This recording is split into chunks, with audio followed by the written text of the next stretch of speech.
As a child, growing up in a heavily wooded area, we of course played in the trees and explored around us. There was only one place that was off limits, and even as an adult, I don't think most would step foot in there. We called it the Thin Forest. It was a section of wooded area off past an abandoned house at the end of the dirt road. For some reason, the woods that surrounded it were sparse and appeared decayed. Growing up, we heard all of the rumors, so much so that it became an urban legend around our small town. Apparently, an old man and his wife had lived in the home until his wife passed away from unknown causes.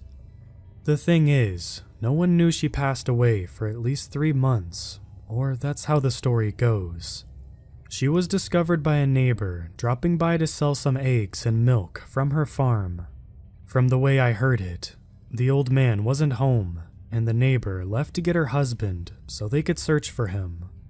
She must have figured if the wife was left deceased for such a long period of time, something must have happened to the old man. As she was returning with her husband and the 2 other neighbors, the old man returned. He was enraged by their presence and couldn't be calmed down. He locked himself in the home, and by the time they gained entry, he and his wife's corpse were gone. Everyone figured in the time that it took to get in, he must have dragged her into the woods. Shortly after that, it's said that the trees began to wither. No one moved into the home, but one couple did attempt to renovate it about 25 years ago. I guess I was 6 at the time. I don't remember much, and my parents didn't speak about it around me. I heard from Jason, though, that his parents said the couple went missing. Mary said her grandmother thought it was the spirit of a bitter old man that took them away. Either way, we did not play in the Thin Forest. We were a small community of neighbors, as there were only 7 homes along many acres of woods and our little dirt road. As kids, we all roamed all over freely. About 6 months after Mrs. Green was moved into the nursing home, a nice family moved into her old house. I was 11 then. They had a son named Michael.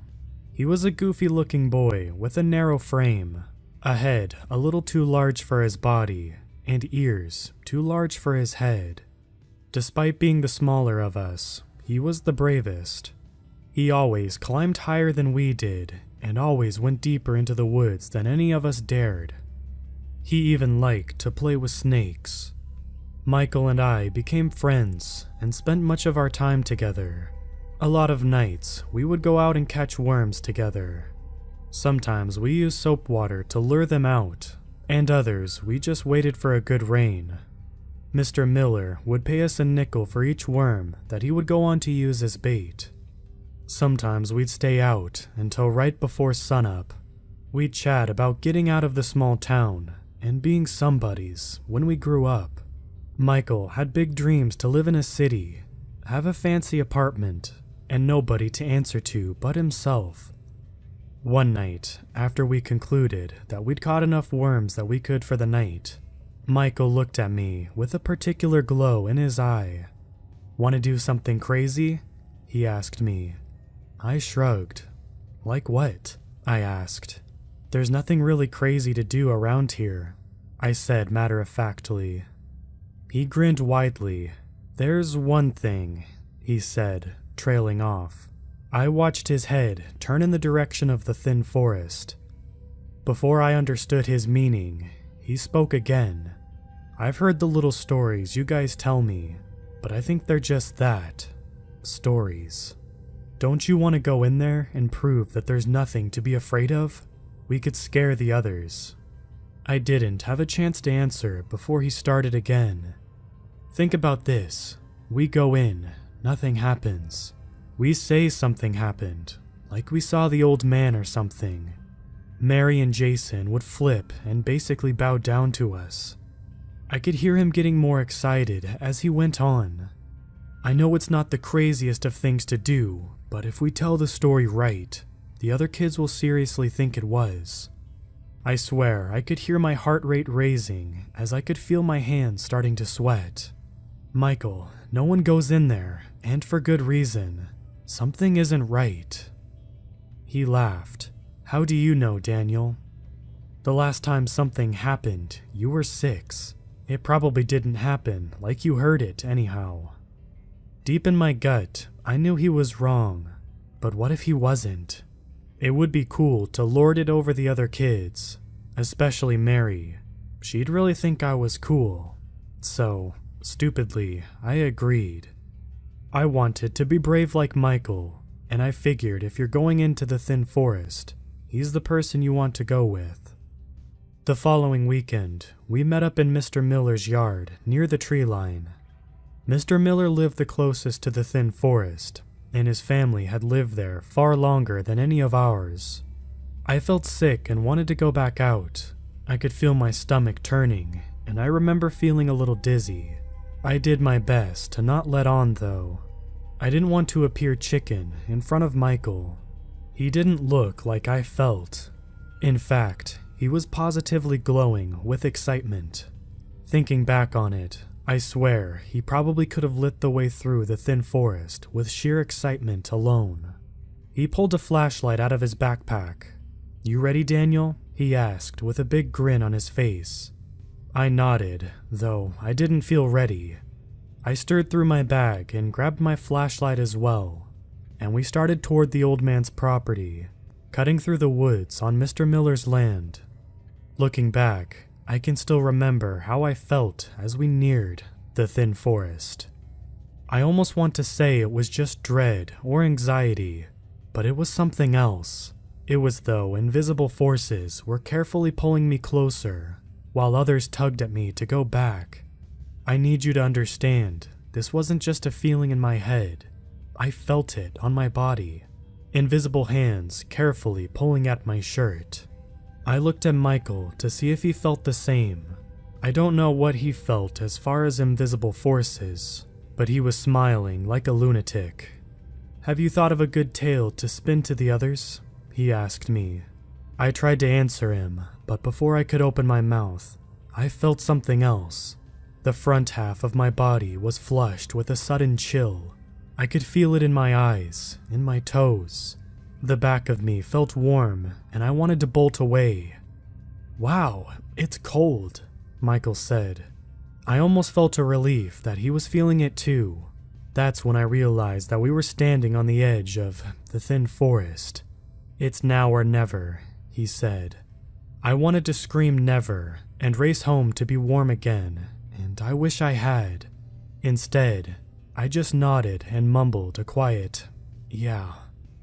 As we started forward, the chill encompassed my entire body. I did my best to ignore it.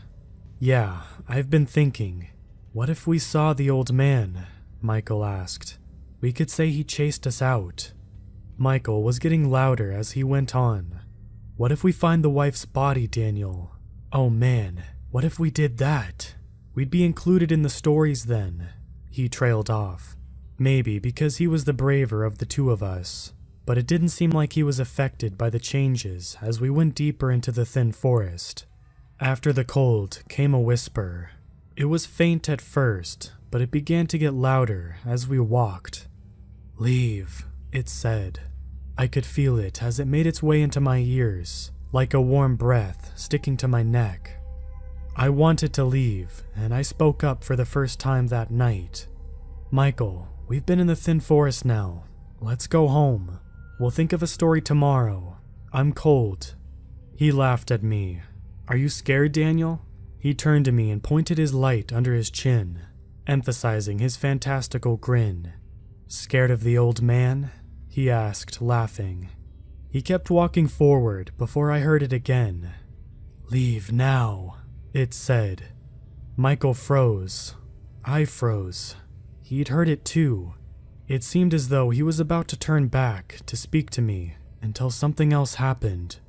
The decayed trees began to creak. It started lowly and got louder and louder until I felt like that might be the only sound I'd ever hear again. He's here, came the whisper. I felt the whisper more so than before. The breath, I suppose you would say, was hot on my neck that it hurt against my cold skin. It was like sticking your frozen hands under hot water. The pain was all it took to shock my system enough to start running through the thin forest back to the direction of Mr. Miller's. Growing up, the trees were sparse in a certain degree, and you really should be able to see your way back clearly for the most part. As I was running to get out of the forest though, I couldn't tell which direction was the right one. The trees creaked louder as I ran. This time I knew I wasn't imagining the invisible hands, because I could feel them as they brushed up against me, reaching desperately for a firm grasp.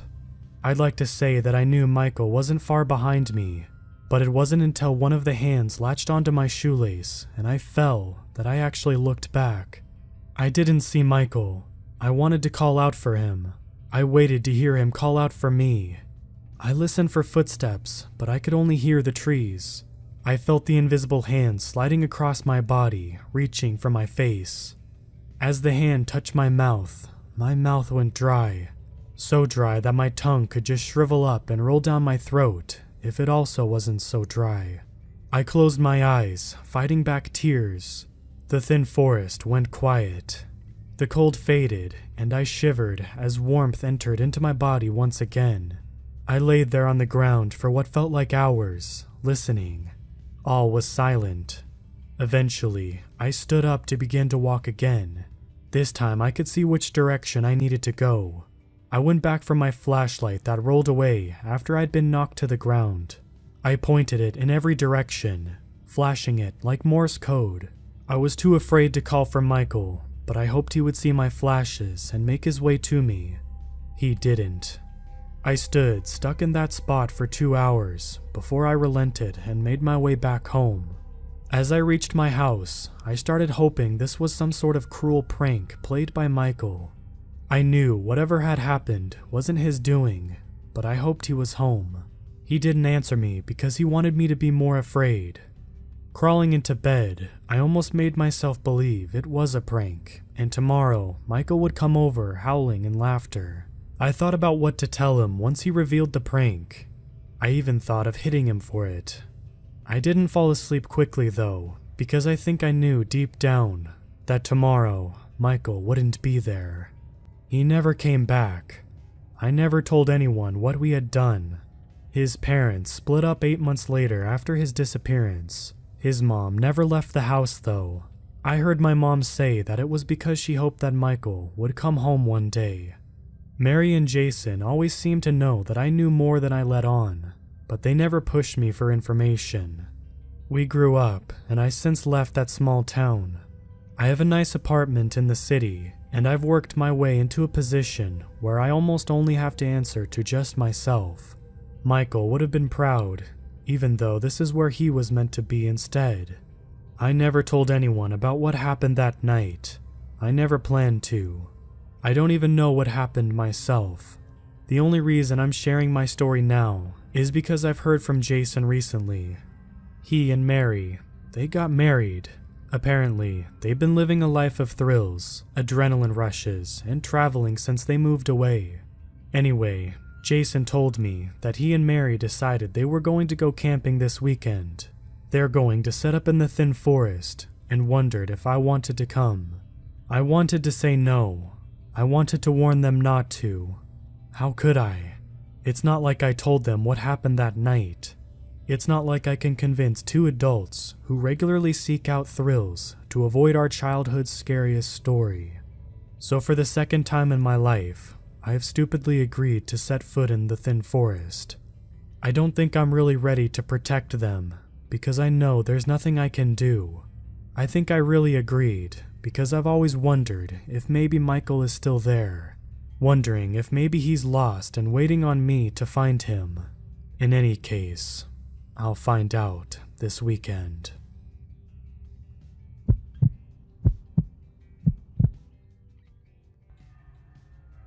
When I was a kid, my family spent our school breaks at a cabin that sat on Lake Anacoco in Louisiana. The building was a modest, open-style house that barely held all 11 of our extended family members on various sofa beds and cots that were strewn about the space. The place had air conditioning, but the heating was controlled by a wood-burning stove that sat in the middle of the living room.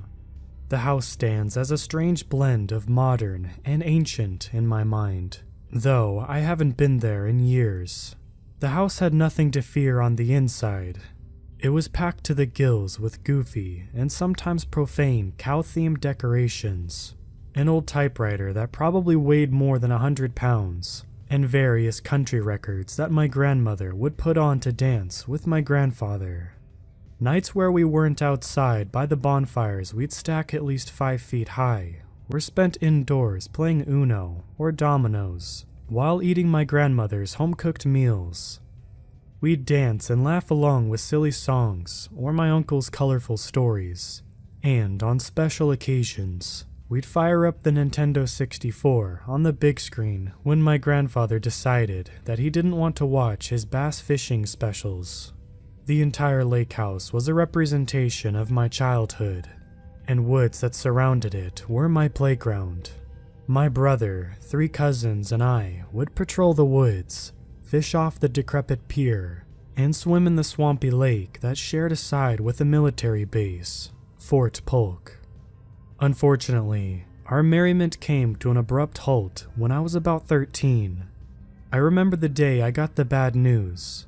I was at my grandma's house back in Texas where I lived, and my mom walked through the door at her usual time. However, her unusual sunny disposition was replaced with a grim, red-faced sadness. Her eyes were swollen and puffy, and I remembered distinctly a hoarse whisper that replaced her usual greeting. "My dad has cancer." I was young, but the C word sent a bolt of anxiety straight into my gut. I had been to enough funerals of elderly church members to know what it meant for my beloved relative. My brother was 5 years younger than I, and even his eyes welled with tears as we received the news. My mother announced that her parents would be moving to a camp in Louisiana permanently to enjoy their last few years of life somewhere quiet and peaceful. This meant that we would be spending a much larger amount of time there than we typically did. The bad news wouldn't stop coming through. We found out shortly after my grandparents moved that my grandmother was also suffering from cancer. She already had diabetes, heart problems, and was having issues seeing. She had been through a quadruple bypass the day my younger brother was born, so she had been failing in health for many years. The health issues of both of my grandparents meant that my family spent nearly every other weekend in Louisiana visiting my ailing grandparents and squeezing every ounce of time that we could with them. Watching them deteriorate was hard for us. We spent more time than ever outdoors, so as to not smell the scents of sickness, chemo, and hospital supplies that permeated the lake house regularly. We explored the woods even more, frequently traveling the miles-long trails that surrounded the lake. We happened upon abandoned fishing cleaning huts and duck stands, but the most exceptional thing that we found was during a hike at dusk, a track. Animal tracks were so incredibly common in these woods that we barely even noticed the bobcat, deer, and duck prints that populated the dense trees anymore. This track was different. For starters, it wasn't one any of us recognized. It was like the bobcat tracks we'd seen 1,000 times. 4-toe pads connected to a larger pad. But it was different in one distinct way. It was massive. A single print was the size of our faces. The groove marks from its claws on these apparent paws dug at least 4 inches into the dirt. I examined the tracks of the animal using some of the survival training my uncle had taught me. The space between each step and the broken branches nearby meant that it had to be as tall as I was at the time. A paltry 4.5 feet for a teenage boy, but massive for an animal. There was this smell in the air I couldn't put my finger on. Something like a blend of pennies and wet dog. Just when I decided it was time to go tell my parents about these strange tracks, my youngest cousin let out a screeching, curling sound. I spun quickly to look at her, my heart beating out of control at this point. She was pointing up in the trees. I took a step back, slowly moving my eyes in the direction of her finger. In the tree she was pointing at, there was a deer carcass. It was ripped to shreds and draped over a branch, half eaten. The deer's residue dripped onto the ground, creating a pool of crimson that was so large that I could smell it where I stood. I walked to the pool and felt the warmth emanate from it immediately. It was fresh, really fresh.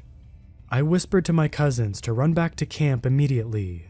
They followed without hesitation, and I brought up the deer, glancing back as often as I could in the dense forest. I half expected to feel the beast was after me at any moment. It had to be close by. It had to hear us. Just as we reached the cusp of the woods, where the open space of our camp started, I heard a noise that sent a chill through my body. It was a sound that I could only describe as a screaming woman combined with the roar of a lion. It pierced the trees and shattered the silence of the woods. My cousins didn't stop like I did when the shriek got to them. They kept running up onto the porch and into the house, slamming the door behind them. I stopped at the fire pit, surrounded by chairs that my grandparents built, and watched the area that we came from intently. Slumping through the woods was a mound of black fur, just far enough away that it looked like a black blot of ink on green paper. Just as a flash of the animal appeared, it was gone. The sun was going down. Over the next few weeks, my cousins refused to go outside for too long. Trips to fish were relegated to boat-only excursions, and sitting by the fire during the nights roasting hot dogs and marshmallows were all but unheard of. We explained what happened to our parents and grandparents, but they seemed to think it was just another bobcat that we'd conflated into something much more sinister in the creepiness of the woods. Nothing happened for a few more visits until the temperatures began to drop in November. During the week off for Thanksgiving, the temperatures began to drop drastically in the Louisiana swamps, creating a dense fog that blanketed the entire area. When it was foggy and chilly, the wind would spill through the trees like waves of mercury. It would bite through most jackets and cover up the lake so thickly that we couldn't see the ends of our fishing poles when sitting on the pier. My uncle and I would venture onto the lake on foggy days and go bait the trot lines that we had at various points in the lake to catch catfish. Most fishers hated trying to navigate the stump-ridden lake in limited visibility, so we had a good chance of catching something with the lake so quiet. My uncle turned on his trolling motor and the boat crept along the water, barely making a ripple. It was around 5 a.m. and we were feeding the line back into the water after baiting it with some perch that we had caught earlier in the week. We had on more than a few layers of clothing, but my uncle and I were still shivering. When we dropped the last bit of line into the water, I heard the noise again. The sound of the beast. A woman's scream combined with the roar of a large cat, but this time it was accompanied by the shrill, dying brays of some animal in the woods. I swore I could hear crunching as that thing tore into its prey. I locked eyes with my uncle. He was as white as a sheet, and his eyes were wide as I had ever seen them. The man was a trained army sniper and did mercenary work in Afghanistan. This was the first time I had ever seen fear in his eyes in the years I had known him. I don't know what frightened me more, my uncle's newfound fear, or the fact that he didn't crank the engine, but instead elected to paddle quietly back to camp, like the thing would hear us and come running. My uncle had some strong ties to the higher-ups at Fort Polk, where he used to work. When we arrived back at the camp, he immediately tied off the boat and escorted me inside. He rushed over to the phone when he was inside, furiously dialing someone. I only heard pieces of the exchange because he was whispering, but I did catch a few distinct words. Containment, escape, dangerous, and untested. I knew he must have been talking to someone at the base on the other side of the lake. When he was done, he said that he wasn't sure what it was that he had heard, but we had some friends from the base working on figuring it out. That night, the fog rolled out, and it was starry, clear, and spectacularly chilly. The night was so crisp and clear that even my ailing grandparents elected to go outside and roast food by the bonfire. We found out, however, that we weren't quite stocked enough for everyone. So my grandfather elected to drive the golf cart we owned up the hill and down the road from the camp to a local corner store. My 2 cousins and I went with him, so he wouldn't be lonely. We got to the store within a half an hour or so of leaving the camp and pulled into the fully lit corner store. The owner, Michael, was a 30-something man with a missing leg who was a veteran and former trainer at the military base. When we walked in, he was sitting on the counter with a half smirk on his face, eating a bag of sour cream and onion chips, smoking. He greeted us and helped us get what we asked for: some hot dogs, marshmallows, and extra buns, and some fishing line. After he rang us up, my grandfather and he discussed a few grown-up things we weren't interested in, until a banging noise came from behind the back door of the corner shop. Michael said something about the dumb new kid he hired and stepped out from behind the counter to go inspect what was going on behind the store. When he opened the back door and looked out, he managed to choke out, "Oh no." As we glanced in his direction, whatever he saw pull him away from the door in an inhumanly fast, jerking motion. He screamed and begged for the thing to let him go, for someone to help him. A few sickening crunches stopped his pleading. A red color pushed its way under the half-closed door of the shop and leaked out onto the white tile floor of the corner store. My cancer-stricken grandfather moved at a speed and strength of a much younger man. He scooped up the 3 of us, rushing to the cart. He pushed us in and floored it, spinning the tires before the golf cart lurched forward and screamed down the road at its top, way above factory-recommended speed of 45 miles an hour. I screamed over the panic of my other 2 cousins that it was the thing in the woods that attacked Michael. While we tore down the roads that led to our lake house, my grandfather ignored me, gripping the steering wheel so hard that his knuckles were white. I grabbed his sleeve and begged him to talk to me about what we were running from. He kept looking forward, occasionally glancing in the rearview mirror. I don't know why he bothered. The lack of lights on these dirt roads made the view behind us a pitch-black void. He didn't even bother to slow down heading down the hill, and when he slammed his foot down on the top of the brake, the car slid several feet. He commanded we get inside immediately. When we were inside, he loaded 4 guns and passed them out to my dad, my uncle, and me, keeping one for himself. The camp had 4 simple walls, but most of them were covered with windows.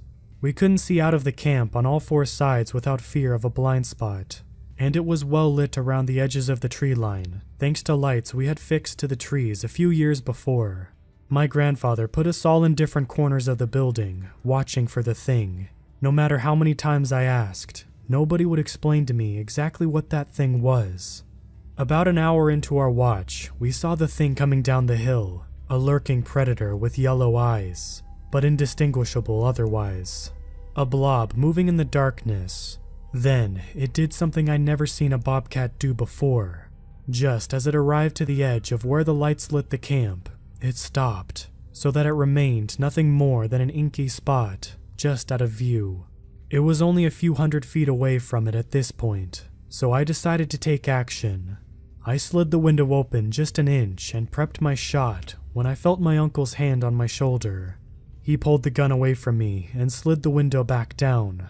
"Don't antagonize it." When my uncle spoke, the thing looked in our direction. We held our breath for several seconds until it went back to pacing along the light's edge. Something about my uncle calling the creature "it" made the beast feel even more sinister in my mind. It also bothered me that he said antagonize, like the shot would do nothing to it. It stared at the building for several more minutes, as if it were deciding what to do.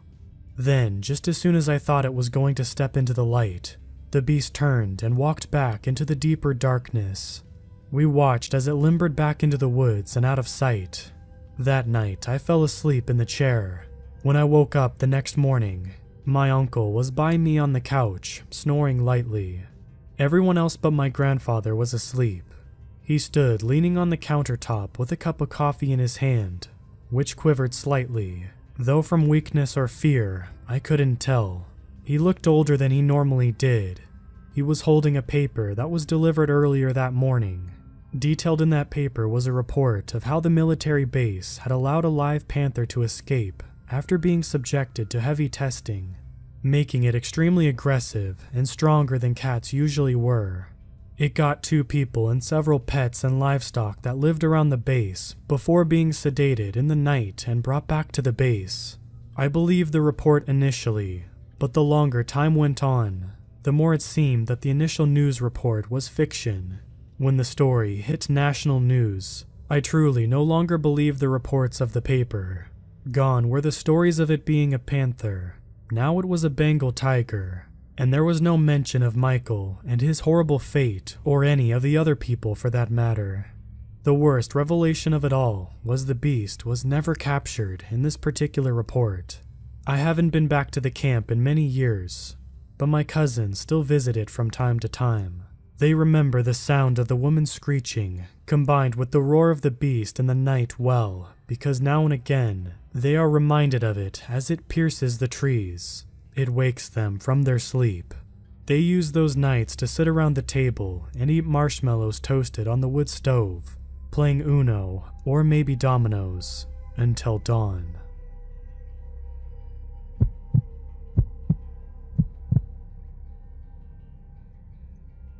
You know that moment when you're hiking up through the woods because you're mad and you left the house without your jacket, and it's the middle of winter in New England, and yesterday was like 70, but today's like 30, and you severely misinterpreted the jerk behavior of the weather, and you want to go back, but you don't, because then you'll see the gloating in your family's eyes, like, yeah, we knew you couldn't do it. You always come back. And so you're just fuming and fuming until, wham, you trip over a buried mannequin in the middle of a gray, shadow-eating trees. Yeah, that was me yesterday. A mannequin, I guess. I mean, it was. But the whole thing. Not just some stumpy half-body with a chest and torso, but no legs. It was dirty and covered in pine needles, carpeting, and leafy decay. But it was a head, shoulders, knees, and toes. Like, what mannequin has toes? My own toes curled up in my shoes just looking at it there. And it looking back. You know what's freakier than a mannequin? A mannequin with a face. The display window figure was unclothed and I hesitantly peered closer. I could tell that it wasn't just dirty, it was scrawled on. Weird, backwards looking letters in thick Sharpie. Like some crazy witch's intern had been practicing a sacrifice and then dumped it like you might crumble up a piece of paper with bad math and chuck it in a bucket. This mannequin had been chucked in the bucket of my woods. Honestly, I'm surprised the swarms of dirt bikers and quads didn't cartwheel over it already. It lay there helplessly, graffitied and cold. One arm had been flung up like it had been turned to stone and knocked backwards, like it had been real. Those eyes were too real. I blinked and looked away. Really, I should have kept walking, but I was still mad. I grabbed a stick from the layers of mold and detritus, leveled it up under the mannequin's back, and flipped it over. There was another arm coming out of its back. A whole nother arm. Like another mannequin deep in the ground had reached up through the earth and roots and plunged its fist through the first body to wrench out its non-existent heart. Then got stuck. The hell? I said, because I felt it was appropriate. The stick slid from my hands, and I hissed as a jutting splinter sliced inside my thumb. Someone either had to have a weird installation art hobby that happened to have a gallery in my backyard, or all the stress in my life was finally pushing its way through my eyes in hallucinations. I hastily sucked my thumb, then flipped the first mannequin's back over, so I didn't have to look at the other one attached to its back. The plastic was cold and clammy, almost like skin. Why would a mannequin have skin? But why would there be a chain of mannequins buried in the woods anyway? I seriously thought about going back. I could just make out the shape of my house through the dry rustle of dead leaves. Stupid leaves, still hanging on. Still thought they were alive, even though winter had got them months ago. Clearly, I was still angry, so after scuffing a clump of leaves and grass over the mannequins, I walked on. I was hiking through my woods, and it's starting to get dark. The shadows are growing, and the branches seem to be growing too. The sky is bending down the drain, and the light that comes through is sticky and stained, and gives you a little bit of a hiccup in your heartbeat. I kept walking off the feels, off the mad, and was finally beginning to really feel like all of the spiky emotional stuff was leaving me pretty cold too. The temperatures had gone down even further, and I was shivering in my shoes. After another minute, I flicked a glance back, startled to find out how far up the hill I'd come. Trees spilled away behind me, the curve of the incline seeming steeper in the dusk, hunched trunks and tangled branches creating a sort of looming arch. That was the only thing I saw. Something was there, not too far behind me, a silhouette glimpse between blinks, an odd sort of creaking reaching my ears. Just the wind in the woods, I thought. Just these trees complaining about the cold, but there was no wind. Nothing moved. If you're ever not sure about anything in your life, if you ever feel uncertainty creeping like a cold-bellied snake up your back, then you know the dark doesn't usually make it better. I wanted to go back now, but there was something out there behind me, and to go home, I had to go past it. An animal, I told myself, surely an animal. There are coyotes in these woods, after all. But that silhouette had not been an animal, not animal-shaped anyway. It had a human shape, maybe a little crooked, maybe a little stilted and leaning, but human. Human-ish. Did I regret my choices? I was going home. Just walk with purpose. Just don't look. I swiveled my heel, listening to the leaves crunch in the too quiet air. My knees scuffed against each other. My breath plumed white. My hands were tight with shivers in their pockets. Nothing but trees and rocks and fallen logs. An owl hooted, and I had to clap my frozen hands to my chest to keep my heart from exploding out. After that, though, it was better. I felt a little ridiculous, which made me both a little more warm and a little more confident. I walked faster down the hill, heels sliding on the damp moss and buried stones, slick as ice. Just about halfway down I stumbled, hit the dirt, elbows and knees catching me with bruises. Dang shoelace. I knew it had to be. The one on my right shoe always came undone, slithering out whenever I needed it to behave the most. Only, my shoe was still tied. There was just a hand around my ankle. No, I tried to scream, but it came out as a heavily garbled surprise instead. It wasn't a hand. It was just a root, gnarled and weird. I felt back along my leg and tried to pry it off. Wood that felt like freezing skin, knots and whorls that felt like knuckles. It was definitely a hand. Hissing fear sharply through my teeth, my head and my heart both drumming. I yanked my leg toward my chest, not caring if I bled, not caring what I tore. I had to get out of here, but the hand held on. I pulled my own hand away. It smeared with black, runny, with that heady, pungent, sharpie smell. I hate that smell. And that hand, I knew with every troubling cell, was the hand of the mannequin buried in the ground. And just as I thought, the hand began to drag. I slid back along the leaves, uphill, feet scrabbling, for something to dig into. But everything was slick and soft and caving away. Stop, just stop. I think I was shouting. I'm not sure.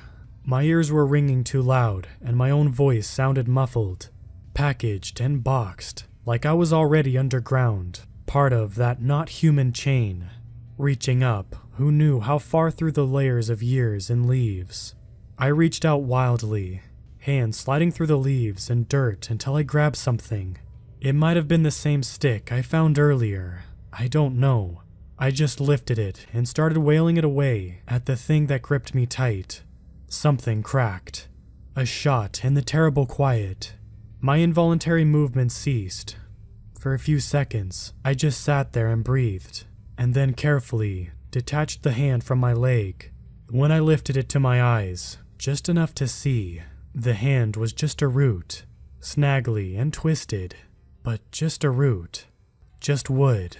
It had split seams from weather and water, and the lines of some inky black substance leaked out, carrying with it that faint but unmistakable sharpie smell. I lobbed the hand root away from me and staggered to my feet. It was hard to see in the swift fall of dark, but just a few feet in the hill, there were shouldery lumps, the form of a body reaching, attached to another body, and another, making a chain down the hill. But maybe it was just dark, and who would bury a mannequin in the woods?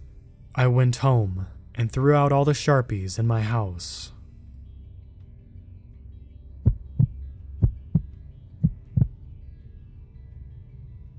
I had recently moved to my childhood home, which had been left as an inheritance by my now deceased mother.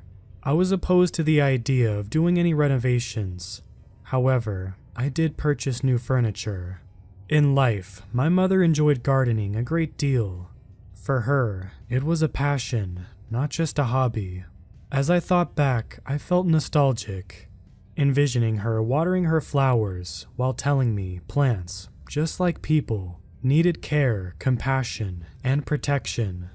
In the backyard were these two cherubs, which I remember were a gift given to my mom. They were not a yard decoration that I would have chosen, as I never was fond of cherubs. I placed them inside a box to be donated to a local charity. The next day, after running errands, I dropped the two angels off at a local Goodwill. I must confess, I was somewhat relieved about not seeing those two cherubs. Later, during the night, I heard footsteps. However, it sounded like heavy thumps. I was about to step outside to investigate when the noise suddenly stopped. The next morning when I awoke, I had a big surprise. I walked into my garden. The two angels sat in my garden in the very same spot they were before I removed them. I could not believe it. A few weeks later, a neighbor moved in across the street. I figured I'd introduce myself and talk to her. Then again, my true intention was to give these two angels as welcoming gifts. She was a sweet little old lady, and I thought she would use them in her garden. As I thought, she was delighted with the present, and I was just as delighted that she was, for they were no longer in my garden. The next day, my neighbor called me over to her property and said that thieves had stolen the angels from her yard. She confided me that she heard footsteps around her backyard. She was not sure, but she was under the impression that there were two people in her yard. I offered my assistance and gave her my phone number if she ever needed help. As I walked back to my house, I thought, who would want to steal those? I almost fainted when I returned home. I was speechless as I approached my own yard. There, in my garden, the angels lay in the same spot I removed them. I did not know what to think anymore. At this point, I even considered if my mind fell victim to cognitive distortion and fallacy. I was aghast and didn't dare to rid myself of the two angels again. I thought, how on earth did these two cherubs make it back home? Was I a victim of my overactive imagination? Either way, I decided it was best to leave them alone. The next few weeks were spent in painting, cleaning the driveway, and working around the house. In a way, I tried to keep myself busy to avoid thinking about the cherubs. Little by little, I somehow got confused to having them in my garden. I placed some red mulch around my tree and sat the cherubs under the elm's shade. One night, when the moon was full, I returned home early from work, and something incredible happened. I was done cooking dinner and heard some ado in the back of my house. I panicked and called the local police. They told me to stay indoors and the officer would be heading my way. I continued to hear more noises and whispers in the back. It sounded like a male speaking in a very low voice. I grabbed my cat and held him against my chest, covered my mouth with my hand to keep myself from screaming. I was shaking and praying that the police would arrive quickly. I was alone and had no means to protect myself from trespassers. My cat kept on hissing as the lock on my back door was twisting. The assailant started banging on my door. I started to sob while trying not to scream. Suddenly, a moment of total silence ensued. I was breathing hard wondering if the intruder was still out there. A loud male voice shattered the still. I heard a loud voice. "What do you want from me, you two? Oh Lord, please have mercy on me." I heard a thump and more screaming. I later heard someone running away and screaming like a maniac. I rushed to the window and saw a figure of a man quickly disappearing into the darkness. The police arrived minutes later and they took my statement. After searching the neighborhood, they found an old man who was speaking of winged angels coming after him. The officer said the old man was running and gasping for air. His face was pale and he could not speak coherently. He was apprehended without resistance. The officers blamed his unusual story on alcohol present in his body. I must admit, I have never been a devoted Christian, but I believe there is a benign presence in my home. What scared that man out of his wits? I think I know, but choose not to say. This house is hollow ground. It is my family's place. I am now a mother, and I better understand my mom. I was never superstitious, but now I do not disregard things that cannot be easily explained. I now live in a house with my young son.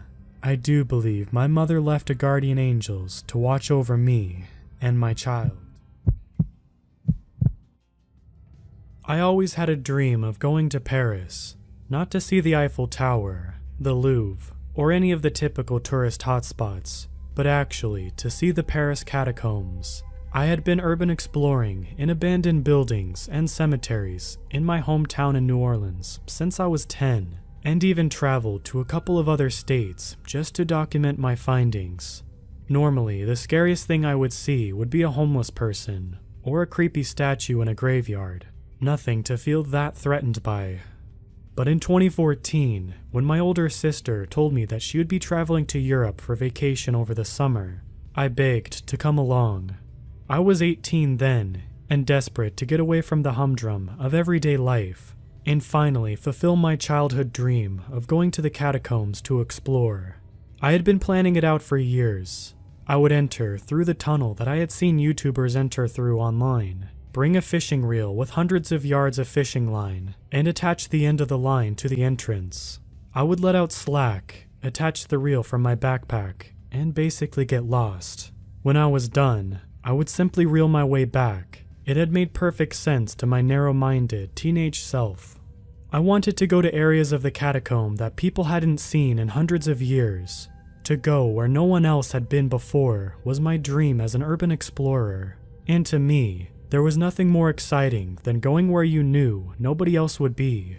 There would be no more ruining the moment by bumping into a fellow explorer.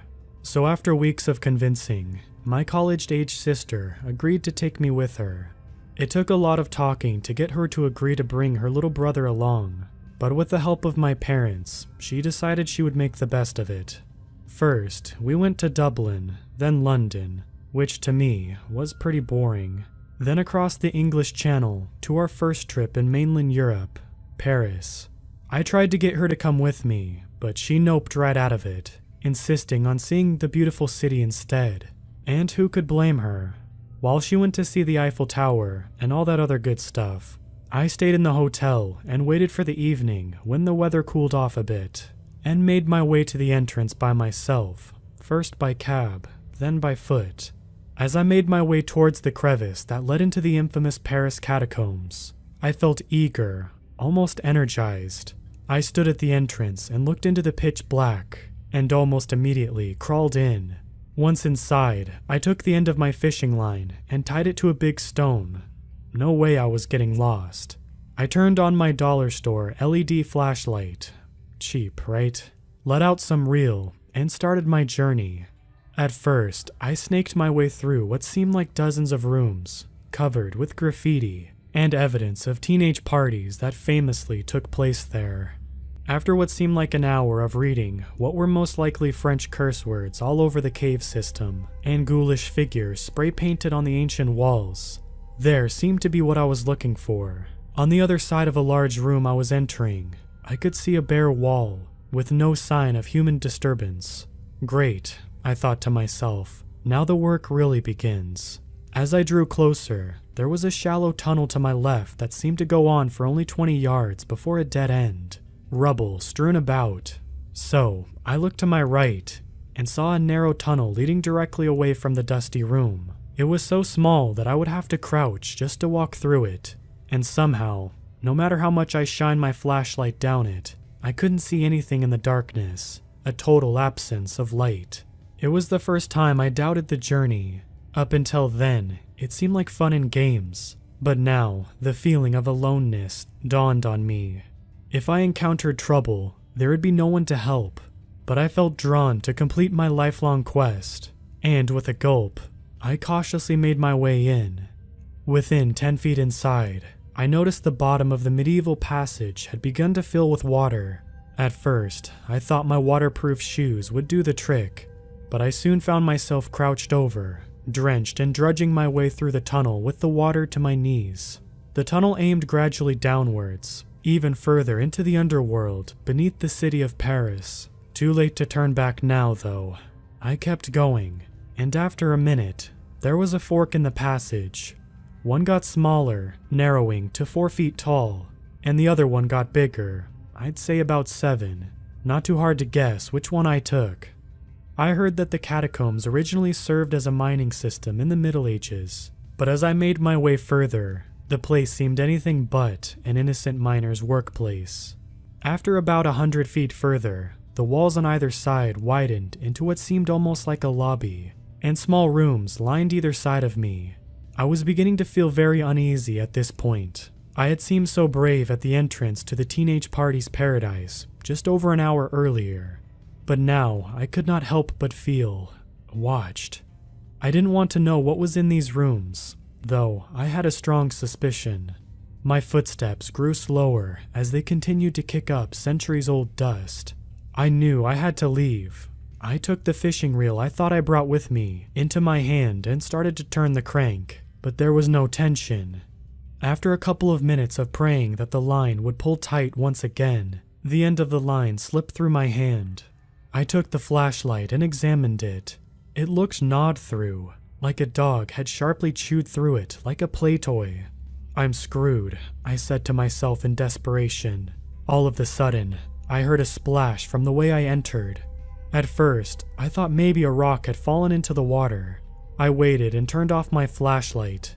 Almost the second I turned off the flashlight, I heard what sounded like a sharp, clunky footsteps furiously running at me, and I bolted to my left toward a network of increasingly smaller rooms. Each room I entered, I staggered over jagged items all over the floor. I have no clue how I didn't trip, especially with my flashlight still off, but I traversed my way into room after room, the pile of objects becoming more difficult to manage each time, before a mountain of these things prevented me from going any further. In the pitch black, I could hear heavy, unnatural breathing about 2 rooms away.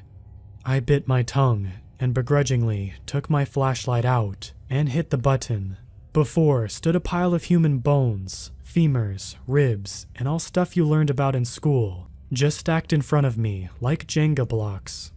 I looked to my right, and there was a 3-foot-tall tunnel.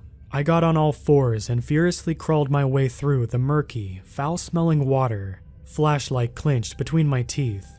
Finally, my stalker seemed to be gone. I couldn't hear anything anymore, but I knew I couldn't go back the way I came.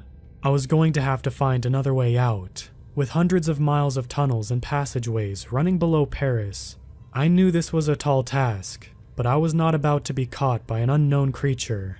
Sometimes the tunnel would open up and I could walk. Other times it would narrow down again, and I would even have to crawl, laying on my belly just to make it through the other end. I was getting desperately lost. I was unable to remember which way I came, and the tunnels would often fork away and split, forcing me to make a gut instinct decision on which way to go. It was frigid now. My teeth clattered as I brought my soaking wet self slowly through the catacombs, now feeling as though these were my last minutes on Earth. My limbs felt as though they were made of lead. It's hard to believe that once was my dream had turned into a person's worst nightmare, lost underground in the world's biggest cemetery. But I dragged my beaten self through the maze for hours, my flashlight starting to flicker. I would turn it off for minutes at a time to try to conserve the cheap, small battery inside, feeling my way through with my hands. I tried many times to see if I could get cell service, but of course, there was none. The last time I checked it, it said 4:17 a.m. I had started at around 9 o'clock. I decided it was over. I plopped down in the water, sitting crisscross. I turned off the flashlight and closed my eyes. In my mind, I said goodbye to everyone I knew, all my family members, friends, and even acquaintances. I decided to look at a picture of my family on my phone. I clicked it on and found the best picture of my parents, my sister and I, and stared at it. My sister was smiling in it, and I found my eyes welling up with tears. It made me feel worse that she would never know what happened, that her wonderful vacation would end up being a depressing disaster. My mind went quiet, and my limbs went numb, and I accepted this was the end. How fitting for an urban explorer, right? I just leaned back against the wall behind me. I heard a familiar splash from about 50 feet away. I jumped up, grabbed my flashlight, and ran away like the Roadrunner from the cartoon. With no bones to trample on, I was running at what seemed like an Olympic runner's pace, and I felt hopeful as soon as those same clunky footsteps started to fade. I was starting to grin when, boom, I collided headfirst with a wall. Dead end. Through my throbbing headache, I could hear the dreadful pitter-patter growing louder. Finally, it seemed to stop about 10 feet away, and that horrid breathing echoed in the passage around me. It stepped closer, and hands trembling, I decided to turn on the flashlight. If this was really the end, I was going to at least know what finished me off and take it like a man. It flicked on, and the sight before me nearly scared me to death before it could even lay a finger on me. It was dark gray, withered, ancient, void of emotion.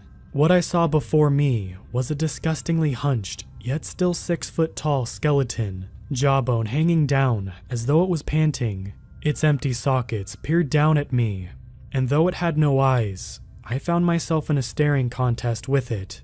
Soon, it started convulsing, and I could hear a small whimper emitting from its bones. It grew louder, into a chuckle, and finally, all-out hysterical laughing, the shriek echoing throughout the lonely catacombs. Its bones shook and rattled with every painful laugh.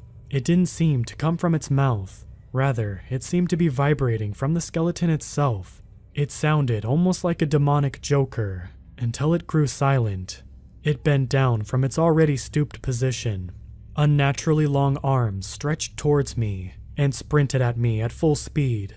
I was still collapsed on the ground with my throbbing head, and I did the only thing I knew to do. I leapt up, waited until it was a foot in front of me, and grabbed at its bony arm with my left hand, flashlight dropping into the water. I immediately took my right fist and slammed it with as much might as my tired body had, straight into the skull. Screaming like a middle school girl, I closed my eyes and heard a big crack. I was prepared to be attacked back in revenge, but silence followed. I slowly reopened them and picked my flashlight back up and pointed it around, arriving at the ground below. The skeleton had lost all life, now just a pile of bones, front first in the puddle by my feet. Its skull had been bent severely from its neck, now almost perpendicular to the spine. Had I just killed a skeleton? What was it even doing alive to begin with? I stared down at my hand, which was surprisingly unharmed. What? I thought to myself in amazement. How did I not have a nasty gash where the aching knuckles made contact with bare bone? I decided to power walk away from the scene, in case that thing could still come back to the afterlife and approach me again. I cautiously waited until I was about 40 paces away and turned back around with the light. It was gone. There was nothing in the water. Not a single rib anywhere. If anything, it scared me even worse. I kept walking back the way I came. All of a sudden, I felt my confidence return to me, like how it was when I entered the catacombs several hours earlier. I felt strangely good, like something was urging me, telling me that I could find my way back. Deciding to attempt a miracle and retrace my steps, I conserved my flashlight as well as I could. And after more hours of dragging myself through tunnels, after a combination of walking, limping, and crawling, I started to recognize where I was. Before I knew it, I was slithering my way back through the muddy passage into the endless rooms of bones. I turned on my flashlight to see the same pile from earlier, and even had the gall to laugh at it. That's nothing compared to what I saw earlier, I thought to myself. I made my way through the rooms, through the hall, and back through the pitch-black tunnel into the large room. Now I looked at the far side and felt I won the lottery when I saw a crudely spray-painted SpongeBob on the wall. Civilization, kind of. I knew my flashlight was about to go off, but in its last moments of life, I somehow found the end of the fishing line. Of all things, it had gotten snagged and broken on a wooden chair that some person had brought to the room. I turned the light off and felt my way back to the entrance, only using my hands in the fishing line through pitch dark. Not gonna lie, I tripped a couple times and walked into a couple walls, but I wasn't about to let that stop me now. Before I knew it, I could hear and smell fresh air. As I reached the end of the line, I looked up to see the tunnel entrance, and with the last of my strength, I lifted my cold, achy body through the crevice and into the entrance above. As I made my way into the morning light, I winced, my ears relishing in the sounds of the morning traffic and bustle of the city. I slowly walked through the streets of Paris back to the hotel. I had lost my phone in the process of being pursued and couldn't order a cab to pick me up, but I was just happy to be alive at this point. When I finally got back to the hotel room, I knocked on the door. My sister opened it. She had tears in her eyes, and she looked as though she had been crying the whole night. She instantly threw her arms around me and kissed me on the cheek, saying, "I thought I'd never see you again. I was so worried." So, we ended up enjoying the rest of our European vacation, making sure not to lose sight of each other after that. I told her, and everyone else for that matter, that I had gotten lost, but I never mentioned the skeleton that attacked me. Sometimes I wonder if it was real. Maybe my mind was playing tricks on me in hysteria and tiredness. I don't know, and that's probably a good thing. My urban exploration days are over now, but this experience has always nagged at my conscience. I came here because of the memory, and the whole ordeal just haunt me. Sometimes I wake up at night screaming, having nightmares about being lost underground or being chased once again. Maybe, by finally telling my story, I can finally put this whole thing to rest.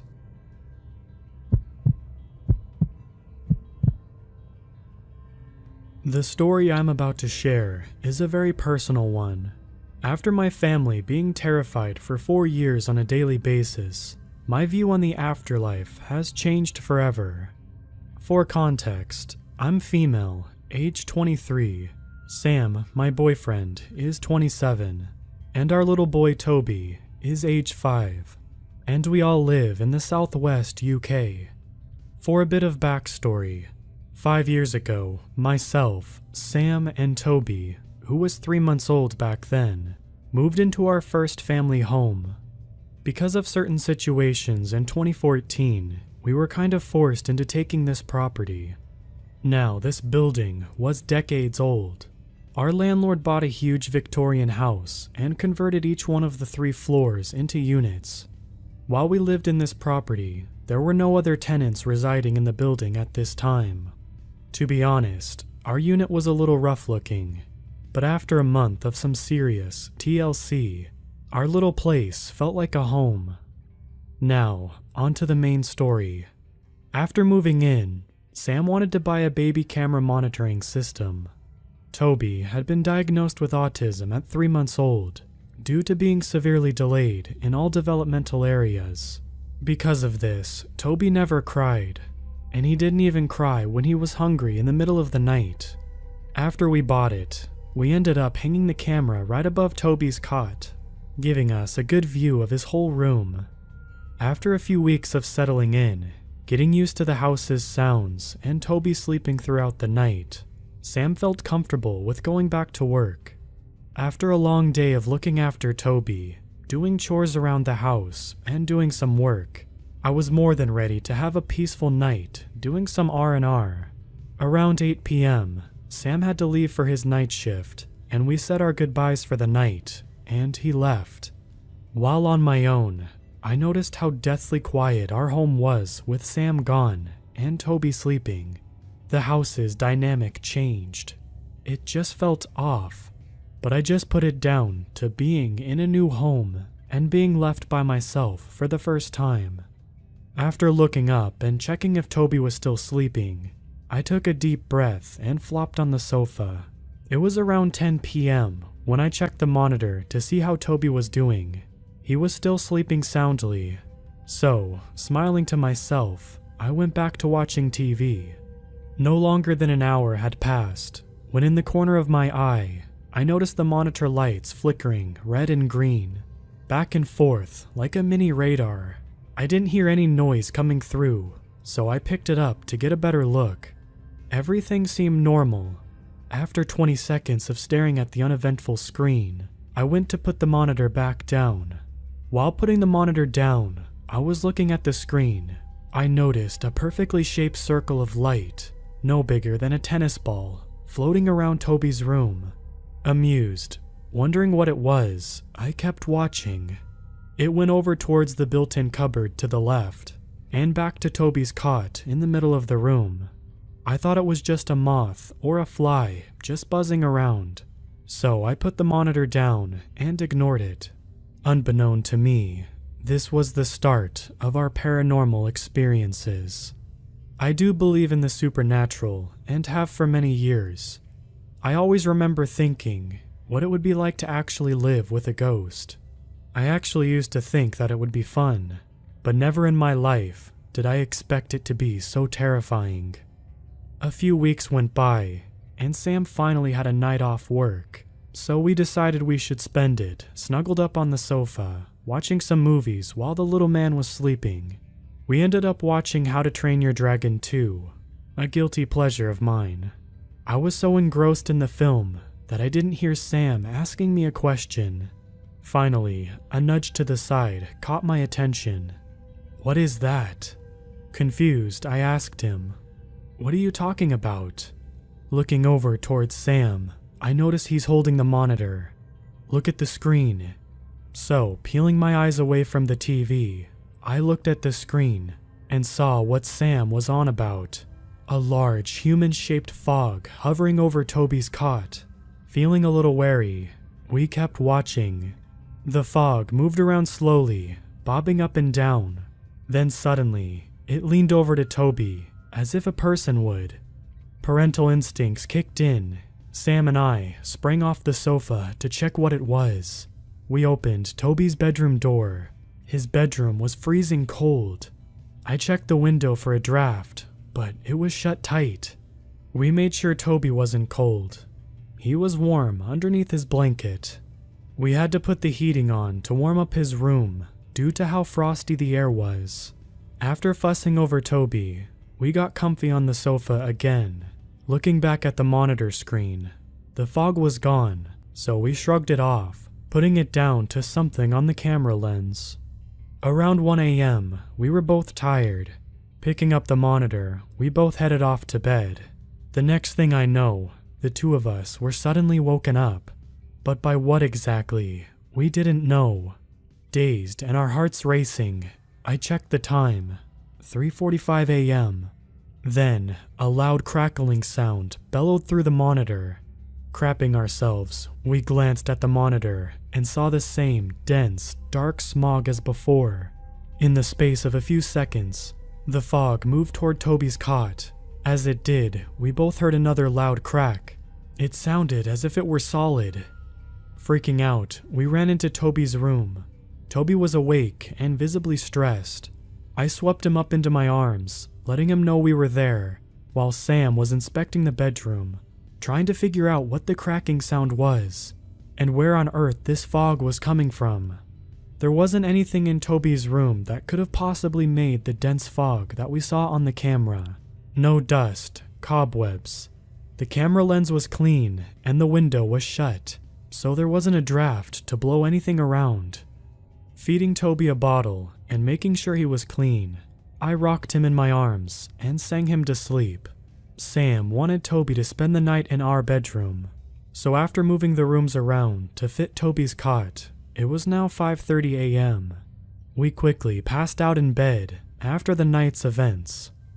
4 months went by, and those weird occurrences happened every other night, each episode getting progressively worse. Sam and I was thinking that this could be paranormal, but didn't want to say anything to one another. It sounds bizarre if you're not the one going through it. Days passed, and we eventually sat down and talked it out. We spoke about getting a paranormal investigator to check things out, but decided not to, because the ones in our area seemed to be scammers. So Sam and I made up our minds and to just deal with whatever was in our home until we had the funds to move out. A few months had passed, and we are getting ready for Christmas. Toby is still very physically delayed. He was almost 2 years old, but unable to sit up on his own. So we focused on Toby's speech. He could say small, generic words like hello, mom, or dad. It was the middle of the day, and I was spending time with Toby. I had him propped up on my knee, bouncing him up and down and singing him nursery rhymes. Out of nowhere, Toby's eyes fixated on something behind me. He stopped singing and abruptly said hello. It caught me off guard. Usually, we had to encourage Toby to speak. Thinking it was Sam, I turned around. Nobody was there. Hello, he said again, even doing a waving gesture. Now feeling uneasy, I asked Toby who he was talking to. A quiet few seconds later, Toby looked back at me, wanting to sing again. Things happened every single day. Whether it was something small or big, it was still scary. With Sam working during the nights, being left alone with the paranormal experiences really made me anxious.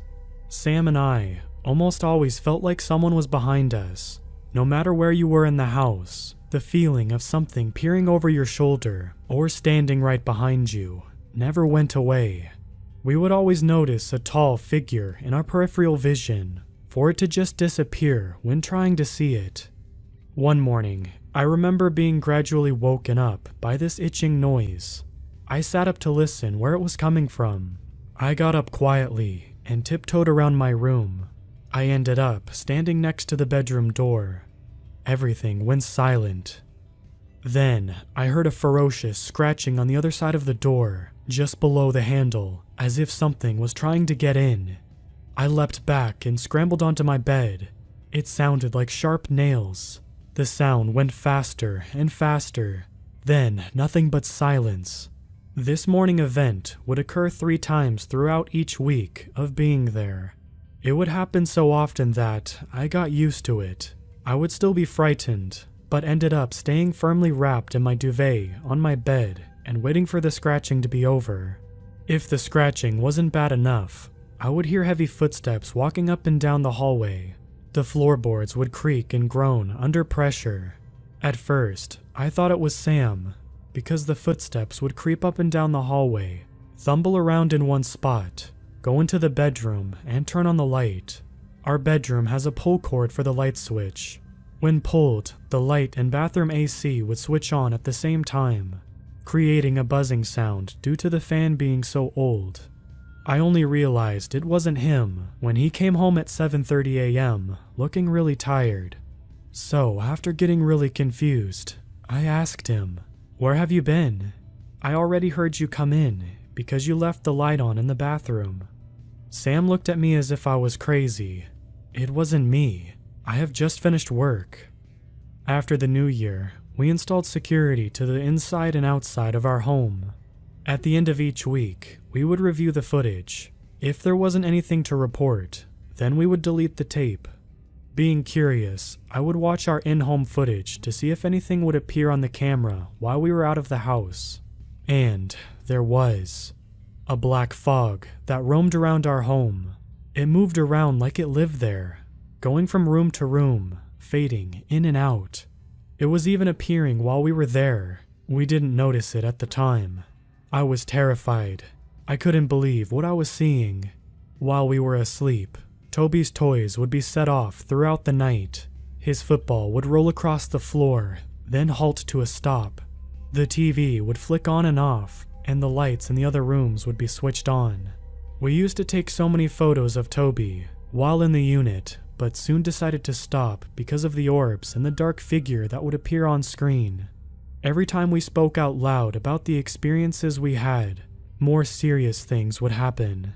The worst thing that I remember from our time there is hearing Toby scream out loud, absolutely terrified. Toby had never cried up until this night. I still to this day feel so guilty.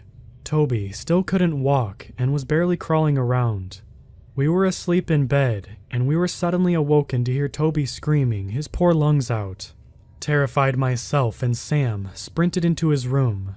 All I remember seeing is Toby sitting up in the corner of his bed, just absolutely screeching. He was pointing, and his eyes was pinned over to the corner of his room, absolutely terrified. Sam and I couldn't see anything. I went to go pick Toby up and give him some reassurance, and he pressed his face into my arm, really not wanting to look back at the corner of his room. As Sam walked over to see if anything was there, Toby screeched again, pointing toward his bed. I have never seen that look of fear in his eyes before that night. He was in absolute panic from what he was seeing. After calming him down in our bedroom, I felt terrible for our little man. He wasn't able to run away because he was so delayed, so he was forced to sit there in fear of something that actually made him cry for the first time in his life. The guilt I felt for him breaks my heart. Just imagine being pinned down to a chair, not being able to get away from your worst nightmare. After this, I really had enough. I moved Toby into our room with us. I was tired of him being harassed by this monster that we couldn't even see. Even with Toby in our room, we could still hear things moving around his bedroom. The cupboard door would creak open and shut. The lights would flick on and off, and Toby's toys would start randomly talking in the middle of the night. To stop this, I made sure all of the batteries and every single one of the toys would be taken out. I bagged up all of the balls from his ball pit, and made sure the footballs were in boxes, and finally put the chest of drawers in front of the cupboard. I did this every night. The nights I forgot, we would be awoken up to hear all the commotion going on in Toby's room again. After a few nights with Toby in our room, and the toys being bagged up, we actually were able to sleep for about 1 week, every night. I thought things were finally getting better. Toby's grandmother wanted to spend some time with him, so we arranged for him to stay the night at her house, and then pick him up after lunch the next day. Getting back from dropping Toby off, I wanted to have a long shower while Sam was messing with his car. I had my phone playing music quietly. My shower was relaxing at first, when I heard a faint tapping, then crash. I turned the shower off because I just wanted to get out of there. Slowly, I peeked around the shower curtain. Everything that was in our mirror cabinet was on the floor everywhere. The door was wide opened. It looked like someone stuck their hand in the cupboard and just wiped everything off the shelves onto the floor. Spooked, I hurried and got dressed and got out of there. I wrapped my hair in a towel and ran to get Sam. When he came back in to check out the mess, he was angry. He told me to get sorted out and he would clean up. I hugged him and said thank you. Later in the afternoon, we decided to go out for dinner. We actually had a lovely time, able to properly relax and enjoy the peace. We loved Toby dearly, but having some time to ourselves, knowing he was in safe hands, was really nice. It was a shame that our lovely evening shattered as soon as we got home. Unlocking the door, we immediately noticed a heavy burning smell. Our oven was switched on. Every single one of the cooker hobs was turned to 6, and the door was open with heat bailing out. Thankfully, it was electric because the house would have exploded. Running over, I flipped off the main switch. Sam made sure that nothing was near the oven had melted. It was so hot in our kitchen that we ended up opening the windows to let the heat out. Nothing was damaged, safety restored. The cooker switch is really hard to push down, so I usually just turned off the cooker instead. But after this, I made sure I pushed it off when I was finished using the cooker. Sam and I were going to have a relaxing night together, but after all this, and Toby being at his grandma's, we came to the agreement that we both were too tired. So Sam strolled off to bed, and I stayed up binging on missed TV shows. It was just after 2 a.m. when I heard Sam make a noise. Wrapped in the quilt, he waddled out with the color drained from his face. I asked him if he was okay, and he replied. The bed started shaking. I couldn't sleep. It felt like someone was watching me. So I pulled the quilt over my head and laid there with my eyes shut. Then the bed started shaking. It was as if someone put both hands on the mattress and was pushing on it. I got so annoyed that I kicked my leg out, and it stopped. But it felt like someone sat down on the bed right next to me. I thought screw it and rushed out here. I'm not sleeping in there again tonight. So after a night on the sofa, we ate some breakfast and went to go get Toby. We had mentioned some things to Sam's mom before about the ghost, but when we mentioned the cooker and the bed shaking incident, she looked worried. She said to not speak to it and open up the windows during the day to refresh the energy in our house. Sam was getting angry, and understandably so. We were always getting woken up. Toby was getting harassed while sleeping. Things would go missing, and we would end up with scratches during the day in odd places. After another night of no sleep, Sam, after 3 years of being stressed, had hit his breaking point. He shouted out loud, "Leave my family alone and get out of my house." I took Toby into the kitchen while Sam was shouting, so Toby wasn't frightened.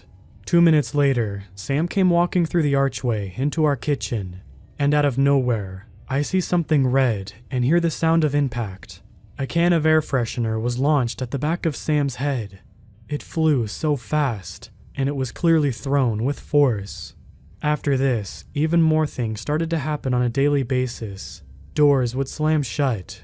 Toby's toys would be broken from being tossed about, and we ended up hearing strange noises that wasn't human in the middle of the night. We decided that we had to leave our unit. We were tired, stressed, and always on edge when being at home. With the last 6 months of staying at the place, I actually come face to face with our visitor. It was after 5 p.m. because Toby had just eaten our dinner, and I started cleaning up while Sam was taking care of Toby. In the kitchen, we had an old boiler cupboard that was built in next to the sink. The doors to the boiler didn't have a clasp to keep it shut, but it would jam close because of the paintwork on the door.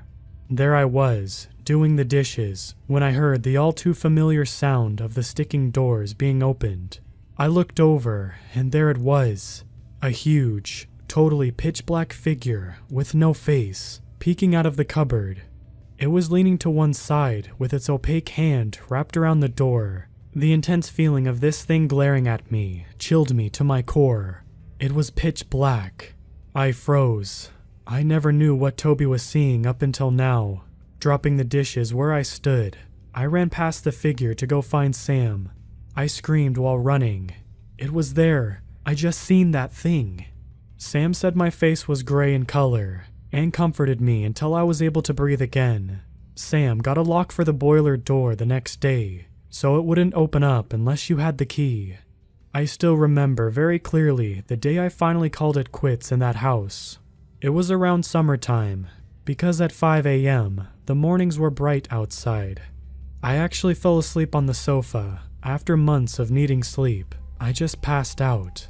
I was awoken up gradually because I could hear an alarm going off. Remembering what the beeping actually was, I bent down and grabbed the baby monitor. It was disconnected. The alarm was letting me know the camera was turned off in Toby's room. I thought the power had gone, but soon realized it wasn't after noticing the front room light was on. Walking into Toby's bedroom, I was just confused. Toby was fine, still sleeping peacefully, so I unhooked the camera above Toby's bed and fiddled around with the buttons. I was still in a sleepy state, and couldn't for the life of me figure out why it disconnected. Then I followed the cable, feeling for any breaks with my fingers, all the way down to the plug.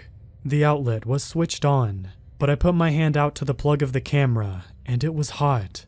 Turning the light on and wrapping my hand in my jumper sleeve, I yanked it out. It was burnt. The strange thing was, though, The actual outlet itself was fine.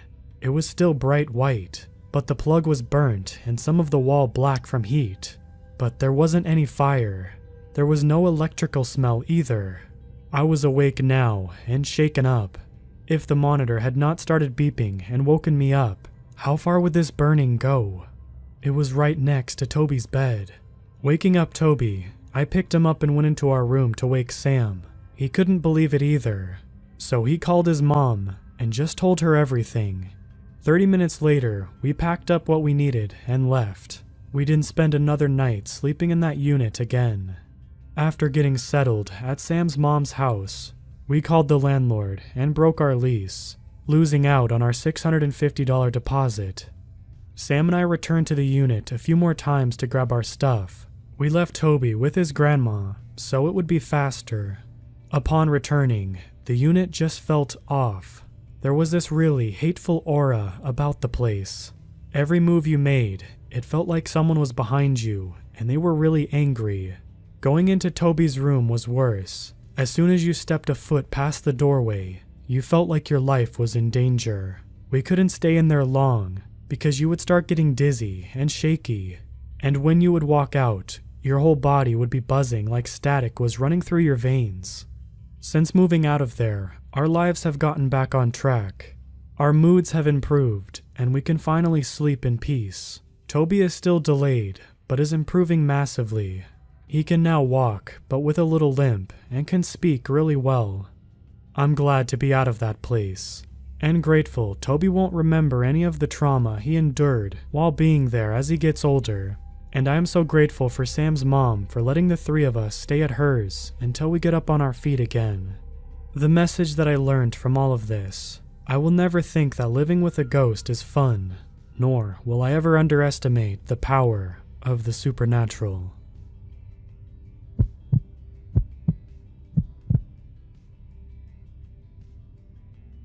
I am a Native American in the eastern part of the United States. This happened while I was in a reservation in the beginning of winter. I was visiting family for a 3-day vacation, and my family is very cultural. My cousins and I had to sleep in the tent outside. This will be very important later in the story. Once it was around maybe 5 p.m., it was dark outside. My mom, stepdad, and brother were going back home while I stayed. My brother had been very jealous that he could not go, threw a fit and ran inside. My aunt's house is very small, with a big property, but there was an old car, large truck, and her car outside in the driveway next to her house. I don't know if my brother had actually seen something, but later he ran inside crying. We tried to ask him why, but he wouldn't answer. Later, my mom and stepdad took him and left. I laid down in the tent with my older cousin. He's a few months older than me. My little cousin was in there too, along with his dog. His dog isn't big at all, maybe 20 pounds, and very old, so he wouldn't really do anything to help in a situation. While we were on our phones and playing, we grew tired. I was the only one awake at this point before realizing I had to go. I slowly got out of the tent with the dog trailing behind me. At this time, I was really small and barely making it to 5'8". I went to the tree by my tent before I saw it. It was a large man with his back facing towards me. He was very thin and tall. The tallest I could say he was is maybe 7 feet at the most. He slowly turned as I approached, thinking it was my cousin. Since he was very tall and I could only see the shoulders, I froze once it turned towards me. My cousin's dog was going crazy at this point, barking and growling at the being. I was just staring up at its cold and dog-like eyes. My mind went blank as I stared at it. We weren't even near the house. The tent had to be maybe a 10-minute walk from the road and a 20-minute walk from the house, and all I could think of to do was run. While I was running and had the dog, this thing was running in front of me. It suddenly stopped and jerked its head. I heard the sickening cracks of bones as it seemed to shrink into a coyote. The eyes shone as I turned to run back to the tent. It chased after me, as I was never the athletic type.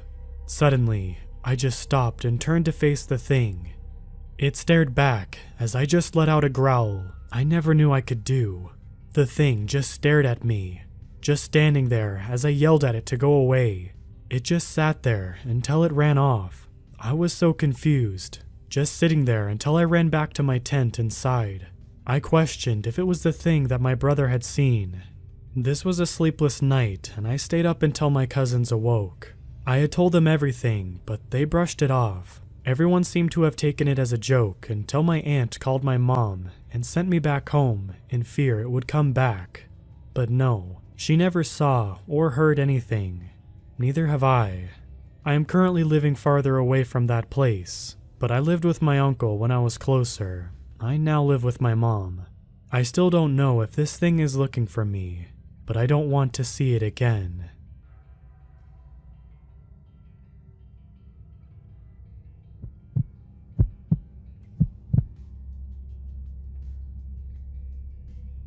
When I was a kid, before they put in the Cumberland Gap Tunnel, there was a horrible winding road that went over the mountains from Kentucky into Tennessee. Pretty much a straight shot through the Cumberland Gap National Historic Park. I can barely remember it because I was so young when the tunnel officially opened. 6 or 7, I forget. But there's one stretch of the old road that my brain won't let me forget. Overshadowed by the trees and built into the jut of a rock that caused a kink in the road, there was a door. A normal, average, you'd see it on a house door with a little brass knob. It always irked me because I was, and still am, very much the type of person who doesn't like to not know things. And that door became a mystery to end all mysteries. One of the most vivid memories I have about it is the first time I asked exactly what it was and where it went to, sitting in the back seat of my mom's car while stuck in standstill traffic. While Mom was more concerned about the bumper-to-bumper crunch of cars that couldn't get past the wreck up the way, I was tiredly asking about the door, repeatedly. Like her initial answer of, "I don't know," didn't count. Other people thought they knew. Everyone had an idea, or a theory, or they heard somebody talk about knowing somebody who knew somebody who'd been in there. I heard a dozen different stories from a dozen different people over the course of my childhood. It was where they hid munitions for World War II. It was where soldiers hid during the Revolutionary War. It was where bootleggers had once hid their stash. It was where Native Americans had lived before they were driven out of the area. It was an entrance into a cave system that was in the park, or where they kept controls for things like lights and cameras.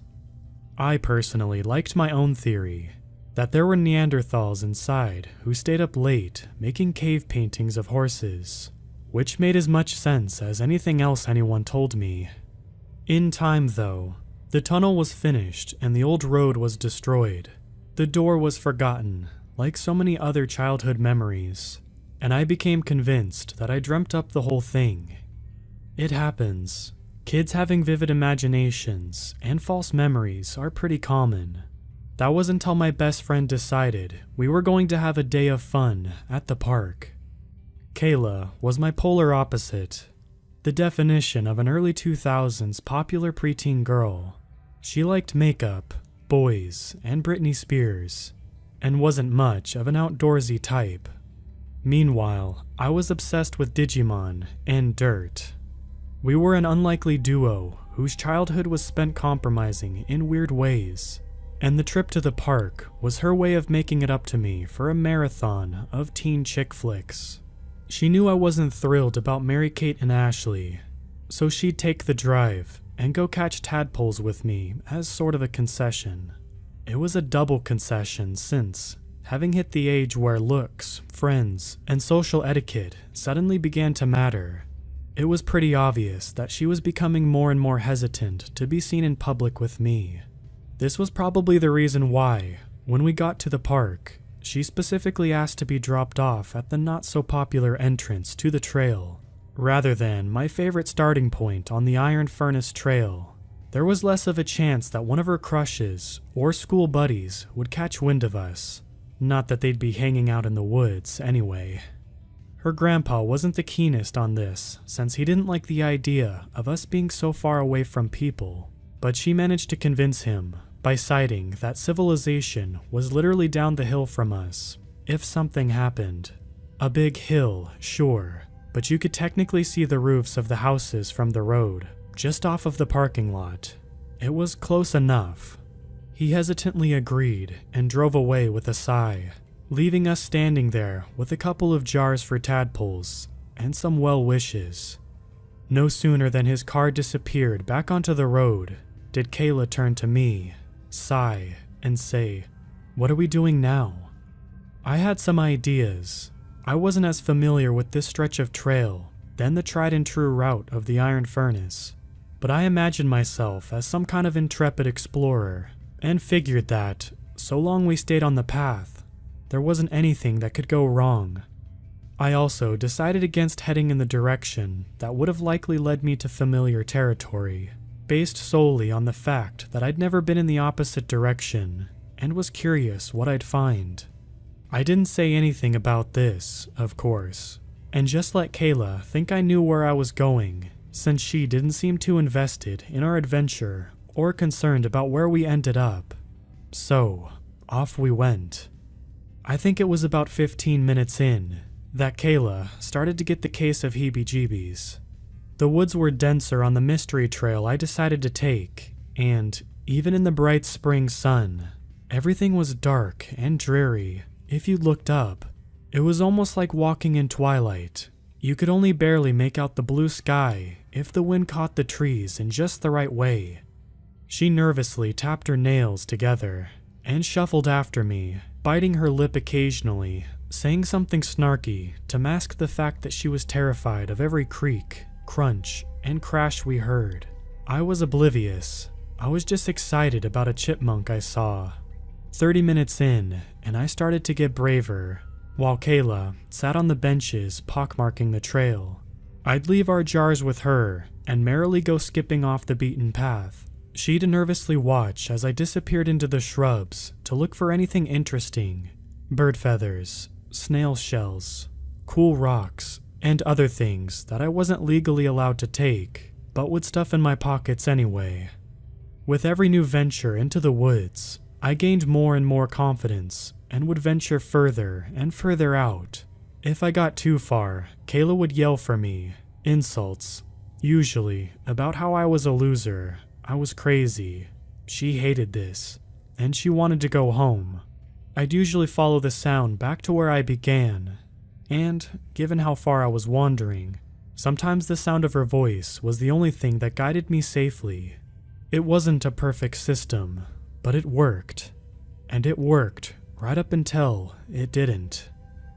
To this day, I don't know what it was. Did Kayla stop calling because she was mad at me? Did I mosey too far out to hear her? Was something else at play? I just know that at an interesting bend in the trail, I dropped off my jars and treasures with Kayla, pressed out into the bushes, and began to walk downhill, further and further into the woods, in search of interesting things. Part of me knew I was going too far, but I felt this strange compulsion to keep going, like something was calling me from farther ahead. So, ahead I went, like an idiot, stumbling over rocks and getting slapped in the face with branches. When I hit the bottom of the hill, I realized I was standing at the top of a sharp drop down, a rocky jut about the height of a single-story house that was shrouded in darkness from the sheer volume of the surrounding trees. If I squinted, though, I could make out what rested at the bottom of the fall, and my eyes widened when I saw fading yellow dashes and darkened asphalt. It was a road. Not just any road, but a pretty pristine road that, aside from some cracks in the cement, was still completely drivable, but only for a stretch. I awkwardly climbed down the rocky drop to investigate, and you could only walk along it for about the length of a football field before it gave way to greenery on the other side. It was just some bizarre slice of modern age plopped right in the middle of the mountains, somehow immune to nature and time. I marveled for a bit before I finally saw the glint of something metallic in the fleeting moment of the sunlight. In a typical dumb kid fashion, My magpie brain took over, and off I went to see what it was that was so shiny. Imagine my surprise when I realized that some yards away, that it was a doorknob, just like the one you'd find on a door in your house. Apparently, by some fluke, I'd come out on top of the mystery door from my childhood. I hadn't even noticed it while climbing down the road, even though it'd been right next to me while I scaled/fell down the rocks. My anxiety spiked as I stared it down. Even with my limited knowledge of direction, I knew I should not have been anywhere near this part of the park. I hadn't been on the Cumberland Gap Road since I was very young, but my gut told me that this should have been miles away from where we started, and definitely too far for a girl to walk on her own in an afternoon. I stood and stared at the door for a good long while before I decided that I'd had enough adventuring for the day. Despite the childhood curiosity I had about what was inside, the whole situation reeked of fish, and my stomach turned at the thought of trying to open it. Inhaling deeply, I opted instead to scramble back from where I came and play Marco Polo with myself until I heard Kayla respond. If I headed directly left of the outcropping over the door and just walked straight, then I was bound to find my way back. Knock, knock, knock. My thoughts froze no sooner than I found a foothold in the stone. 3 slow, steady knocks thundered on the other side of the door. My heart found its way to my throat, but my eyes couldn't find their way to the door. My brain was torn as to whether I should look or not. Tap, knock, knock, tap. There was a rhyme to it, like a song, or I'm going to feel dumb admitting this. The telegraph scene from Balto. I know it sounds absolutely stupid. As a kid, that was the only real exposure to the idea of Morse code or anything similar. In a moment of panic, I stood there, frozen, trying to see if my exposure to a 90s cartoon movie had turned me into an expert. Heck, I didn't even know if it was Morse code. The more I stood there, the more it started sounding like someone was just trying to get out of a room after they'd locked themselves in. Knock. Tap. I stumbled at the force of the knock and let out a yelp. Everything fell silent, even the birds in the trees. Frozen on the road in the middle of the woods, I gawked at the door. Tears began to well in my eyes. This was some scary stories to tell in the dark crap, and I wasn't having it. Hello. A voice, small and familiar, warbled from the other side. Rapid tapping accompanied it, like dog claws scratching across a linoleum floor. Standing up and brushing myself off, I started trying to clamber up the rocks again. Hello, Aaron. The voice knew my name, and it hit me like a ton of bricks that the reason it sounded familiar is that it sounded like Kayla. The cadence was all wrong though, like listening to a parrot talk. The door, or whatever was on the other side, mastered the sound, but not the method. Aaron, where did you go? You went so far. I looked for you. Foothold found. I hoisted myself up, using the tree roots and rocks and anything that would support my weight. A part of me was hurt to leave Kayla behind, but I couldn't get over the weird rhythm of its speech. Besides, there was no way she could have gotten ahead of me, right? There's no way she'd even come out into the woods, right? She was scared of the actual trail, let alone the wilderness beyond it. Aaron, you left. You went so far. Aaron, where did you go? Aaron, I'm scared. It's dark. Aaron. I hit the top of the incline and pulled myself up, panting and dirty, with sore palms and mud in my mouth. Every muscle in my body trembled from a mixture of exhaustion and fear, and I lingered a bit too long, overlooking the door. It took a moment for me to realize the door had stopped talking, and it took me an even longer moment to realize the tapping had stopped. However, it took me no time at all to realize that the sound of the creaking hinges was probably a bad sign. Aaron, are you there? Aaron. The voice was clearer now, When I squinted down onto the dark road, I saw the vaguest hint of a silhouette slinking out of a crack behind the door. It was humanoid, I guess, but not human. There were too many odd angles and thin extremities for it to count as human. Granted, I also didn't take too much time to try to figure out what it was, since I'd seen enough horror movies to know that she who gawks the longest dies first. I did catch a glimpse of it whipping around to look at me, oversized eyes watching as I vanished into the woods, first quietly, and then with increasing volume as I heard it scampering after me. Screeching like a banshee, I ripped through the underbrush and screamed Kayla's name at the top of my lungs. I waited for her to yell back at me, but I only heard her voice coming from behind me, desperate and broken. "Aaron, it's dark. I'm scared. Aaron, you went so far. I can't see you. Want to go home? Aaron." My lungs burned as I pushed myself uphill, faster and harder than any kid should ever have to go. My heart thumped against my eardrums, and my legs felt like jelly underneath me. Every time I stumbled, I imagined that thing gaining on me, and barely stopped to gauge how hurt I was before scrabbling off again. Sometimes, I made it a good ways on all fours, hunched over, trying to use my arms to pull myself ahead with my legs threatening to give out.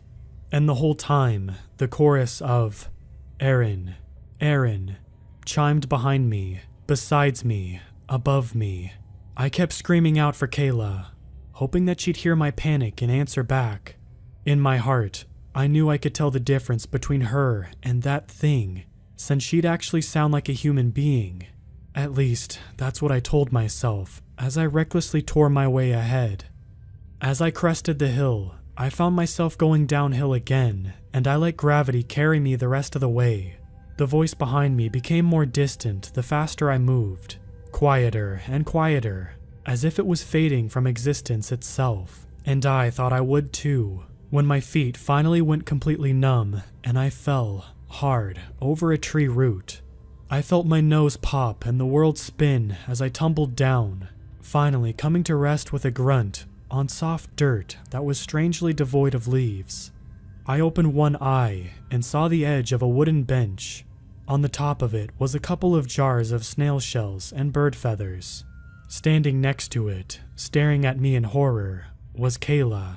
She immediately fell down next to me in a fury of "Are you okay?" I was pretty sure God had abandoned me, and I was far from okay, so I numbly stared at her until I realized I hadn't broken any bones and could probably get up. She shakily hoisted me to my feet and began to fuss over my nose. It was bloody. My clothes, they were a mess. And my hair, it was full of leaves. She pointed at fresh bruises and cuts and asked what I'd done, and I was too shell-shocked to answer, aside from some paranoid glances over my shoulder. "Wow, Aaron, you went so far out, and I couldn't see you anymore. It was dark. I was scared. I must have been yelling for you this whole time. How did you end up coming from uphill? Are you okay? I wanted to look for you, but what if we both got lost? I just want to go home. This is stupid." We left the jars. She led the way back. The half-hour hike felt like an eternity, but not nearly as long as the amount of time we sat on the benches in the parking lot waiting for our ride to come get us. We didn't really talk. If we did, I don't remember what was said. I could easily imagine her ranting to the side of my head out of worry and anger, because that's how she was, and it would have been completely justified. But my mind was too fixated on the door, the thing, my pulse, how much I didn't want to sit with my back to the woods, but at the same time, I didn't want to worry Kayla by making her think there was something more wrong than I'm an idiot who fell down a hill. I just stared ahead until I saw her grandpa pull up. Of course, he wasn't happy with either of us. We should have taken the Iron Furnace Trail. I shouldn't have gone wandering into the woods. My mom was going to get him for not watching us. I ignored most of it because I had more important things to worry about, and it was a relatively quiet ride back home. But right as I got out of the car, right in front of my house, Kayla grabbed my wrist to keep me from wandering too far, out of earshot of her grandpa. Whispering like a town gossip, she asked me why I'd been messing with her while I was in the woods. I told her I hadn't. Her face went pale. "Oh," she said, "because it sounded like you, sort of." She was saying she had something neat to show me down the hill. She said she found a door in the mountain.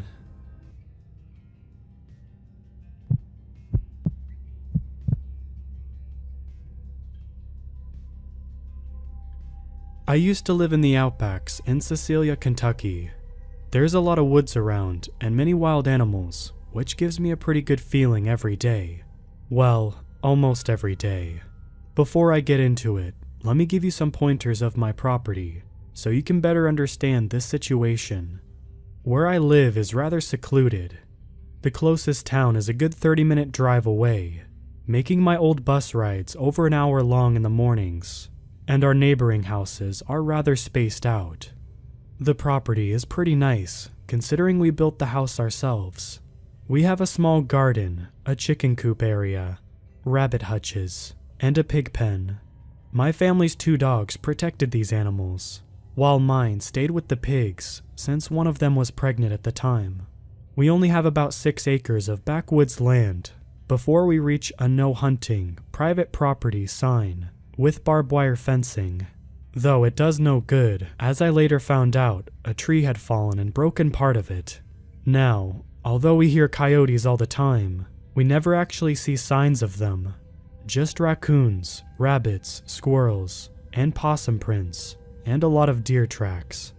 Going out there during late fall, all winter, and beginning of spring was something I genuinely enjoyed doing, though my family had restrictions, as I wasn't allowed out there at nighttime.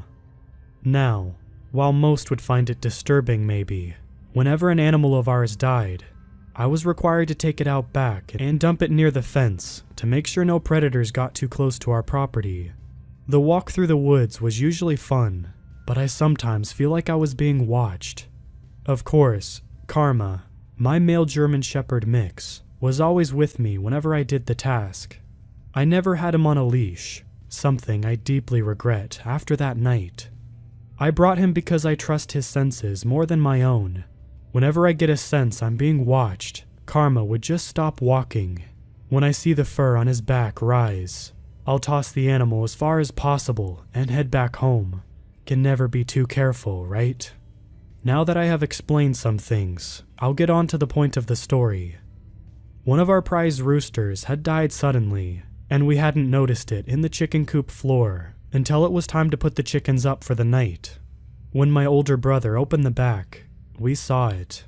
We assumed this explained why Cookie, one of my family's Pyrenees dogs, was acting odd, even though it was around 7 p.m., and I didn't want to go into the woods since it was still early fall, which meant big spider webs still. My mother demanded that I go take it out to where it's supposed to go. I got on my boots and sweater to prevent mosquito bites and headed out to get my dog. His pen with the pigs was only a few feet away from my back steps, so it was really easy to get him if there was an emergency, like our neighbor's dogs chasing our cats. Once I opened the pen, he shot out, excited to run around as I held the Walmart bag with the dead rooster inside. Making my way to the woods, he knew where we were going and followed quickly at my side before getting in front of me. He did that often, going off and stopping to wait for me. As a 17-year-old with no friends, besides internet ones, I found this to be rather sweet of him, and would smile at the fact that he'd wait, as if he didn't want me to be left alone. "I'm on my way," I chuckled as I saw him standing at the bottom of the small hill, just staring at me in anticipation. Once down, I kept walking, keeping an eye on him. Once I got closer to the drop-off area, I noticed that he was straying farther and farther away and wasn't stopping. So I let out a high-pitched whistle sound. Usually he comes when I whistle, but this time he didn't. He raised his head up, ears perked up, and his attention was elsewhere. The fur on his back had raised slightly. Before I had the chance to yell no, he bolted. He was never really a barker unless a stranger was in our yard or our neighbor's dogs ran over, so it surprised me when he barked before suddenly taking off into the woods. It was then I noticed the tree had fallen, when he jumped onto the tree and over the fence onto private property, chasing whatever he had seen. "Karma! Karma! No!"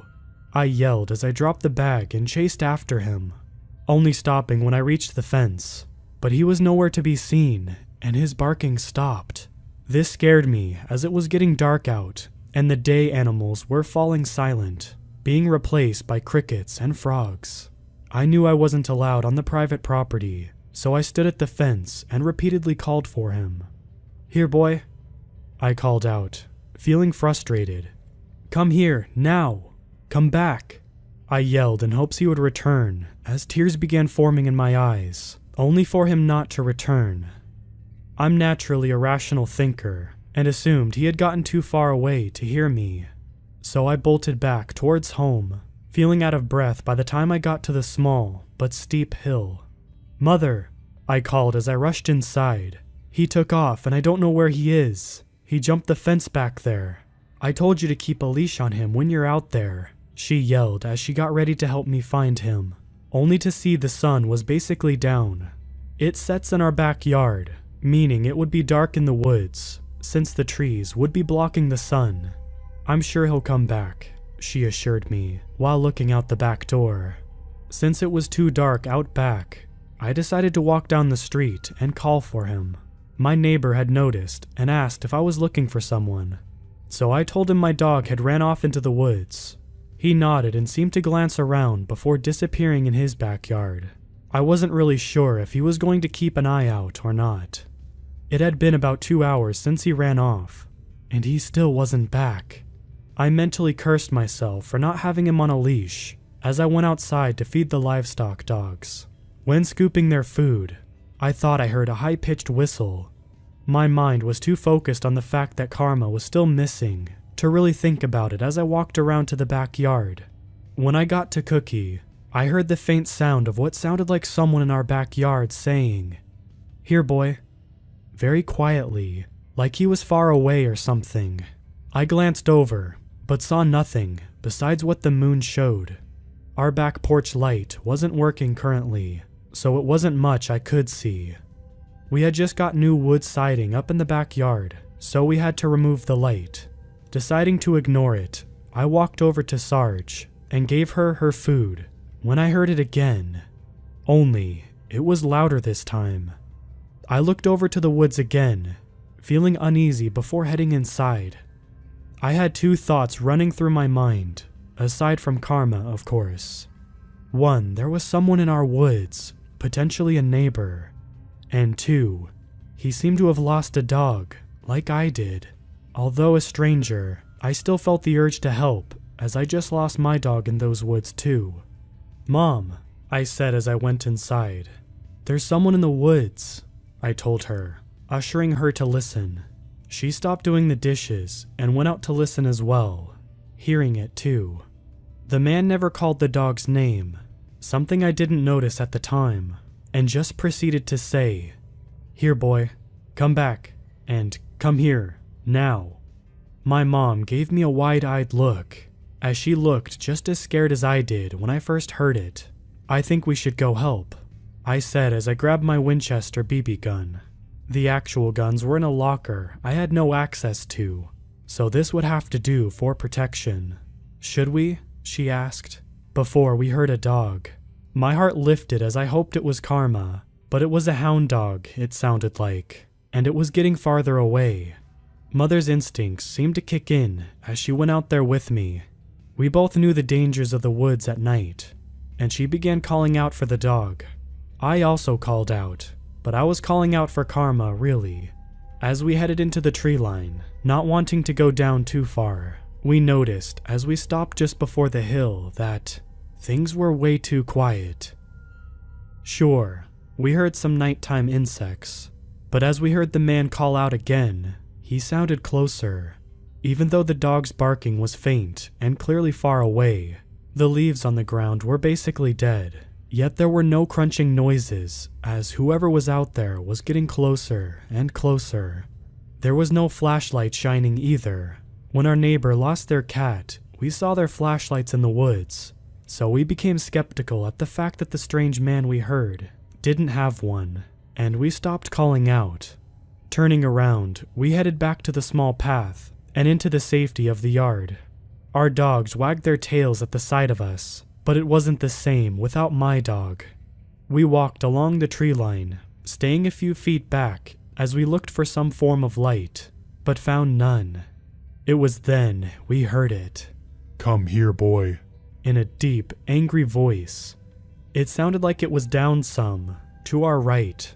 I felt the hair raise on the back of my neck and rushed into the back of our house as our dogs began barking like crazy, their snarled growls being the only noise as everything else went silent. Mother wasn't far behind as we got inside and closed the door, staring out as we turned out the lights inside, so if the man entered our yard, he couldn't see us as we stayed at the glass door. As I thought of how weird this all was, I realized something. He never said the name of what he was looking for. In fact, he said the same words I had earlier when Karma had run off. Was he copying me? My thoughts were interrupted as I heard my mother grasp and cover her mouth before she closed the curtains to the door. Her tan complexion had gone pale. Without thinking, I took a peek as I could hear one of our dogs going crazy. I saw her lunging and growling, so I looked to where she was looking. What I saw was not human. I don't even know what it was. Its skin was white. The moon wasn't even needed to see. It was so pale, I was sure it was a ghost at first. Its eyes sunken into its face. It didn't seem to have a nose, and it looked like it was upside down, crawling on its hands and feet, as if it was doing a crab walk, sort of. But its head was upright, back arched so its stomach was pointing up to the sky as it slowly made its way from the tree line. Its teeth didn't even fit its mouth, and its jaw hung open, a long slimy tongue hanging out as its dark, beady eyes looked around. "Here, boy," it spoke. "Come here, boy." It just kept saying, its head twitching as it turned halfway, shakily, before snapping back upright. It didn't even seem to care about the dogs barking at it. Then, it looked at the house, and I swear for a second that we made eye contact. I couldn't move for the fear it would see the curtain movements. For what seemed like an eternity, we were just staring at one another until it twisted its body slowly, bones seeming to crack and pop as it began standing on its legs. Whatever it is, was tall, bony, and its skin tied around its frame, showing every bone in its disgustingly lanky body. Some hair hung from its elbows, patches splotted around its chest. Its arms were long and almost seemed to drag on the ground. Long, sharp nails were seen. They were black, but the moonlight made them seem to shine slightly. Its body proportions were just so off. It had regular leg size, a bent torso, like its spine grew crooked, and those long arms. It stood at least 8 feet tall, and I was petrified. How was it able to twist its body like that? How was a creature like this even alive? I thought I was going to crap myself at the sight of this thing. Is this what Karma went after? Did this get him? My thoughts stopped when it began walking towards our house, taking slow strides, as its body seemed to sway with each small step it took. "Here, boy." Its voice croaked, though it was hard to hear through the glass. My hand that held lightly to the curtain was shaking as I felt unable to look away, as I felt those eyes were staring back at me. A flash suddenly gone around our backyard. Our neighbor was heading over, I assumed, based on the direction it was coming from. He must have heard the dogs going ballistic and came to check it out. I thought he was going to get attacked, but the creature screeched and ran back into the trees. Even after it left, I was stuck just staring at the trees until the dogs turned their attention to the front yard. Did it circle around? Slowly, I finally stepped away as I looked to the door and heard a knock. My knees felt so weak as I released a breath I wasn't aware I was holding. My mom had answered the door. and it was our neighbor explaining that he had heard our dog going crazy. Just like I thought. I didn't hear much of the conversation as I felt sick and ran to the bathroom, emptying the contents of food I had just eaten hours before. Mother questioned me later that night before bed about what I saw, but I couldn't answer. She saw it too, but only a glimpse. She didn't see the way it moved, the way it stared at me. Later that night, around 2 a.m., our neighbor gave us a call, saying he saw our dog in his backyard. I ran out back, hoping it really was him. And there he was, strutting over to us with his tail between his legs as he knew he was in trouble for running off. Yet I couldn't be mad at him. I was just glad that whatever that thing was hadn't gotten to him. I moved shortly after that experience and now live in the city. I guess I thought that by writing this out, the nightmares would stop. But they haven't. I can't get the image of those eyes burning into my mind out. I've also written this as a warning. If you lose your dog in the woods and hear some unfamiliar voice calling for it when you thought you were alone, run. Even if you have a group of friends or family, run. Go home and stay away from the windows. There's no telling what it might do if it actually catches you.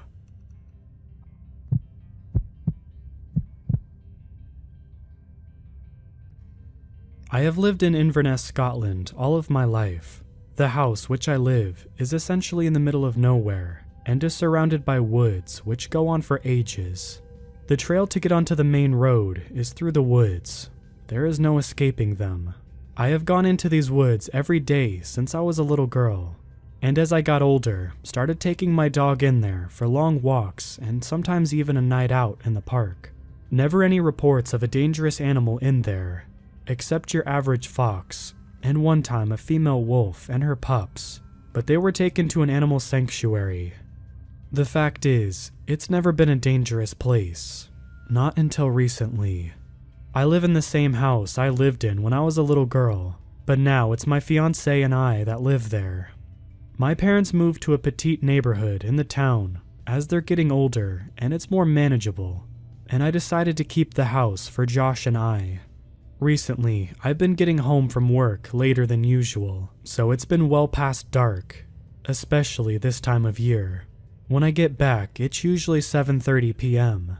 When I get in, my dog is always antsy for a walk in the woods, as he hasn't been getting them regularly since I've been working later, and Josh is always working late. He's a police officer. Anyway, it was Monday the 25th of November when I started noticing something in the woods.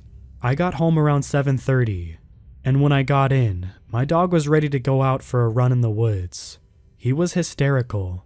I quickly changed and got my dog's leash and opened the door, and he took off running out the garden gate and straight into the woods. I followed him, slower though. He knows where he's going and knows my pace and where to find me, so I take my time and leisurely stroll through the woods. And just as I was starting to get into the heart of the woods, I hear a sharp cracking sound, like something big has just stood up on a large stick and snapped it in half. I don't worry though, because I'm used to hearing these sorts of sounds, as I'm always in the woods. I carried on, and around 10 minutes after the large crack, which came from up ahead, I hear another one. This one was closer, more violent. I'm not going to lie, it made me jump. At this point, Potato, my dog, must have been a bit rattled as well, because he came skirting through the woods faster than I've seen him run before. Potato is a small dog, just a short-haired furball with stubby legs, which restricts him from running too fast. This time though, he's running too fast that he's tripping over his small legs and the woodland ground. I stop walking fast enough to reach down and grab him, and I scoop him up to calm him down. Once he stopped panting so hard and his little heart stopped hammering against my arm, I put him down on the floor and we carry on our walk. Potato doesn't run off like he usually does after he comes back to make sure I'm still following. He stays by my side and doesn't stay too far behind or in front. I strike this as unusual because nothing really scares him. Like me, he is used to the sounds we encounter in the woods because he has been with me since I was 18. We walk down to the end of the woods, to where there is a short river, which is usually where we stop on our nighttime walks. He gets a small drink from the river before he's ready to start back off through the woods, into the house. I notice that he doesn't spend as much time messing around by the river like he usually does, and he's more on edge and jumps when he hears a crack. I figure the large crack we heard before must have scared him, so I quickly get myself sorted and walk through the woods home, because I don't want him to feel on edge about being in the woods. When we reach home, I open the doors and he charges through, straight into the laundry room, where it's warm, and he has a little bed with his favorite blanket that came with him when we bought him. I was worried, but didn't think too much of it, and I knock off my boots at the door and scrape the frozen mud off of them, so I could take them into the house, and that's when I seen something move in my line of sight. I quickly turn and see black fur shoot behind a group of large trees.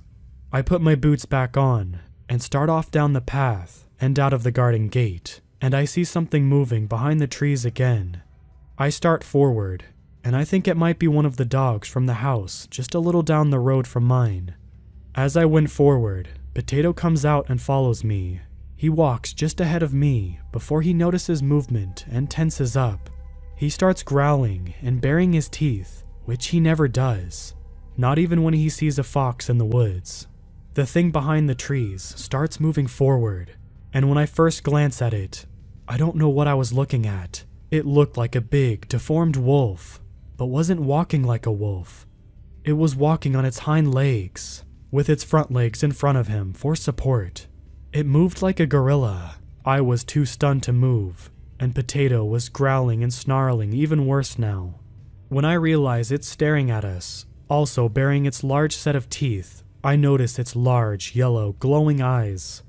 The sense comes back into me, and I slowly grab Potato and run straight back into the house as quickly as I can.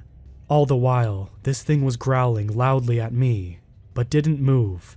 I slammed the door and took Potato into his little room and gave him some food to calm him down. I walk through the living room and close the curtains and do the same in the kitchen. Then I phone Josh and tell him what I just witnessed, and he reassures me and tells me that when he gets home at 11, he will make sure everything is okay. Until then, I just sat and watched TV with Potato and had some dinner and tried to take my mind off whatever it was I seen. Just a little after 11, I see Josh's headlights shine through the curtain, and Potato starts getting excited and goes and waits by the door. I stand up to look out the curtains, and sure enough, Josh is shining his torch into the woods and looking about. About 15 minutes later, he comes in and says there was nothing there, but there is a deer carcass just a little into the woods. That unnerves me, but I don't think anything of it, and we go to bed, and that's that. Over the next few days, I don't think much about what I saw, and Josh doesn't mention it again either. Josh and I had been working a lot, so Potato was staying with my parents for a few days, until Josh and I were off for a week for our 7-year anniversary. Yesterday I finished work early, and that was me off for a week, so I went to my parents' house and picked up Potato, who was quite a few pounds heavier than when I left him, all thanks to my mom. She's always had a soft spot for my dog. I spend about a half hour at my parents' before going home, and changing before getting Potato ready to go out for a short walk, because it's getting colder, and it's too cold to stay out for too long.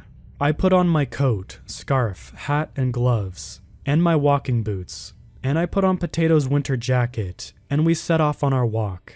We get a small bit into the woods, and it's apparent that Potato hasn't forgotten about our encounter we had last time we were in there. So he doesn't run off, and sticks to my side for the whole walk. Nothing happened until we were walking back to the house. We were nearing the edge of the forest, and I could see the gate to my house, and I could see that Josh was now home because his patrol car was parked next to my car. Potato sees this too, starts walking a bit faster towards the house, and Josh comes out of the front door to greet Potato.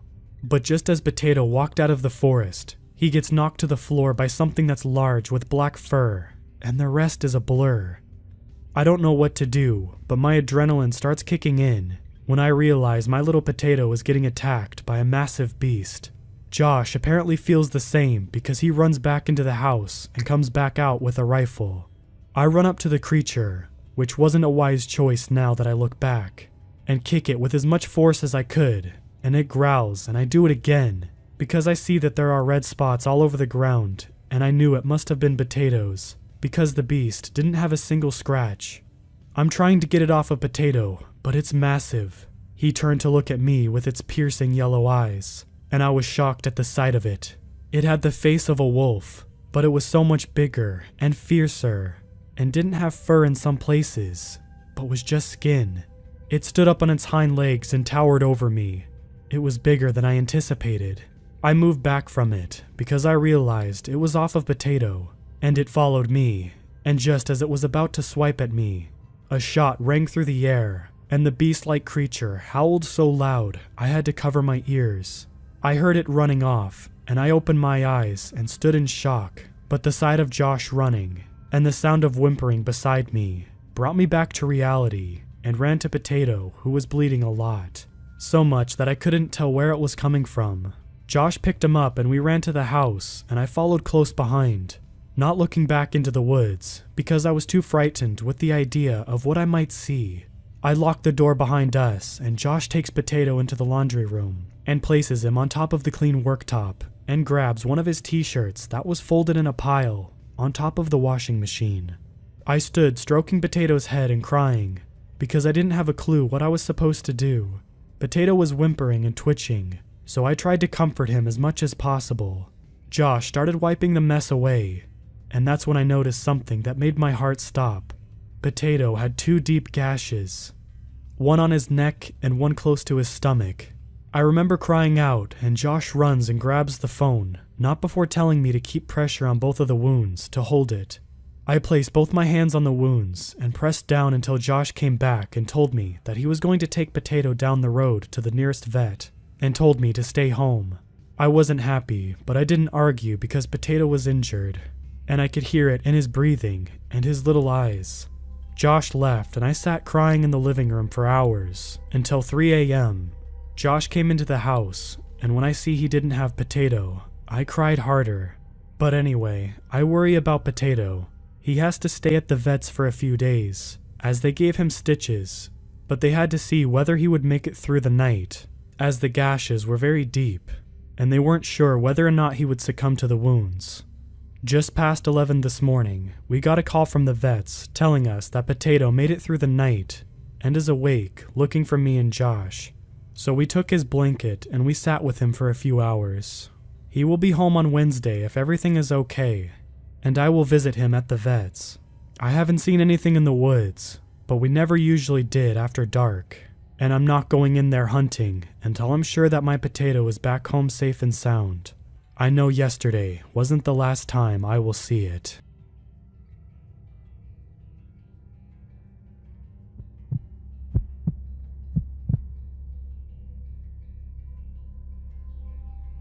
I was 11 years old when a fire started spreading in the Smokies.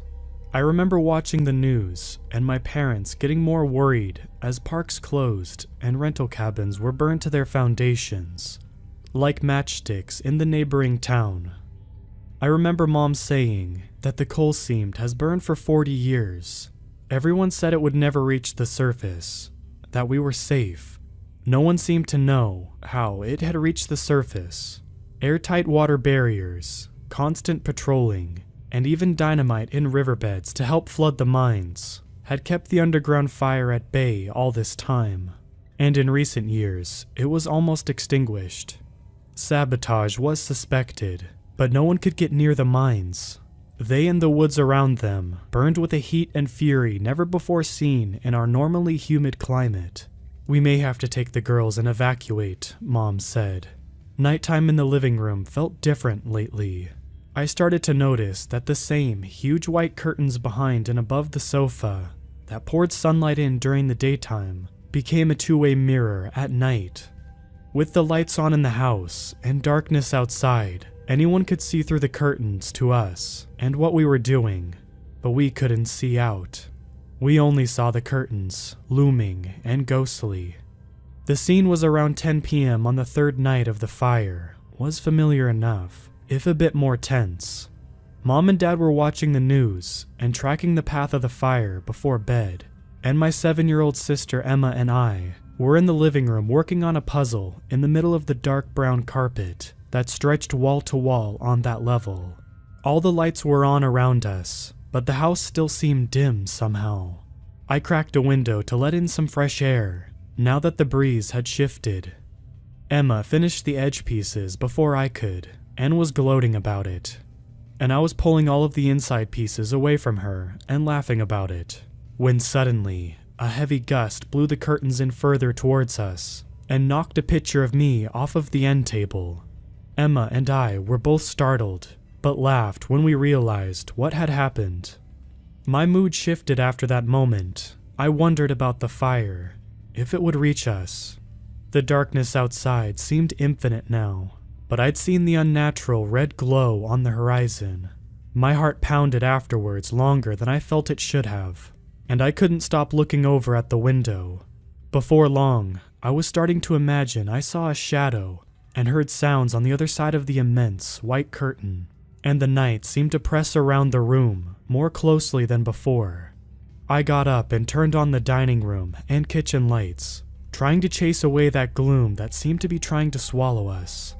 When I sat back down, I was able to draw my attention away from the moonless night outside, but I kept hearing something, sort of an arrhythmic tapping on the window panes.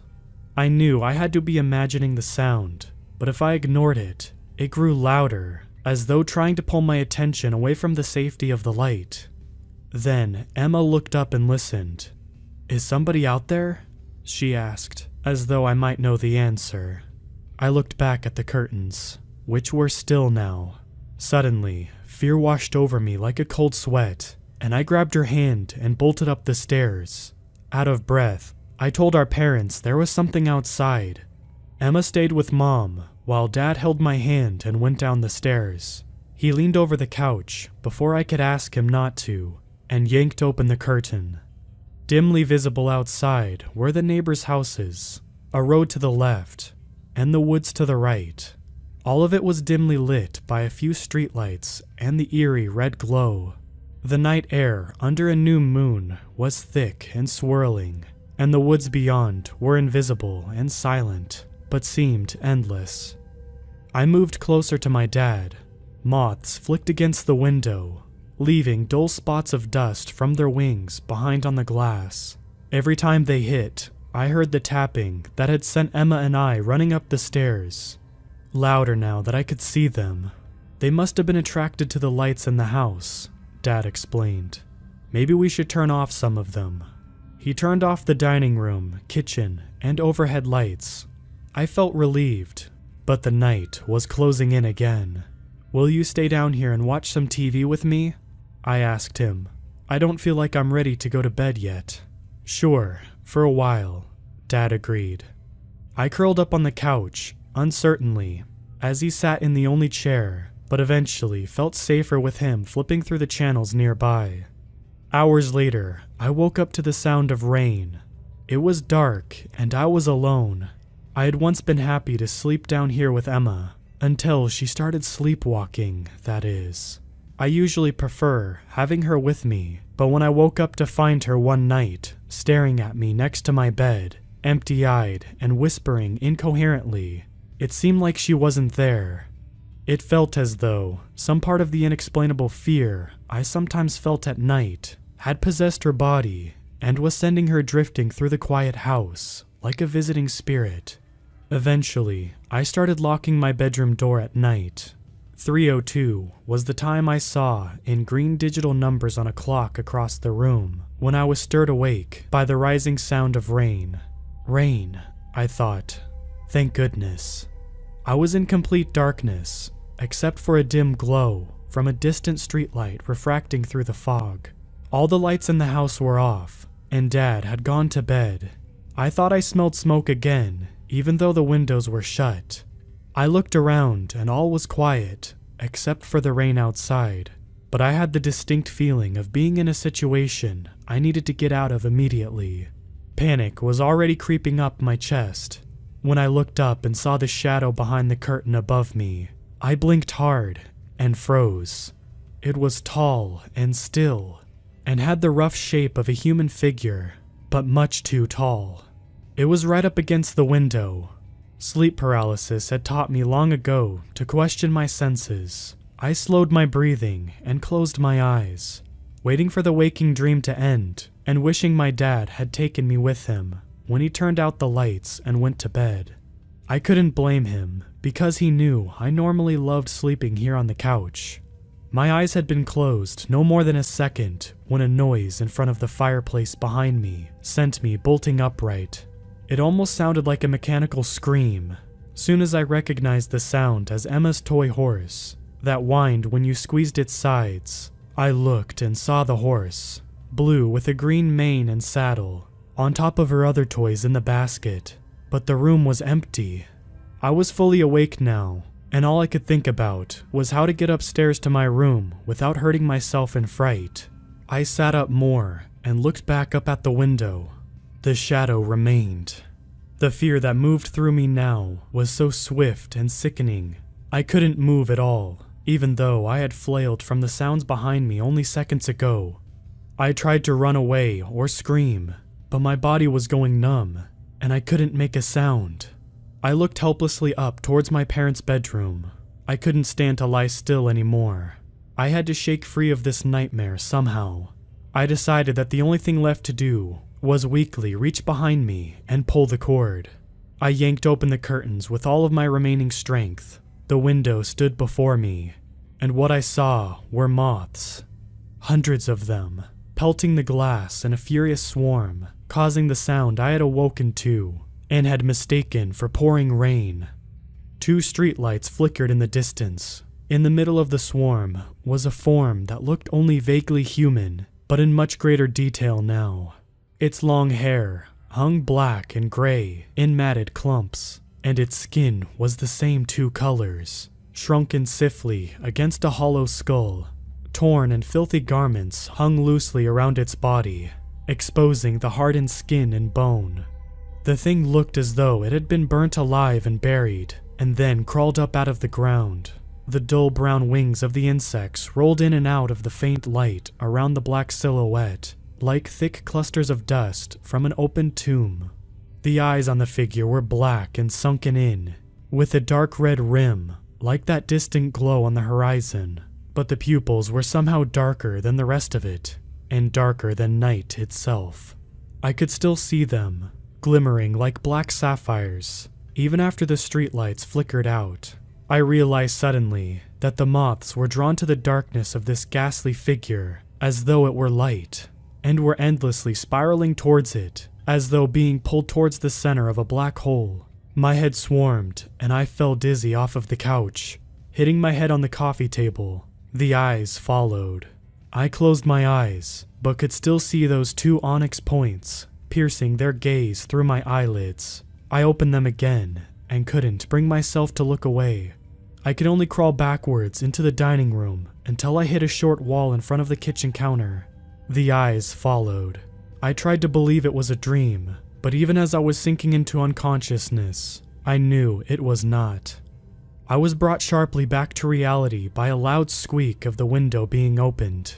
A charred and blackened hand crept inside through the crack it had made and tried to open the window further, but to my horror, the hand appeared to start crumbling and disintegrating in the effort.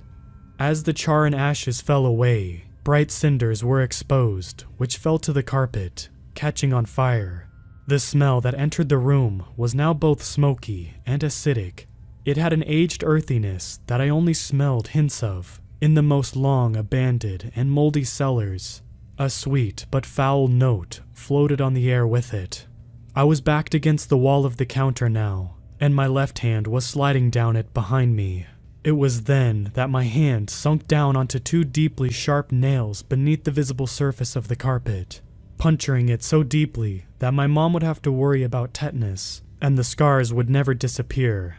I found my voice then to scream. It was a weak, hoarse scream, but once I started, I couldn't stop. Then I saw something out of the corner of my eye. I tore my eyes away from the locked gaze of the specter to see Emma walking out of the kitchen into the dining room where I was. She was in her nightgown, holding the same toy horse that had gone off behind me earlier, and was staring out into the room at nothing with an impossibly dilated eyes that appeared black and uncomprehending. I was once afraid of her and for her. "Emma," I managed to say. "Shh," she replied, approaching me. She put an icy hand on my shoulder. "Stay here," she whispered. Emma walked towards the figure outside, whose gaze had now shifted up towards my mother's window. She picked up a small blanket and dropped it on the small patch of cinders and small fires that had formed on the carpet. Then Emma put her hand on the window and began speaking through the glass in sounds and syllables that I still have never been able to identify as an actual language. Emma gently touched the glass. The figure outside began to slowly disappear, as though it were disappearing into the night. It fell apart like it was made of only ashes and had been hit by a strong wind. Its gaze still fixed towards the room where my parents slept. The moths disappeared as well, a few falling dead on the windowsill. As the apparition faded, so did my consciousness, away into nothing. When I awoke again, it was morning, and I was in my own bed upstairs. I heard my parents talking excitedly about the news, that the fire was receding, despite all predictions to the contrary, and we wouldn't have to evacuate. I didn't need to feel the pain in my palm of my hand to know I had not dreamt what had happened, but I was startled nonetheless when I looked down at it. What I saw there were 2 black puncture wounds, red-rimmed and staring at me like 2 black eyes. Mom wanted to know why there were so many dead moths downstairs, and where all the dirt and ashes in the windowsill came from, and what happened to the carpet. I don't remember what I said, but it wasn't the truth. Emma remembers none of it, except stories of the damage all around us, and also a dream that Tina, her toy horse, was calling out to her on that awful night. I heard that horse go off in the early morning hours a few times after that, and Emma's shuffling footsteps not long after. All I could do was pull the covers over my head, shiver, and try to sleep.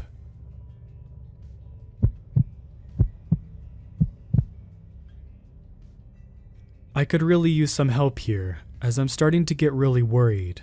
Last night, I was followed by a very creepy lady while out hiking in my local trails at state land.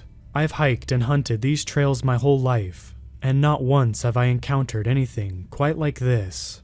Don't get me wrong, I've had my fair share of spooky things happen while out solo camping, but this chilled me right to the bone, and now I think I'm being stalked.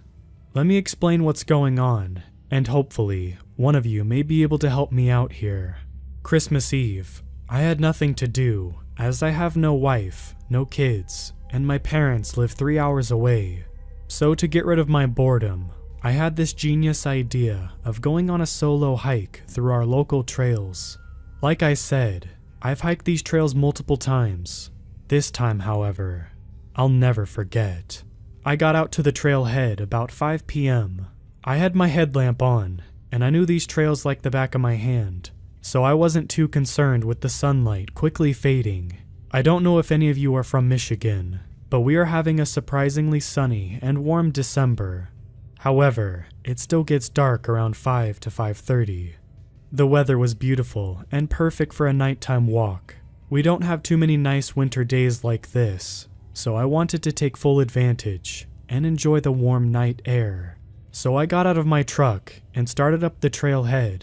This particular trail I was on started out in dense pine trees, and after a mile or so, opened up to these awesome valleys and huge fields. Most of the time, if I was quiet enough and looked around, I could see some deer grazing and other wildlife. This time though, nothing. I was honestly quite surprised there wasn't a single animal, considering how beautiful of a night it was. Now that I think about it, I didn't see or hear even a squirrel in those pines, which is very uncommon. They are plentiful in these parts, and no matter the time, I can always hear them running and playing in the trees. This time, it was completely silent. I kept on walking though, and just enjoyed the peace and quiet. Once I exited the pines and entered the first field, I started to get this nagging feeling in the pit of my stomach, like something was watching me. I chalked it up to me being paranoid due to the lack of wildlife and continued on. I wish I would have turned back right then and there, but if I did, well, I wouldn't be posting here now, would I? Anyway, I continued on, and the feeling just intensified as I progressed. At this point, I was a good 1.5 miles in, and it dawned on me, if there was something out here with me, I was screwed. Not a single person knew that I was out here, and I never had cell reception when I was in the area. If a predator was stalking me, I would just be done for. I was kicking myself for not bringing my handgun with me, honestly. We don't have a whole lot of dangerous game here in central Michigan, so I didn't think twice about it when leaving. I was nearing the end of the first field, and before I stepped into the next little section of pines, I decided to take a quick look around, just to satisfy that nagging feeling in the back of my mind. At first, I didn't see anything, but just as I was about to turn back around, something caught my eyes. There was a slight movement back about 100 yards behind me. "What?" I whispered as I squinted to get a better look.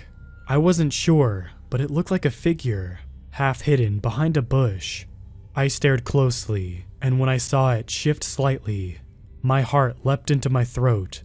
The figure was definitely humanoid, and it appeared to be staring straight at me. "Hello?" I foolishly called out, hoping whoever it was would simply identify itself. As soon as I hollered, the figure quickly ducked behind the bush, disappearing from my view. My heart was racing pretty good at this point. A million worst-case scenarios running through my mind. I couldn't help but think it was a serial killer, ready to pounce and stab me, stashing my body in these woods. I turned around, started walking a little faster, trying to distance myself from whoever was out here with me. To my horror, I heard twigs and sticks snapping a little ways behind me as the person started following me. "I have a gun," I shouted, trying to scare them into leaving me alone. Looked over my shoulder to see where they were at, and when I did, my heart hammered in my chest. I swear I thought I was going to pass out. The person was now maybe 20 feet behind me, and I could tell it was a woman. Only her jaw hung open, as if in complete shock, her eyes extremely wide, staring directly at me. When I first turned around, she was still walking, and the way she moved scared me so bad it sent me into a sprint upon looking at her. I know it sounds kind of funny, but believe me, it wasn't.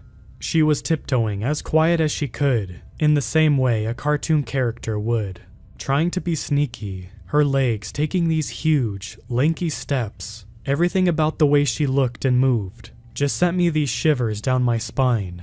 "Leave me alone, lady," I shouted as I ran as fast as I could. As I ran, I heard her start to laugh hysterically as she chased me. She was no longer trying to be quiet, as I could hear her crashing through the woods. Catching up to me rather quickly, I decided to turn and run off the trail once I rounded a bend where I knew she couldn't see me for a moment. As soon as I stepped off, I quickly hid behind a tree and turned off my headlamp. After a couple seconds, I heard the sound of her heavy, odd footsteps as she got closer and closer. I held my breath and slammed my eyes shut, sending a quick prayer to let her pass. Her horrible laughter echoed through the woods as, thankfully, she ran past me. As soon as her footsteps sounded a little further down the trail, I jumped out from behind the tree and took off running back the way I came. I hadn't got 20 feet when I heard a curdling scream bellow through the woods. I ran faster than I ever had in my life, running on pure adrenaline and the will to live. I just knew if she caught me, I wouldn't make it. The sound of her footsteps once again got louder and louder as she got closer. How could she run so fast? I felt a huge wave of relief as I saw the entrance of the trailhead, maybe 100 feet. Somehow, I ran even faster, as I knew my truck would be right there. I reached into my pockets and fished for my keys. She let out another hideous scream as she got even closer, maybe 50 feet behind me now. I got into my truck and jumped in, putting the keys in the ignition and starting it in record time. I backed up and peeled out of there as fast as I could without losing control. After one final scream of frustration, I looked in my rearview mirror to watch the woods disappear in my rearview mirror. The whole drive home, I kept checking behind me, afraid I'd see her chasing after me, even though I knew it would be impossible at 60 miles an hour. 5 minutes later, I pulled into my driveway and jumped out of my truck once parked, running full blast inside. I slammed the door behind me and locked it. I ran around my house, locking every window and door, not feeling safer until I knew I was locked up and safe. I walked upstairs to my bedroom and laid in my bed, catching my breath. After a while, I must have passed out from exhaustion. I woke up to the pitch-black room and quiet house. My heart started racing as I remembered the lady from the woods, and I jumped up to look out my window. "No," I quietly whispered as I looked to my backyard.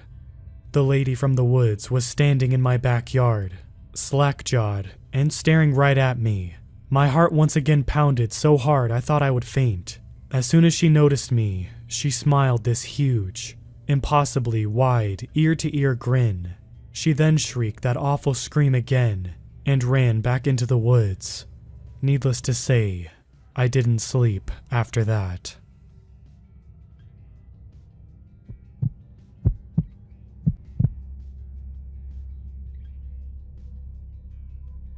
So I'll start this off by saying, I love camping. It's my hobby that I do every weekend to clear my mind. But the thing is that I'm not your usual camper. Like, I don't go to spots that everyone knows about. I go to the deepest, most secluded parts of the forest that most people consider not reachable. And I'm usually going alone. This time was not very different than most of my camping trips. I hopped in my old Ford Ranger, which usually had some trouble starting up. Traveled a couple of hours into the pine forest until I reached a very suspicious-looking dirt road. The thing is, I like suspicious-looking dirt roads. They usually take me to the best camping spots. I got onto it. It was very unkept. Looked like a car hadn't driven on it in the last year. But my old truck didn't have any trouble driving on it. I drove for what seemed like an hour until the road ended on a small clearing. I parked my truck and got out and looked around. I realized I'm in the middle of nowhere, which, oddly enough, was a good thing for me. I got all my gear with me and started walking towards the woods. When I reached the tree line, an odd feeling of uneasiness descended upon me. Like when you're alone in the house and all of a sudden the power to the whole neighborhood cuts off and you feel like something is about to come and rip you to pieces. Or is it just me? Anyway, I thought a little, but ignored it as the unusual forest creepiness. I started walking deep into the forest, and when I say deep, I mean deep. Like walking a couple of hours through fallen trees, big rocks, hills and everything related. Finally, I found a small stream, and by small, I mean like 9 feet wide and 5 feet deep at most. It had a small clearing on the edge, and I decided that this was my home for the next 3 days. I set up my tent and got a small fire going. By this time, it was 4:30 p.m., and the sun was starting to set, but it was quite dark since the trees covered most of the sunlight anyway. I decided it was the perfect time to sit down, crack a beer, that I left to cool in the river, and relax. By 8 p.m., I was starting to get very sleepy. I gathered all of my stuff, collected all of the trash and leftovers, put them in the bag and hung them on some tree to keep the bears away from my camp. I got in my tent and quickly fell asleep. I had a dream that night. I was at the tree line where I parked my car. I felt that feeling of uneasiness again, but this time it was different. It was stronger. As I was about to start walking into the forest, I heard a strange noise, like a stick breaking from a heavy weight, but hollower. I turned to the source of the sound to see a tall, skinny shadow standing 100 feet away on the other side of the clearing, just at the tree line behind some bushes, which it was towering by at least 12 feet. Of course, I got scared. turned around and tried to run, but you know how dreams are. My feet just couldn't get any grip on the ground, like some invisible force was holding me back. I turned around to see the shadow was now slowly walking towards me and making a crack with every step. When I saw that, sheer terror descended upon me. I closed my eyes, and when I opened them, I was in my tent again, sitting and breathing heavily. Weird, I thought, as I didn't remember waking up. My rationality got the better of me. After all, it was just a dream, right? People sometimes don't remember waking up from terrible dreams. Anyway, it was around 9 a.m., and I proceeded with my daily duties, which consisted of looking around the camp for any trails from wild animals, gather some wood for the night, and checking the trash bag that I hung from the tree.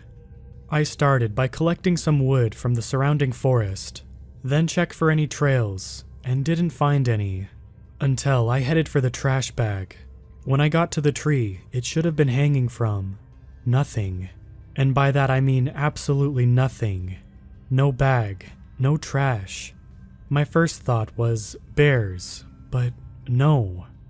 As far as I'm aware, bears don't eat cans inside of plastic bags, right? I looked around for signs from any wildlife, but nothing, except some weird small holes in the ground. They looked like someone took a big sharp stick and stabbed it into the ground. The weirder thing is, they were spaced out like footsteps. My first thought was, maybe another camper, but that didn't seem rational. Like, who would come this far into the forest, in the middle of the night, just to steal my trash bag? Anyway, I just followed the footsteps. They circled a couple times around my camp, which was creepy enough, but then they headed straight into the river. These footsteps, if you could call them that, didn't resemble the trails of any animal that I know of. I got creeped out, and I didn't want to follow them any further. Some time passed. It was now 2 p.m., and I decided that a short swim in the cold stream wasn't a bad idea. I smelled like sweat anyway. I got my bathing suit on and headed straight toward the river. I jumped in the cold water and immediately felt refreshed and cleansed. I swam around and jumped in the water for a little.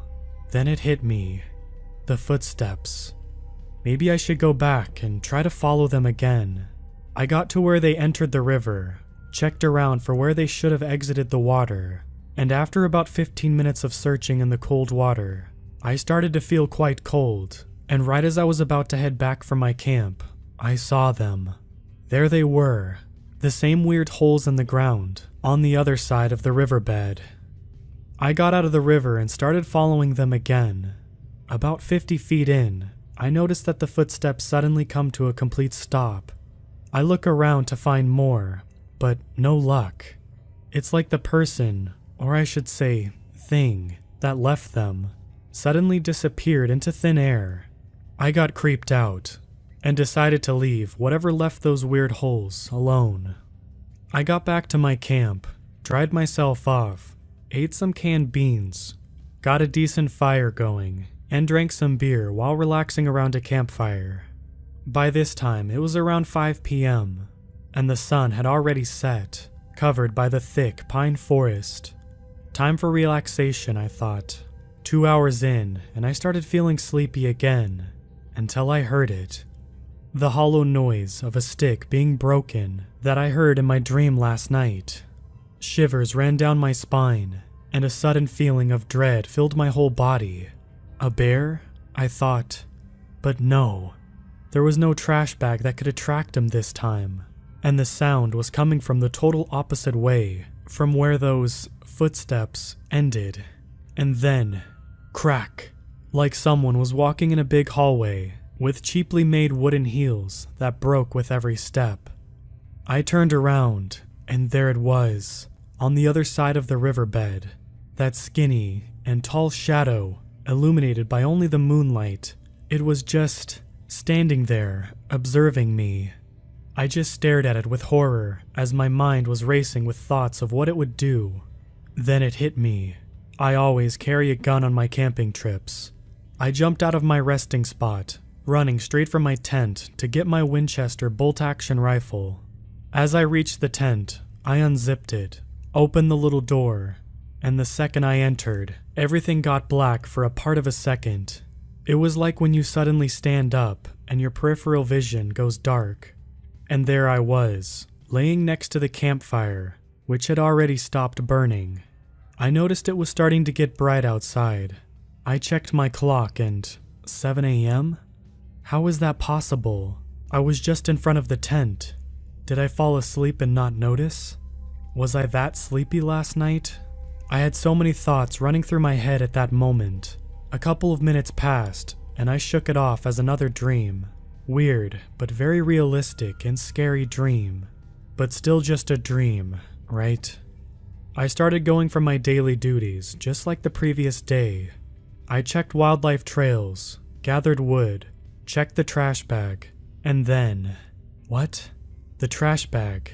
I didn't leave the trash bag last night, didn't I? But there it was, hanging from the same tree. Was I going crazy, losing my mind? Or is there someone that's playing tricks on me? I stood there for a second and thought about it. A sudden blast of courage got over me. I got my gun from my tent, loaded it, and headed to where I saw the creature last night. I crossed the river, looked around for the footsteps. It wasn't hard to find them. They were right where I last saw the creature last night. I followed them, pointing my gun at every sound I heard, walking around 10 minutes until I came across another clearing in the middle of the forest. I looked around for more footsteps, but there weren't any, and then it hit me. The last 2 footsteps were a bit deeper than the previous ones. That means the creature didn't vanish, it jumped. I immediately looked up in the trees above me. Nothing. I looked around the clearing. Still nothing. Then I checked to the top of the trees, and there it was, on the other side of the clearing, right in front of me, some 250 feet away. It was standing there, at the very top of one of the pine trees, staring at me, observing. I pointed my gun at the side of it, then squeezed the trigger. And right as my gun fired, the thing, it just jumped off the top of the tree, before the bullet could even hit it. Then another tree, and another, still making that stupid cracking sound with every jump. It was getting closer to me, and then I just ran, straight to my camp. When I was in front of my tent, I couldn't hear the cracking anymore, but still, pure fear was all over me. I grabbed the most important things from my camp, like my phone, wallet, and some more ammo for the gun, in case I needed it later. I then ran straight for my car, but deep inside me, I knew that my car was at least a 3-hour walk from my camp, but that didn't stop me. I ran as fast as I could, and as far as I could. Of course, my body couldn't keep up with all of that running, but my mind was stronger. When I couldn't run, I sped walked. I couldn't stop moving. I was so scared, even when I hadn't heard a sound in over an hour, which was kind of eerie on its own, but I didn't care. I just had to move as fast as I could. About 3/4 of the whole distance, I just couldn't run, or even walk for that matter. I needed to rest, even if my mind didn't want to. My body couldn't keep up with it. I stopped behind a fallen tree and sat down for a second. I was sitting there for no more than 3 minutes. Then I heard it, that cracking sound.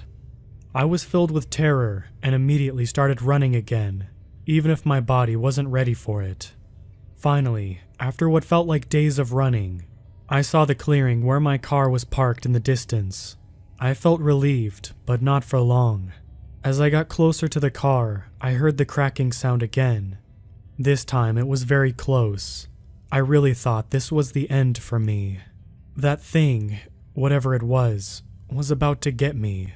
And just as I accepted my fate, I slammed into my car's door.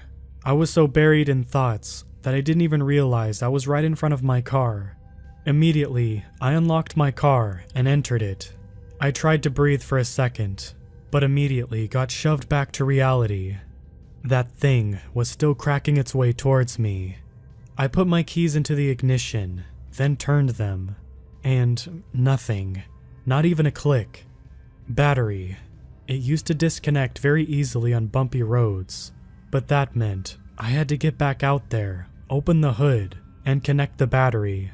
After a minute, I had barely gathered the courage, but I pulled the knob, got out, and opened the door, fidgeted around with the battery, and finally got it connected. I ran straight back to the car, locked all of the doors, and tried to start it again. I turned the key. This time the starter rotated, but the car didn't start. I tried it again, and still the same. Just when I was about to lose all hope, I turned the key a third time, and bam, the old truck started right up. I peeled out of there all the hours back to my house, while still hearing those cracking noises echoing through my mind, never to be forgotten. Since then, I hadn't gotten that far into the woods, and certainly don't go camping alone. Was that thing trying to make me go mad by moving the trash bag, appearing right in front of me, and making it seem like I dreamt it, so it can take me easily? Those are the questions that will probably never get an answer. No one believes me. I don't even know if I believe myself anymore. Maybe I'm just really going crazy. If you have any idea what this thing was, please inform me. And remember, never go too far out into the woods, especially alone.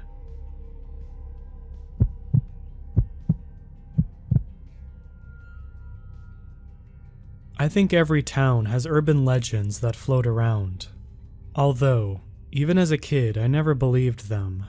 I always saw them as just silly stories that locals had made up to scare the children. The stories of the creatures at Needle Point Creek seemed ludicrous to me. I learned later on that I was horribly mistaken. Needle Point Creek is located deep in the woods of Indiana. In fact, it wasn't too far from my childhood home. I lived on the edge of town, right about where the woods began. My friends and I would always play in the woods, building forts and climbing trees. We would never go far enough to reach the creek, though. My mother was never the overprotective type, but she forbid that I go deep into the woods with my friends. "It's not safe," she said. I remember always asking why, but she would never tell me. My father once told me the stories about Needle Point Creek. Creatures dark as night, with claws sharp as knives, wreak havoc upon lost souls near Needle Point Creek. "Don't ever go there, you understand?" he would always tell me. I never believed him. I thought he was only trying to reinforce Mom's rule. As we got older, my friends and I got more and more curious about what the deep woods actually contained. It was the summer of senior year. I was sitting in my room with my friends when Ricky brought up the idea that we travel deep into the woods and camp for one night near the creek. "Are you crazy?" Ben asked. "Our parents warned us never to go there.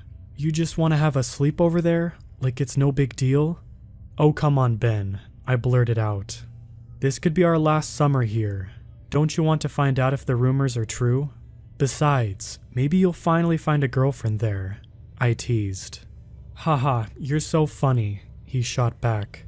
"Fine, but for one night only, and you have to do my homework for a week." "Deal." I smirked and shook his hand. June 15th, around 3 p.m., we set off into the woods, armed only with camping gear and determination. At about 2 miles in, the trail ended abruptly into thick brush and woodland. "Looks like we're going to have to rough it from here," Ricky said. "Let's do this," I said, determined. It was hard to maneuver over the uneven ground covered with decaying leaves and tree roots. We reached a river that had been dried out long ago, leaving a deep hole in its path that extended for miles. I spotted a fallen tree that fit perfectly over the edge. "Not to worry, boys. I think I just found our way across." Ricky made it across just fine. "Come on, guys. It's not so bad." Ben began to panic. "No, guys. I don't have good balance. I don't think I should." "Listen, man. The log is wide enough. If you're careful, you won't even have to worry. You can do this, okay?" I reassured him. "Okay," he hesitated. He began to cross nervously. He reached about halfway, And then I watched in horror as his body shifted in a way that looked like he was being pushed by an invisible force. He lost his footing and fell into the ravine. His body hit the rocky ground below with a sharp thud. I screamed, "Ben, are you okay?" I found a way to lower myself to the bottom. When I reached him, his body was curled into a ball and he was holding his leg and crying. "I just broke my leg," he choked. Ricky muttered, "We have to go back." "How do you suppose we do that?" I questioned. "Ben can't exactly walk at the moment, and we can't just leave him here." "Okay, maybe we could carry him, you know, like on our backs or something," Ricky said, panicked. "Okay, but how would we even get him out of this ravine?" "I have a rope in my bag," Ben groaned. "You could tie it around my waist and pull me out that way." The process of getting Ben out of there was excruciating. Ricky and I tied a makeshift harness around his body. Ricky climbed up the rock wall and began pulling up the rope. I stayed behind to guide him. "I told you we shouldn't have done this," Ben cried out in pain as his limb hit the rock wall. "I'm sorry, Ben. I promise, but we're going to get you out of this." I felt awful. Once we got Ben to the surface, Ricky and I threw each of his arms over our shoulders.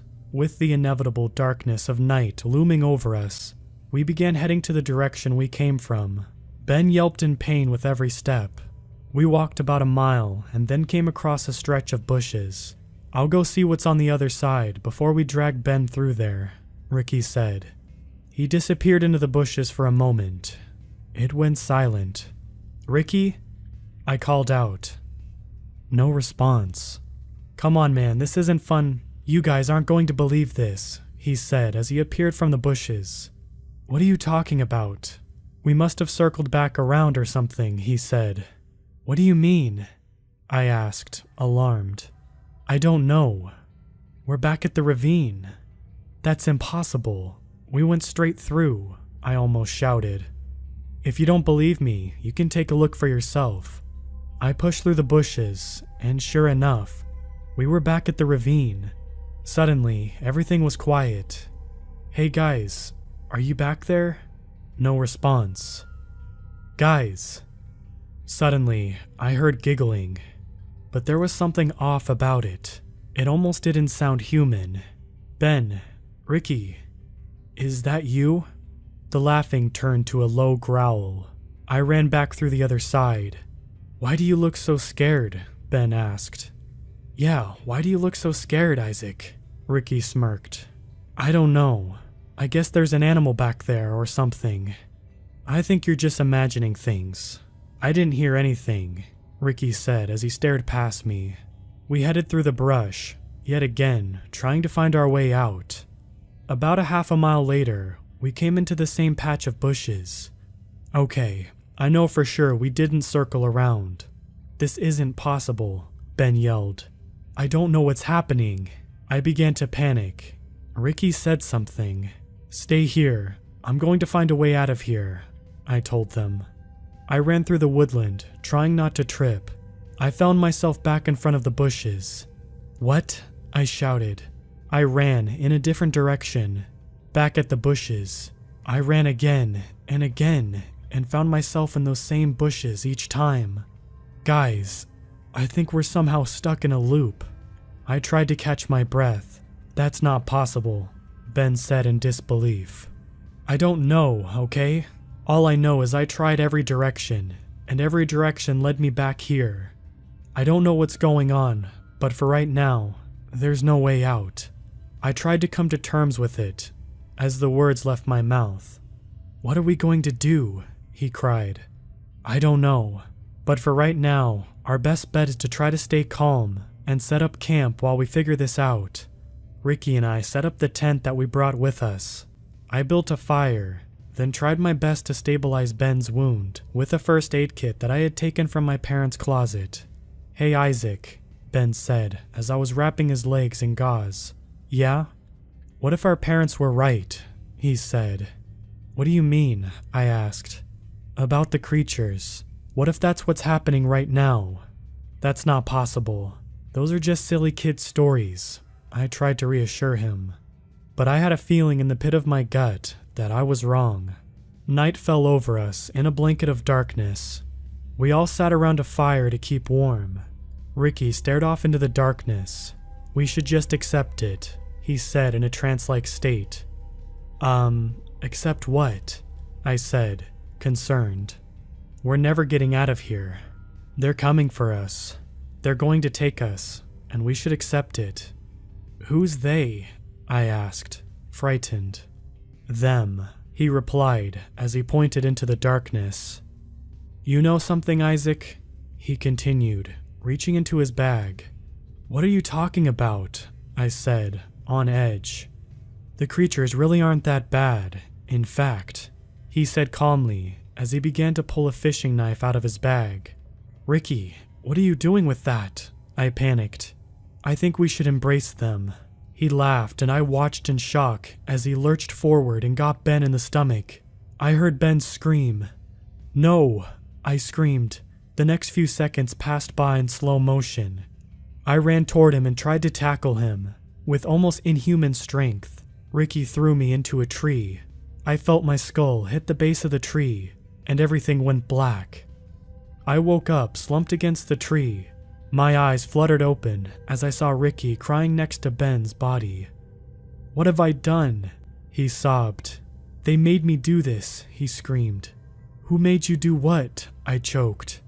"The creatures. I never wanted to hurt anyone, but they made me." His face was smeared with blood. I tried to sit up. "It's okay. We can fix this." I tried to calm him. "No, we can't. Ben is gone. They made me kill him. And now," he stood up, "they're going to make me get you too." He cried as he headed towards me. "Ricky, we can talk through this. I'm your friend," I pleaded. "I'm sorry, Isaac," he sobbed as he raised the blade above me. In a split second, I saw a large, black, mist-like creature swoop over Ricky. With claws sharp as knives, the creature tore at Ricky. The creature took one final swoop. I began screaming, and he was gone. I vomited and began sobbing. I heard the creature let out a shrill screech as it disappeared into the darkness of the night. "Take me too," I cried, not wanting to live with what I just witnessed. Eventually, I decided to try to walk back home. The way back was difficult because of my concussion, but I was no longer stuck in a loop. I reached my house. My mother screamed when she saw that I was covered in blood. She cried as she held me. "You went into the woods, didn't you?"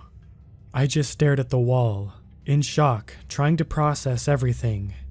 No one except for my mother believes me about the horrors of that day.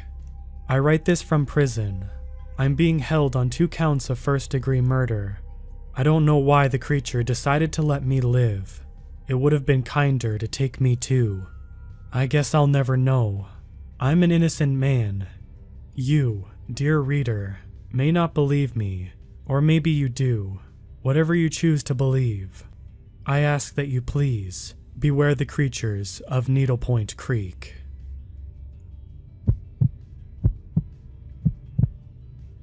When I was a young kid, around the age of my earliest memories, so probably 4 or 5, I had trouble sleeping.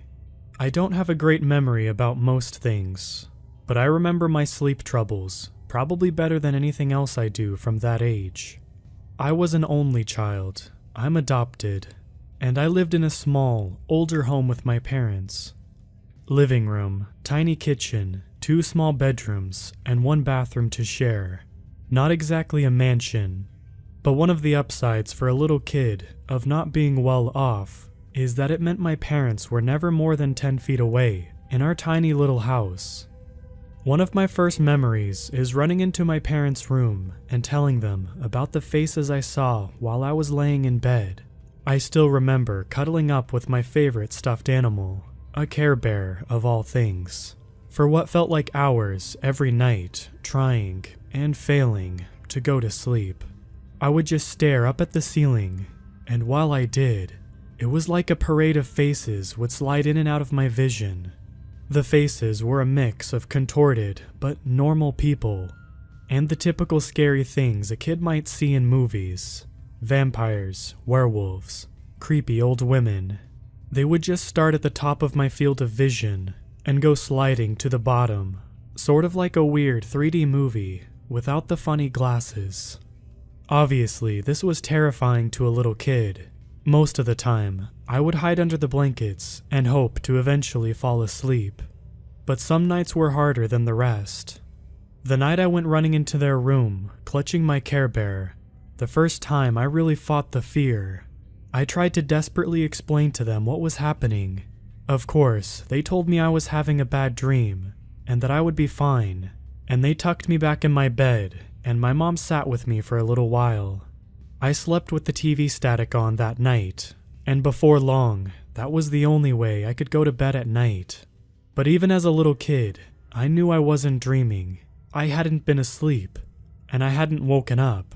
It was happening to me while I was awake, and it continued. Sometimes better, or sometimes worse, for months or even years. I'm 31 now, with a family of my own. Looking back, I know I was going through night terrors, and probably sleep paralysis. I'm a very critical, science-driven person, and I'm not particularly religious. I don't think it was anything more than that. And I know my parents did the best they could. They probably have never even heard of the term night terrors or sleep paralysis. It got somewhat better with time, but I will never be able to forget how it feels, I should say. I've struggled with them on and off in my adult life, and unfortunately, it's become more and more common over the last few years.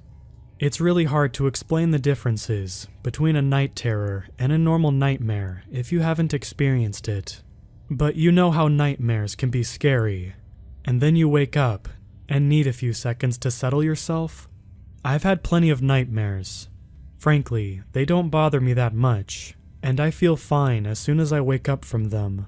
But night terrors are completely different. I would wake up screaming, but not at anything in particular. My body was completely pumped full of adrenaline. The fight or flight mode engaged in the only way that it could be when your body knows you're facing imminent danger. But the worst part is what it does to your mind. There's no rational thought for a solid minute or two upon waking up. I wish I was better with the words to describe it, but it's pure terror.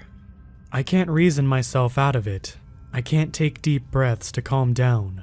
I can't do anything but grasp and try to slowly stop the screaming or the whimpering it turns into after a few seconds.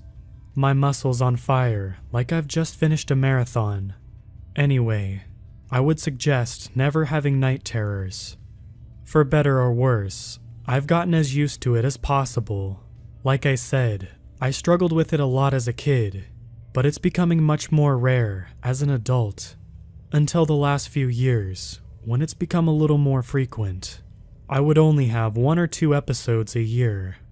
I'm sorry if I'm giving too many details, but I feel like it's important context to understand the reason why I'm posting this here. I don't remember exactly when it started, but my trouble when I was a kid didn't stop when I would finally fall asleep. I don't usually remember my dreams or even my nightmares after a few minutes, but there's 1 or 2 dreams I'll never forget.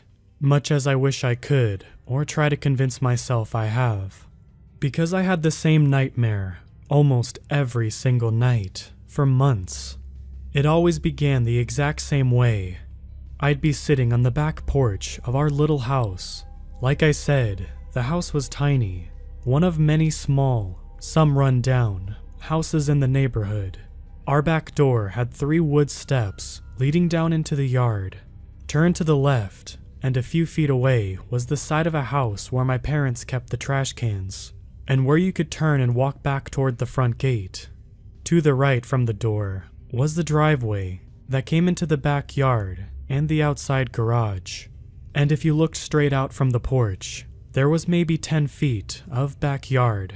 Then a chain link fence with a gate that ran from my neighbor's wooden fence on one side to the edge of the garage on the other, gating off the rest of the yard that went 50 feet or so back. This is where I would begin my dream, the only dream that ever mattered, every single time. I'd be on the back porch, and it was 12:03. Dark, but with enough pale light to see the gray shape of my yard around me, almost like the light of the moon I never saw. I'll never know how I knew, or if it took many iterations of the dream for me to learn. But what I remember now is that I knew that at 12:07, they would come for me. As a kid, I always thought of them as werewolves, but I know that I never actually saw them, nor do I even remember them having a defined form from what I can recall. They would come from the left side of the house, and they would grab me. It felt like my entire body would be grabbed at once, and I would wake up screaming, sweating, and crying for my mom. Normal night terror stuff, right? I always tried to rationalize it that way, at least. But like I said, this wasn't like any other nightmare, because every few nights, the dream would begin again.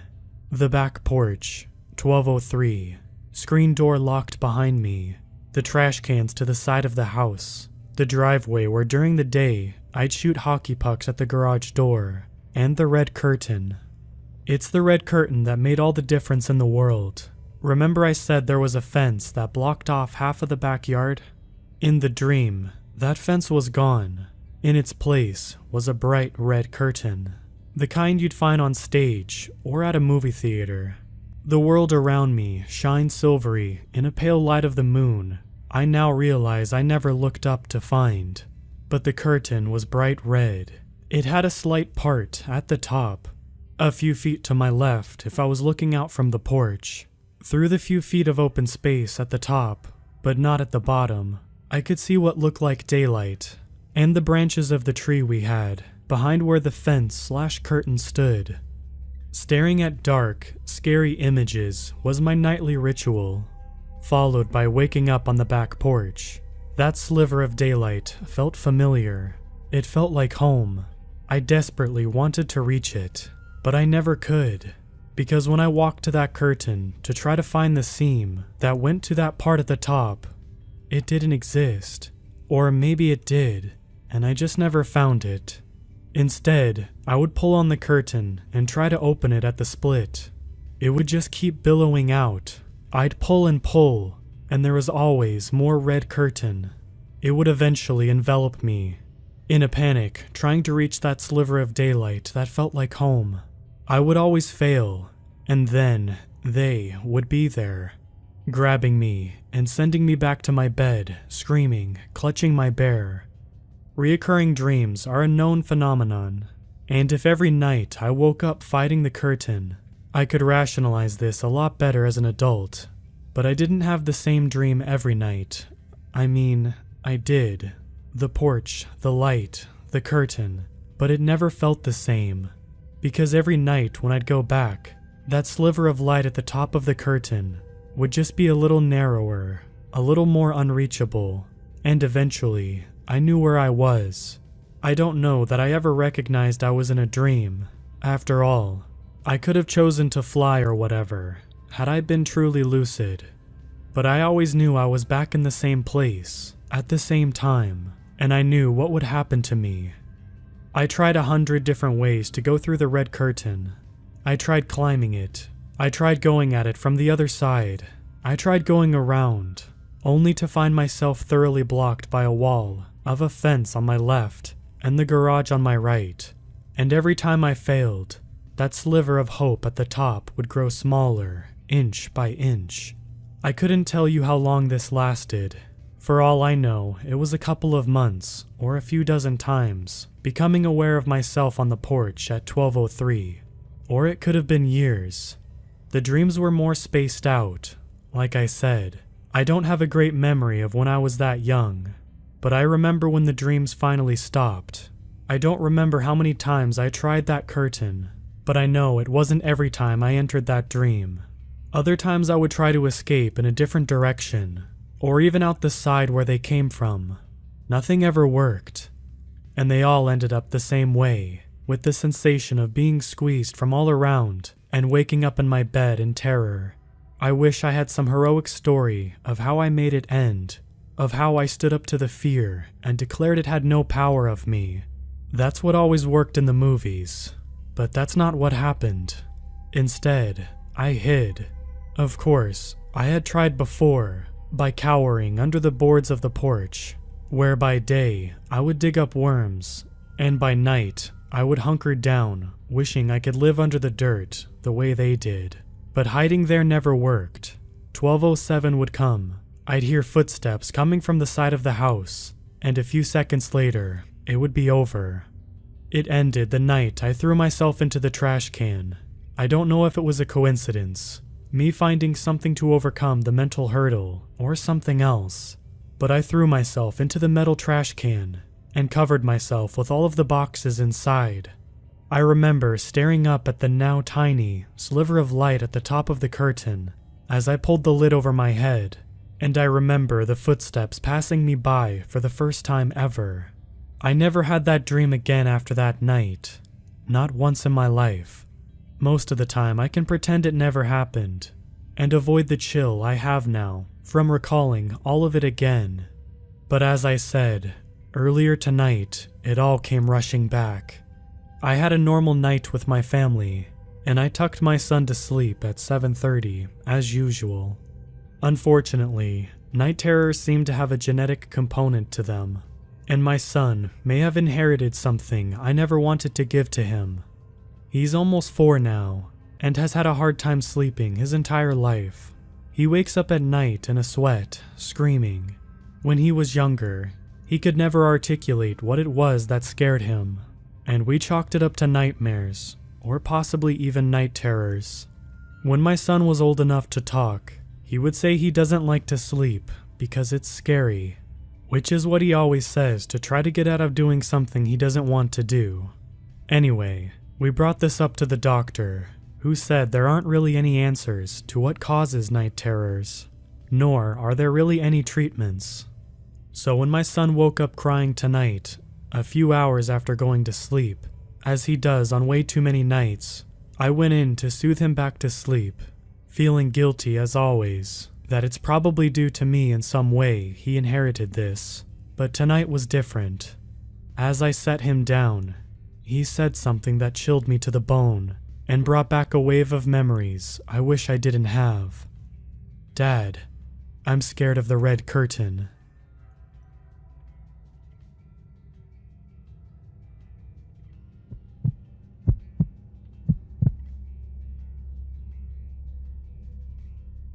Sometimes, when I've had a really rough day and I'm having troubles relaxing, I go for a drive to clear my mind. There's something about driving down the back gravel roads that soothes me. I admit, it can be a little creepy at times. It can be spooky driving in the middle of nowhere, only able to see as far as your headlights allow, the trees hiding whatever could be lurking just beyond your line of vision. What's even scarier is hearing something in the car with you when you know you're alone. Last night, I was looking for a way to calm down after working a stressful 12-hour shift. I got home around 7:30 p.m., made and ate some dinner, then watched TV in bed, trying to get some sleep to do it all over again the next day. I tried to sleep for over 4 hours, tossing and turning, unable to sleep. Sometime past midnight, frustrated, I got out of bed and grabbed my car keys. I stormed out the front door and hopped in my beat-up Jeep, speeding out of the driveway. I was angrily muttering to myself about how I can't just roll over and sleep like a normal person. After 10 minutes of driving, I found myself down one of my go-to back roads. It's more of a 2-track, surrounded by dense pine trees. I like this road because it's spooky. The trees are dense. You can't see 10 feet into the woods, letting my imagination run wild. I had to slow down to around 25 miles an hour to safely navigate without hitting anything. I turned the radio all the way down, turning my full attention to the thin road in front of me. Just as I started to get that eerie feeling, my car radio blared as loud as it could. A talk radio station had somehow popped on, even though I was listening to 80s rock before. I jumped, scrambling to turn the volume down. Before my hand found the volume knob, the radio cut out completely. I scrunched my eyebrows in confusion. looking at the radio as if it had a mind of its own.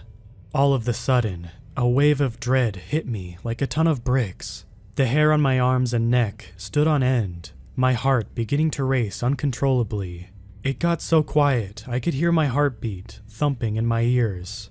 After a few seconds of that eerie silence, I started hearing something behind me, in the back seat. It sounded like someone was pushing down into the back seat, like suddenly a lot of weight pushed it down. A loud pop made me jump a little, grabbing the steering wheel so tightly my knuckles hurt. I started to feel a presence, like someone or something was in the car with me. I could feel it get closer, like it was leaning in to whisper something in my ear. I noticed movement in my rearview mirror as well. Something was definitely in my back seat.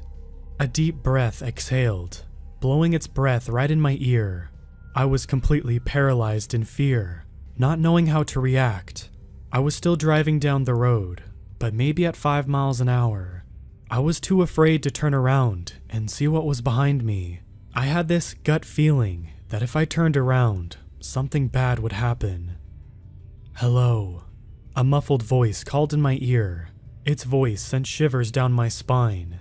It sounded like an old woman, if she were trying to speak while covering her mouth. It started to breathe deep, raspy breaths in my ear, as if it was out of breath and struggling to breathe. Its breath smelt like rotting eggs, making me almost gag. Every now and then, I could see movement in my rearview mirror as it shifted around. "Look at me, please," the muffled voice said after a few seconds of breathing down my neck. I ignored it, kept my eyes straight forward. Finally, I could see the driveway about 20 feet ahead to my left.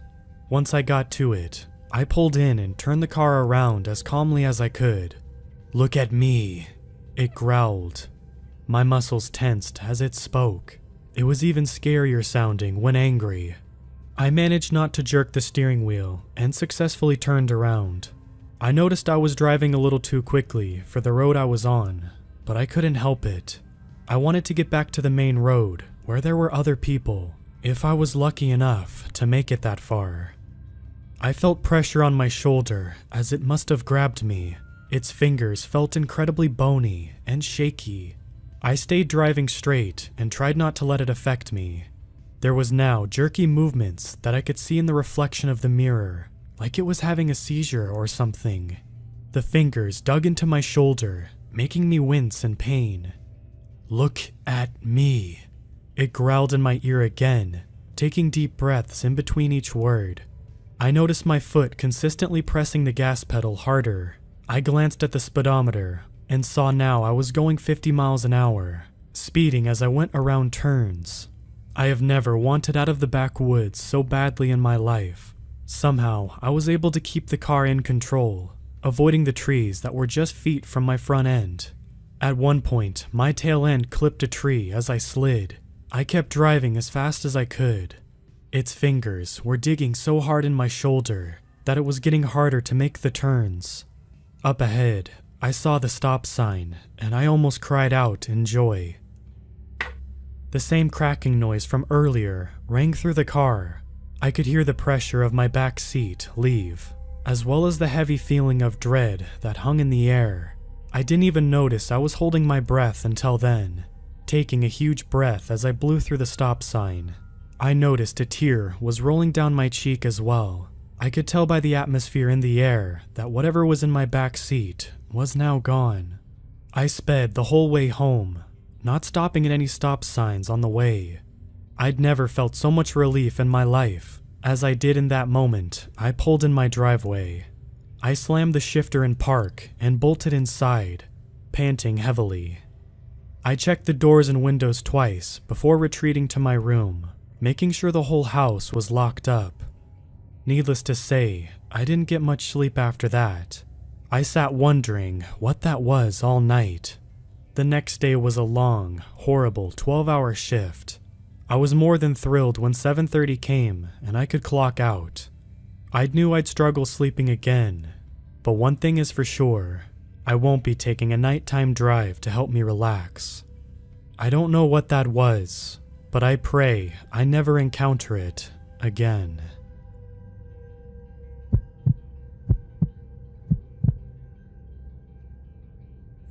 I live in the western suburbs of Boston. I realize I'm not exactly in the middle of nowhere, but sometimes it sort of feels like I am. My street is even located between two relatively major roads. However, there's also a lot of farmland in the area, and it's a pretty wooded area too. In fact, my backyard is right on the edge of the woods. There's some trails back there that I've explored, as well as a few other trails nearby. There's a few stone walls and old direction markers back there, but other than that, not a whole lot. Due to the fact that I basically live in the woods, I see a lot of animals in my neighborhood. Aside from the standard squirrels, chipmunks, and birds, I tend to see a lot of rabbits, deer, wild turkey, raccoons, and a few possums, and even the occasional fox. However, I've started seeing coyotes in the area, and I'm worried that there might be more to them than they appear. On the other side of the woods from me, there's a house. It's not part of my neighborhood, and I actually think it's another town, since I'm right on the line. During the fall and winter, when the leaves are down, it's very easy to see through the woods to that house, and I notice they tend to keep weird and inconsistent hours. Sometimes the house has every light off as soon as the sun goes down, and sometimes they're up until about 3 a.m. Sometimes I'm just getting up in the morning, someone is leaving for work, and sometimes there's no sign of any movement from there in the mornings. They also have a light on their roof that I later found out is one of those old chicken-shaped weather vanes that for some reason lights up at night. Nothing too unusual about that, except sometimes I see it flashing on and off all night, and sometimes multiple nights in a row. I've never actually spoken to any of the people that live there, and I barely even speak to anyone in my own neighborhood. However, one person who I have spoken to a bit is my next door neighbor, Roger. He's an elderly man, probably in his 70s, and I think he's a widower. He has too much time on his hands, as I often see him doing lots of yard work, even though the neighborhood has a service that does that for us. He's also known to take on projects in other people's yards as well, and do work in communal areas. This includes simple stuff, like taking people's trash cans to the curb, to their garage after the trash pickup has occurred, to larger stuff, such as trimming tree branches. I've joked that he's the unofficial caretaker of the neighborhood. I don't really talk to Roger often, but one time he told me that the people who live in the house on the other side of the woods are Native American. For some reason, I thought that might explain some stuff I've seen in the woods. See, I neglect to mention this before, but there's this crudely made teepee out of branches right off the trail. It's not really big enough for anyone to go into, but it's kind of cool. I have no idea who built it, but it's been back there for at least 5 years I've lived here. There's some rocks in front of it in a fire pit style, but they seem to change positions sometimes. And I've also seen what looked like beer cans from the 1970s in the vicinity. I wonder if that's when the teepee was built. I'm not saying the Native Americans that live in the house are definitely behind the teepee, but it wouldn't be out of the realm of possibilities. Some of the old trail stone markers have what could be Native American drawings on them too, but again, anyone could have done that. I don't know whether the Native Americans are responsible for the stuff in the woods or not, but I think they might have something to do with the increased presence of coyotes. As I'm sure many of you are aware, there's a thing called a skinwalker in Native American folklore, in case anyone isn't familiar with them. Supposedly, certain Native Americans can take on the form of an animal by wearing the pelt of their fur. I've typically seen them portrayed as taking the form of wolves or coyotes, but I'm not sure if they're able to take on the form of other mammals too. When I first saw the coyotes, I didn't immediately make the connection. It was late August, and I was driving home one evening, just as the sun was starting to set. As I rounded the corner towards my street, I saw what were 2 coyotes walking down the road. They definitely weren't foxes, and I'm pretty sure wolves don't live around here. So they must have been coyotes. I had never seen a coyote around my house in the 5 years I've lived here, but I've always suspected they were around. I used to live a few towns over, and I'd occasionally see one there, and more often than not, I'd hear them howling. I actually thought it was kind of cool at first, as I love seeing animals. A few nights later, I was chilling on my back patio when I heard rustling coming from the woods. This wouldn't be the first time an animal in the woods scared me at nighttime. One time I was in my backyard in October, no doubt having just watched a slasher movie, when I heard what sounded like heavy footsteps in the woods. It ended up just being a deer, but as you can imagine, the whole thing was a bit freaky, if only for a little while. This time though, it was a coyote that walked out of the woods. I have no idea if it was one of the ones I had seen earlier in the day or a different one, but it walked towards my patio and just stood there for a second. I tried to take a picture, but all of a sudden it ran off back into the woods. As I went back inside, I noticed an outline of Roger standing at his back door. I wondered if he was watching the coyote too. I didn't realize this until later, but the outdoor lights of the Native American house had been on the whole time. It was at this point that I made the connection between the coyote and the Native Americans, and I started talking to my friend about the possibility of skinwalkers being in the area. Of course, my friend didn't really take me very seriously, and frankly, I wasn't sure if I took myself seriously.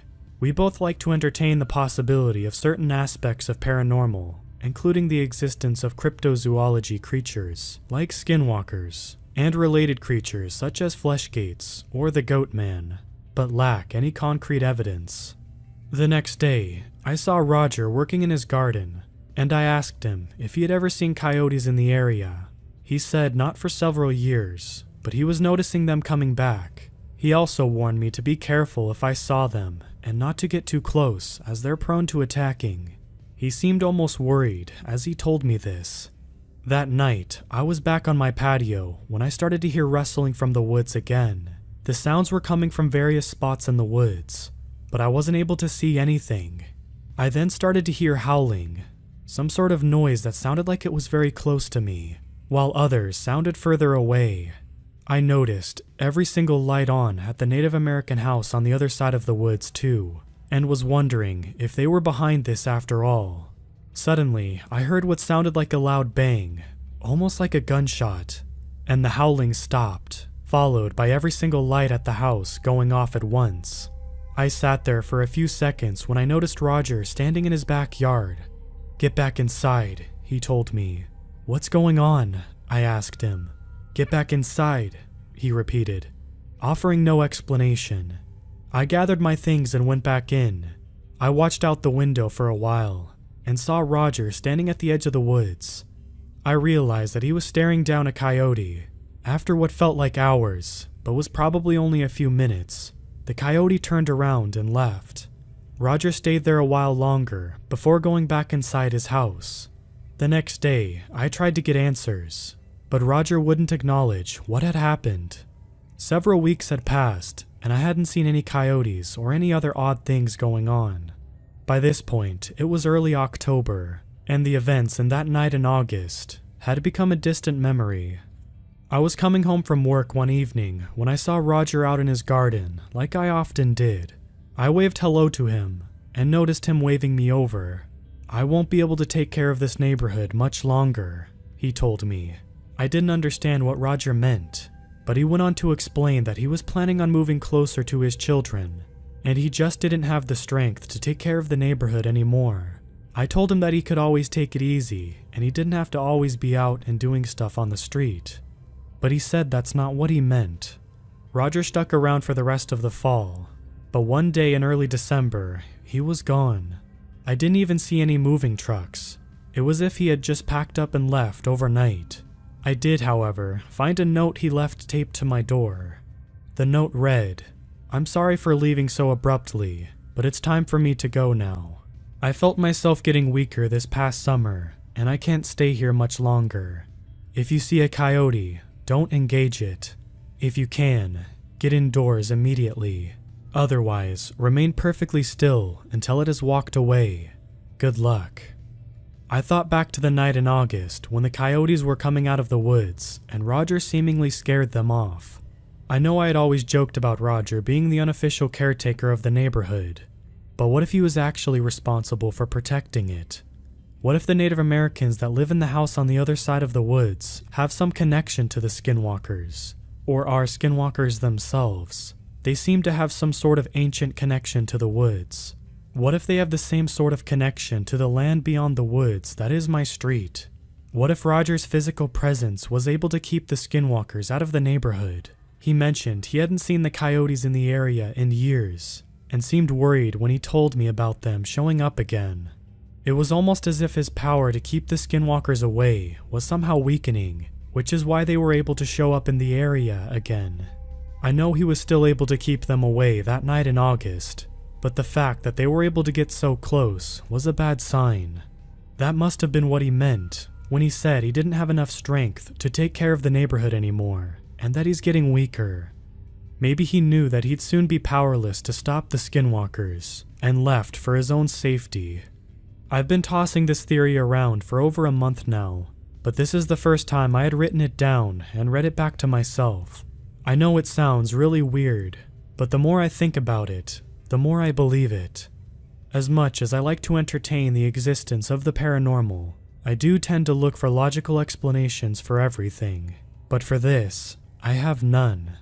The coyotes are getting closer too. I hadn't seen any for a few weeks since Roger left, but on January 10th, it was a full moon. They call that one the wolf moon, because supposedly, wolves tend to howl more at the moon that time of year than others. I didn't hear any wolves, but I heard something howling that night, and it sent shivers down my spine. This past Tuesday, I was driving home from work when I saw a coyote cross the road on the street right before mine. It seemed to be looking directly at me as it walked by. On Friday night, I was coming home from work when I saw a coyote standing right in my driveway. I honked my horn and flashed my lights at it, but it just stood there, staring right at me and growling.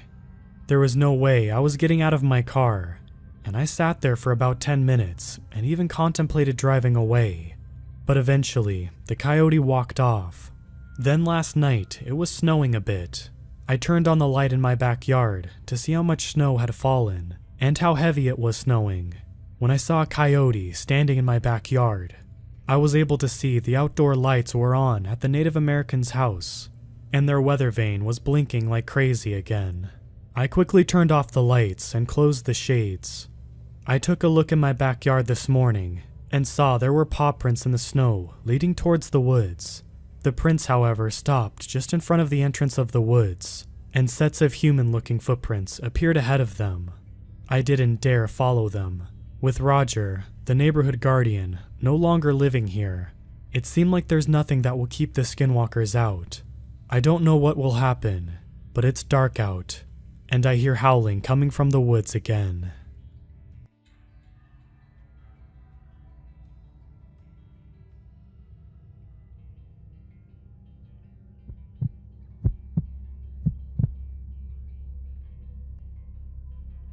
I want to start this off by stating that I'm a 25-year-old female, and I don't really consider myself to be an expert camper, if that's even a proper term. I'm somewhat of a novice, at least when compared to my boyfriend, who's been on countless of outings all over the country since he was a teen. I would never make it on my own, while he would probably find a way to send a smoke signal even on a rainy day. I think that should paint a clear enough picture of where we both stand on the subject. But if there's one thing we share in common, it's the fact that we've read and heard about all kinds of strange, creepy, and downright unexplainable things happening in remote locations. Of course, when it comes to the internet, you'll just have to take it all with a grain of salt. But even when it comes to some fellow campers that we've met on the road, you just never know. Sure, they don't really have a reason to lie. But then again, what's the harm?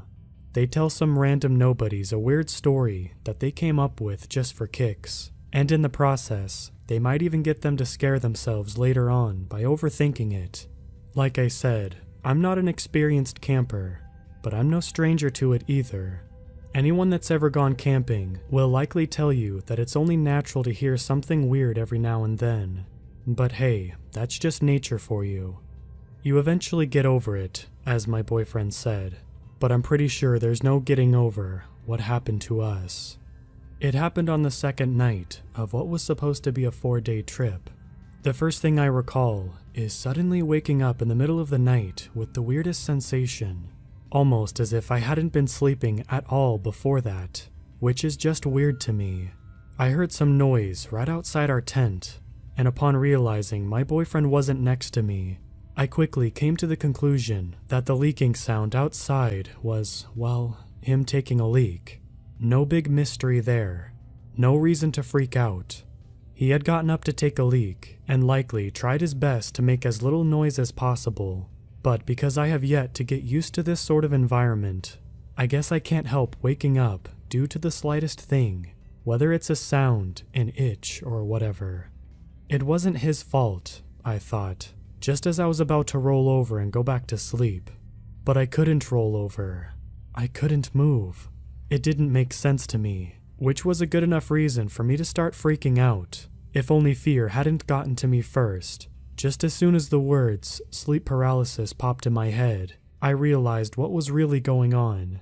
It's not that I couldn't literally move because my body wasn't responding, because I could tell that it was with what little sensation I had left before the chills took over. But rather, something was keeping me in place with the strangest but firmest grip. I could clearly feel the pressure-like sensation, mostly on my arms, wrist and shoulders, and legs, occurring almost instantly whenever I tried to shift my position in any way I could, and prevented me from doing so.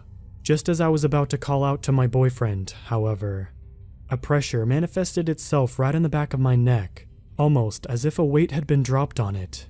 What's more, another familiar yet eerily distinct sensation appeared to cover my mouth. It felt cold, bony, and dry, like a branch or something like that. But even in that near darkness, my boyfriend had lit up a small lamp outside.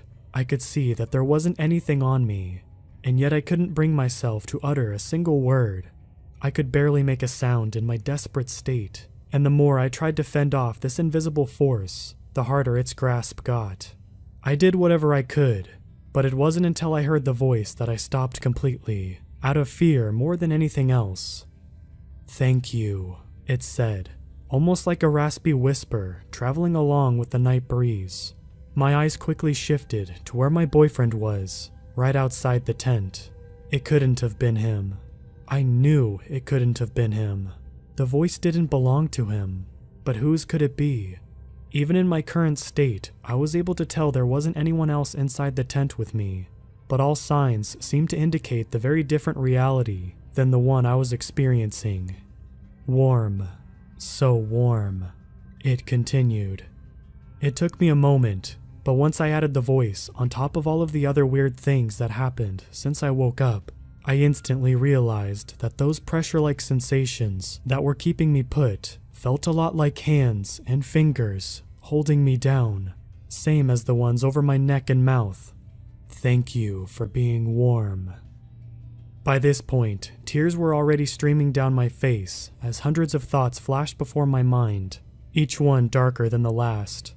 My boyfriend eventually walked back inside the tent, completely oblivious to what I was going through. I tried to get his attention, but sadly, eyes looking out of their sockets due to absolute terror isn't something that makes a whole lot of noise. He just lay down next to me, unaware of it all. I can't blame him. I mean, from his perspective, he had gotten up to take a leak and had no reason to believe he had woke me up in the process. I feared he was just going to fall asleep and leave me alone with whatever was happening. But then he mumbled something. I waited. Not that there was much else for me to do. "Yeah?" he asked. After another brief pause, he continued. "Babe, what is it? Stop nudging me." But I wasn't doing anything. Because I couldn't. And if it wasn't me... He finally turned to face me, but as soon as our eyes met and he had saw the terror that had taken a hold of me, I saw him fall victim to the exact same thing. Unable to move and unable to speak, just like me. All I could do was lock eyes with his gaze as it gradually showed confusion, frustration, and finally, fear. "All so warm," the voice spoke again, and judging my boyfriend's reaction, I could tell that he heard it too. I wasn't crazy. Something was really going on. and whatever it was, we were completely powerless against it. I don't know exactly how long we stayed there just like that, completely motionless, staring into each other's eyes with tears rolling down our cheeks, unable to comfort one another when we were so certain that our lives were about to end. I lost track of time. It had become meaningless, especially with the voice constantly spewing crazy nonsense right into our ears throughout our entire ordeal, as if someone else was right in between the two of us. Thank you. Thank you for being so warm. So warm. My boyfriend and I eventually snapped back into reality almost at the exact same time. By then, it was already morning, but we could tell that we hadn't gotten a second of sleep. Just by looking at each other's faces, we knew we both had experienced the same thing for real. It hadn't been a nightmare or a shared delusion of any kind. We quickly packed up our things and got out of there, while barely exchanging any words. On our way back, we came across an officer from the U.S. Forest Service who was able to tell almost instantly that something bad had happened to us. My boyfriend tried to shrug it off. He just wanted to get out of there and go home. But I couldn't help myself and blurted out some things about what had happened. I didn't even think. It probably all sounded like gibberish from a crazy lady, talking about a mysterious presence that got inside her tent. But the officer kept a calm, respectful, yet somehow somber, face throughout the entire exchange. First, he made sure that we weren't in need of any urgent medical attention, and then he called for a vehicle to come and pick us up before dropping us off at one of their small offices located nearby. He told us that we didn't have to do it if we didn't want to, but that he would greatly appreciate it if we could each provide a separate statement in regards to what happened that night. My boyfriend declined and insisted for me to do the same, but I didn't listen to him. After what we'd been through, it felt good having other people around you, ready to hear you out and not dismiss you right away. What's more, I could tell from my boyfriend's behavior that this is the sort of thing that he would just put a lid on and never bring up again. So, if I was ever going to talk openly about it and hope to get some kind of an explanation in return, it was now or never. Plus, the whole thing was relatively fresh in my mind, for better or worse, so I just had to do it. The officer was really cool and respectful, and I hope I'm not getting anyone in trouble by saying this, but I recorded most of our conversation with my phone without his knowledge or consent. I know it's probably against the law, but the reason I did it is because I wanted to make sure that I didn't forget any of the things he told me. You'll have to forgive me for that, but please do take into consideration my state of mind at the time. I was still somewhat out of it, not to mention the fact that we hadn't gotten any sleep or rest the night before either. So I was just making sure that I kept a proper record of it all for posterity, since I couldn't trust my brain to take note of all of the things he said and remember them down the line. I'm leaving out names, dates, and actual locations for that purpose alone, to avoid getting anyone in trouble. Once I finished telling him the whole thing, from beginning to end, he asked me to mark the location of our map as accurately as possible on one of his maps. I gave him the precise location, and right after doing so, he drew a circular radius around it, which perplexed me a little. The more I studied his pensive expression, the more convinced I became that this wasn't anything new to him. In fact, not only was this not new, it was also something that required some actual on-the-field work from him, which left me somewhat distraught. After all, if you tell most people a similar story to what happened to us, they would just shrug it off as it being your imagination's fault, I think. When I politely asked him what the deal was, he apologized, said it was nothing, and that they would take over from there and comb over the area to see if they'd find anything. I didn't believe him and called him out on it before I even realized it, much to my shame, but he was very understandable, and this is where I'll quote some of the things he said to me. Look, I've been doing this for quite a while, and I've heard and seen all sorts of things. I can't tell you anything more than that, because it wouldn't be right, you understand? It wouldn't be fair to you. You just experienced something you can't quite logically, rationally explain, and now you want answers. I get that, but I'm not in a position to give those to you. Maybe it was all in your head. Maybe it wasn't. What I'm trying to say is, it's part of our job to shoulder that burden. It's not yours to carry. Many campers lose their lives each year, most in unfortunate but preventable accidents, while others... And then there's those who happen to experience some things that just make them come out of the woods all shell-shocked and the like, but certain that they'll never set foot in a similar setting ever again for as long as they breathe. You're all right, miss. A little shaken, a little dehydrated, but you're all right. You're going to be okay. You and your partner. And that really is the only thing that matters. You're alive. You're okay. And the only thing that I wish for you is for you to forget about what happened, no matter how hard or impossible the idea may seem to you at this time. No, it's not worth it. Trust me on this one. If you try to figure things out on your own, not that I'm saying that there are things that need figuring out, mind you, you'll keep on spiraling down an endless rabbit hole. It's not worth it. What happened to you could have happened to anyone else. You just happened to be in the wrong place at the wrong time. It's not about you, and it has nothing to do with you. That much I can assure you, but you best be certain that we'll take care of it. It's what we do. When I asked him if he had ever seen or heard similar reports of what I had described, he made a little grimace, clearly trying to fight off the urge to tell me more than he should. He had waved his hand, declining to answer, but knowing as well as I did that he had answered me in the process.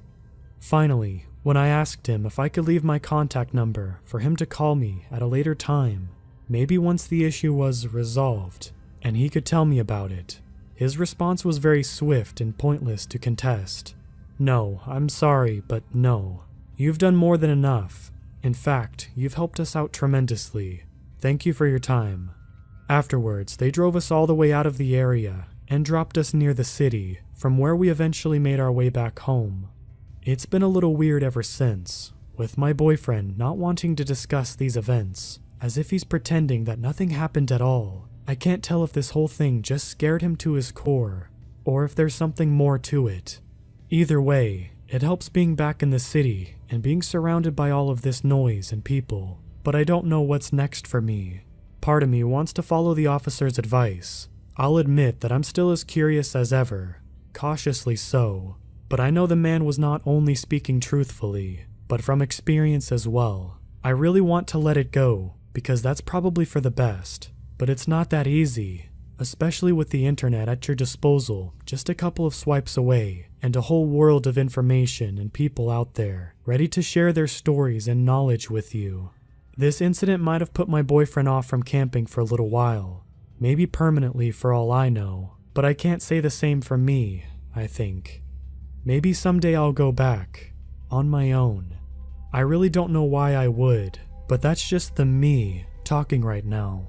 Who knows? In time, I might just find a good enough reason.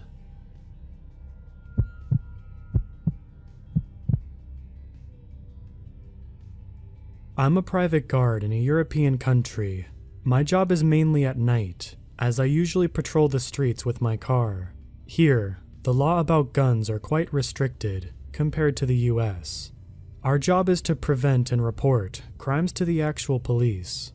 We carry guns, but in fact we can't use them, as they are a mere dissuader to hostile subjects. My nights are made of me driving around, checking the outside of commercial buildings and answering alarms when needed. Usually in isolated places where cars don't usually pass by. My area is quite cold and humid, and it is not uncommon during the winter nights that a strong fog covers the streets, buildings, and entire villages, like in Silent Hill, a fog that would make you think everything is possible in those dark, isolated places. That night, I was doing my usual routine. I've almost finished my patrol. I was driving on an isolated road to reach one of the last clients, a warehouse for I don't know what kind of stuff. It was a secondary road running in the fields, nothing but grass and bushes on the sides of the street. As usual this time of year, the strong fog didn't let me see the road in front of me for more than several feet. Slowly, I was driving to the building, nothing but fog and the distant light of the warehouse in front of me. I was tired. The last coffee I had was consumed more than 2 hours before, and staying focused wasn't easy. Suddenly, a figure just a bit smaller than a human being crossed the road in front of me. The fog didn't let me see details. It was very fast, running like a dog, but for sure that unnatural pose and dimensions weren't like any animal I'd ever seen in my career. And I've seen deer, cats, once even a small bear crossing my path. Nothing like that, something vaguely similar to a human. I stopped the car immediately. I didn't know what I saw, but it for sure wasn't normal. My job was to repeat irregular detail during the patrol, but what should I say to the station? I saw something for a few seconds in front of my car's light? Really? Something very vivid, but that could be influenced by my tired brain? They probably would laugh at me in the best case scenario, suggest me to stop drinking on the job in the worst. I decided to go on and reached the isolated building. As always, I left my car open, took my flashlight out with me in the shadows. I recognized with my hand the correct key to put in the gate of the building, and started my search. I didn't turn on the light inside the car. I know every part of it just by memory. I made my patrol by foot around the warehouse, checked every door, and after almost 5 minutes, I got in my car. I put away the key without using the light. I got on the road again, same fog, but this time nothing unusual on the road. The air in the car was oddly cold. The heater was pumping warm air in the vehicle, and the windows were closed, but I really couldn't understand why it was that cold. And then a noise seemed to come from the car. I've never been a mechanic guy. I don't understand anything about cars or engines. I just drive them. But that noise didn't sound like anything I've ever heard from a car before. Like a slow, not too heavy scratching. The car seemed to drive just fine, so I would just report the problem once I finished my shift. After 5 minutes of this, I got a call from my colleague. An alarm went off near my position, so he asked if I could check it out. Lately, that alarm went off every night, as a technical problem, so it wasn't anything serious. I arrived to the place a bit later, left my car running outside, and checked inside the building. Everything was normal, as usual, just the alarm going crazy. I got in the car, finally ready to finish my shift. The strange noise finally stopped. No need to report the problem. I arrived at the station where I worked and found my colleague waiting for me outside to get in the car and start his shift. I took my stuff and got out of the car. He got in and turned on the light to search for something. I was already walking away when he called me. "Dude, what the heck? You took a dog in the car? What is this?" And then with horror, I saw it. In the back of the vehicle, just behind my seat, there was mud everywhere and footprints, big ones, of some animal I cannot explain. Like a big, dirty dog opened up the car door, got inside behind me, and closed it without making any noise. And then it made sense. The strange noise. All that time, it was behind me, watching, grinning. I was in shock and couldn't even speak. My colleague was confused and staring at me. And if I just turned the light on, I would have seen it, staring at me in the rearview mirror.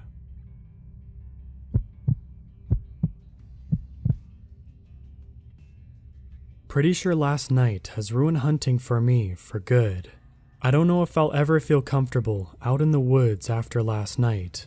You see, I have no family here in central Michigan, so I figured I might as well try to bag a buck. Well, I didn't see one. Just a very creepy guy, dressed as an officer. I got out to my stand around 3 p.m. Perfect timing for me, as I like to spend around 3 hours out in the quiet backwoods. It really doesn't matter to me if I get a deer. It's just a bonus. The real treat is escaping reality for a few hours and enjoying nature's beauty. I didn't see much. A couple squirrels and a small doe, which of course I passed up. It was getting to be around 5:30 p.m. when the sun was quickly fading. I knew I had roughly 20 minutes of enough light before I knew the evening hunt would be over. Just as I was about to quietly gather my gear and get ready to leave my ground blind, a twig snapped to my left. My heart began to beat a little quicker as I envisioned an 8-pointer strolling out just before nightfall, offering me a clear shot.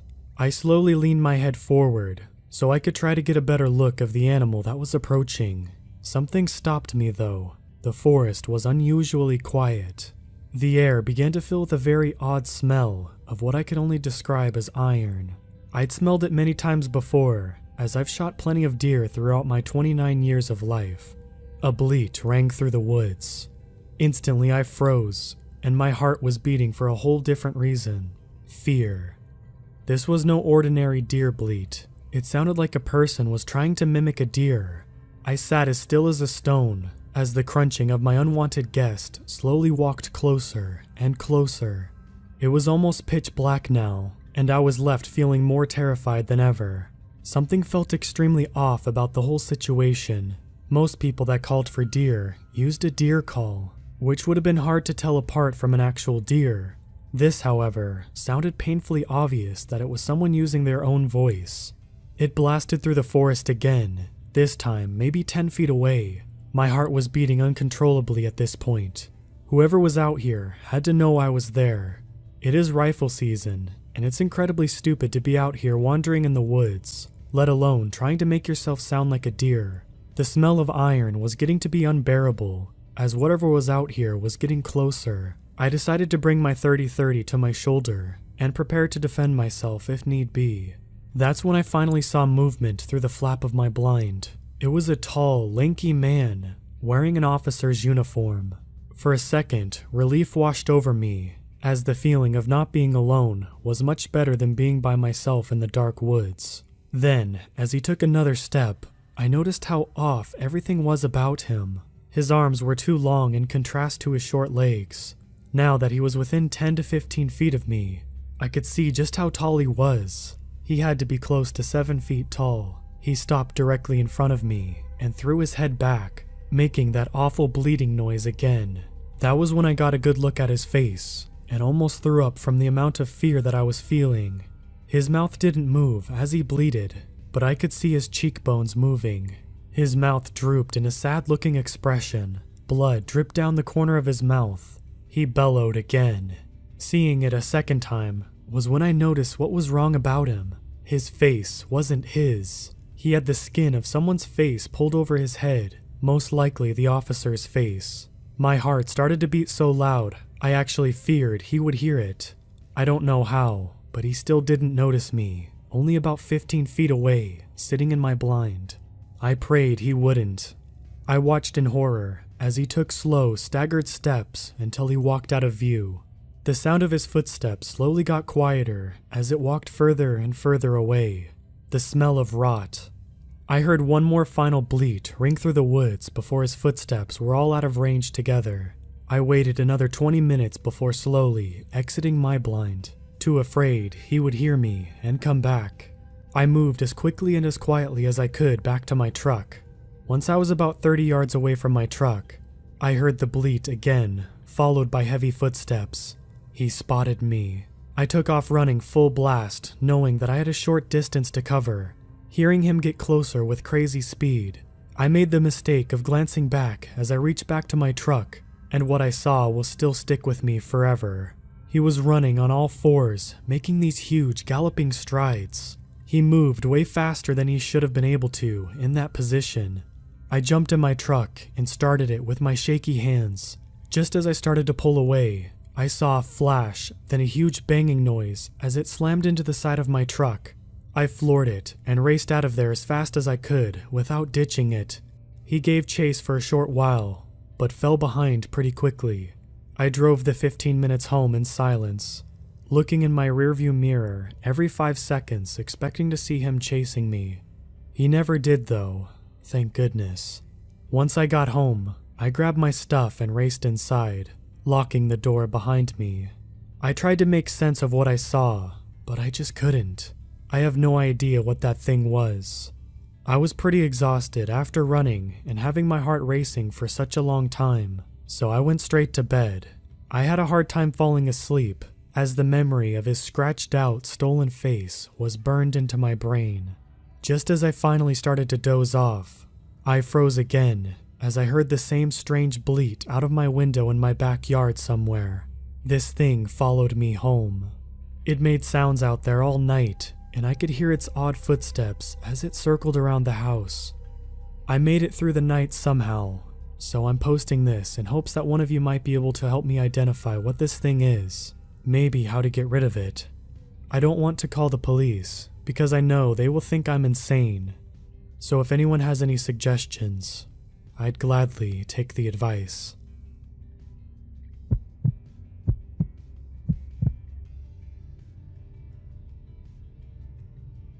We all have those calls that haunt us. There's not a 911 dispatcher alive who doesn't have at least one of those that sticks with them for the rest of their life. To be honest, most of us have too many to count. I always thought I was above that. I'd never let this job or these calls get to me. I was tough. But then September 12th happened. I worked the night shift in a very secluded county sheriff's office. A little over 1,200 square miles, with the population of 31,000. Not a lot in the way of heinous crimes happened. There were those out-of-the-ordinary UFO calls every now and then. But most of the time it was loose cows and car/deer accidents. We sure do have our share of crazies. And that night, my caller was one of them. It was about 3:01 in the morning. My partner Tasha and I were watching reruns of 90 Day Fiancé when the 911 call tones went off. Totally routine. I try to answer the phone faster than Tasha because she's the quickest hands in the West when it comes to taking calls. And unfortunately, this time, I got it. County 911, what's the address of your emergency? Silence. Hello, County 911? More silence. I look at my call screen where the coordinates are. Updating the call, it finally phrases the correct coordinates to the map, roughly where the caller is. Hello, County 911, what's your emergency? I repeat again, entering the coordinates in. It maps to a residence in our second largest city, and immediately I know who the caller is. Marjorie Cannonberry. Don't let her name fool you. She's not a sweet old lady, but rather a 32-year-old drug user.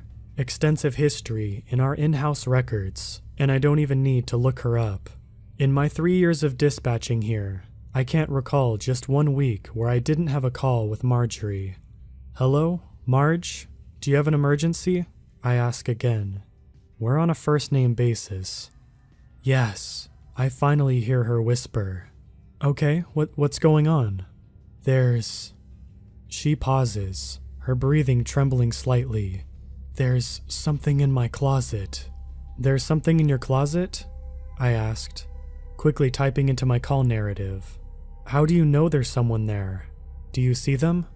No, not someone, she whispered again. I could tell she was truly terrified. Something. I don't know what it is. At this point, I'm convinced Marge is having another drug-induced hallucination. It wouldn't be the first time. Describe for me what it looks like. In the background, Tasha is dispatching our area deputy. Please send someone, Marge whispered. Yes, I have a deputy on the way, Marge, but I need you to tell me what you're seeing, I said. When you said something, what did you mean? It's tall, she said. It has to bend over to fit, and it has long claws. She paused, and I could hear her sniffling. She was definitely crying. It's tapping them on the floor. Can you hear them? She paused, and I listened carefully to see if I could actually hear anything. Maybe it was my imagination, but I thought, just barely, I could hear a rhythmic tapping. Do you hear them? She asked, almost desperately, like she was begging me to believe her. I ignored her question. What else, Marge? What else do you see? Her voice trembled. It's all black, and it has really big teeth. It keeps licking its teeth. So it knows you're there? Yes, she said shakily. It's staring right at me, glowing yellow eyes.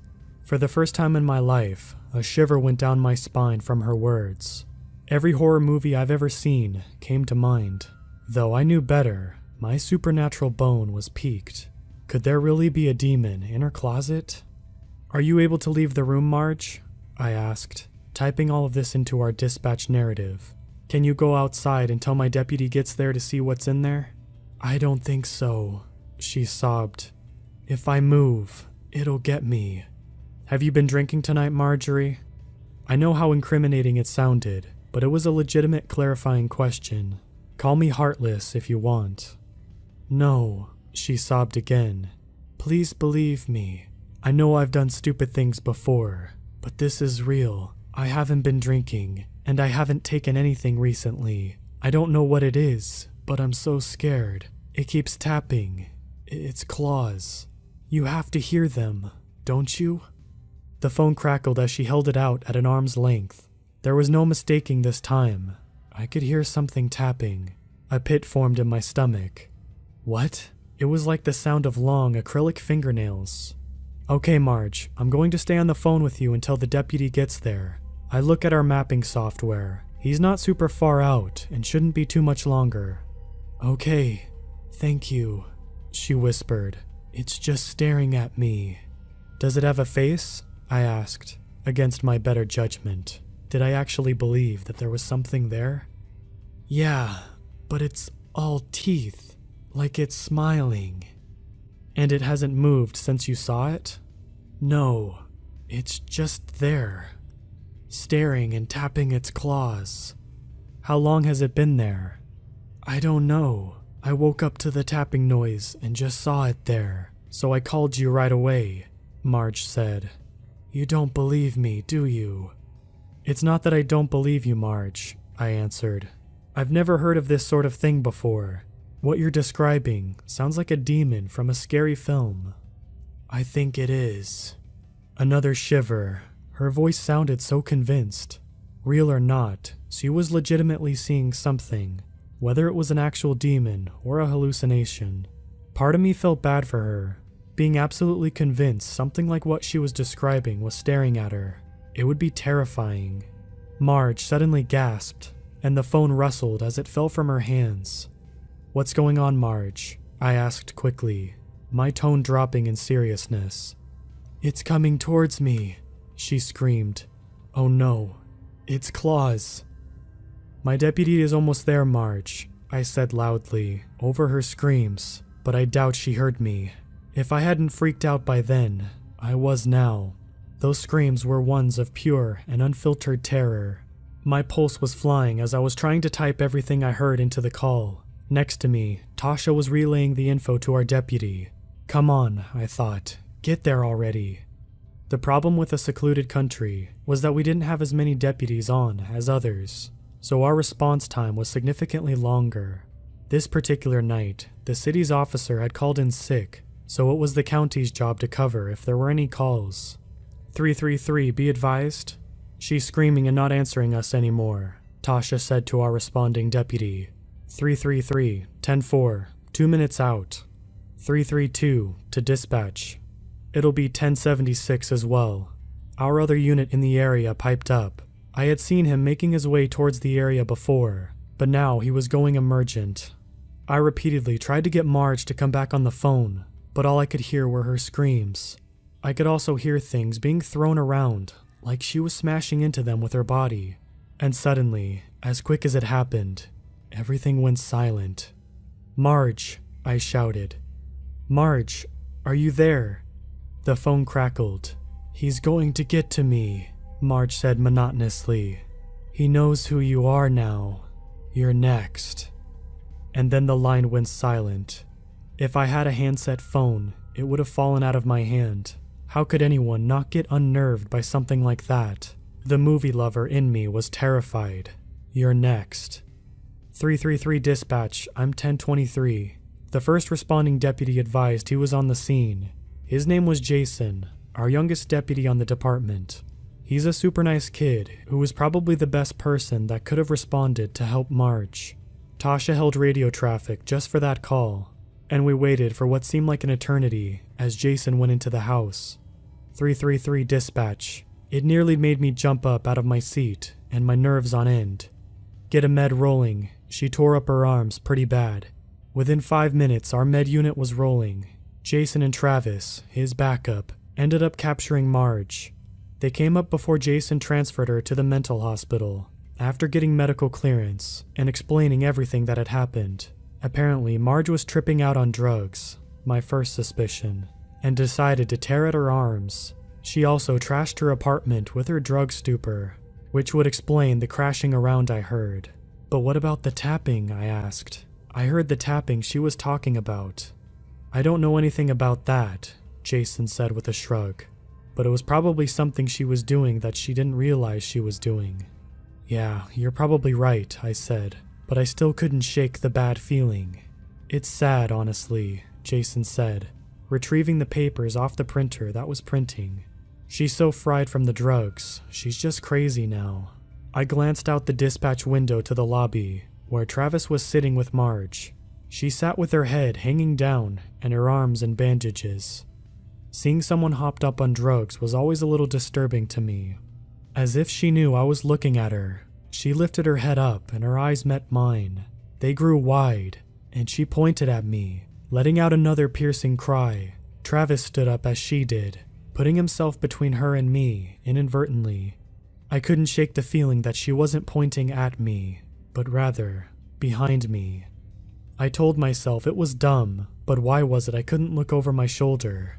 Jason flew out the door with the paperwork he needed, and both struggled down to the front with her to load her up into the squad. In 2 days, hospital staff would find Marge deceased in her room, her head somehow twisted unnaturally around. It would never have a full explanation. Finally, after taking a deep breath, I turned around. There was nothing there. I let out a breath I didn't know I was holding and laughed at myself. Of course, there was nothing there. The rest of my shift went by smoothly, the whole 20 minutes we had left. When we finally left that night, I couldn't wait to go home and go to bed.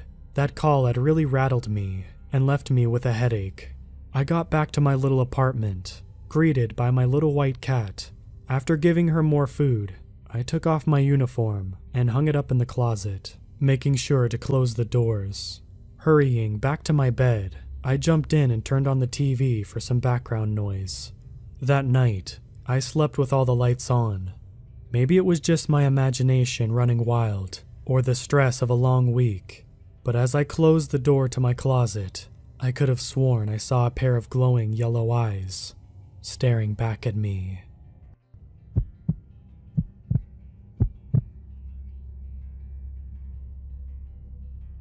This happened a while ago, but my then girlfriend, now wife, Mary, has finally given me permission to share this. It happened in the mid-80s. We were 18, and we had just started going around together. It was the middle of summer, and we had just finished school. I held down a job as an apprentice mechanic, while she worked as a receptionist at her father's company. This meant that we didn't get to spend as much spare time together as we would have liked. However, the perfect opportunity for a weekend getaway arose, with a long weekend federal holiday, and I was able to convince her with only minimal pestering that we should go for the weekend to camp in a popular national park. When that weekend arrived, I packed my truck with all of the supplies we would need and drove around to hers. I waited patiently on her front porch for her to be ready, while her father stood with arms crossed and a hard glare. When she was finally ready, at least 4 eternities later, she said goodbye to her father, and he gave me a stern handshake with a gruff, "You look after her," to which I agreed that I would. Being the father of 2 now adult women myself, I understand his concerns, but I would be lying if I said he didn't scare the crap out of me then, and still a little bit now. However, once we hit the open road, we were gone without a care in the world.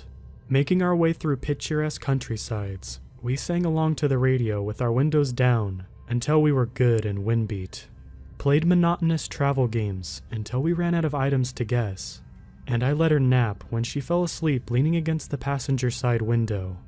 While she slept, I got a little turned around. There were no turns on the road where I thought there should have been, and we ended up going straight for a long time where there weren't any familiar landmarks. As the car began to run low on gas, I decided I would need to pull into the next gas station I saw, which, as it turned out, wasn't too much further down the road. Its neon lights drew me in like a beacon in the night, but as I approached, I saw that it was quite run down. There was a layer of grimy dust over everything, The fuel prices were outrageous.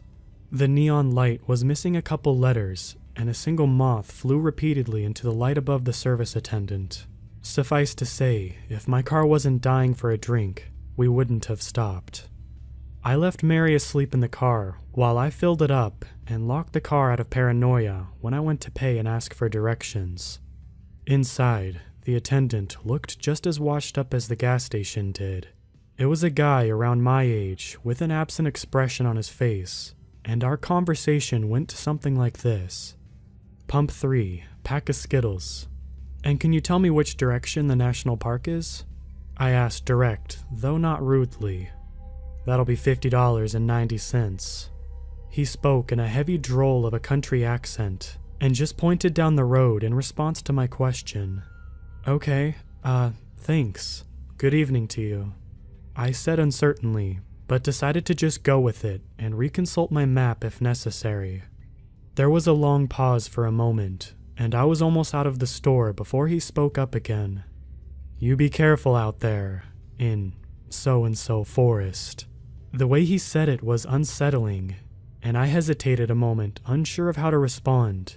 In the end, I gave him an awkward nod of thanks, and left a little quicker while reflecting on the strange conversation and crazy prices.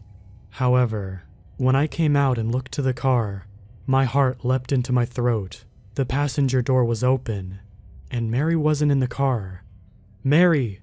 I called with a wave of concern raising in my stomach as I jogged back to the car at a considerable pace. What? She answered almost immediately, and sounding just as panicked as she picked up on the strain of my voice. I whirled around confused to see her behind me, coming from the direction of the bathrooms.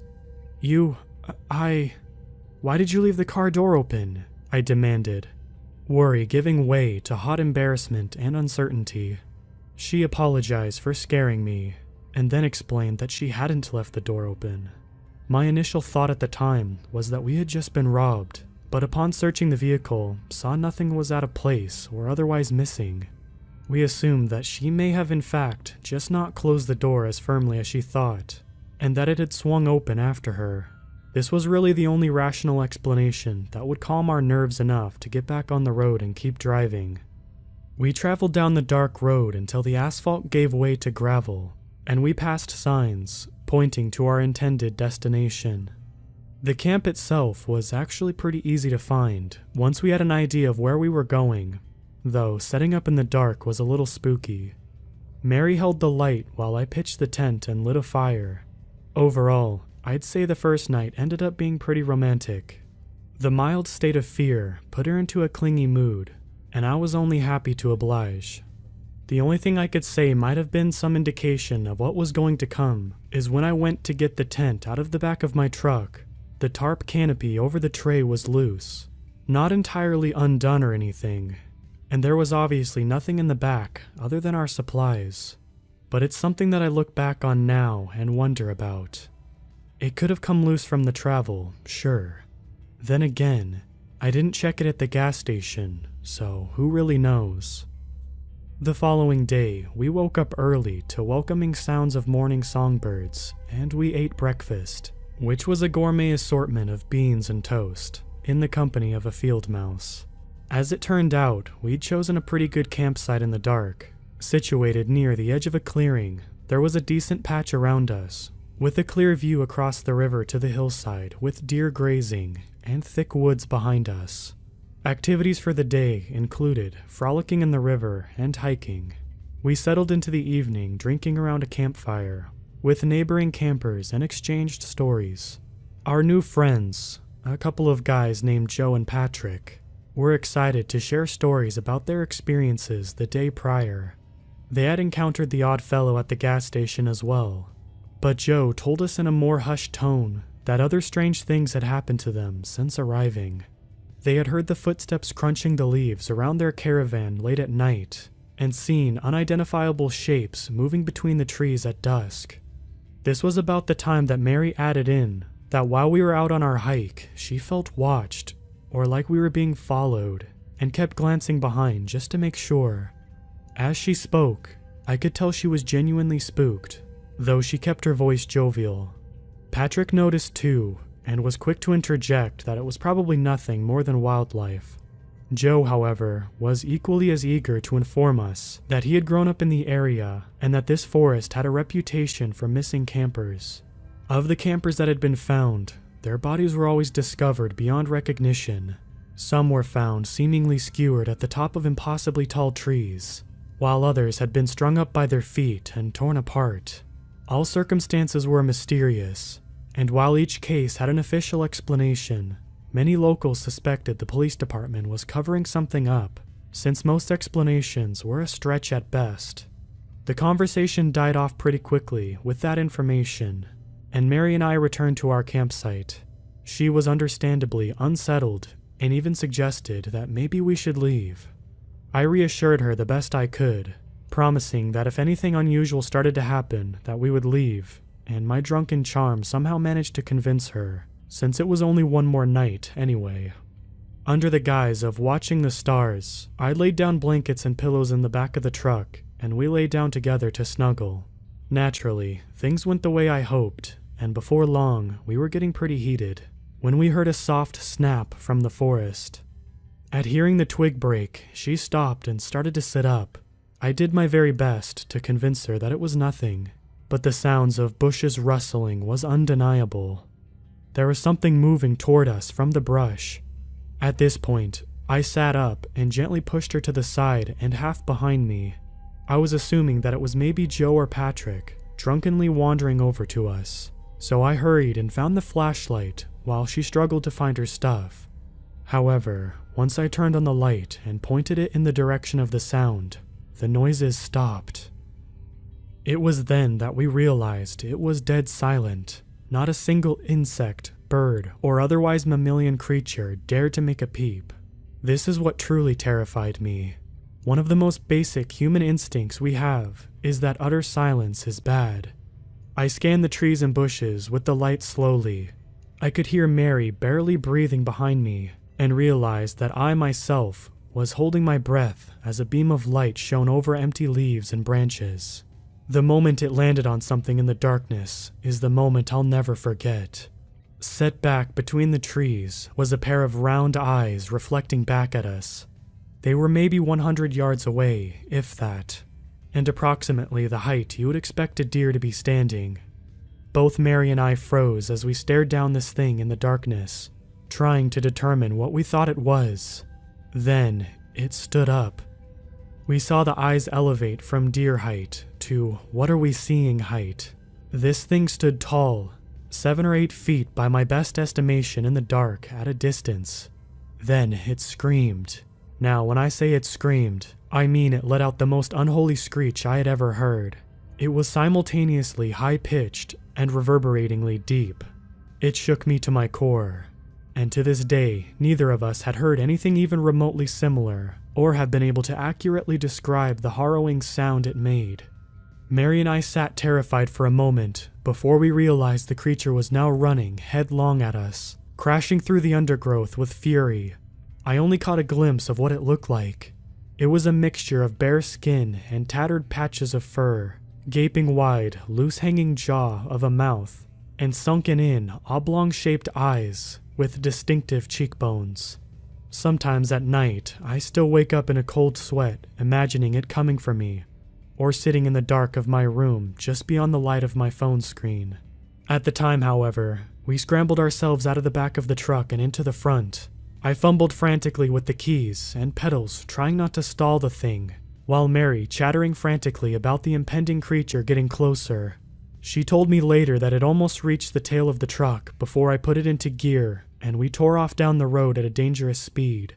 It was really a miracle we made it out in one piece, considering how inebriated I was, and how many times I felt the back end slide out on the gravel as we drifted around bends of the road. I didn't stop driving that night until we were more than halfway home. We passed by the creepy gas station in favor of another more populated and well-lit one in town. I'm pretty sure we looked ridiculous. 2 shell-shocked people staggering out of a dirty, scratched-up car, and wide-eyed. When I tried to have a smoke to calm my nerves, my hands were shaking so bad I could hardly get it to my lips, and when the clerk asked us what happened, neither of us made any sense in our explanations. We checked into a hotel for the night and made it home earlier than planned the next day. Neither of us mentioned anything to her parents. In fact, she forbid me from mentioning the story until now out of a combination of embarrassment and fear. I was only able to convince her to allow this now because recently, a group of high school kids disappeared in that forest. According to the news report, 4 went in and only 1 came out. The surviving teen was institutionalized for babbling incoherently about a monster in the forest. My wife and I know that we're not crazy. We also know that this means that whatever we saw is still out there, somewhere.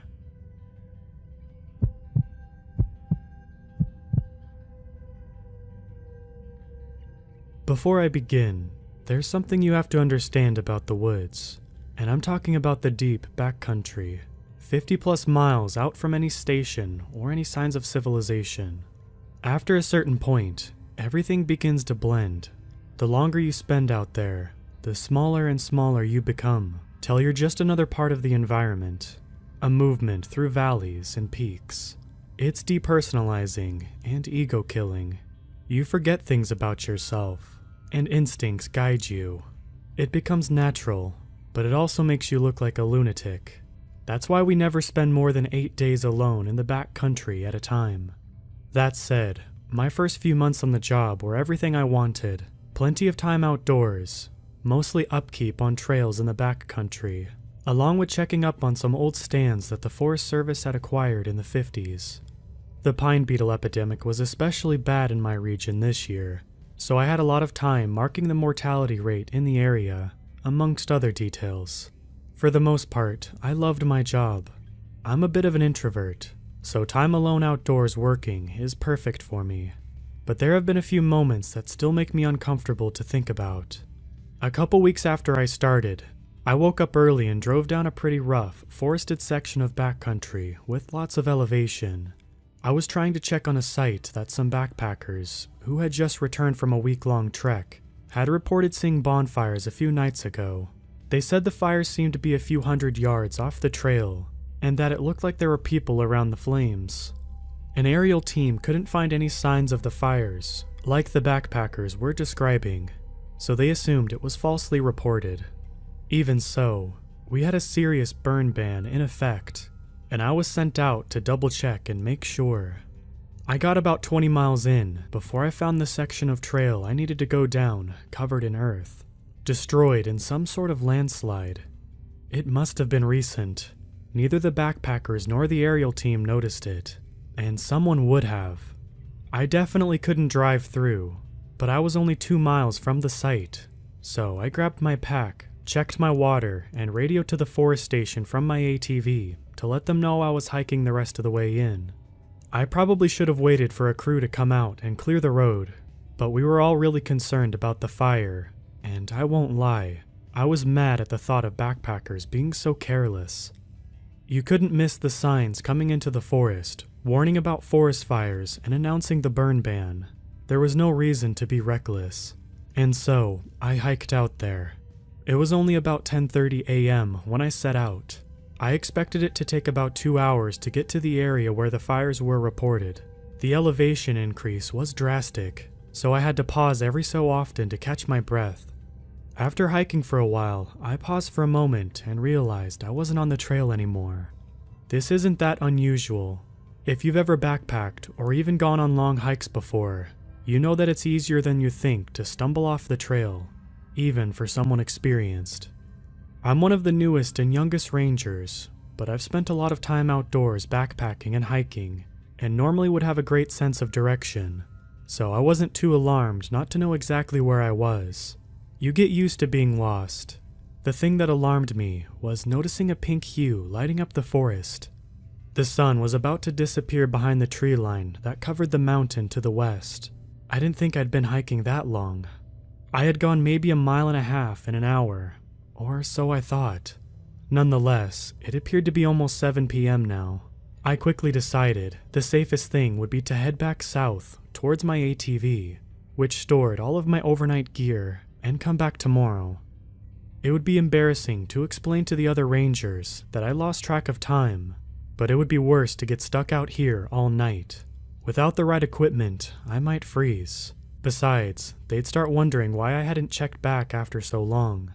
I grabbed some loose stones off the ground and left a sign to indicate I had been there and set off in the direction I thought I wandered off from the trail. I quickly found it, but it was a section I hadn't been through earlier. Somehow, I had found my way farther north, and funnily enough, I saw a yellow trail marker not too far up the mountain. I realized it was the marker for the next 10-mile section, the area the fire reports had mentioned. The sun was almost touching the mountains now, but I decided to hike up to the marker at least, stay for a few minutes, and then quickly head back before it got completely dark. I realized this wasn't ideal, but at the time, it seemed better than going back with nothing to report. I hiked a few dozen yards to the marker and looked out over the valley to the east. It seemed empty, nothing unusual. I took a sip from my water bottle and waited another 5 minutes. I still didn't see anything, so I decided to head out. I hadn't gone a mile before I smelled smoke coming from down the mountain. I looked around but couldn't see any smoke columns. It was kind of unsettling. The sunset was so red, everywhere I looked seemed to glow.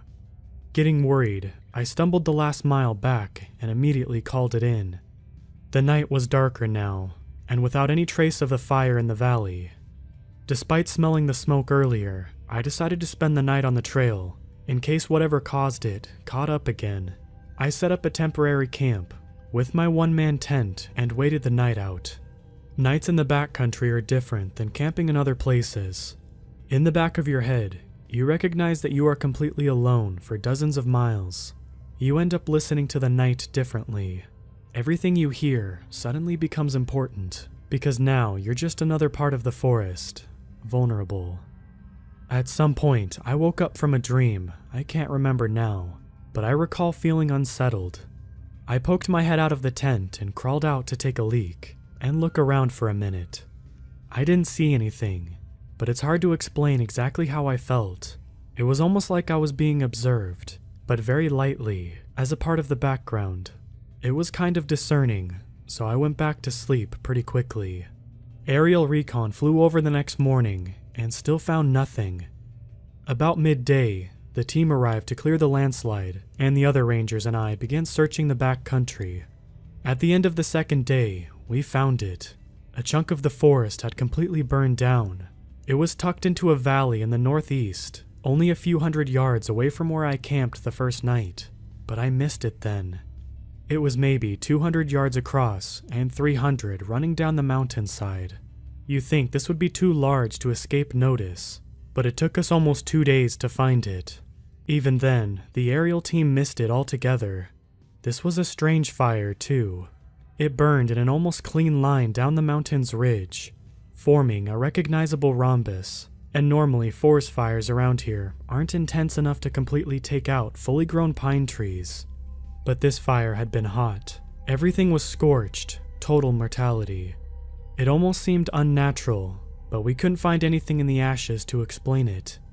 I wondered if I had missed something a few days after we left, but eventually, after talking to the veteran rangers, I decided it was just one of those things that can't be explained. Apparently, it's not all that uncommon from what they've said. According to them, if you spend enough time in the wilderness, you start to see things seeing you. I didn't know what they meant by that, but we didn't have time to talk more, and I haven't seen them much since. A week after that, I found a couple of idiots trying to start a cooking fire at one of the trailheads. I yelled at them, probably harsher than I should have. They seemed to genuinely feel bad about it. Apparently, they missed all of the signs. I decided to let it go and began to leave. But before I drove out, I saw the spark and catch of a fire in the rearview mirror. Infuriated, I drove back and got out. The campers were just as confused as me. The fire pit was completely cold. It looked the same just as I had seen it, empty and unused, after making them clean out the twigs and leaves they tried to use. Confused, I walked around the entire trailhead, but didn't see any sign of a fire. I figured it was a trick of light in the rearview mirror and left. I convinced myself over the next couple months not to worry about the wildfire stuff, and nothing else out of the ordinary happened. until a few days ago. I was on trail maintenance with another ranger, Lauren. She'd been working as a ranger for almost 10 years, so I generally followed her lead. We were about 15 miles into the back country, checking on some primitive campsites for campers. We were currently at campsite 3. There's 8 total, and they form a large U, over almost 90 miles surrounding one of the larger mountains in the region. It was getting into fall, so it was supposed to be empty while we worked our way through, checking up on site quality. All afternoon, I had been cutting out a new trail from the campsite, up to a spring that had changed course recently. The shadows were beginning to grow long, but I was close to finishing, so I kept cutting away. About a half hour later, I broke through and walked onto a boulder the ground slanted into, and watched the head of the spring just inside up the mountain. It looked like a deer path meandered its way up the spring head, so I started up. When I got there, I almost threw up. The spring flowed clearly enough, but just to the right of it, a section of the ground turned into weathered stone. In the middle, a skinned deer, with spatters and other pools of red scattered everywhere in the nearby vicinity. I've seen plenty of dead animals before, but this was messed up.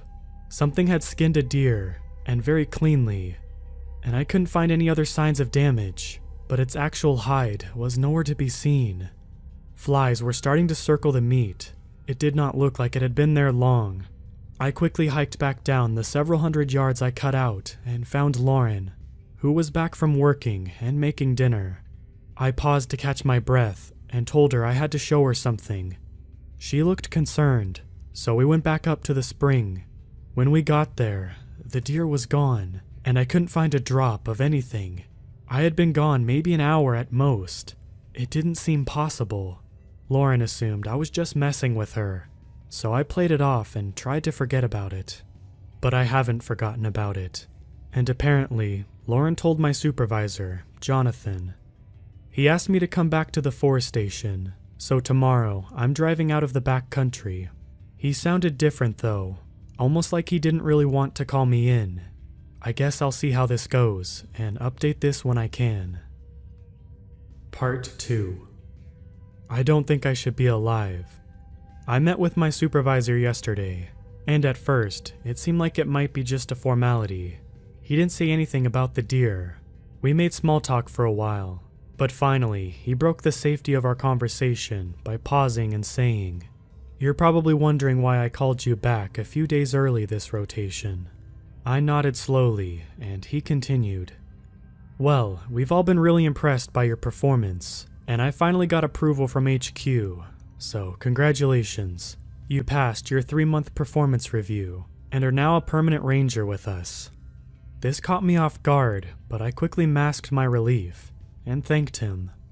We talked a bit more about the increased responsibility, and he gave me my next assignment with the team. I was feeling pretty good, shook his hand, and was on my way out. Before I shut the door behind me, he said, "Before you leave, you mentioned you saw some oddly skinned deer out there. Something scare you?" My face went pale, and I thought about telling him the truth, but I instead muttered something about it being a dumb joke. Jonathan nodded his head thoughtfully, and though he didn't look satisfied with my answer, he didn't press me. He just said, "That would be an unusual thing to find," measuring each word out carefully while looking past me distantly. That felt like the end of our conversation, so I shut the door behind me, walking away as quickly as I could without seeming weird.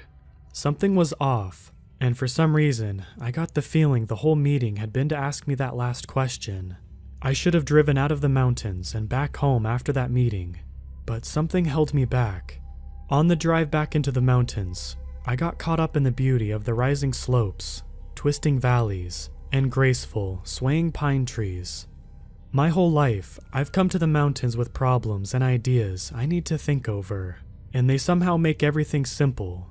In the shadow of the mountains, I've always been able to realize how small my worries are and find content. I briefly thought about driving home, but once I got a few miles in, I was never going back. I still had to do work here, and by the time I got my assignment location, I wasn't worried at all anymore. I had met up with the other rangers at the campsite, They'd set up near the trailhead and found that they decided to celebrate my pseudo-promotion.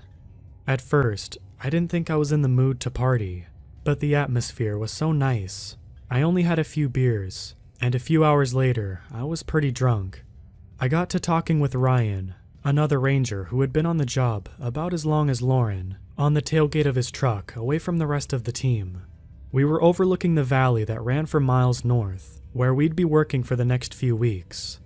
There's a lot of different types of rangers, but I've always found the quiet ones to have the best stories. Ryan was normally one of the quiet rangers, but he chose this time to open up to me. I'd been telling him about the rhombus fire from a few weeks ago, and he was nodding at different points in my story. When I mentioned I was walking off the trail and losing track of time, he looked alert. I laughed it off as a dumb mistake, but he took it seriously. I've heard of losing time like that before, but never so close to the forest station. I've always heard it happening deep in the forest, like 100+ miles out, and you weren't that far. This seemed to discern him. He took a sip of his beer. There's more too. I've heard it goes way back, to Native Americans even, but they called it wandering. They say that the people who become wanderers first wander through the woods from camp to camp, never staying anywhere overnight, preferring to keep to the caves and hollows throughout the pines. They eventually accomplish what they seek in a way, becoming a part of the wild. They adopt animalistic qualities and disappear from society, reappearing here and there in stories and folktales, separate from time. He shook his head. Those are just old myths, but I do believe there's something off about these woods, and I don't know. I wanted to bring up the deer, but I didn't quite know how to bring up the subject. Ryan ended up talking about something more interesting, so I kept listening. The thing with the fires is weird though, he said. Don't let yourself be convinced it's not. Those backpackers said they saw multiple fires with people around them, so why would they lie about something like that? Ryan had also been there while we searched through the ashes and knew that it wasn't really resolved, though it was filed away as a natural wildfire. Whole thing sorta reminds me about this woman that went missing out here, maybe 5-6 years ago. Some backpacking trek turned around after 40 miles when one of their people got sick. Well, it wasn't until they returned to the trailhead that they realized they were missing one of their party. A young woman vanished at some point on the way back, and no one remembered seeing her leave or when she disappeared. She was just gone. Somehow, no one noticed. An SAR team came in to look for her, and even they admitted it was bizarre. We all wondered if foul play might be involved. How does someone disappear without being noticed over a 40-day return trek? He shrugged and said, "We found her a few weeks later, and not where we expected to. Normally, these types of people show back up around the trailheads and primitive campsites along the trail after a while. Not this girl. We found her way up in the mountains, above the tree line, and honestly, we probably never would have found her on our own. We were only out there looking for anything because someone reported a huge smoke column coming from up behind this peak. We went to check it out and didn't find any fires, but we did spot a bright red jacket, one exactly like the backpackers said she'd been wearing."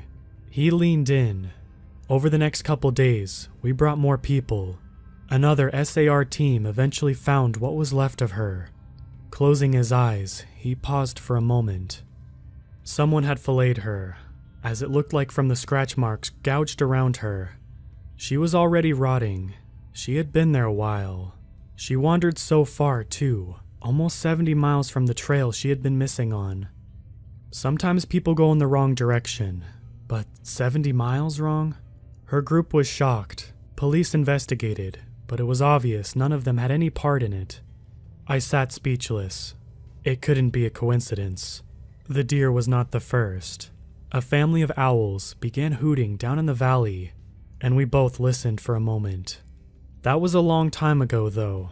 I try not to think about it too often.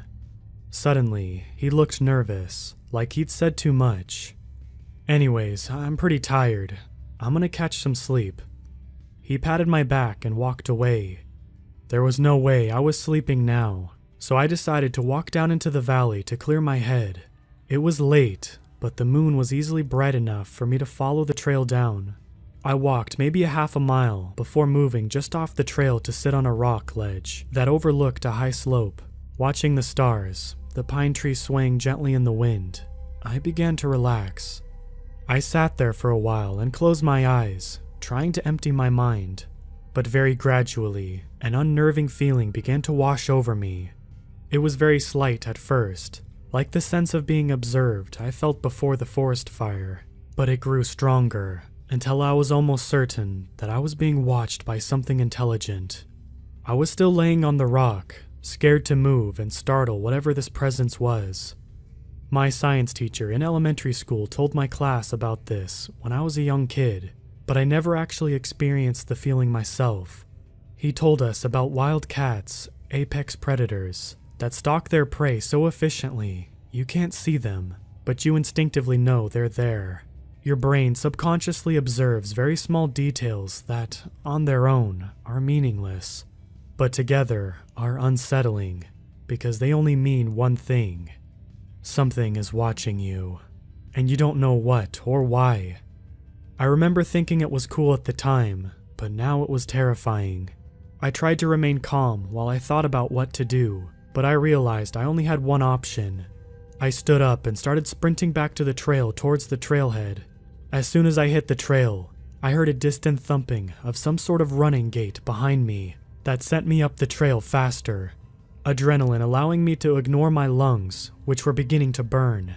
I glanced over my shoulder once and saw some sort of semi-humanoid shaped figure running after me.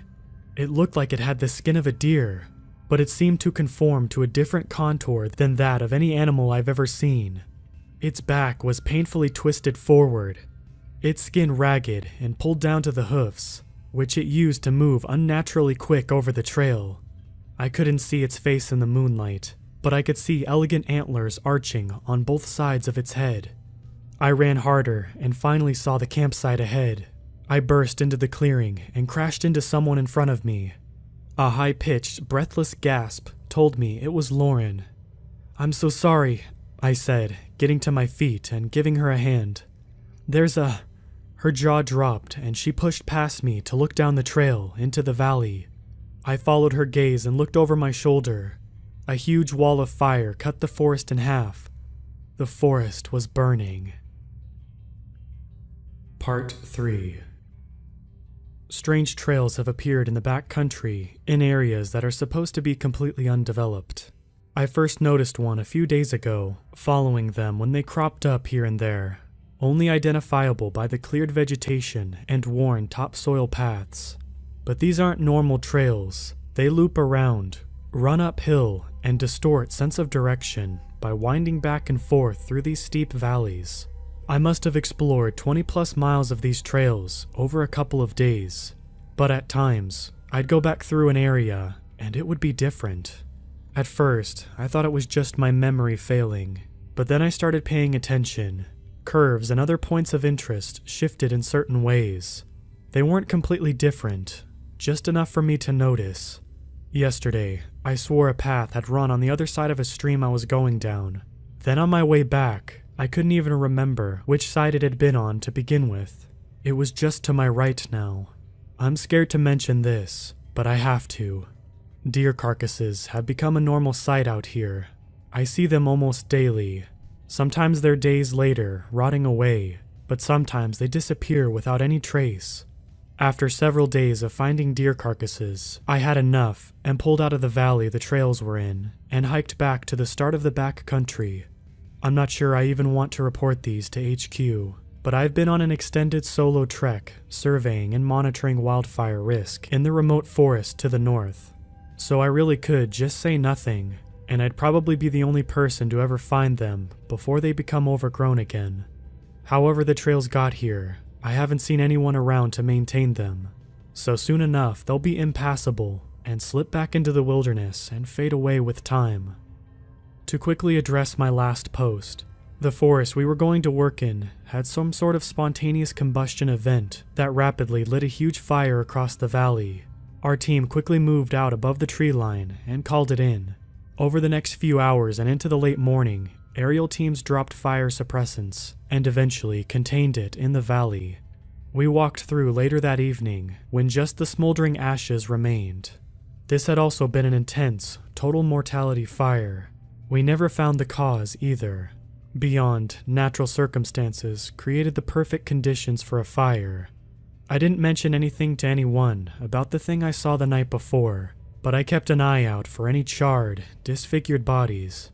The other rangers and I were pretty shaken up after the whole ordeal, but our supervisor didn't seem to sympathize. He told us there'd been an unannounced control burn, and due to some critical error, we got sent out to the wrong place. This seemed totally out of the norm to me, but no one openly questioned him. He gave everyone the next day off, but when we returned, he split everyone up to separate assignments across the forest. I ended up on a solo trek in the north. Other than the trails, it's been a quiet assignment. I wish I could talk to Ryan about the thing I saw, but I haven't gotten a chance. It almost seemed like he avoided me after the fire. The more I thought about it, I think whatever I saw out there was the dark tricking my eyes. It doesn't seem that unlikely that some deer got spooked when the fire went off and ran up the trail, and I mistook it for something else in the moonlight as I glanced over my shoulder. But I have become a little paranoid since seeing the deer thing. It validated my concerns from the first fire. Something is out here, and I won't let it scare me away from being here. I'm just more careful, always carrying overnight gear, rations for a few days, plenty of water, and even a rifle. We're not really supposed to carry guns, but if I get crap for it, I'll just say it's for bears. Better to look foolhardy than let them know what it's really for. I guess that brings me to the realization that I don't trust my supervisor at all. I've got a strong gut feeling that something's up with him. I just don't know what yet. I'm not sure how much I trust the other rangers either. They seem to readily accept Jonathan's explanation about the fire that almost killed us. If there is some sort of cover-up or conspiracy going on, there's no one telling how high up it goes, or who all is involved. Anyone could be in on it and have an incentive to keep quiet. I should also tell you, I'm probably going to get pulled from my post in the north in the next couple of days, unless something changes. A young girl went missing yesterday in the southern part of the forest. They've kept it quiet so far, but if they don't find her soon, they're going to have to pull us all in to help look for her. Normally, they'd leave this kind of thing to search and rescue, but I heard from one of the rangers who works closely with Jonathan that some big people in administration aren't happy with another missing person, so we're getting looped into this too. Whatever is going on between the dead deer, bizarre fires, strange trails, and the missing girls, it all feels connected. As much as I want to, I can't leave now. Whatever is going on, it's messed up and I don't want to stop until I get to the bottom of it. I spent all last night downloading low-res satellite and topographic maps of the forest where the girl went missing, since I haven't worked there that much. Whatever people were even doing down there is beyond me. It's a mostly forested, mountainous region with an incredibly rapid elevation increase of several thousand feet, and I spent a lot of time looking this up because I couldn't believe it. But the area this girl went missing in is also supposed to be mostly undeveloped. Besides an old mining outpost that was forcibly closed in the 30s after environmental concerns. The Forest Service is normally pretty relaxed as far as conservation goes, but from the old news reports I've found, this place was responsible for killing off large amounts of game, polluting the entire watershed, and spreading horrible illnesses amongst the miners. The search effort isn't coming within miles of this place for whatever reason, but the nature of its closing makes me wonder if there's something more to it. Most of the old mines around here closed during the 60s, after it became apparent that there wasn't an abundant amount of gold in the mountains. None of these mines were particularly careful about conservation, and like I said, the Forest Service doesn't normally stick their nose in, so how this one closed struck me as odd. Ryan's story about the Native American wanderers got me curious about other folklore from this area, but I haven't been able to find anything. States in the West, and really most federal nature preserves, do a pretty good job of documenting Native American culture and view it as a responsibility due to their tragic treatment.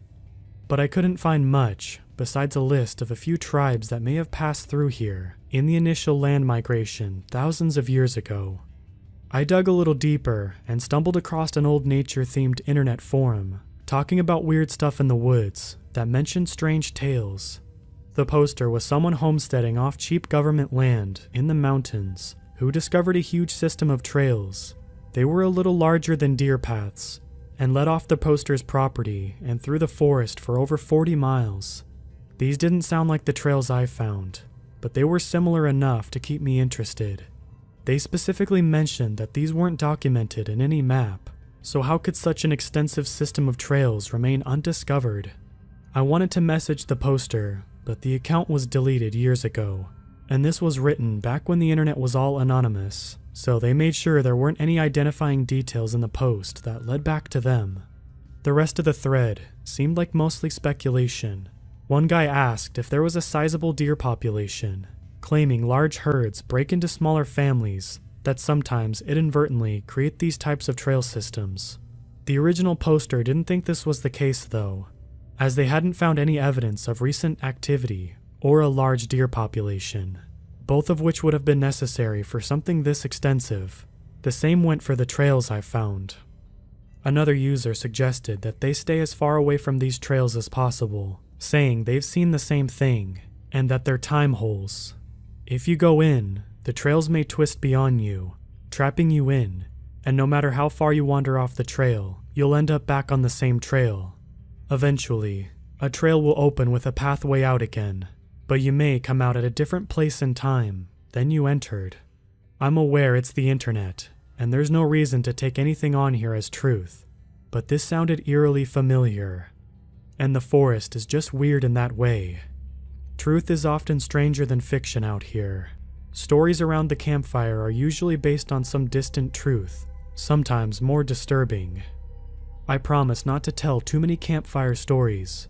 I'm sure you've heard enough, but this one is my personal favorite, and my biggest fear. It goes something like this.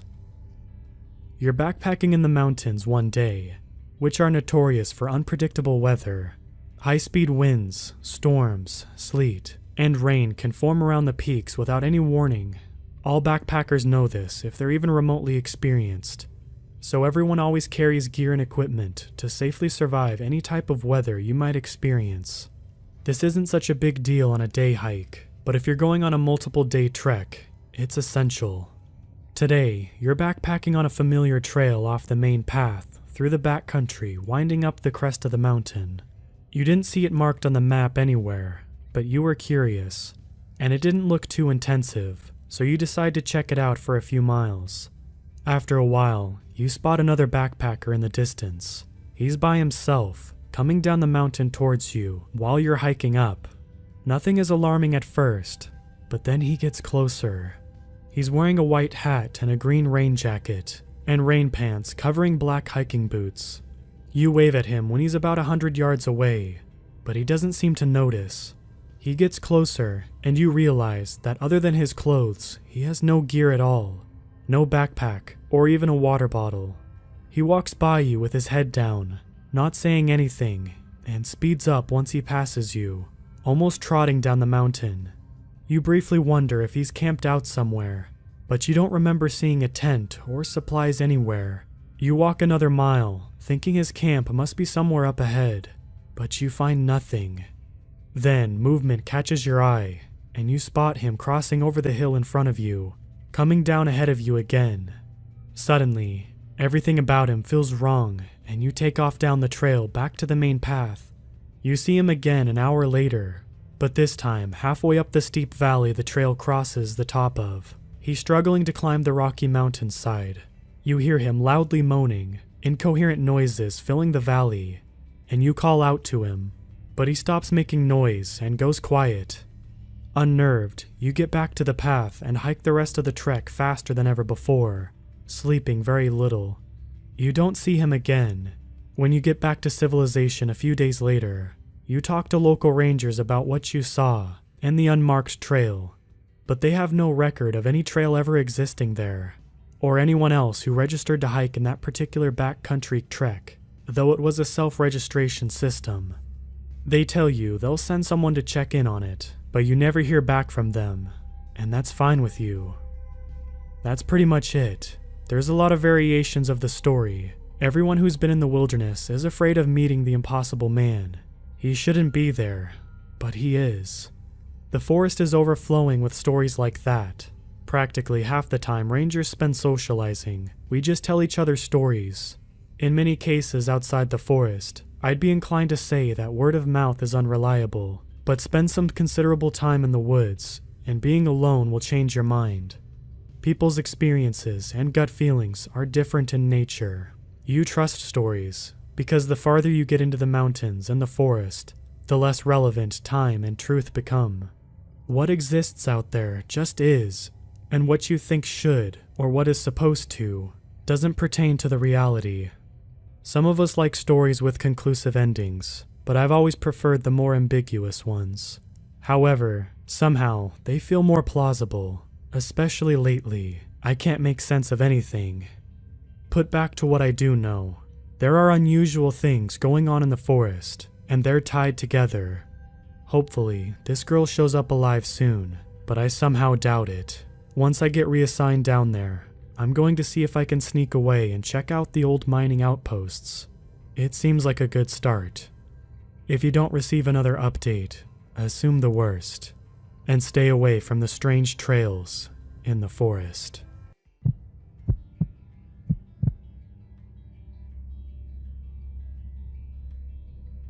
A few years ago, I was running my own company from home, and I took on more work than I could handle. I did graphic design for several companies and a handful of larger corporations, which put me under a lot of pressure to deliver. Long story short, too many deadlines and not enough time for me to rest. I decided I needed a break, or I would certainly suffer a burnout soon enough. Lucky for me, I had quite a bit of money saved up, so I could afford it. I took a couple months off to clear my head. After a few days of me trying to relax and failing to do so, I realized that I needed to get away from my house. Essentially, I was spending my vacation in an office, feeling guilty I didn't do any work. I decided to get away from the city and spend a few weeks at my family's old summer cabin instead. I packed my bags and headed out of town early the next morning. While driving, I was a bit nervous. Nobody had been in the cabin for at least a year, and there had been a few severe storms during that time, so who knew if the cabin was still standing? Well, in any case, I was about to find out. When I arrived, I was relieved to see that the cabin looked exactly like when we left it last year, and so did the shed. The lawn was a bit overgrown, but that was okay. I really needed some physical work after months and months of sitting in front of a screen. Then I would chop some firewood for the grill, stuff my face with steak and sandwiches, and fall asleep. Perfect. Said and done, sometime later, I was chilling in the hammock I set up on the porch, satisfied and drowsy. I could feel myself drifting off, so I set an alarm on my phone to make sure I woke up before dark. As far as I know, there hadn't been any animal attacks or anything, but I wanted to be safe anyway. I put my phone on the porch railing and fell asleep seconds later. I woke up before the alarm could go off to the sound of rain hitting the metal roof on the porch. I rubbed the sleep out of my eyes and immediately thought of making another sandwich when I noticed an odd shape, maybe 50 yards away in the woods. There, sticking out of the brush, I saw a gray, almost purple human-looking head staring right at me, completely still. I was too far away to make out any distinct details, but I could definitely see large dark eyes in its almost skull-like head. I don't know how to describe the mouth, or snout though. Imagine a dog's snout, but make it shorter and wider, more akin to the jaws of a lizard, with no visible nose. It was just so weird looking. The head looked so human, but at the same time, it didn't. I wasn't even sure if it was a living thing because it was so still. A drop of rain must have hit its eye or something because it flinched or twitched. I was freaking out. This was definitely a living thing staring at me. I slowly got out of the hammock, trying not to fall or stumble, as to not give this potentially hostile creature any chance to charge at me. I backed to the door, fumbling with the handle, and as soon as I got it open, I turned and ran inside as fast as I could, slamming the door behind me. I immediately looked out the window and saw the thing was still there, sitting in the same place. I think it noticed me peeking out the window, moving its head just a little bit, staring at me again. I was freaking out, wondering what that thing was. Surely it was just some sickly animal that picked up the smell of food, right? Our staring contest continued a minute or two before I drew the curtains. I jumped to the sound of my alarm going off. My phone was still outside. I thought about it for a moment before I slowly opened the door, thinking that I would be able to grab it and get back inside before that thing could get into the house. My eyes fell on the spot I had last seen the creature, and to my horror, it wasn't there anymore. I immediately regretted my decision and shut the door again, without getting my phone. I was about to look out my window again when I heard something step onto the porch. My heart was thumping, and I made an effort to hide my heavy breathing and listened as hard as I could. I heard ropes creaking, then a snap and a heavy thud. This thing had just tore down my hammock. I heard the steps approaching the door, and the handle started moving slowly. At that moment, I felt sick and wanted to scream, but I couldn't. The thing was carefully trying to open the door and get inside. Then it stopped. The door handle stopped moving, and soon thereafter, I heard the thing stepping away from the door and off the porch. Did it give up? I stood there with my back against the door for several minutes before I even moved an inch. I slowly made my way to the window and drew the curtains, and I will never forget what was waiting for me on the other side of the window. The last thing I remember before blacking out was the largest, emptiest black eyes I had ever seen on any living thing, a pale face riddled with purple veins, and a huge smile lined with abnormally large, dull teeth. I have no idea if I fainted or if some sort of primal part of my consciousness took over, and my brain went into some sort of suppression mode, because when I woke up the next day, I was in the shed with a bunch of tools propped up against the door. I couldn't remember anything after I saw the face, and I have no idea what happened. After hours of making sure nothing was outside, I ran to the porch, got my phone and jacket, and ran to the car as fast as I could. On my way home, I think I had a full-blown panic attack, but kept driving because I didn't want to stop. I drove straight to my parents' house and broke down crying in front of them, probably scaring the crap out of them. My therapist says that this was me not being able to differentiate between a nightmare and real life due to high levels of work-related stress at the time. As for me waking up in the shed, most likely stress-induced sleepwalking, according to her. Maybe I had some sort of breakdown and was in worse shape than I thought, but I don't know about that. The thing is, though, my dad drove to get my stuff from the cabin. He noticed the hammock rope was indeed snapped, and when he checked the shed, the door was broken in, as if something came back to get me after I already left. I don't know if what I saw was real or not, and quite frankly, I'm not sure I want to know. I have no idea how large it was, what its body looked like, or anything like that. I just remember its head from far away, and its face, the eyes, the veins, the pale color, the mouth. I've come to call it the Blackout Man.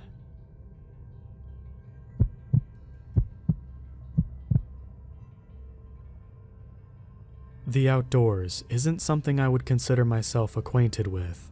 The potent air from the moist soil, the non-stop chirps of life in every nook and cranny, and the ambiguous emptiness I feel when I'm among the trees are things that do not suit my daily life, nor my personality. Exchange the damp soil, chirping life, and emptiness for the smell of carbon exhaust from a passing bus, the sound of commuters whistling through their morning walk, and the clear, overcrowded sight of a city street, and there you have my paradise. Growing up in the city injects thrill into every aspect of daily life. Danger, adventure, and plain adrenaline can lurk around every city block. The natural world simply cannot produce that same aspect of thrill in life. Not enough happens, not enough lurks in the corners of the thickets. That being said, I try staying away from nature as much as possible, remaining in the shadows of skyscrapers rather than the shadows of oak. However, being 17 and living with my recently retired, high-ranked naval father who has more than enough experience and memories with the woods, my paradise couldn't be present at all times. This realization dawned on me when my father approached me to tell me we were spending a week in the cabin in the North Woods. Are you serious? My emotionally accurate thought was interrupted when my dad handed me an oversized suitcase to toss in the back of the car. You might want to grab a pillow for the ride. We have a long way to go, he said, smirking. This must be punishment for how late I came home from Stephanie's house last week, I thought to myself. Little did my father know, my tardiness was due to the curious nature I was born with. I was simply walking around the dark streets, exploring. Albeit, that may have been a rather dangerous and unintelligent venture, but no less filled with entertainment for myself. Punishment fits the not-so-crime-adjacent action, I guess. Nonetheless, we piled into the car and set off north. The drive was seemingly endless. After about 7 hours, there was nothing but dense forest surrounding us. It wasn't long before we spent the rest of the drive on gravel road, tossing and shaking in the car in such a way that no fisherman would be able to resist motion sickness. Upon arrival, the sight of a very underkept, not so sturdy-looking log cabin lay before us. Best home we could ask for out in these parts, huh, bud? My father said in a slightly teasing tone. Oh, you bet. I'm thinking it took a fortune to build her, I said, rolling my eyes in resentment.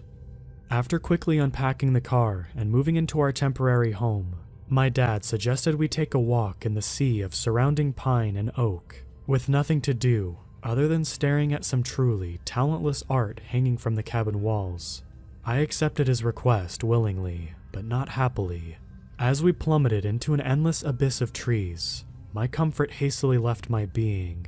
Gone were the skyscrapers, the commuters whistling on their way to work, and the crowded, comforting city streets, only replaced with thick bark and, oddly, silence. There was no chirping, no singing of any life around us. In addition, I never truly felt empty or alone amongst the trees. Yes, my father was beside me, but there seemed to be something else present in the air. I couldn't quite put words to it. I pushed that to the far reaches of my mind. As we continued, I began to hear strange sounds from around us. They reminded me of the whistling commuters I encountered every day, but something was off. What is that? I asked my dad. That is just the wind in the trees, the leaves rustling and the wood creaking. Almost sounds alive, doesn't it? He said. Sure, I said, trying to push back the paranoid feeling growing inside me. Our walk was short, only about an hour. I tried not to think about the sinister feeling I received from the trees, but every now and again, it would tiptoe into my conscious mind. I sat lying beside the fire in the dusty family room when my dad approached me saying he had to run into town to grab a few things. How long will you be? I asked. Oh, about a few hours or so. Unfortunately, the nearest town is about 50 miles from here, he said, sighing. And with that, he drove off to who knows whatever town would be in this barren wasteland. I sat watching the dancing flames of the family room fire for several minutes before boredom pulsed through every vein in my body. For some reason, my natural curiosity pushed into my mind and triggered my exploratory being. Why not go for a little midnight stroll? As I stepped down the stairs of the rear patio, I noticed that the forest was filled with the sounds of crickets, frogs, and basically anything that dwells in the mud. This was a pleasant surprise, but the empty, lonely aura surrounding me was not. What?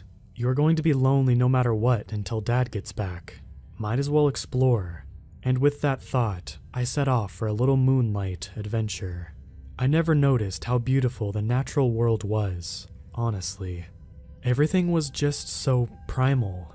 The chirps of the crickets, the croaks of the frogs, the light of the fireflies briefly illuminating the area. And the wind in the trees. Wait, where was the whistling noise that accompanied the breeze earlier today?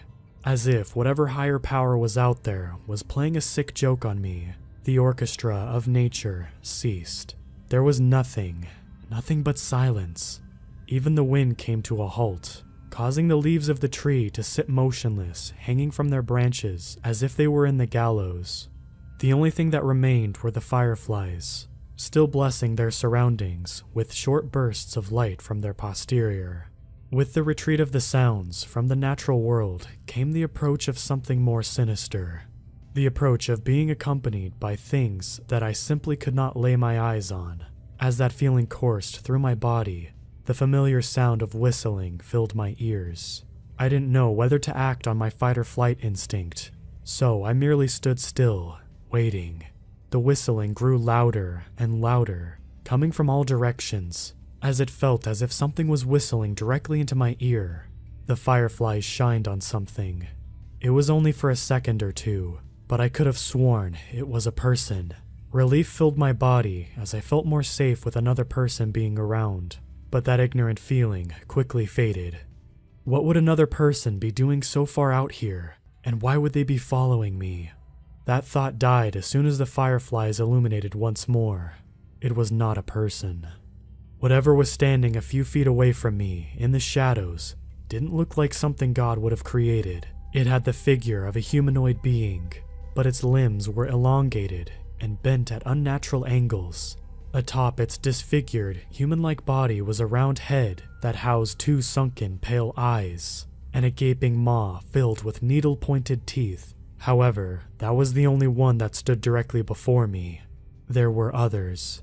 I couldn't see them fully, but their awful silhouettes sickened me to the point where I desired no further physical details of their appearance. Still frozen in some sort of shock, the closest being crept closer and closer.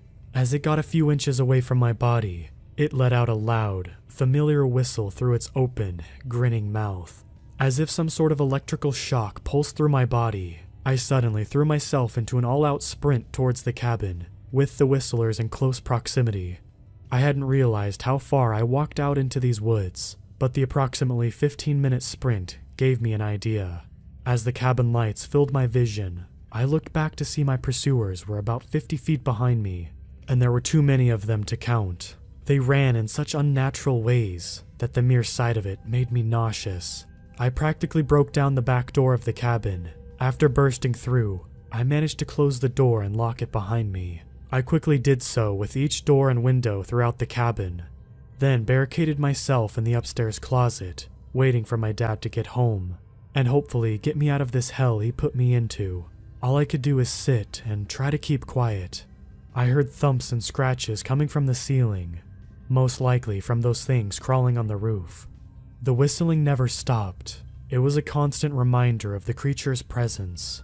I sat in fear for what felt like an eternity, until the whistlers erupted into what sounded like crackling, maybe laughter. Shortly after they began their unnatural course of laughter, silence tore through the place, leaving a stale, sinister sense in my ears. Maybe it's safe to come out. Maybe they got bored, or just simply couldn't get into the house. As I was about to open the closet door, a familiar sound echoed from the back of my closet. I wasn't in the city, so that whistling wasn't coming from a commuter.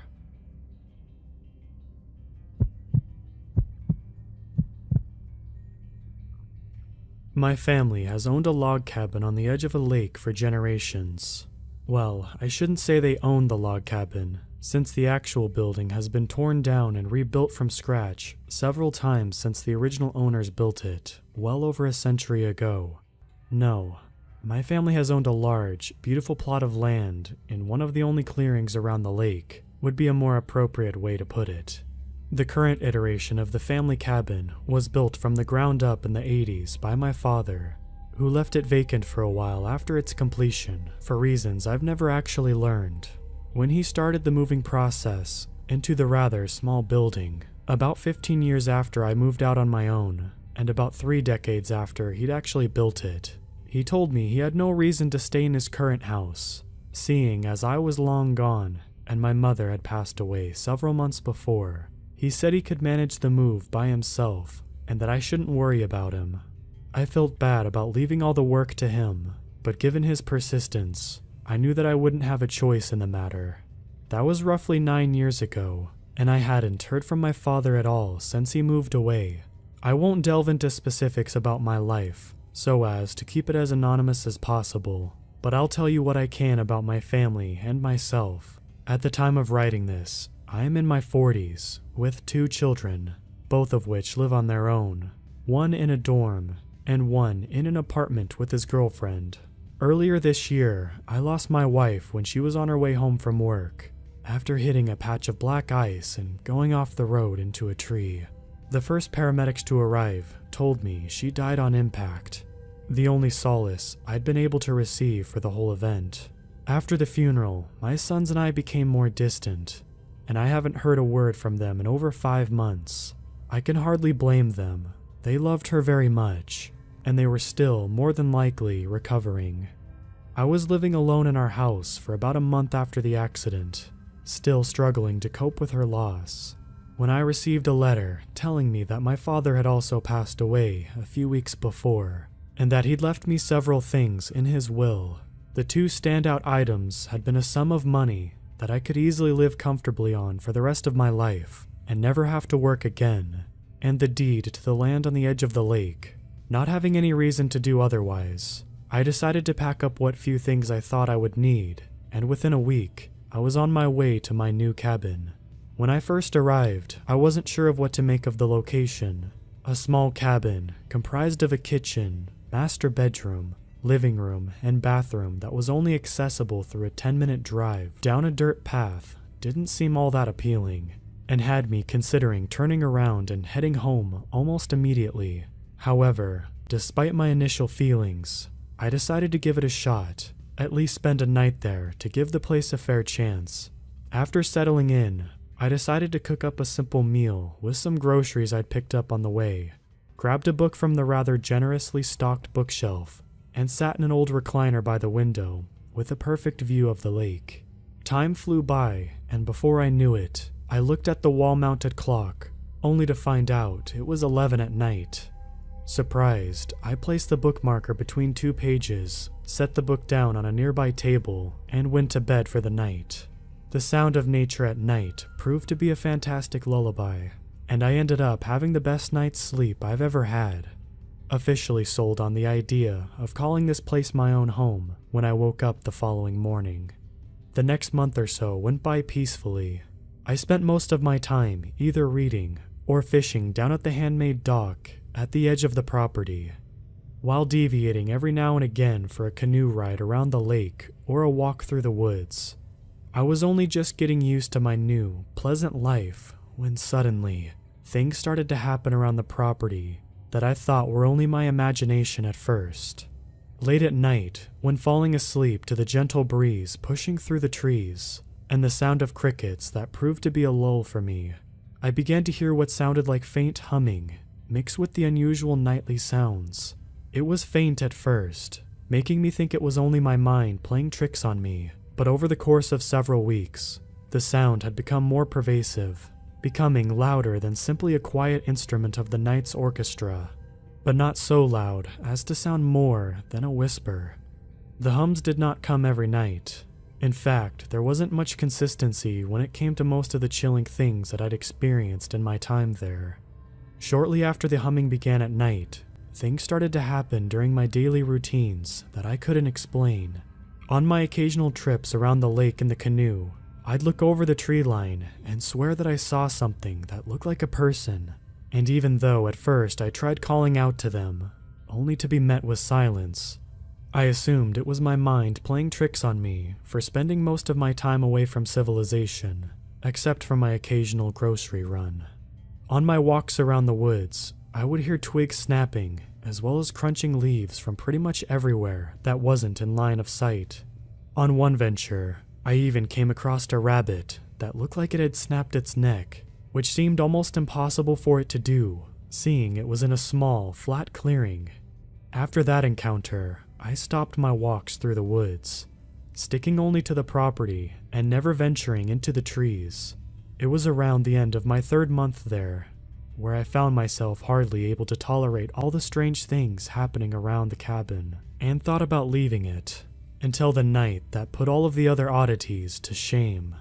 I noticed when I went to bed that night that the woods around me were alarmingly quiet.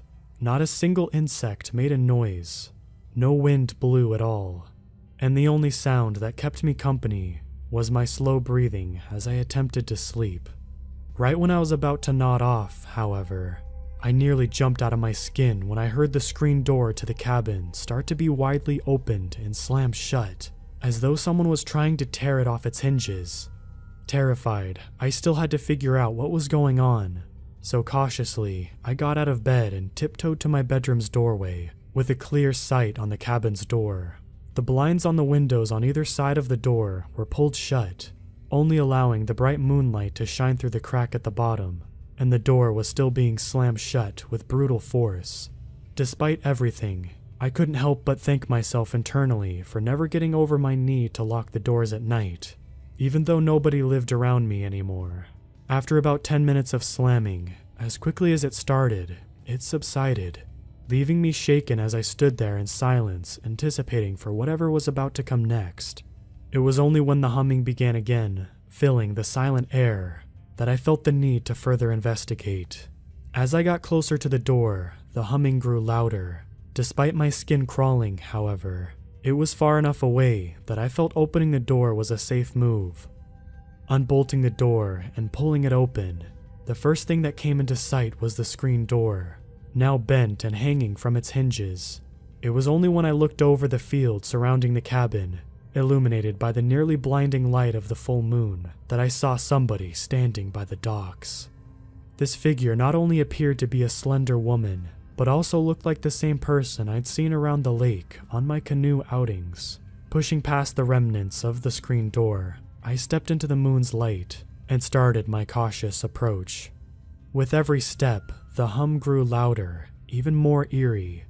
What was first a soothing sound to fall asleep to, now felt like the soundtrack to my nightmares. When I reached the tree line, only a couple dozen feet in front of the woman at most, the humming paused as she started to turn towards me. I was terrified at first, expecting to see something out of a horror movie staring back at me. But my dread was replaced with confusion, and the feeling of a knot in the pit of my stomach as her face came into the moon's light. Standing in front of me, roughly 4 months since her funeral, was my wife, looking just as she always had. My heart sank as I watched her pale lips form a smile, only starting to hum again once I'd seen her. I called out to her, only to be met with the same haunting melody as she began to take slow steps away from me. As she neared the end of the dock, I found the shock wear off, just enough for me to burst into a sprint towards her. Before I could reach her though, she fell backwards into the water, but made no sound as she fell in, not even causing much of a ripple in the otherwise still lake.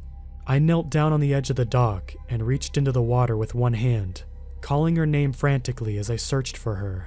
It wasn't a deep section of water. She would have been able to grab my hand, only when something finally did, it wasn't her. I felt a tremendous grip on my forearm as something tried pulling me into the water. I anchored myself to the dock on one of the wooden supports as I fought, struggling and enduring a harsh pain to stop myself from falling in. After what felt like an hour of struggling, my arm was freed from the grasp of whatever was luring me into the water, and I wasted no time as I bolted back into the cabin. I didn't even look back, even when the humming started again. I slammed the door shut, bolted it before sliding the old recliner in front of it, and ran to the corner of the room where I waited through the rest of the night for sunrise to arrive. As the sun rose above the trees and cast a light on the cabin, I gathered my belongings and ran to my car, making record time as I packed everything inside and jumped in, tearing down the dirt road with no comprehension of how fast I was actually going. With the money left in my inheritance, I was able to stay at a hotel until a nearby apartment freed up for me. Once I was settled in, I decided to do a little research on the cabin and the lake itself. It was only then I found out that every one of the previous owners had lost their spouses shortly before moving into the cabin. and every one of them had drowned in the lake several months after taking up the residence, including my father. I didn't want to know any more than that. I had all the answers I needed. Several days after that discovery, I looked up a company willing to demolish the cabin, and another that would be willing to plant trees in the area to fill the gap caused by the sudden absence of any structures. I've given it thought, and despite everything that happened, I'm choosing to hold on to the deed to the property. I won't let whatever killed my family members by making poor replicas of their spouses have any opportunity to strike again. The knowledge of that cursed plot of land and the wretched cabin that once sat upon it now lives and dies with me.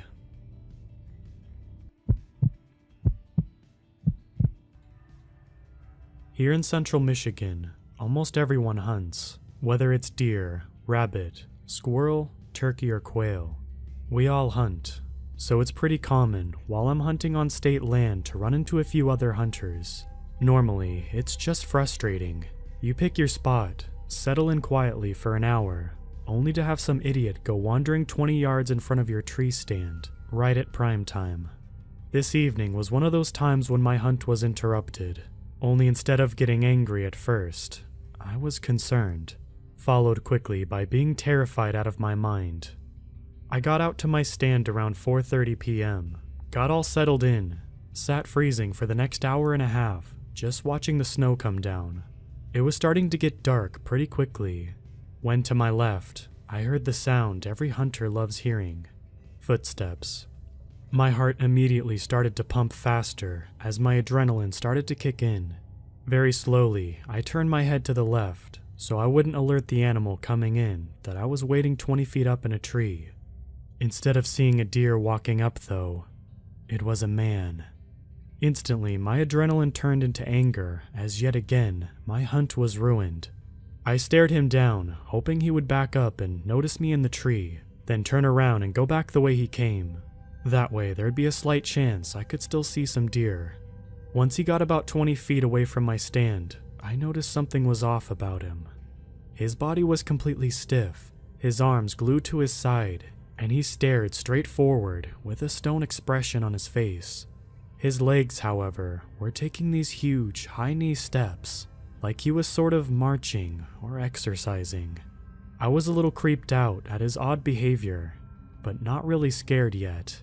After a few seconds of watching him, I figured he was some idiot intentionally ruining my hunt. I was just about to shout out to the weirdo and ask what he was doing when a twig snapped a little ways off to my right. The guy froze, and his head snapped in the direction of where the noise came from. He stared for a few seconds, then out of nowhere, took off running impossibly fast to whatever had caused the twig to snap. I stared, surprised at how fast this thing was running. I kid you not, he had been running well over 30 miles per hour as he closed 60 to 70 yards in about 4 seconds. As he got to a tree, he scaled that tree faster than a squirrel could. My heart was hammering so loud at this point, I actually feared he would hear it and come for me next. The sounds of an animal screeching as it was being torn about rang through the woods. Whatever it was, he caught it, and was, what I'm guessing, eating it alive. After a couple seconds of screeching, the woods fell completely silent, other than my frantic breathing. I closed my eyes and took 3 deep, slow breaths to settle my nerves. When I opened my eyes back up, my heart took another leap, as the guy was standing 20 feet away, looking down in the snow at something. My footprints in the snow. Oh, please no, I thought to myself. I'm not ashamed to admit I was in tears at this point. I was so afraid. I slowly reached to my side and put my hand on my pistol I always carried with me, in case it came down to it. I watched in terror as he slowly followed my footsteps. He crept along until he stood directly under my tree. Then he slowly lifted his head up until he looked directly at me. We stared at each other for a good couple of seconds until he put his hand on the ladder leading to my stand, getting ready to climb up. I was completely paralyzed in fear as I watched him slowly pull himself up the first step. Then, by the grace of God, I heard a voice somewhere in the distance. The creepy guy heard it too, and he hopped back down onto the ground. "Jim, I got one," I heard the guy in the distance shout to someone, probably his buddy. The guy under my stand took off running as fast as before, towards the other hunter's voice. I saw my only chance to get out of there, so I undid my harness in record time and practically jumped out of the tree and started running back to my truck. Thankfully, I wasn't too far in, and soon made it over the small hill. I looked back to see if he was chasing me, but I was in the clear. I got to my truck and threw my bow in and jumped in, starting it and pulling away as fast as I could. With snow, I wasn't able to drive as quickly as I wanted, but after an intense 10 minutes, I was back on the main road. I don't know what that was, but I know one thing. I'm not hunting in state land ever again.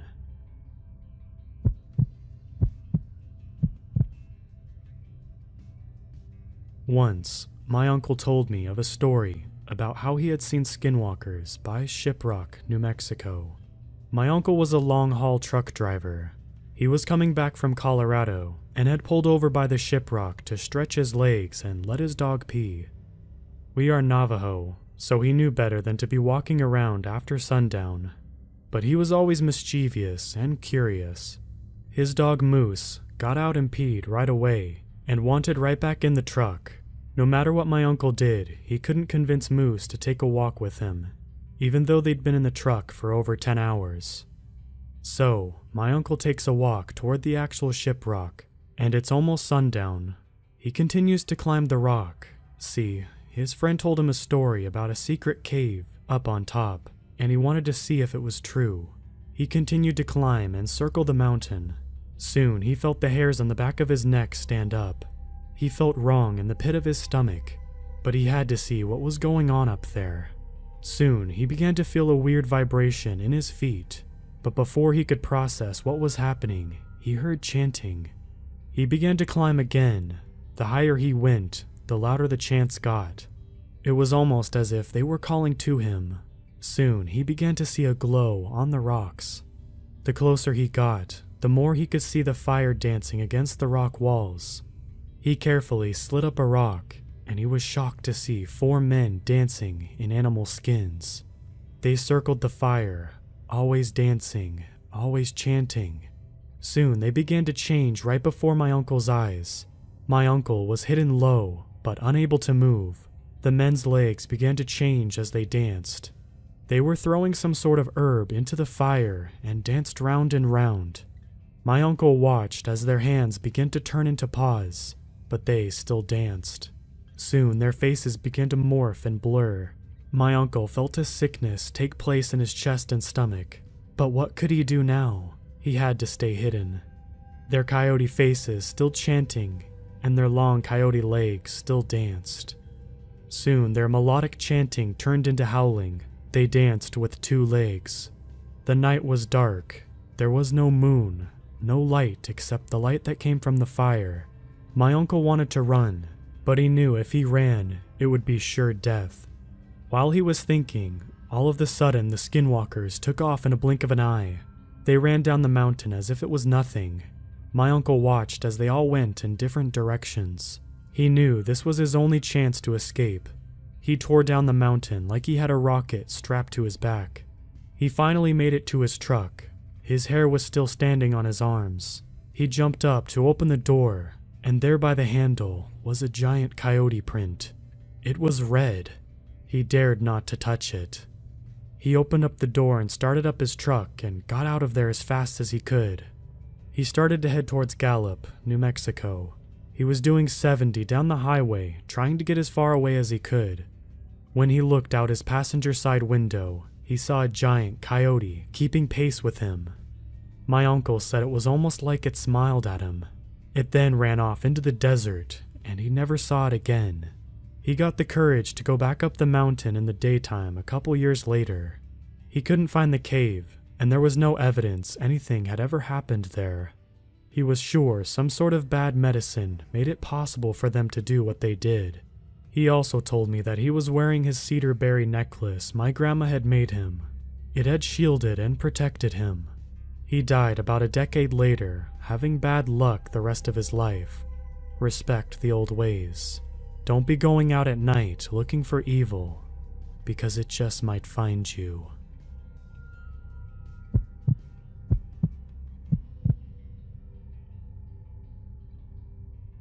This experience happened to me a long time ago, and I forgot about it for the most part. But one day, I was watching a video about different old beliefs and things, and somewhere they mentioned skinwalkers, and about how somebody saw their friend with dead eyes, or a loved one's voice, but I'm not sure if this thing qualified.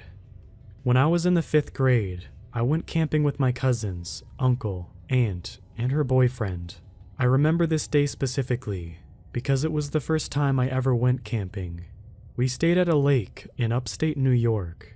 I'm not sure exactly where in upstate New York, but I can ask my aunt if she remembers. Because of how long ago this is, I can only faintly remember some details. When we first got there, the first thing I did was sit in the car and text my mom I was safe. Unbeknownst to me, that was a lie. It was evening, so we decided to unpack some things. There was a wooden platform for tents, and we set up our tent surprisingly easily. Quickly, the day turned to night, so we ate some sandwiches that were pre-packed, and my uncle tried to teach us how to make a campfire. After making a circle of stones, putting wood and sticks in the form that he told us to, and ripping pieces of paper and tissue up, lighting the fire came next. Given my experience with matches, it only took me a few tries to light up the first paper, but marshmallows quickly came after. We were all getting tired, so we stopped feeding the fire until it got low enough to put it out with water and feet. After this, I sat in the car again and texted my mom I was going to sleep. My mother was very overprotective, and this was necessary for her to sleep soundly back in my apartment. I didn't own a sleeping bag, so I wrapped myself in a quilt and shared the tent with one of my cousins. The other slept with her dad in the bigger tent, 3 tents total. My cousin, who was staying in the tent with me, let's call her Jess, told me to put my shoes right next to hers, so I did. She fell asleep quicker than I did, but eventually we both fell asleep. My aunt is big on no technology, so we had to leave our phones in the car. I woke up to Jess calling me from outside the tent. When I looked over, all I saw was a lump of quilt and a pillow, so I walked out of the tent to see her walking towards the woods. It was very, very dark. Normally, in the city, there's no stars because of light pollution. Upstate, however, the stars were beautiful. She said, "Come look at the stars," and I of course followed her into the woods. But every time I walked to her, she walked farther away from me. She kept repeating over and over again, "Isn't this so much prettier than the city?" and walking away farther and farther. At this point, I started to get worried we would get lost, and she was still a good 10 to 15 feet away from me as she spoke. I told her, "We might get lost. Why don't we stick together or turn back soon?" At this point, she started to sound a little angry. "No, just follow me. We're almost there." She started to sound a little fishy, so I asked, "Where exactly are we going?" Her voice became almost robotically angry. "Why don't you just trust me?" It sounded like something my mom would say whenever I would ask something too many times. Almost like she could read my mind. She started walking more, expecting me to follow her. I did for a few steps, but the more I tried to trust her, the more worried I got. Here was the first why question. "Why are we even doing this?" I said. And there was no response, except for a grunt of some sort, like an annoyed grunt. "Jess?" And that's when I knew something was wrong. "Because I said so," she said, but it sounded like my mother. Exactly like my mother. So extremely like my mother that for a millisecond I was relieved. But then I remembered my mother was not with us on this camping trip. "Mom?" I said, confused and scared now. I started backing away, and that thing started coming closer. "Hello? Who are you?" I said, starting to back away. "You know me," it said. It was switching between my mother and my cousin as I backed away. I have the worst sense of direction, so at this point, I had forgotten which way was back. but I ran. I ran in the opposite direction of the thing. I've never been an exceptional runner. In track, I always finished last. I never liked running, but here, I felt I was running faster than the fastest runner I knew. Nonetheless, I kept running. I heard a faint, "Come back! Wait!" behind me.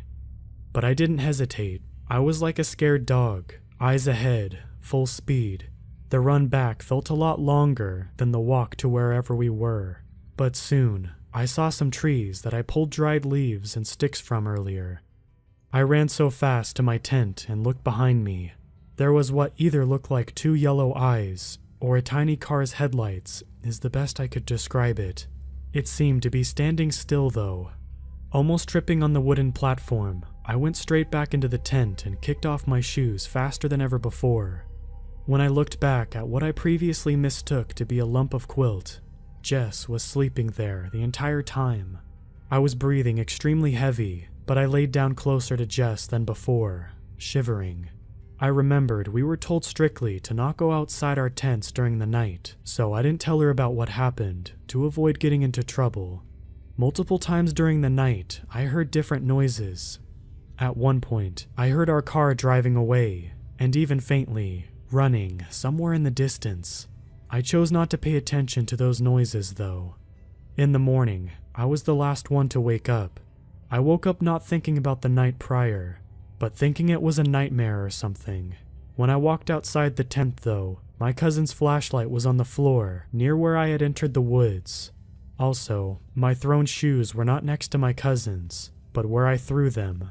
I can't think of other proof that this wasn't a nightmare, but there was a dead squirrel near the car for some reason.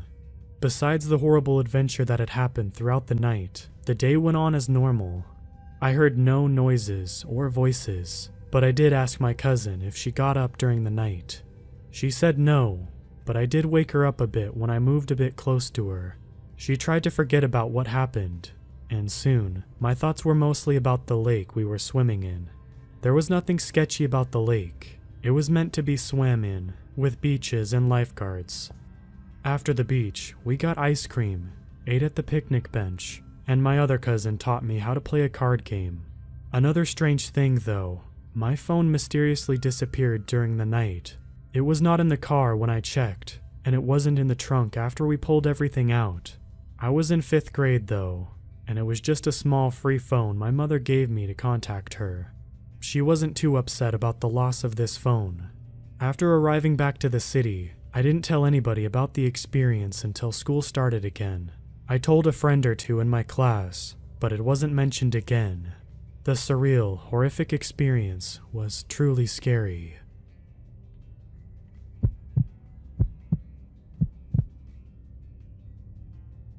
My wife and I decided to go camping this past weekend. It was the first time we both had time off together in months, and wanted to spend it unplugged from the rest of the world. Just the two of us. We chose a scenic spot in the North Georgia mountains, about a 2.5-hour drive from where we live in Atlanta. It wasn't too far out, but we'd heard from friends that once you get up into those hills, you feel completely isolated from the modern world. We both have been camping before, but it had been a while. I was in Boy Scouts, but I wouldn't call myself a natural in the wilderness. Despite our lack of survival skills, we ended up booking one of the park's backcountry sites. For those that may not know, that means you're more separated from the rest of the campers. There is no electricity or water, and you have to hike a fair bit to get there. You feel like you're really on your own that way. Our site, in particular, was very wooded and felt particularly isolating, in a good way. Or at least, that's what we thought at first. We got there early in the day because we wanted to make sure we had plenty of time to unpack and set up camp. We also wanted to get in some good hiking while there was plenty of daylight out. After several hours of hiking, we got back to our campsite around 7 p.m. It was really starting to get dark at this point, so we lit a campfire and made dinner. This is all sounding pretty normal, right? You're probably thinking, this is a pretty basic camping trip. Why did this guy post this here? Well, it wasn't until we turned in for the night that things started getting weird. It wasn't late when we went to bed, mainly because we were exhausted from the day, but also had an early start planned for the next. After a few uncomfortable hours trying to sleep in a small tent not designed for my 6'3" frame, and my wife huddled next to me, I was awoken around 1 or 2 a.m. I don't know for sure because I was honestly too scared to check my phone for the time. There was a weird, sudden noise outside the tent. At first, I sort of just wrote it off as just some random animal running through the site. The initial high-pitched sound was far enough that I felt like I didn't need to worry. But then I noticed the sounds weren't leaving, and they weren't getting farther away. Suddenly, startling squeals interrupted by the sound of leaves being trampled, like something was running between our stuff, broke the sharp silence of the woods. So, at this point, I'm pretty awake. I laid there, still, wanting to make sure that whatever it was didn't get into any of our stuff, but also worried just enough to not dare reach for the zipper on our tent door. I started listening more closely and began to notice different variations in sounds. Like all of a sudden, all the movement would stop. I could hear light, slow sniffing, like it was trying to memorize our scent. I was getting used to the faint sniffing sound, only to be surprised by the sound of rushing, determined footsteps barreling toward the tent. They stopped just short of the spot where the top of my head grazed the tent wall. It started to sniff again. I could now feel something, its nose probably, pressing against the thin wall. Now that it was closer, I could sort of make out its size, about that of a large dog, like a German shepherd, maybe bigger. Maybe someone's dog got out and was running between campsites. Hard to tell while you're holding your breath and keeping one eye shut. When the sniffing stopped, I heard feet shuffle back quickly away from the tent, as if it had gotten a whiff of something it didn't like, possibly me. That's when it started growling. The growl is sort of hard to explain. It wasn't a dog, that's for sure. The best way I can describe it is like a cat who is pissed off, but much lower pitch. Too low, maybe for a cat. Almost like a guttural sounds of a wild hog, but even that wasn't quite right. Over and over it growled at me. It felt like forever. Now my mind was racing. I didn't know what to do. Should I try and scare it? Make lots of noise? Maybe there's something in my tent I can grab and use as a weapon. I thought about everything within reach. My flashlight was within my finger's length, and my backpack against the wall by my feet. I knew I had a pocket knife in there, but I didn't think I'd be able to get it without making a lot of noise. Probably too much noise. The next few moments I think I will remember for the rest of my life. The creature started moving again, only this time slowly. It circled the tent like a lion stalking its prey, stopping every once in a while to get a sniff here and there. I think it was getting its bearings, trying to figure out where the smell was strongest. It made a full circle right back to where my head was pressed up against the wall. The growling sounded even more irritated, even more guttural. I knew my wife was awake now. I feel her hand working down my arm before wrapping her finger around my wrist in a death grip. It was then I realized the creature outside was now pressing against the wall. I could make out a shallow hole and points through the thin fabric. Teeth? Lots of them. It began to lick the tent wall, grazing its teeth on the fabric, like it just wanted a taste. The next thing that happened is the real reason I had to post here. After what felt like forever, the creature stopped. It stopped growling, stopped moving. For all I knew, it was just standing there outside the tent, thinking about its next move. I braced for something. I wasn't sure what, but I just continued lying there, waiting. Was it about to pounce? Was it done? As the seconds ticked on, my fear dissolved into anger. I was sick of lying there, simply wanting for something to happen to us. In a moment of dumb bravery, I grabbed my light and my backpack, thinking maybe I could use it as a shield, and ripped open the tent door. I stepped out and waved my light around the campsite. I saw nothing, not even a rustling of leaves in the distance, as if something was running away. I suddenly felt stupid. It had to have been some random animal I tricked myself into thinking was some sort of wilderness monster, rearing to eat me and my wife. I took one last look between the trees before turning around to get back in my tent. That's when I saw it. Right outside. Right where my head had been resting against the wall were footprints, unmistakably human.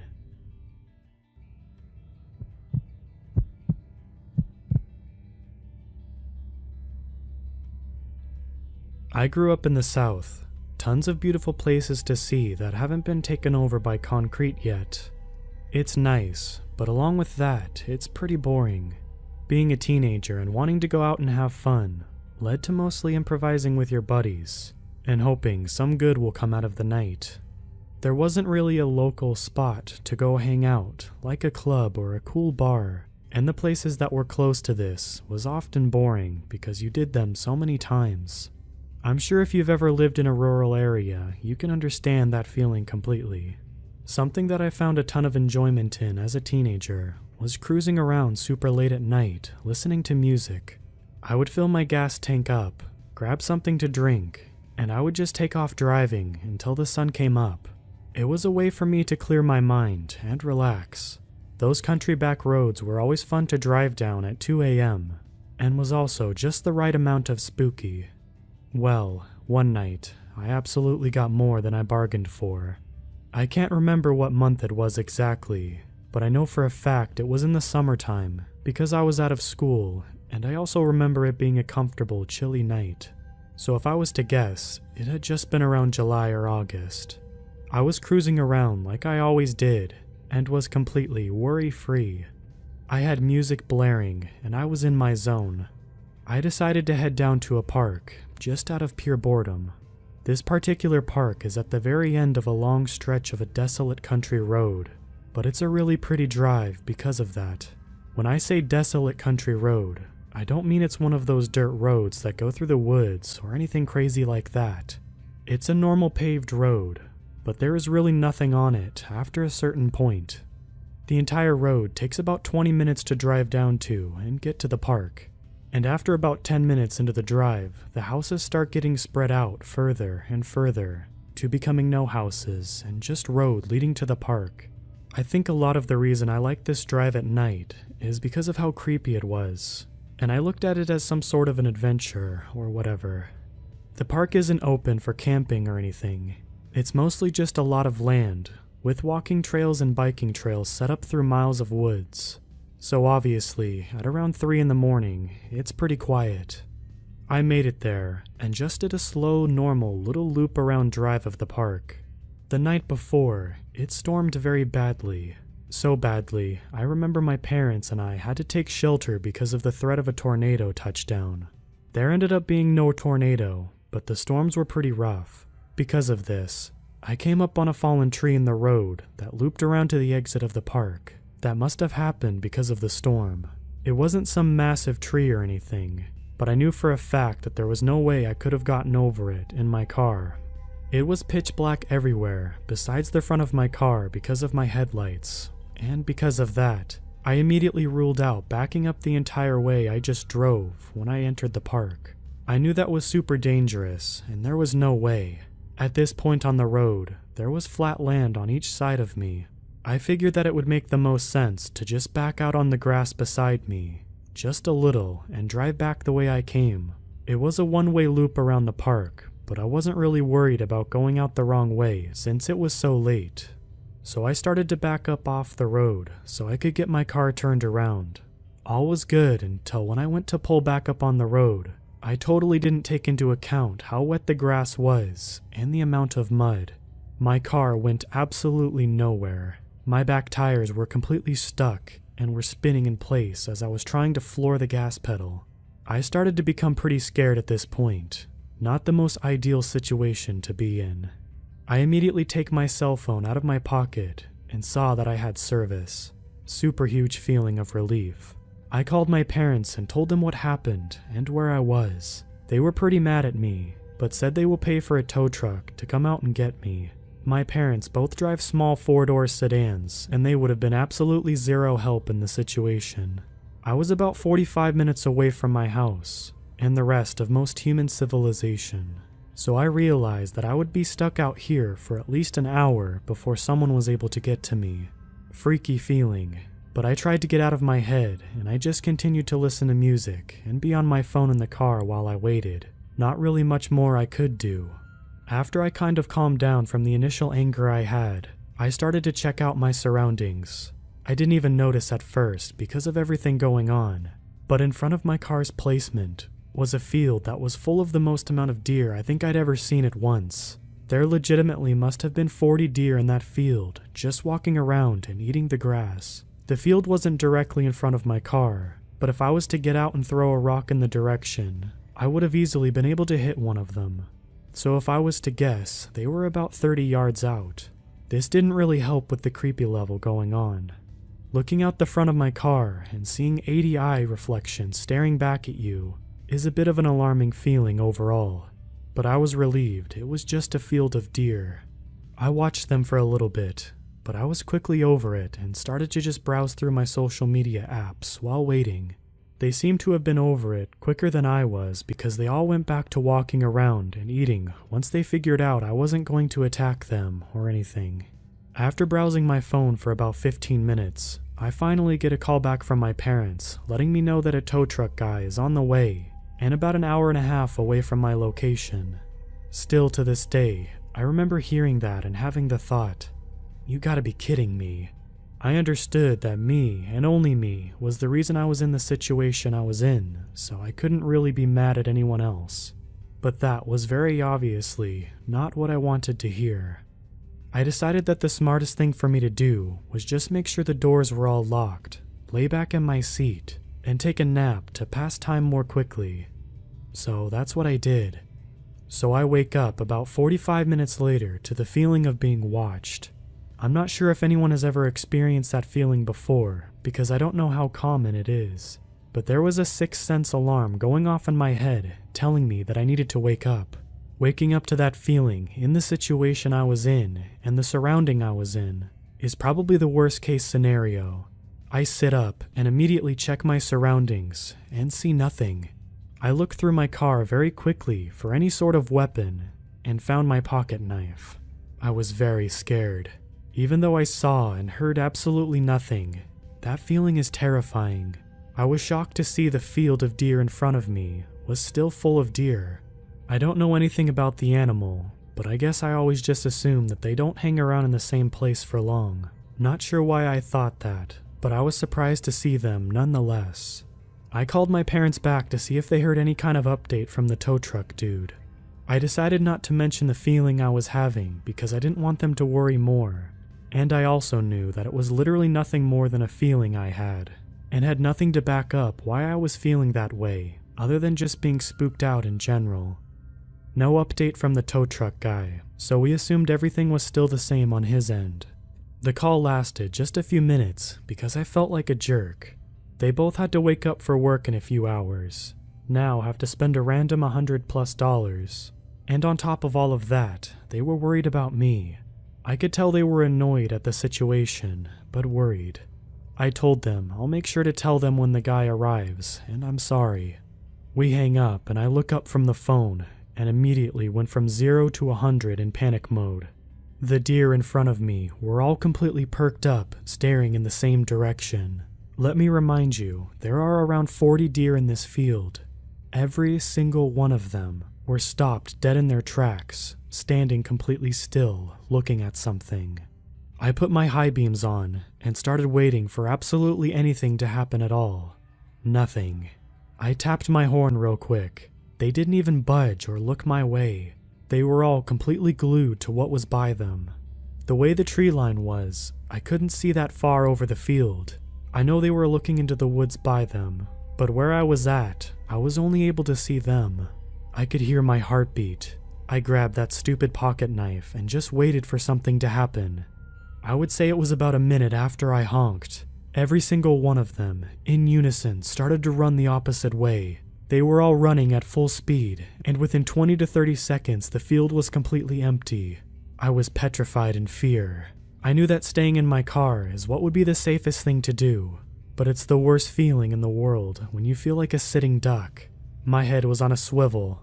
I was freaking out every way possible. I assumed it was a bear or something, but it could have been absolutely anything. I was convinced at that point it was the devil himself. I didn't know what to do. I knew the tow truck was close by, but I had no idea where he was.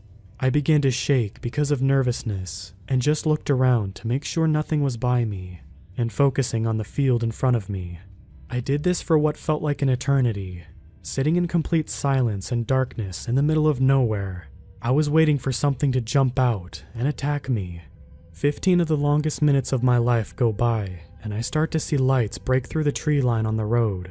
As it gets closer, I see it is the tow truck guy. The lights on his truck felt like it was Jesus coming from heaven to rescue me. He gets up to me, and I jump out of my car and immediately ask him if he has a gun on him. I told him very quickly what happened to me, and that something is definitely out here, nearby. He let me know that he had a shotgun in the truck and assured me that it was most likely a bear or a bobcat. He gave me the whole, "they are more scared of you than you are of them" crap. The tree was small enough for him to sort of bulldoze it out of the way with his truck, and then he attached my car to his and pulled me out of the spot I was stuck in. He was very nonchalant about what I had just experienced, but I was pretty badly shaken up from it. The whole time he was doing his thing, I still had my eyes glued on that field, waiting for something. He was completely done with everything in about 15 minutes and told me to follow his truck out to the main road again. I got in my car and was ready more than anything to get out of this park. We started to drive away from the spot I was in, and I still had my head on a swivel, completely shook up. As we were driving away, I looked in my rearview mirror. We were down the park road just a tiny bit, but I could still see the spot I was stuck in, partially lit up from the vehicle's lights and the moon. I watched in my rearview mirror a man come out of the tree line behind where the car was and walk into the middle of the road to watch us drive away. My heart stopped beating. I lost my breath and my eyes started to get full of tears because of how absolutely scared I was in this moment. I couldn't see any sort of details, like how he looked or even necessarily what he was wearing. To be honest, I don't really care. The feeling that I felt driving away from that spot, knowing he was right there the whole time watching me as I freaked out, looking around, watching me as I was completely alone for a long time, maybe even coming right up to my window and watched me as I slept. That's the feeling I can't necessarily put into words. All these years later, it still messes with me quite a bit. The entire time we were driving off, as long as I could see him, he didn't move, just watched us from the road. A million things went through my mind. I was scared there may have been multiple people up on the road waiting for us. I was trying to figure out if I should start beating on my horn like crazy to get the tow guy to stop or not. I decided that all I wanted to do was get out of there, more than anything. The second we finally got out of the park and was able to see the 2-lane road again, I flew past the tow truck driver and did nothing below 70 miles per hour the entire way home. I flew through stop signs and red lights. I absolutely did not care. The only thing on my mind was making it home. I got home, ran inside, very quickly acknowledging my parents and said sorry and thank you, and went to my room. I didn't get a single second of sleep the rest of the night. I was just searching for any sort of record of things happening in that area. Escaped convicts, similar stories, etc. I came to the conclusion that the man was some sort of squatter or homeless. I read many things online of how common it is for homeless in secluded areas to build shelters in the woods, which does make sense to me entirely on why they would do that. But obviously the unknown is the scariest part of all.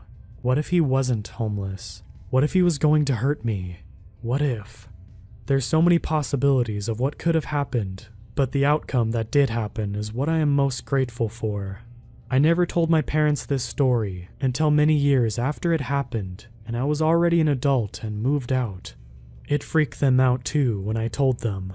I never went back to that park, ever. Even though I no longer live by there, I still have no desire at all to ever go back there. I don't even think I could in broad daylight with a ton of people around. I also made the decision to stop doing those late night cruises. I did a few after that time with people, but even then, I felt very uneasy and on edge.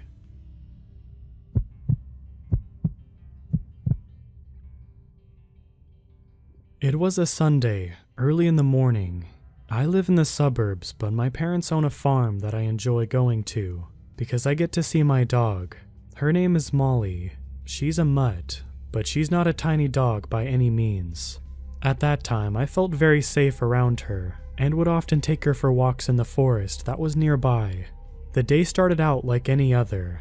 Me and my dad got in the car, drove around for a while, and arrived at the farm. I immediately got out of the car and hugged Molly. My parents always got so angry when I hugged her, since I'd smell like her for the rest of the day. I put her leash on and I asked my dad if I could take her for a walk. He always thought that we would just go down the road and back, but I always found it more interesting to take her back in the forest. I always felt a certain kind of peace and relaxation there that was unmatchable by anything else. So we took a turn and headed to the forest. Usually when we got there, I'd take her leash off so she could explore on her own. Most of the time I'd carve my name into the trees or look out for anything interesting. I was playing baseball with some rocks and a wooden leg, presumably from an old table, and then I heard it.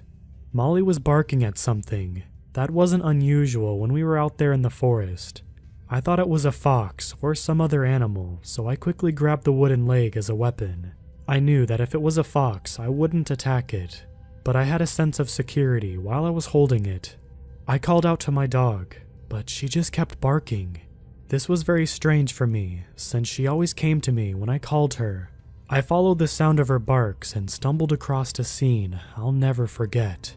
There was a man, probably in his late 50s, carrying a large machete in one hand and holding moonshine in the other. This was the first time that I stumbled across someone in the woods, let alone someone carrying a big machete. He was completely ignoring Molly and hacking away at the ground for some reason. I didn't really know how to handle the situation. Even now, I have no idea how I would handle it. "Sir, are you okay?" I asked in confusion. I don't think I understood the seriousness of the situation at the time. He turned around, revealing his face. He had some of the clearest blue eyes I had ever seen to this day. I could see them so well because they were open wide. "Come here, boy. Look what I've dug up." I was afraid that if I didn't listen to him, he would start chasing after me, and that was something I wanted to avoid at all costs. I got closer, but kept a good distance. I didn't see anything except an empty hole. He returned to hitting the ground with his machete, occasionally taking sips from the bottle. I used this window of time to get my dog and started to walk away slowly as to not notifying him that I was leaving. But then I took one final glance at the man. His head was dug deep in the hole. I was intrigued, so I kept looking. I know, how stupid of me. He finally got up from the ground. I was shocked when I saw him carrying a bone from his mouth. I have no idea what animal it belonged to, or even if it did belong to an animal. I had seen enough and started sprinting with my dog. As we ran, I heard him laughing, and then I saw something flying in the corner of my eye. It was that machete. I heard him yell. This made me run even faster. I know the forest very well, so I wasn't afraid of getting lost. I ripped through branches and bushes until I got out of that forest, but I didn't stop sprinting until I arrived at the garage, where my father was testing out lights on our tractor. I didn't tell him a single thing about the man, since I was afraid that he'd get angry and wouldn't allow me to walk Molly anymore. Needless to say, I never went into that forest alone, ever again.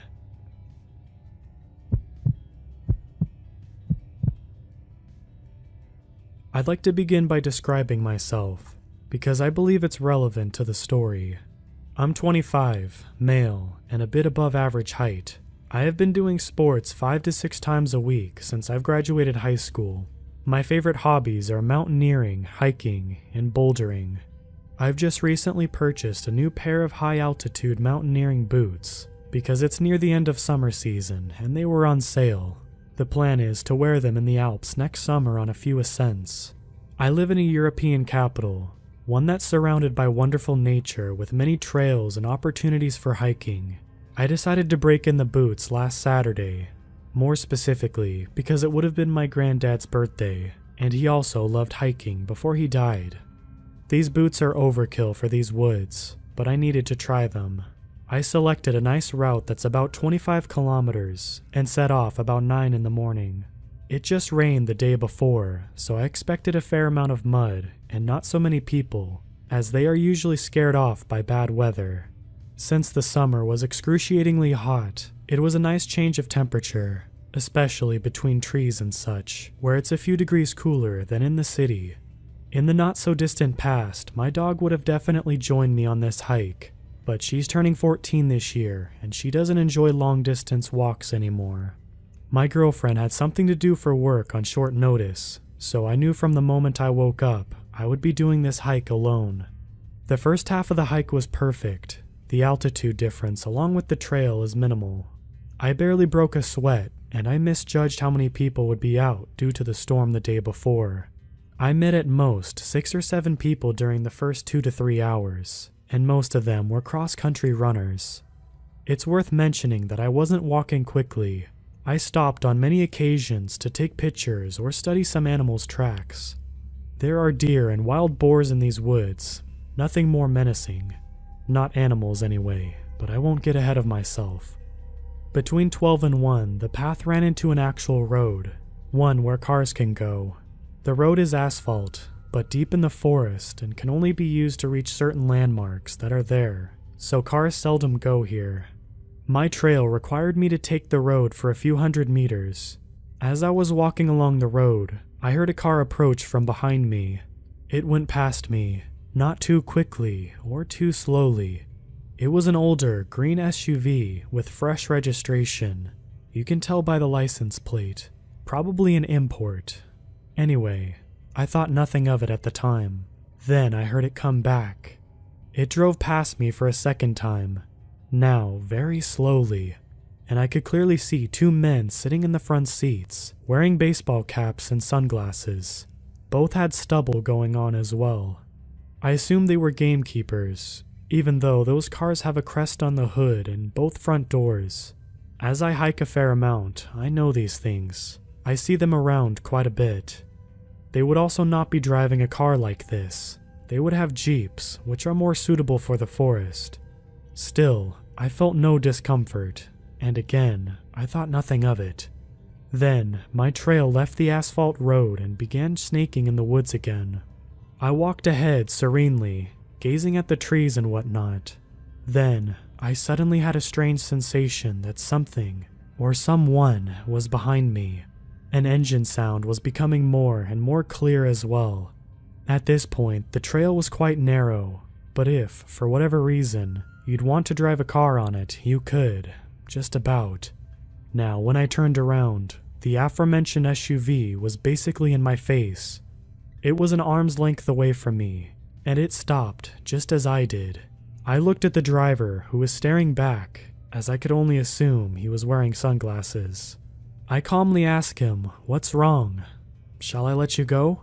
in a polite tone as his window was rolled down. He didn't speak. He slowly started reversing and soon disappeared behind a curve. Now, I was quite uneasy. I also noticed that he was alone in the car, unlike earlier. I listened intently, standing still, since I wasn't sure what was going on. At this point, I was not scared, but there was this faint feeling of unease in the air, and bad thoughts began gathering in the back of my mind. I heard the car and the engine stop behind the curve. I heard a door open and shut, but nothing from that point on. I turned around and began walking towards my destination at a much faster pace than before. Now I was a bit scared. I didn't understand why he didn't answer, and why he just reversed and left without a word. I wasn't sure what to make of it, and I had no desire to ask him again, or to see him again for that matter. I had just walked enough for these unpleasant thoughts to slowly be erased from my mind. As I had been drinking a lot of water, as I usually do, I decided to take a leak. I saw a perfect spot, a very narrow path off the trail that led quite clearly to a little hunting tower. I walked over to the tower, put my bag down by the ladder that led up it, and began taking a leak. I was also interested on checking Google Maps to see where I was, but since there was no signal, I decided to check my map. I also had a sip of water. I had been sitting there for a good few minutes before I headed back at the trail from where I deviated to take a leak. Right before I arrived back to the main trail, I thought to myself how extremely quiet it was. No wind, no noise of any kind, Absolutely nothing. This made me realize, just a moment later, how alone I was, except for the man who was standing maybe 50 meters away from me on the trail, in the direction where I was headed. I only saw this as soon as I stepped back on the trail, since the small one to the tower was hidden by the trees, and you couldn't see the main trail, as it was running perpendicular to the small one. I looked at him and I was instantly chilled to the very bone. He was dressed in tactical clothing, with a white baseball hat on his head. The only reason he was standing still, I believe, was a moment of surprise that I had appeared from the place where he didn't expect me to appear from. At this point, I was fully and utterly alarmed. He was holding a rifle with a scope on it. Had this happened without the incident with the SUV, I wouldn't have probably walked along the trail, thinking he's a hunter. However, in the light of the strange encounter with the SUV, from which the second man was missing, something in me snapped instantly. In hindsight, it's also illegal to hunt in these woods this time of year. I figured in a matter of 2 seconds that I was going to sprint through the woods until exhaustion, towards and past the tower, as it seemed natural to do at the time. If there was no malicious intent on the man's behalf, or the others, he'll just think I'm an idiot and forget about me in 2 minutes. If I'm right, it's the best call I will have ever made. And he began running towards me. Adrenaline blossoming within me, I began sprinting away. I sprinted past the tower and deep into the bushes, not sparing my legs as I was wearing shorts and a thermal jumper. I crashed through branches, small trees, and slipped on several occasions. I really did sprint until I was exhausted. It must have been several kilometers. I even crossed some smaller trails, but didn't even bother to look either way. My pulse was a billion the whole time. I began checking my phone for a signal, but nothing. I was already really angry at myself for not memorizing the license plate. After a while, I began power walking, but still off trail, straight ahead, in a direction that I knew sooner or later would lead me out of the woods. When my phone got a signal, I told the story to several people frantically, but no one took me seriously. They said I was overreacting and whatnot. You must have misunderstood the situation. Well, I'll let you decide for yourself if I did or not. Finally, I reached a trail that led directly to a cute little town that borders this rather large forest. It felt like an eternity, but I walked the last kilometer to the main square, took off my jumper, and put it in my bag. At least I looked a little different from far away. I waited for a bus that took me back to the station near my car, rather anxiously. After the bus ride, during which I studied each car on the road, I walked back to my car and drove home. My dog welcomed me like I was coming back from a 2-year deployment. Dogs are just amazing. She must have felt something shook me up. I spent the afternoon contemplating my life in the bathtub.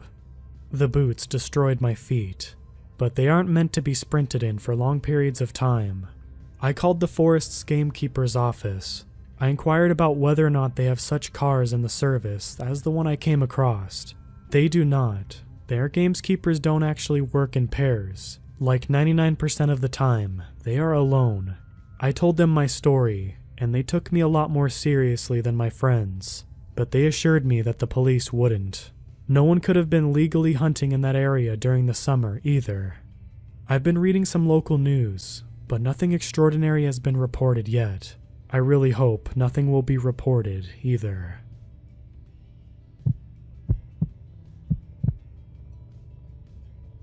My husband and I are amateur mushroom hunters. 3 seasons out of the year, we spend our weekends in the forest, along nature trails and rivers, looking for edible and interesting wild mushrooms to harvest. Springtime brings the most exciting hunt, which is for the highly coveted morels.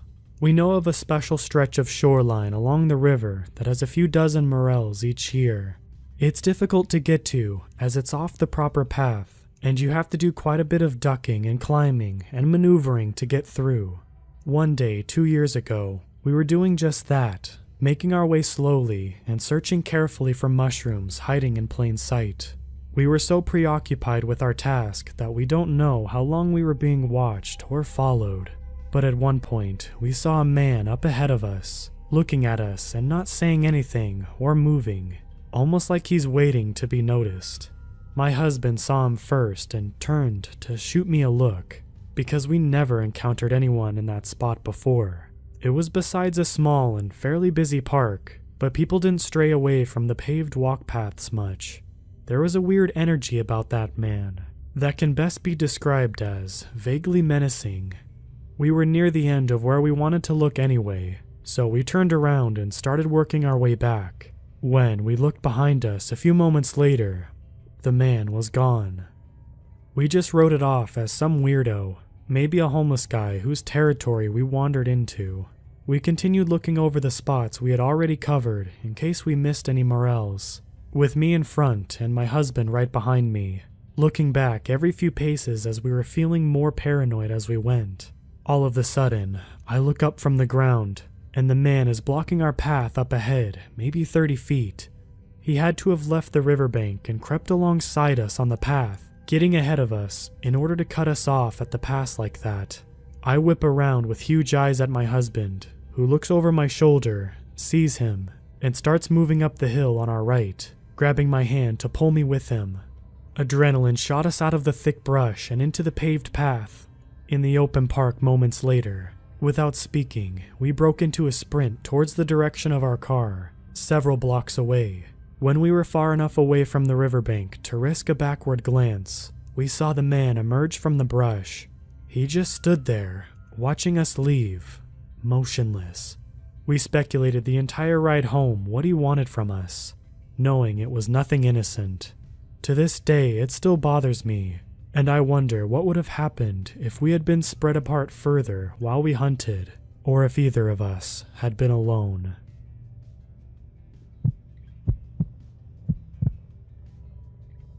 I'm a 21-year-old guy. This happened to me back when I was in high school, about 5 years ago. It was my senior year. Classes were winding down, and teachers were finding less to talk about as we were excited to get out of there. This one teacher I had was super quirky, kind of weird but cool to me, as he always had interesting experiences to share. He and the group of my friends in the class became acquainted, among the other students who wouldn't listen to him when he attempted to speak about his past shenanigans. One day, he brought up this oasis, as he called it, a place in the woods he would visit when he was young. It was a clearing deep within the trees, complete with dunes and a small beach, not too far from where we were going to school. We, of course, didn't believe him, so he showed us on Google Maps. Our naive selves thought that after school we could attempt to reach this place. Entering from a backyard closest to the clearing, we should have known that 40-something years later, the layout of the place would have changed. Come the end of the day, I gather up my closest friends. We all agree on the plan using Google Maps as our GPS. After convincing one of our moms to drop us off with a lie of hanging out at a friend's place, we made our way to the edge of the forest. I wish we called it quits then. We started out all right, I guess, making our way closer by climbing through hordes of bushes and weeds. It was probably the most run-down, gross, dumped-on parts of the forest with broken car parts and trash everywhere. Eventually, as we get closer to this supposed clearing, we hear a dog viciously barking in the distance. My alarms went off. What was a dog doing in the middle of the woods? It was fairly residential, so no hunting, but also no trails or any reason for it to be out there. My friends were a mix of angry at me for suggesting this and extremely anxious about how we were going to get through it. At this point, we just wanted to make it to the sandy beach part of the woods, which seemed close by judging our distance on the maps. The closer we got, the louder the barking became. At this point, we weren't saying much to each other as I led. We were literally screwed with nowhere to go. The barking seemed like it was coming from everywhere. I could see a dirt clearing ahead, so I just told everyone to make a break for it. At least in the open, we could see what was coming at us. This was not the clearing we were hoping for, and one I could not find on the map when I tried looking for it later. Off in the distance was a medium-sized makeshift building. It appeared to be made out of plywood painted gray and black. Above the door hung a giant animal skull with horns. I felt a pit in my stomach because I immediately knew this was the source of the barking, being as it was at its loudest. After managing to snap a couple pictures, I stood there frozen, unsure of what to do next. I came back to my senses when I hear a deep, angry voice shout, "Hey, what are you doing?" from somewhere close by the building. I'd officially had enough of the situation. I'd gotten all my friends in this mess, so I felt responsible for their safety. I told everyone we're just gonna have to bite the bullet and run blind through the woods. It could have been my mind playing tricks, but I swear I felt like the dog was chasing us, almost like somebody let it loose. After kicking through the dense wilderness and trees, we were so scraped up and bloody by the time we got far enough away that we felt safe.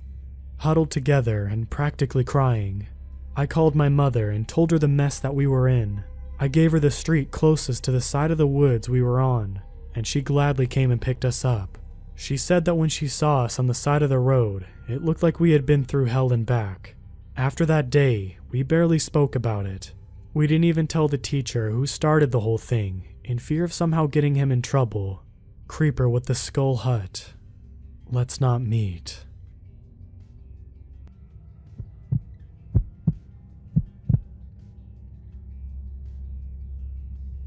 For starters, we both work at a hospital and work until 1 a.m. This all happened about 2 weeks ago. We worked a 12-hour shift due to our departments being slightly understaffed for the night. We're leaving the hospital around 4 in the morning. We usually take the highway, but the on-ramp was closed due to an accident. So, we decided to just take the normal roads home. It was going well for the first 30 minutes, until we get to the part of the trip where the once touching residential houses became nothing but woods. The speed limit was 25 because it was still residential.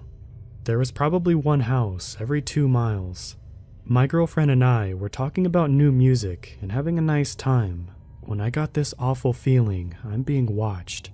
I looked into the back seat, feeling like I would 100% see a person sitting back there. I start observing the tree line to my right and see nothing. Then it happens. We slam into a deer running on the left side of the road from the woods. My girlfriend screams and I start looking around to see what just happened. I see the back legs of a deer stumble away before getting distracted by my girlfriend, shaking me, asking me what just happened. I told her, "You just hit a deer," and was forced outside to see the damage on her car because she was too afraid to leave. I open the door and go into the front of the car to look at the grill. I can't see anything due to her headlights still being on. I flick my wrist to signal her to shut off the headlights. I turn my phone light on and turn my head to where the deer ran off to. My girlfriend turns off the headlights, and perfectly where I was looking, I see a set of glowing eyes in the tree line, standing at the height a deer's eyes would be. I look away to see if there's any damage. We were only going 25, so it was just a small piece of the grill was broken off. I give her the thumbs up and start walking back to the passenger door. I grab the handle and decide to give the deer one last look and see the same set of glowing eyes, but now standing about 6 feet. My heart sinks deep and I get into the car. I tell my girlfriend there was minimal damage and to just drive. She kept asking questions, and I wasn't ready to tell my girlfriend, who gets extremely scared very easily, that I saw the deer we hit standing and watching us. She asks how the deer was, and I said, "You were going slow and lightly tapped it. I saw it walk off and it was fine." I also worked in that there wasn't any blood on the ground or on the car. She finally takes off and I feel 100% safer. Something tells me to look back using the side mirror. I glance into the mirror and slide down into my seat so I could see the deer. It was no longer standing in the tree line, but in the middle of the road. I see it in her back lights, and I could see that it's not a deer. In the red glow, I saw a very tall man in very little or worn clothing. My heart must have skipped a beat. It was just staring with its piercing yellow eyes, looking at me. I didn't say a word to my girlfriend the whole way home, and haven't since. We drove in silence for about 30 minutes or so until we got home. Then she starts saying how lucky we were. I was asking her why she said that, thinking she would know what I just saw. She says it could have rolled up on the hood and into the windshield. I breathe a sigh of relief. We get out and start looking at the car. The grill had more damage than I remember seeing, but it wasn't too bad. I apparently missed seeing a thick branch in the grill. My girlfriend takes it out and throws it on the ground like it's nothing, but I'm thinking to myself, why would a deer have a stick on them? Or how would they, is the better question. We go inside and start making dinner. The image of that thing's eyes are burned into my every thought. I try to stay focused, but can't. I excuse myself to the restroom and take out my phone. I start looking up its features and compared what happened to me to other people's stories. I had a hunch it was a skinwalker, but being an avid scary story reader, I never assumed they're true until that night. I let it go, and thankfully, my girlfriend and I were left unharmed and got home safely. I'm still thinking about it today and feel so unsettled.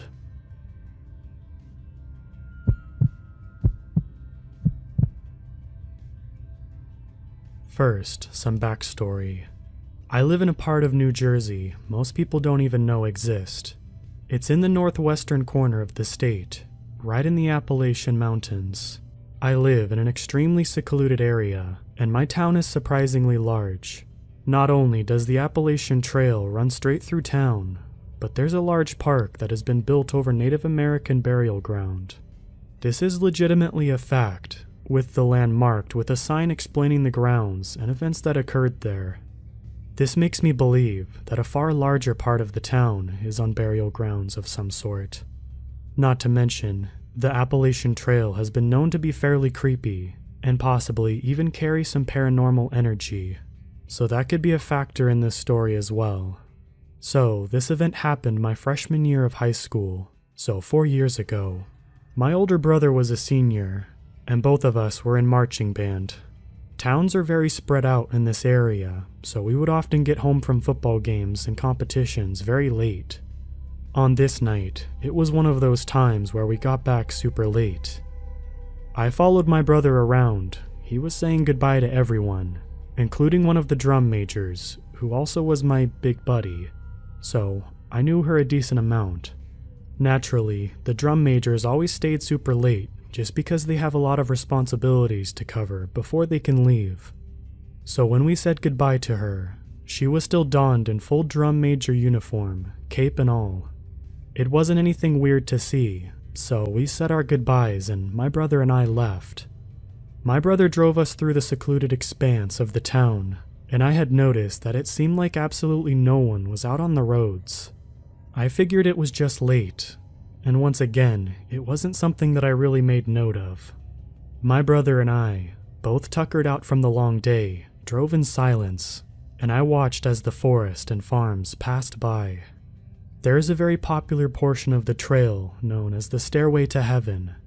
Nearby the entrance of the trail, there's a big red barn, and a giant empty lot used for parking when they have barn antique sales.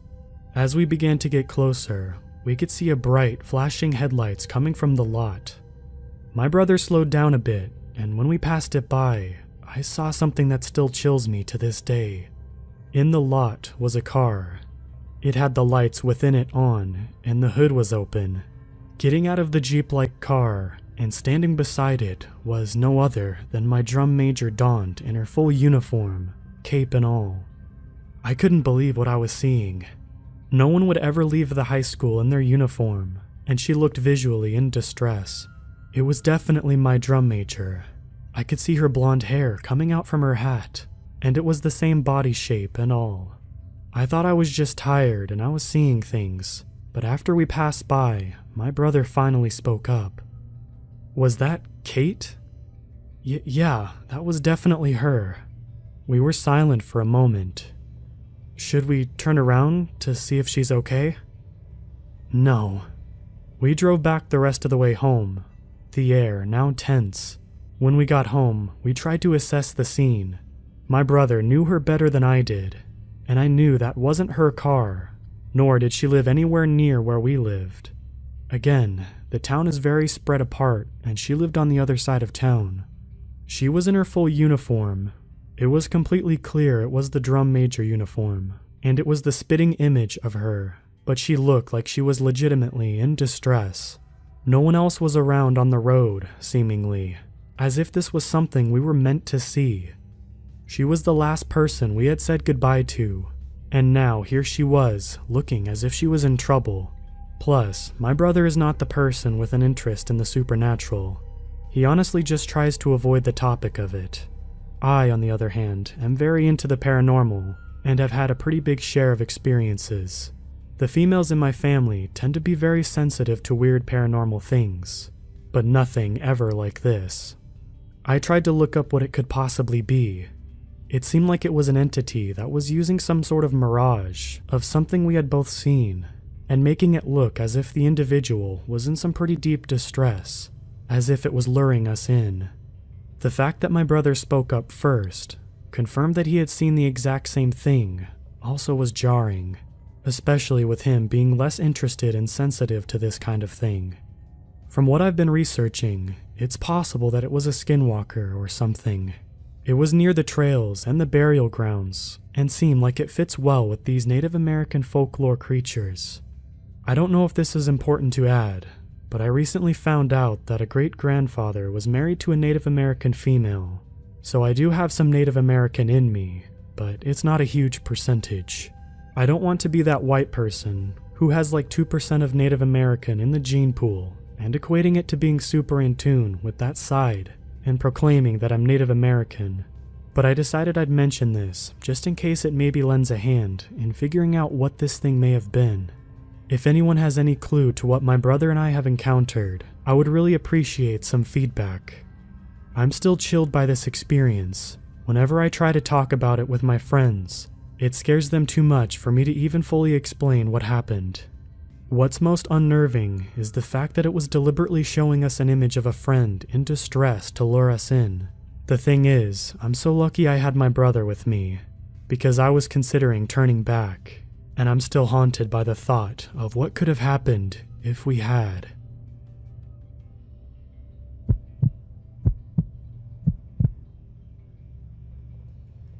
I live in an area of Michigan that was inhabited by the Odawa for centuries.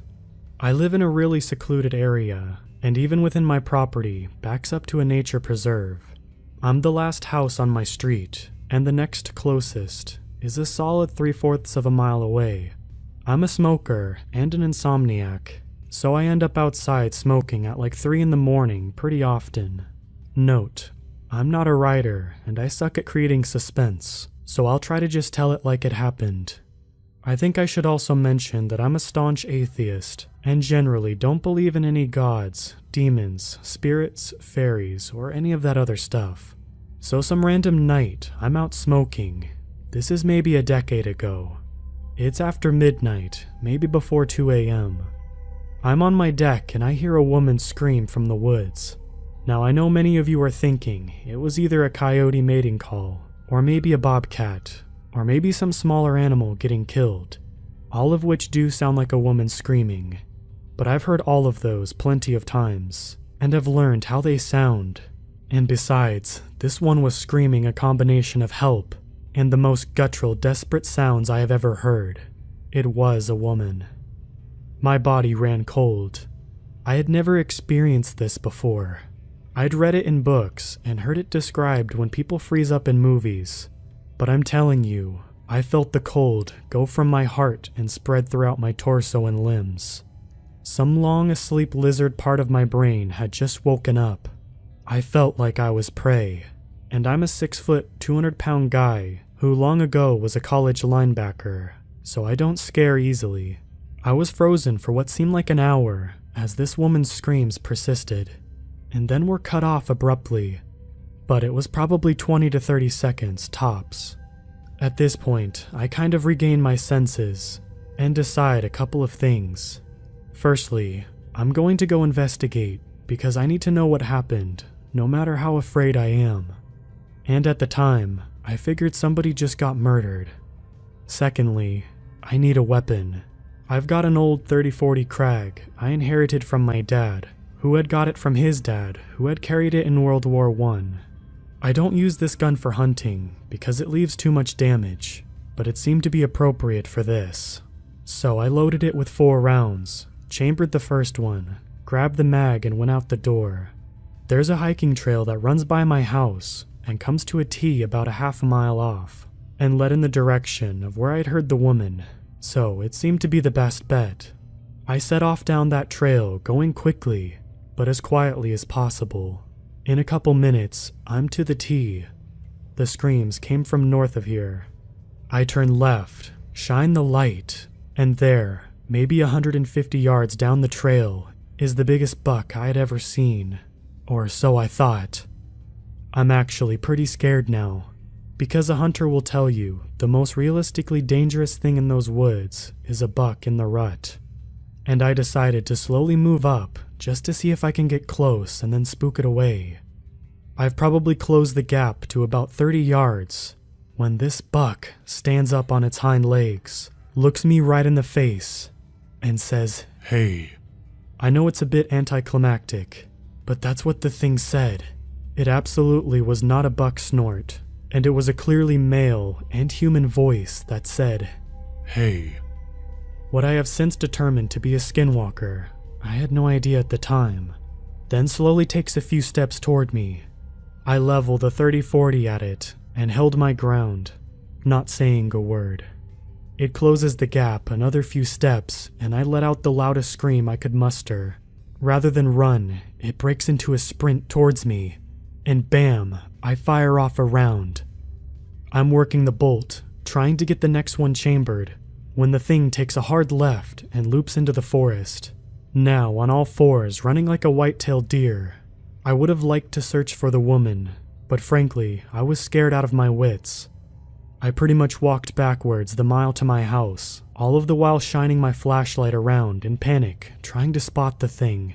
I made it back to my house, locked all the doors and windows. Then I looked at the phone. Should I call the cops? Well, this was 10 years ago, and I have a grow-op, so I didn't. And besides, I figured if they did find the woman's body, they'd probably pin it on me. I didn't sleep at all. I just sat at the dinner table with the 30-40 and a bottle of Smirnoff in front of me. And as soon as it was in the morning, I went out to search that area. No signs of the woman, no signs of distress, no blood, no tracks except for my own from the night before. I checked the local paper for weeks, and the regional affiliate, and never heard anything about a missing woman. The worst part, though, is that on half a dozen occasions since, I've been out smoking late at night, and I'll get that cold feeling, and then I'll hear from a ways into the woods. Hey.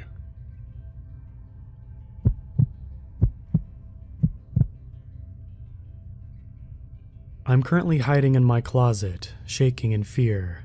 I'm typing this out on my phone. During April of 2018, I adopted a 5-month-old puppy from the pound. I was lucky enough to get her out of that hellhole and into my loving home. She was a border collie mix, and her name was Nellie. I don't know what happened to her, but what I have now is not my dog. She was a timid little pup when I first brought her home. I remember she was inside for at least 5 minutes before she peed on the carpet.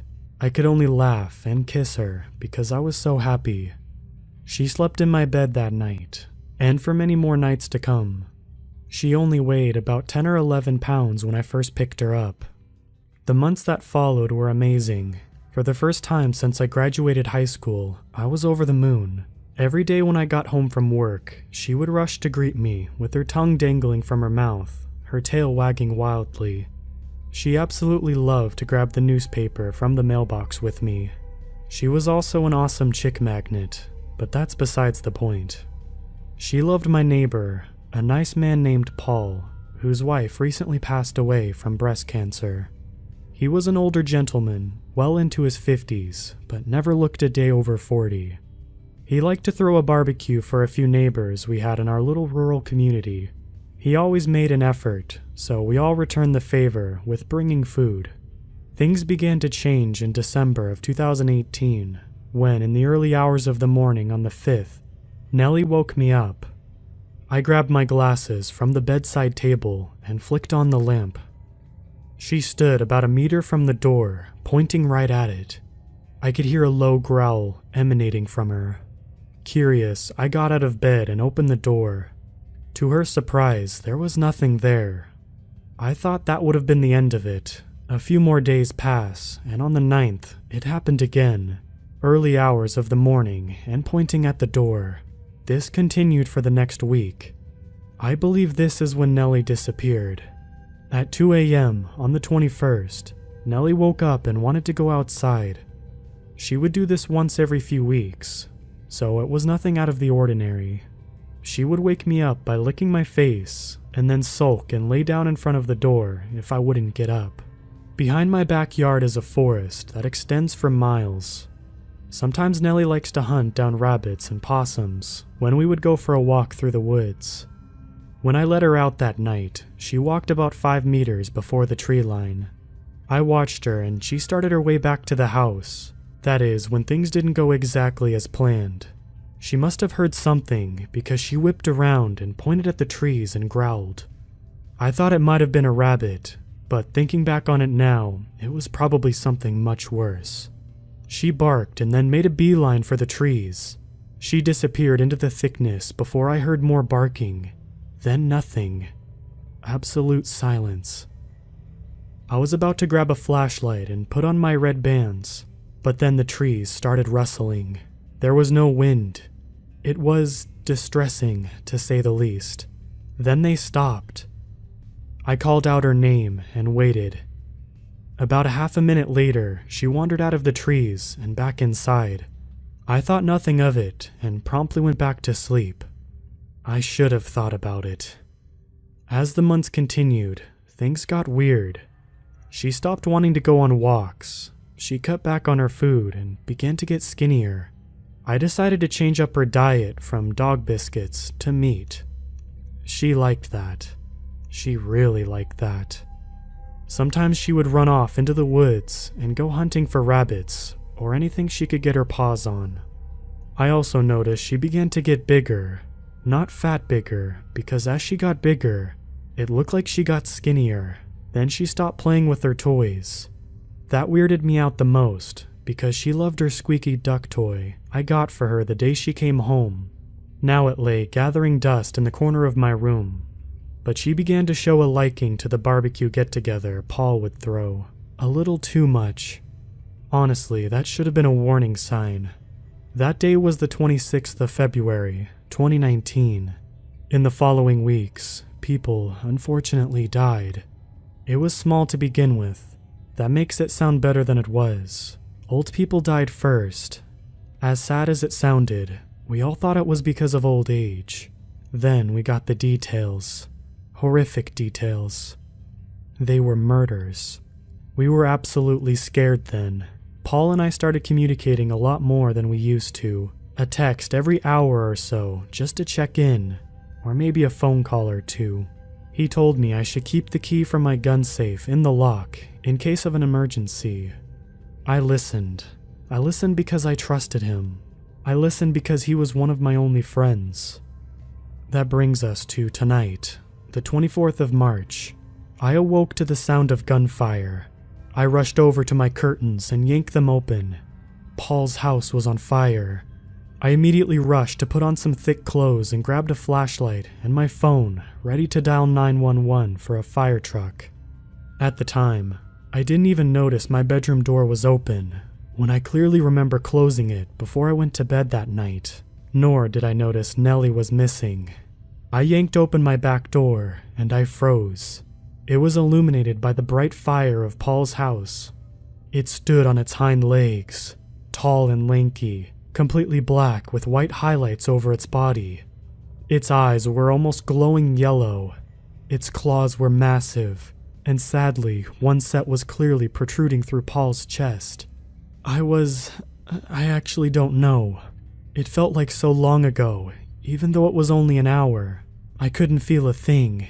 I couldn't even feel the flashlight slip through my fingers and land heavily on the concrete ground of my back patio.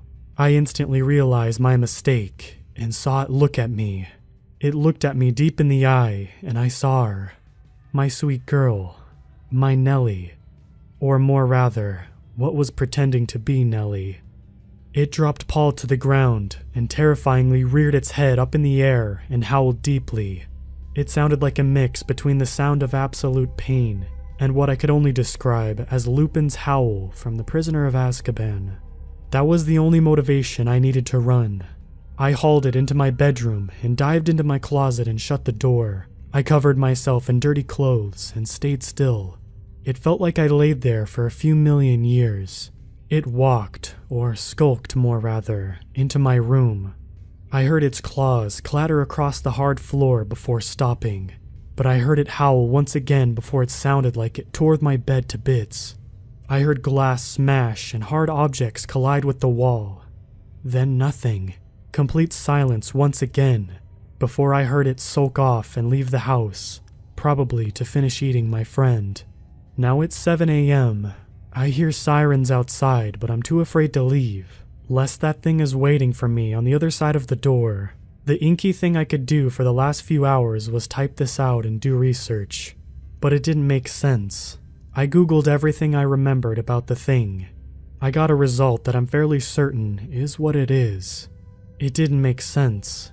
I read pages upon pages of this thing, looked at artwork, folklore, everything. The research says it was a skinwalker. I'm not sure what to do, but I'm terrified.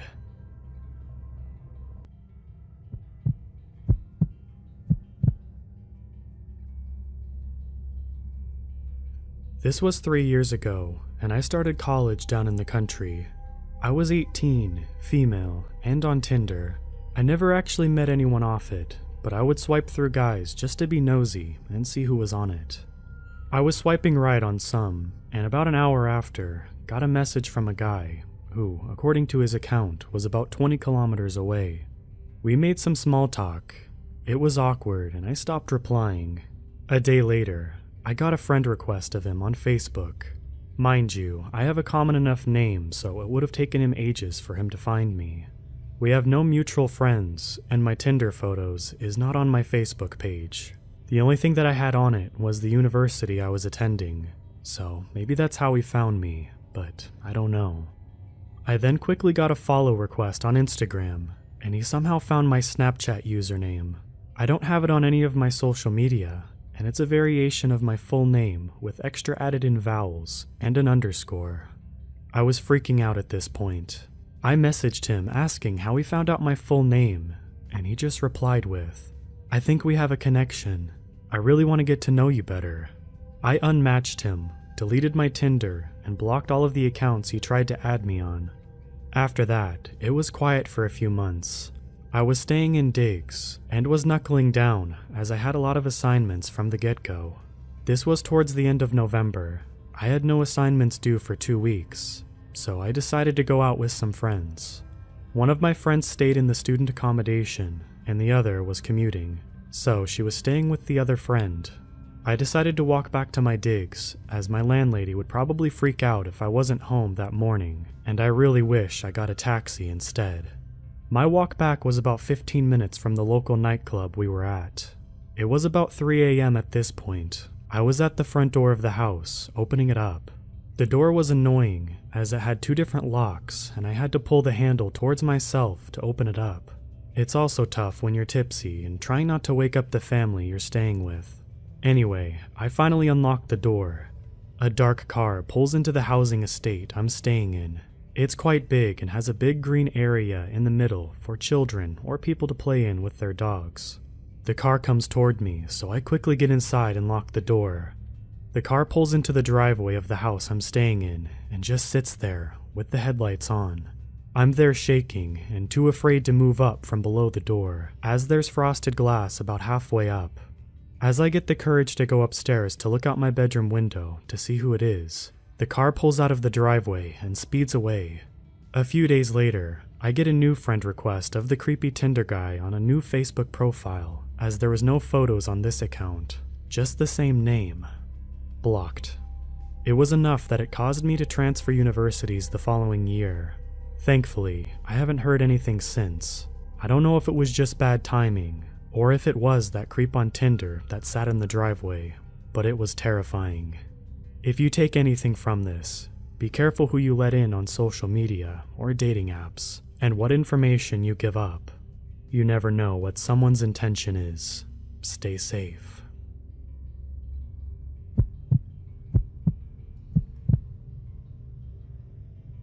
My wife and I are expecting our first child in a few months. Nothing can honestly prepare you for parenthood.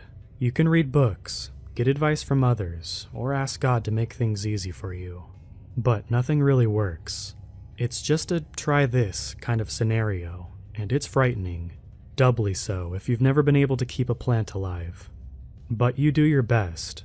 The one thing that we had to do, outside of the 1,000 other things that we had to do in preparation for our son's arrival, was to set up the baby monitor. Our bedroom was across the house from the nursery, and even though our little bundle of joy would sleep in our room for the first 5 months or so, I wanted to hook up the camera in anticipation. I set up the camera over his empty crib and put the monitor on my side of the bed. The picture and sound on this little camera was surprisingly great. The night vision on it was solid. You could make out everything in the room, all of the decorations, his toys on the shelf, and the massive collection of stuffed animals amassed by his mother. The giant stuffed bear kept propped up in the corner was only slightly terrifying in night vision. The microphone was also really sensitive. When we first got it, I turned the volume all the way up, but then one night my dog walked into the baby's room and barked at something, and it was so loud it bolted me up from a dead sleep. After that, 2 things happened every night. The baby's door stayed closed, and the volume went from 10 to 4 on the monitor. My wife was about 6 months pregnant. She wanted to go visit her parents back east for a long weekend before she became too pregnant to fly. We were all set to go, and I suddenly came down with the worst flu of my life. I mean, it was coming out every end, and I keep flipping between burning up and freezing. Feeling bad for me, I got to miss the trip. To be fair, had I went, I think I would have Oregon Trail style died in the cross-country trek. I can see my tombstone now. After the Uber took my wife and our little dog to the airport, I was home alone for the first time in 3 years. A bachelor, all over again. Only this time, I wasn't drinking Natty Ice and swiping through Tinder, but was drinking NyQuil and swiping through Netflix. I finally settled on some run-of-the-mill horror movie and promptly fell asleep on the couch. Hours later, I was suddenly jolted from my sleep. In my dream, I heard someone call out my name, and my brain just hit the emergency brake and woke myself up. Half asleep, I look around for someone else in the room, but I was still alone. Because I have a paranoid streak in me, I shuffled to each room to make sure I was the only person in the house. All of the doors were still closed. Satisfying that no other soul was in the house with me, I shut off the TV and lights and trudged off to my room. Within minutes of hitting the mattress, I was back asleep. The rest of the night passed without incident. I felt better the next morning, groggy with the medicine-aided sleep, but I was pushing through the cold. I made my way back to the couch, but before I sat down, I noticed that the door to my son's room was open. I didn't remember it being open last night. Granted, I had mainlined some NyQuil, but I know I closed it. I walked over and peeked inside. Nothing was out of the ordinary. Same setup as when I last seen it. I just chalked it up to user error. I must not have closed it all the way last time, and went on with my day. Since I had felt better, I thought I probably should run to the store and do a quick grocery shop. We were running out of pretty much everything, and every meal was like a rejected challenge on Chopped. I left and didn't give anything a second thought. I came home hours later and was greeted to an open door to my kid's room. I knew I closed it before I left. I went over and swung the door back and forth to check to see if it worked. But I think it was more peace of mind because even if it was broken, what am I even going to do? It was kind of like the guy who doesn't know anything about cars has to be the first dude to look under the hood, and then shrug because it might as well be a 1,000-piece puzzle. Either way, that confused feeling was starting to dominate all of my thoughts. I tried to forget about it and go on with my day, but as soon as the sun set, I felt that feeling creeping up my spine. Without thinking about it, I kept checking the door throughout the day. It stayed closed. I was making myself crazy for no reason. Instead of really leaning into the bachelor lifestyle and falling asleep on the couch again, I decided to watch TV in my bedroom. Just as I was about to make my trip to the land of Nod, when I heard a crackle from the baby monitor. Before I could put my glasses on to get a clearer look at the screen, I very clearly heard someone say my name. My blood froze. What was that? I knew I actually heard it this time. It wasn't a dream. I took a deep breath and finally looked at the screen. There wasn't anyone or anything in the room, but I did notice something was off. The giant stuffed bear in the corner was missing. That's when I heard, faintly, a music box rendition of Ring Around the Rosie start playing from somewhere inside my son's room. I'd normally be fine with this, but there was one small problem with all of this. My son doesn't own a music box. I stood up and looked around my room for something I could use as a weapon. I didn't know what laid beyond my door, but I did know I wasn't going to confront it with just my fists. I finally settled on a closet rod I had bought but yet to install in our room.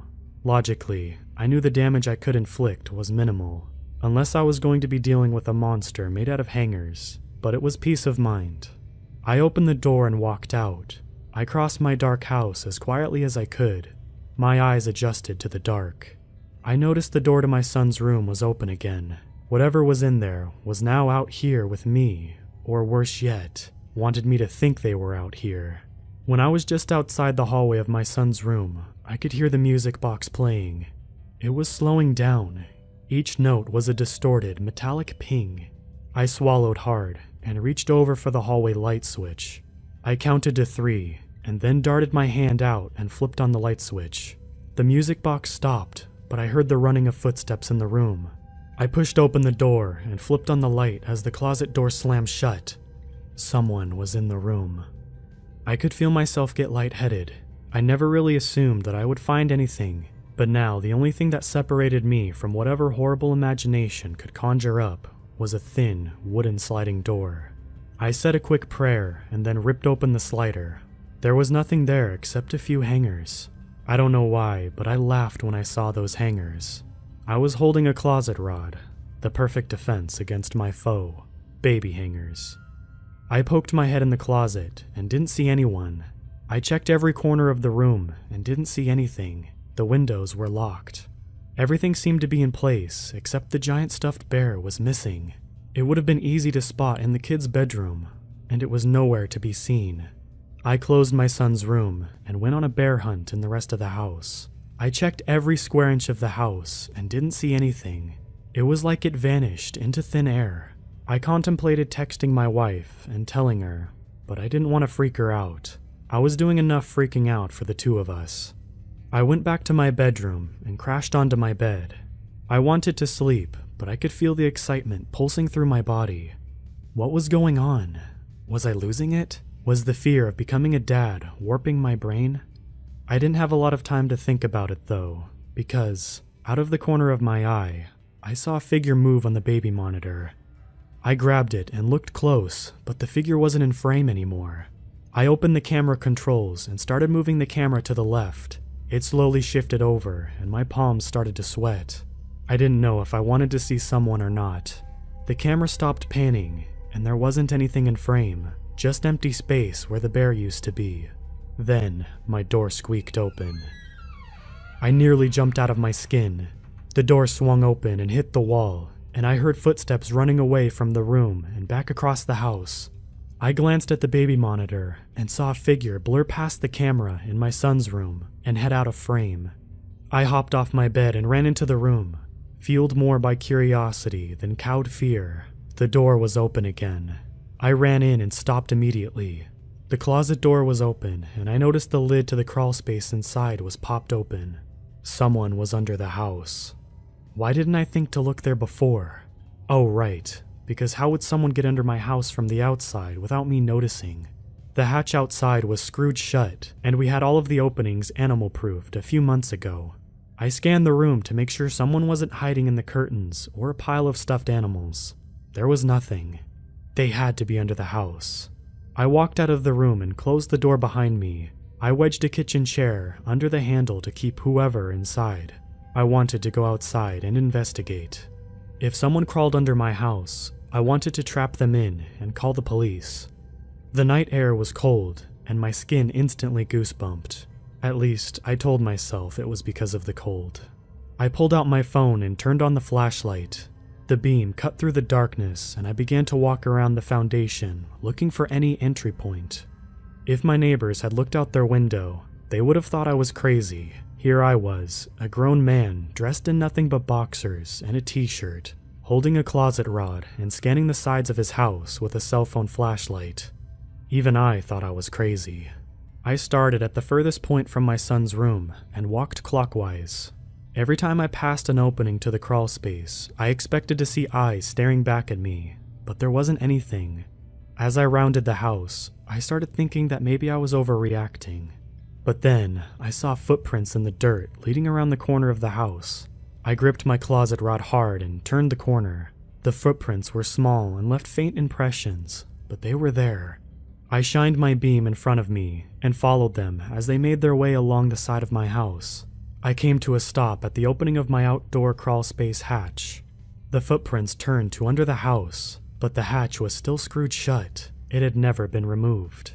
I had to look to see what was going on under the house. There are times when I'm just staring to doze off, and my brain flashes back to this moment. It never fails to pull me back from the brink of sleep. It's like someone threw a metaphorical bucket of cold water on my face. My heart races. I become restless, and I always check the baby monitor. I slowly kneel down to get a better view. The beam of light from my camera shone under the house, but only in a narrow column. Off in the distance, I could see the light reflecting off of something. I couldn't make it out, but it was there. I moved my face closer to the mesh wire hatch opening and screwed up my face in confusion. What was shining under my house? My nose touched the wire, and I readjusted my beam of light to get a better look. It looked like there were two things shining now. That's when my phone died. The light disappeared, then faintly, I heard the music box start playing, Ring Around the Rosie. Only it wasn't coming from under the house. It was coming from my bedroom. Suddenly, from my left side, a face appeared next to mine on the other side of the mesh. Before my brain could react, the figure whispered, "We all fall down." I didn't think I could still run that fast or that far. I didn't have a plan. I just needed to get away from my house as fast as I could. Again, if my neighbors saw me, they'd assume I was on meth. I stayed away pretty much the rest of the night. The closest I got was my car, which was parked on the street. As soon as the sun came up, I dared to venture into the house.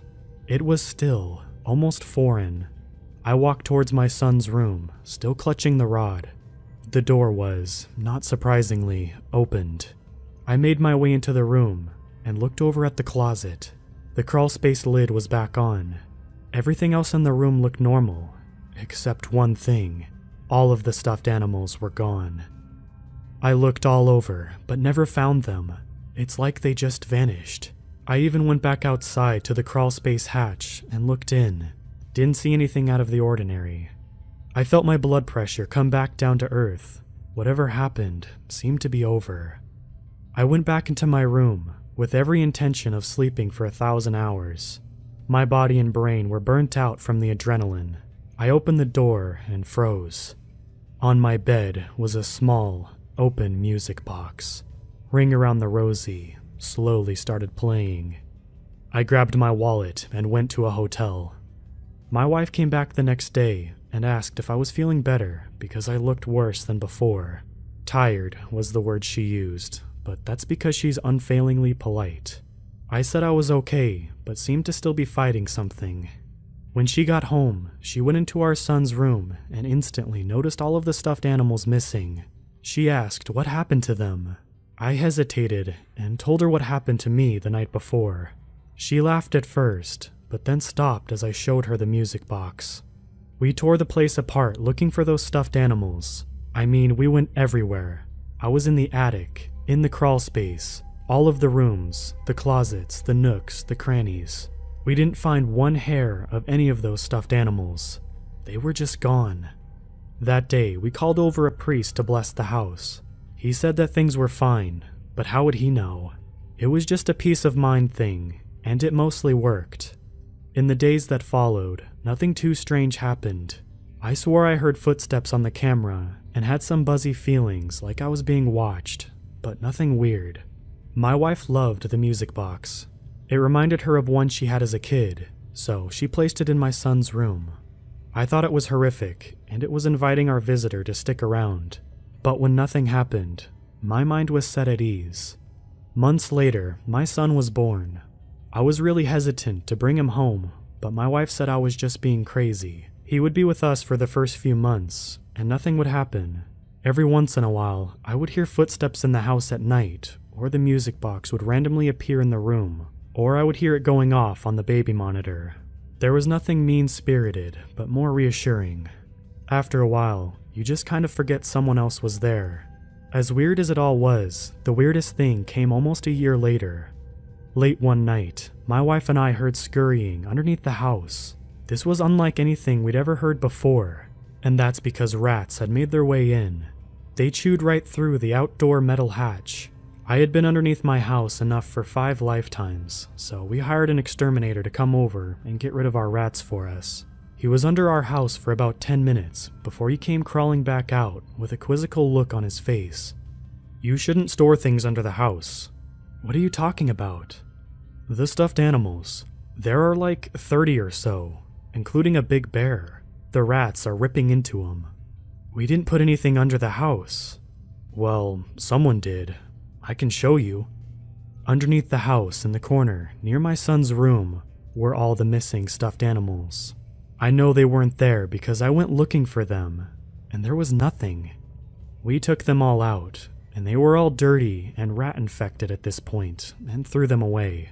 I felt guilty doing it, like we were taking something from our visitor. That night, I decided to make things right. I took the music box and put it by the outside door hatch. If we took away the visitor's animals, I wanted to give them back the music box.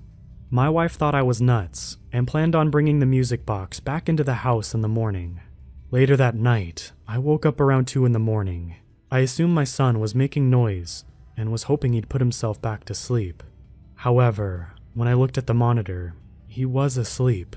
I still don't know what compelled me to do this, but I decided to move the camera to the right, towards the closet. The screen slowly shifted until I saw, on the floor outside the closet, the music box. I watched as it opened and started playing. Just then, from behind me, I heard someone whisper, "Thank you." I nearly jumped out of bed from fright. When I looked back at the camera, the music box was gone.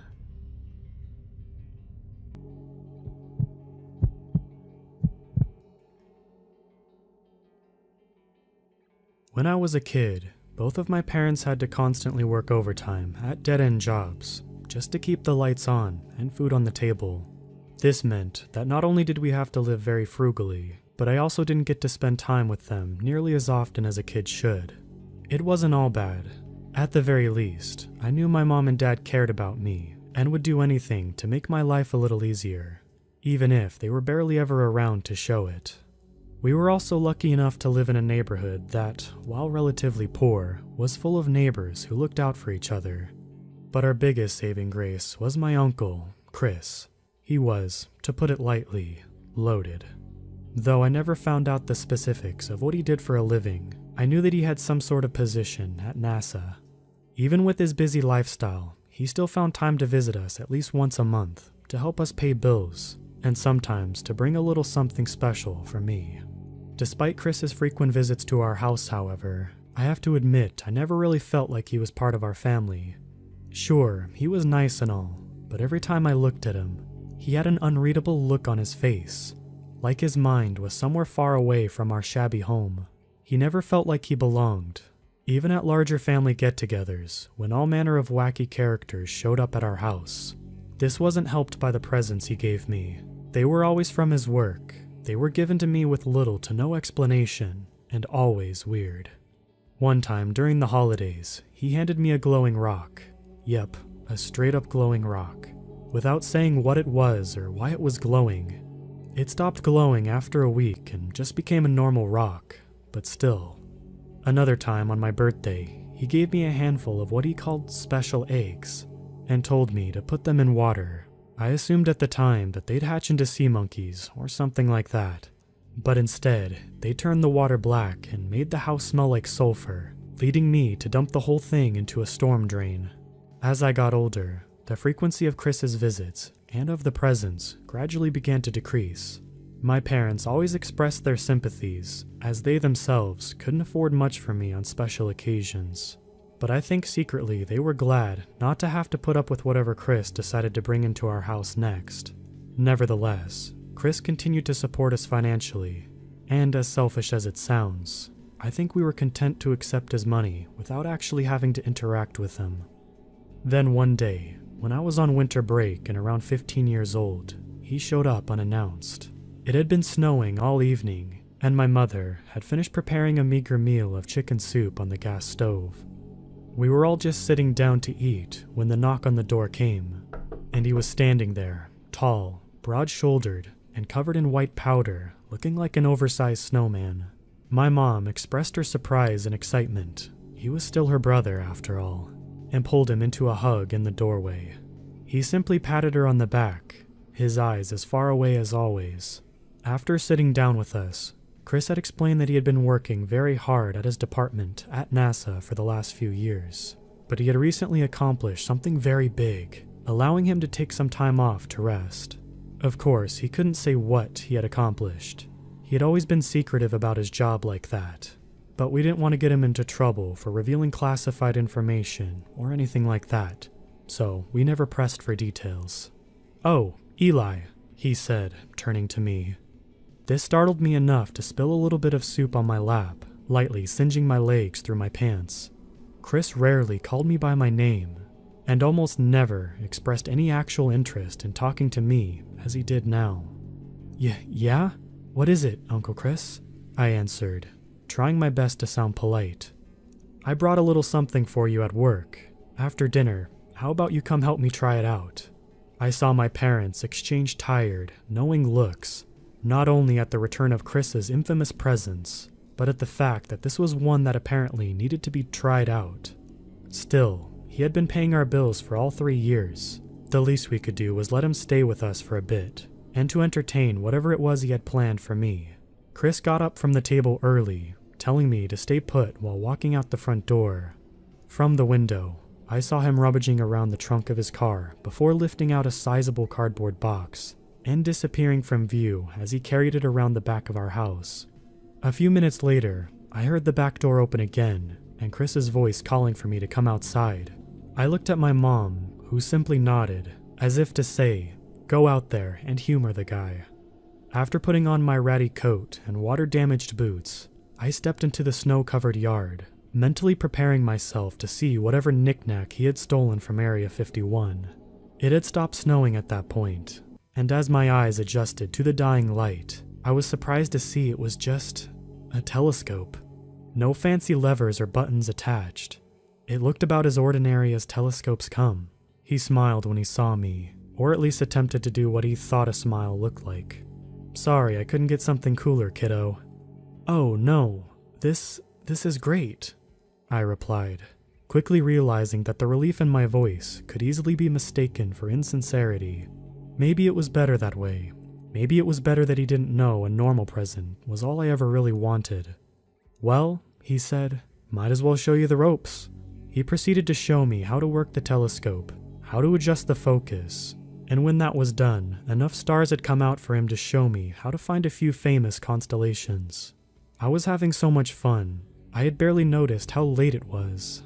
Chris paused in his explanations to let out a yawn, and it was only then I realized just how tired he looked. The bags under his distant eyes were much deeper than the last time I'd seen him. Perhaps this so-called project at NASA had really taken its toll on him. When my mom came out to check on us, Chris told us he'd better go to bed now. I asked my mom if I could stay out a bit longer and work the telescope on my own, and she agreed, as long as I came in if it got too cold. I think she was just happy I had the opportunity to play with something normal for once. As the night wore on, I continued to gaze into the eyepiece, observing the clear night sky in detail I'd never experienced before. I could see the star-dusted arms of the Milky Way, individual craters on the moon, and even convinced myself I found Jupiter and was looking at its own moons. Eventually, my parents went to bed, leaving me out in the cold, silent darkness with only the stars to keep me company. I paused to look up from the eyepiece, my left eye slightly sore from being squinted shut. I turned around to look at the dark silhouette of my house behind me, but in the process, my foot caught on an especially slippery patch of ground, bringing me down with it. I winced, hoping I hadn't sprained it for my mom's sake. I crawled back to where I was pretty sure the telescope was, gripping onto one of the legs to pull myself up. As I was doing so, I paused. On the underside of the device, there was a dial I hadn't seen yet. Chris had claimed to have shown me every function of the telescope, but apparently he left one part out. Straining my eyes in the darkness, I could make out the notch dial was currently set to, labeled simply 1. I looked back at the house again, wondering for a split second whether I should wake up Chris and ask him what it was about. But my curiosity overpowered any doubts I had. After all, it was just a normal telescope, right? I grabbed the dial and turned it slowly to the left and heard a small click. Now it was set to another notch, labeled 2. I pulled myself the rest of the way up onto my feet, eagerly looking back into the eyepiece to see what had changed. And when I did, I couldn't stop a cold gasp of wonder from my escaping lips. The telescope had been pointing at the moon, which now looked so close as if I could touch it. I could see individual pebbles lining the floors of each crater, and I was sure if I looked hard enough, I'd be able to count the stars on the American flag. Then I found Jupiter again, and laughed in delight when I was able to see the great red spot clearly with all of its swirling glory, with the occasional dot of a moon passing in front of it. The level of detail I was getting now was sheer amazement, not even comparable to what I had seen before. I wondered why Chris hadn't mentioned this dial, the dial which seemed to unlock the Hubble telescope's true potential. Then, I realized that maybe it wasn't supposed to be a Hubble telescope after all. Maybe it had something to do with Chris's latest project at NASA. Still, Chris had never been careful about giving me gifts, and had never obscured features of them from me. For him to now be hiding secrets about something, it was out of character. In the end, I reassured myself he'd probably just forgotten to tell me about the dial, and it wasn't anything I needed to worry about. I reached down to switch it back to its default setting, planning to find it again in the morning and ask Chris about it then. My hand faltered before reaching the dial. There was an additional notch I hadn't seen. It was labeled 3. I seriously debated what to do in that moment. It was getting absurdly late, and I was already chilled down to my bone. Who knows what new discovery I would make, and how much more of the night it would take up. But this time, I made absolutely sure there was no more notches left on the dial. This was definitely the last one. So, I promised myself it would be the last thing I checked out before bed. I grabbed it and turned. It didn't budge.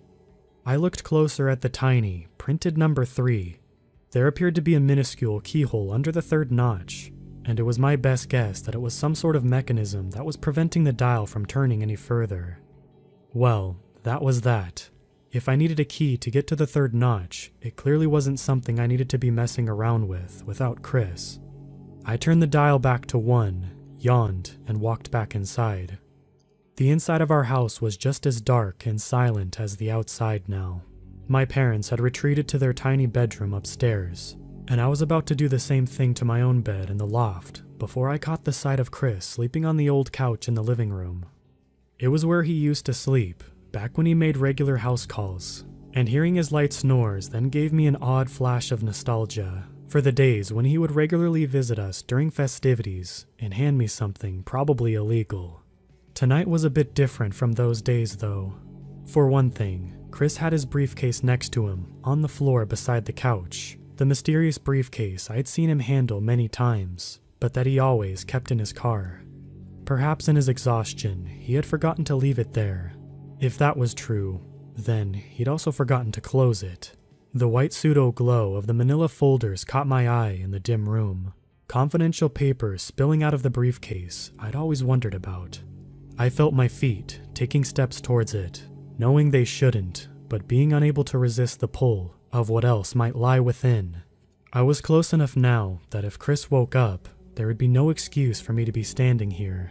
I squatted down, gazing into the darkness of that briefcase, wondering if I'd find the answers to questions I didn't have. In the bottom, glinting in the weak moonlight streaming through the frosted windows, I spotted a tiny, chromatic key labeled with the number 3. "Okay, Eli," I said after a short mental skirmish with myself. "All you're gonna do is see if the key fits. Then you're gonna put it back where it came from and go to bed. No harm done, no questions asked." My heart fluttered as I pocketed the key, feeling as if I had just stolen government secrets and the cops were gonna bust down the door any minute. But I had already come this far. There was no stopping me now. Running stealthily back out the door, I hurried to the telescope to see if it would work. It did. There was one click, and then another as I turned the dial from 1 to 2, and finally to 3. The third notch took a little more effort, as if it was sticky, or as if it wasn't meant to be turned. I aimed the lens at a clear patch of sky, with only a few distant stars in the way, just to give me a bit of legroom for what I was about to see through the eyepiece now. No amount of legroom could have prepared me for that. When I looked into the eyepiece, at first I couldn't make sense of what I was seeing. It was only abstract blobs to me, but as the focus adjusted, I realized I was no longer looking into the void of space. It looked like some sort of desert, a gray, sandblasted desert with towering dunes and a brooding, amber sky crackling with distant lighting, and facing each other on one of the dunes were two things. I don't exactly have a word for what the texture of their exteriors looked like. That's probably because I'd never seen anything that did look like them. The closest thing I could think to describe them is rock-like, with cracks and crevices in their skin, but somehow still flexible. Their bodies were tall and tapered, wider at the bottom, and separating at the top into two long appendages that amusingly resembled bunny ears. Or at least it would have been amusing if it hadn't scared me out of my own skin. The two beings were hovering slightly above the surface of the harsh desert, and if I didn't know any better, I'd say they were conversing with one another. I didn't see any facial features, but they seemed to be moving slightly in turns, as if to exchange words. Then, abruptly, they stopped. The one closer to me began to turn around, and as it did, I was slowly introduced with two burning holes in its surface, two white-hot eyes. Despite lacking any other features, instantly let me know they were furious. Furious to have been spied on by someone like me. But wait, that didn't make any sense. How could this thing, this impossibly far-away thing, know that I was looking at it? The distance between us must have been crazy then. And yet, did it see me? Without any warning, the closer thing, the one that had seen me, began to move, fast, toward me.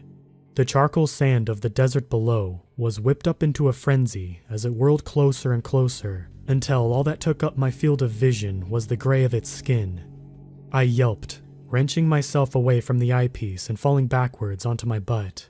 My head swiveled around rapidly, as if to search for an incoming threat. But there was none. The snowy yard was just as empty, just as silent as it had been all night. I was here, and whatever I had seen was still all the way out there. Cautiously, I took another look into the eyepiece. It was still all just gray. I turned the dial back to setting 2, and the calming, familiar view of outer space was returned to me. As my heart rate slowed back to normal, I decided that the cold must be getting to me, and that getting some sleep now would be my best option. I'm sure Uncle Chris would have a good explanation in the morning, and that would be that. As much as I reassured myself, I wasn't able to get anything more than a restless sleep that night. The next morning, I was awoken to the sound of an unfamiliar voice shouting. After a few seconds, I realized it was Chris. I'd pretty much never heard him raise his voice before, so even in my groggy state, I could tell something was seriously wrong. I made my way downstairs to find Chris and my parents standing in the living room, appearing to be engaged in a one-sided argument. Chris was pacing around, rambling about missing something, and my parents, both of whom were already late to work, stood there anxiously checking the clock. It was only after my mother managed to get a word in that she calmed him down somewhat. All right, I understand that you're upset. but could you just describe what you're looking for here so we can actually help you? I've already told you 1,000 times.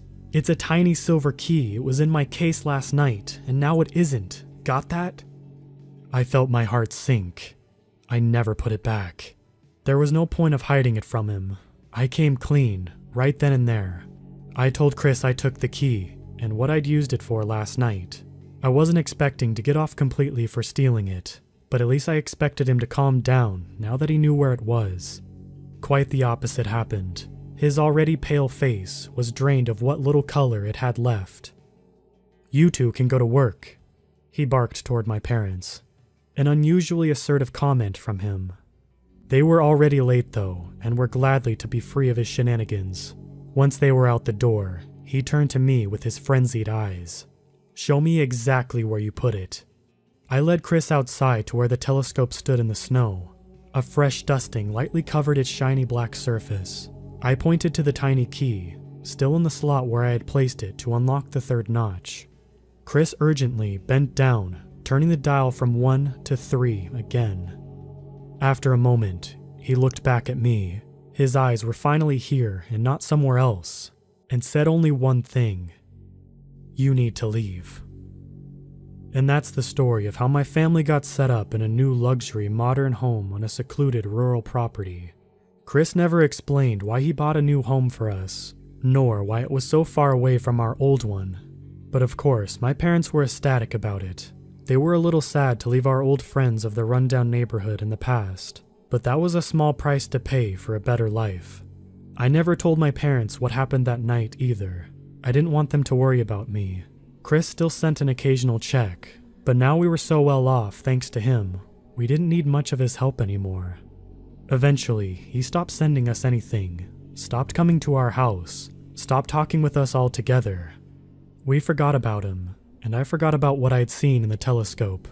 My parents were able to get decent jobs, and after a few years, I moved out and got my own place. Everything was well, until this morning. I was balancing a budget for my new house, while the local news from my town was playing on the flat screen in the same room. It was just background noise, really. I wasn't paying much attention to what was actually going on. Not until I happened to look up at the right moment to catch the sight of something that made me do a double take. An extremely grainy photograph was displayed on the screen, the kind that could only be of something very far away, outer space levels of far away. This was reaffirmed by the black background and fuzzy white dots scattered in the background of the photo. But what stuck out to me was the dark, grayish blur in the center of the photograph. It shouldn't have meant anything to me, and yet it did. Because this particular blur had a long, tattered shape, and it ended in what resembled like long bunny ears. Suddenly, everything that happened that night came back to me, and now I was in desperate need to know the context of this image, fumbling for the remote and cranking up the volume. In other news, astronomers recently spotted this piece of debris as it rapidly entered the solar system yesterday morning. While its unusual shape may pique the interest of some, we are told that it is no cause of alarm, as dozens of meteors and other small space debris swing by the planet every single year. The recent meteor shower last weekend should be proof of this, of course. "Oh, were you able to catch that, Sam? I had to work that night." "I did indeed, Katie, and it was as beautiful as they say. I'll send you a video sometime. Now here's the weather." The sounds of the TV meant nothing to me, as they were replaced by the pounding of dread in my ears. I wanted to call Chris, to call someone who would understand, but I realized I hadn't had his number in years. I don't know who else I could talk to about this, but I do know one thing. That debris isn't going to simply swing by planet Earth. It's coming for me. After I told you all about my uncle's telescope and what I saw through it that haunts me to this day, many of you expressed interest in keeping you informed as to what happened next. At the time, I had bigger things to worry about than writing about my own demise, such as preventing demise from happening in the first place. But after the events of the past 24 hours, and now that I'm in a position to post them, I feel it's my duty to share them with you. Let me start by going back to the point after I heard the news of space debris on the TV. I spent most of the minutes immediately afterward pacing my living room, racking my brains as to what anyone was supposed to do in this situation. I couldn't call my parents, as they'd probably think it was some sort of prank call and just hang up. If I reported an alien rapidly approaching to my location to 911, I'd be more likely to get thrown into a mental ward. And of course, my uncle was off the table. To call my condition a panic attack would have been an understatement. I was about to take shelter in my unfinished basement and hope for the best when a knock came from the door. Turns out, I didn't need to call anyone after all. I hadn't seen Chris for almost 6 years, yet I instantly recognized the man who stood outside my house. He was balder, his stubble more unkempt, his posture slouchier, and his eyes obscured by opaque shades. But he was still the same tall, broad-shouldered man of mystery I'd always known. "Uncle Chris?" The words tripped over each other as they spilled from my mouth in both relief and confusion. "How did you find where I live?" "You probably already know why I'm here," Chris replied, his voice hoarse and worn out. "So I think it's in both of our best interests to skip the formalities and just get you out of here." The man paused to look down at his expensive, as always, watch. "It's passing through the asteroid belt now. We only have a few hours left." Should I pack?" I looked back into the house with uncertainty, the TV on, paperwork strewn out on the coffee table. I was still in a state of disbelief that any of this was happening. "You want to die because you took too long to choose your undies? Car, now." Chris seemed a lot rougher around the edges now than I had ever seen him in the past. It made me wonder what he'd been up to since we lost contact, and how it changed him. Right then, though, doing what he said and not questioning why he said it was my best option. My only option, really. "Okay, let me just turn off the—" "No time." Chris grabbed me by the arm, despite clear signs of aging. He was still just as strong as ever, and practically dragged me to the front seat of his car before I could even shut the door. Several of my neighbors were out mowing or watering, like an alien wasn't inbound towards Earth at Mach 5, and gave odd looks at the stranger pulling me into his vehicle. I flashed a pleasant smile at them, just to dissolve any worries or urges to call the police they may have had. I sure didn't need anything else coming after me. Chris drove like a madman through the winding streets, and it was only when he entered the interstate and our surroundings became nothing but flat, empty farmland that I felt safe enough to stop gripping the edge of my seat and actually say something to the guy who just borderline kidnapped me. "So, I was assuming you would tell me, but you want to give me any info on the thing?" After a moment of silence, I thought perhaps Chris hadn't heard me or didn't know what I was referring to when I said the word thing.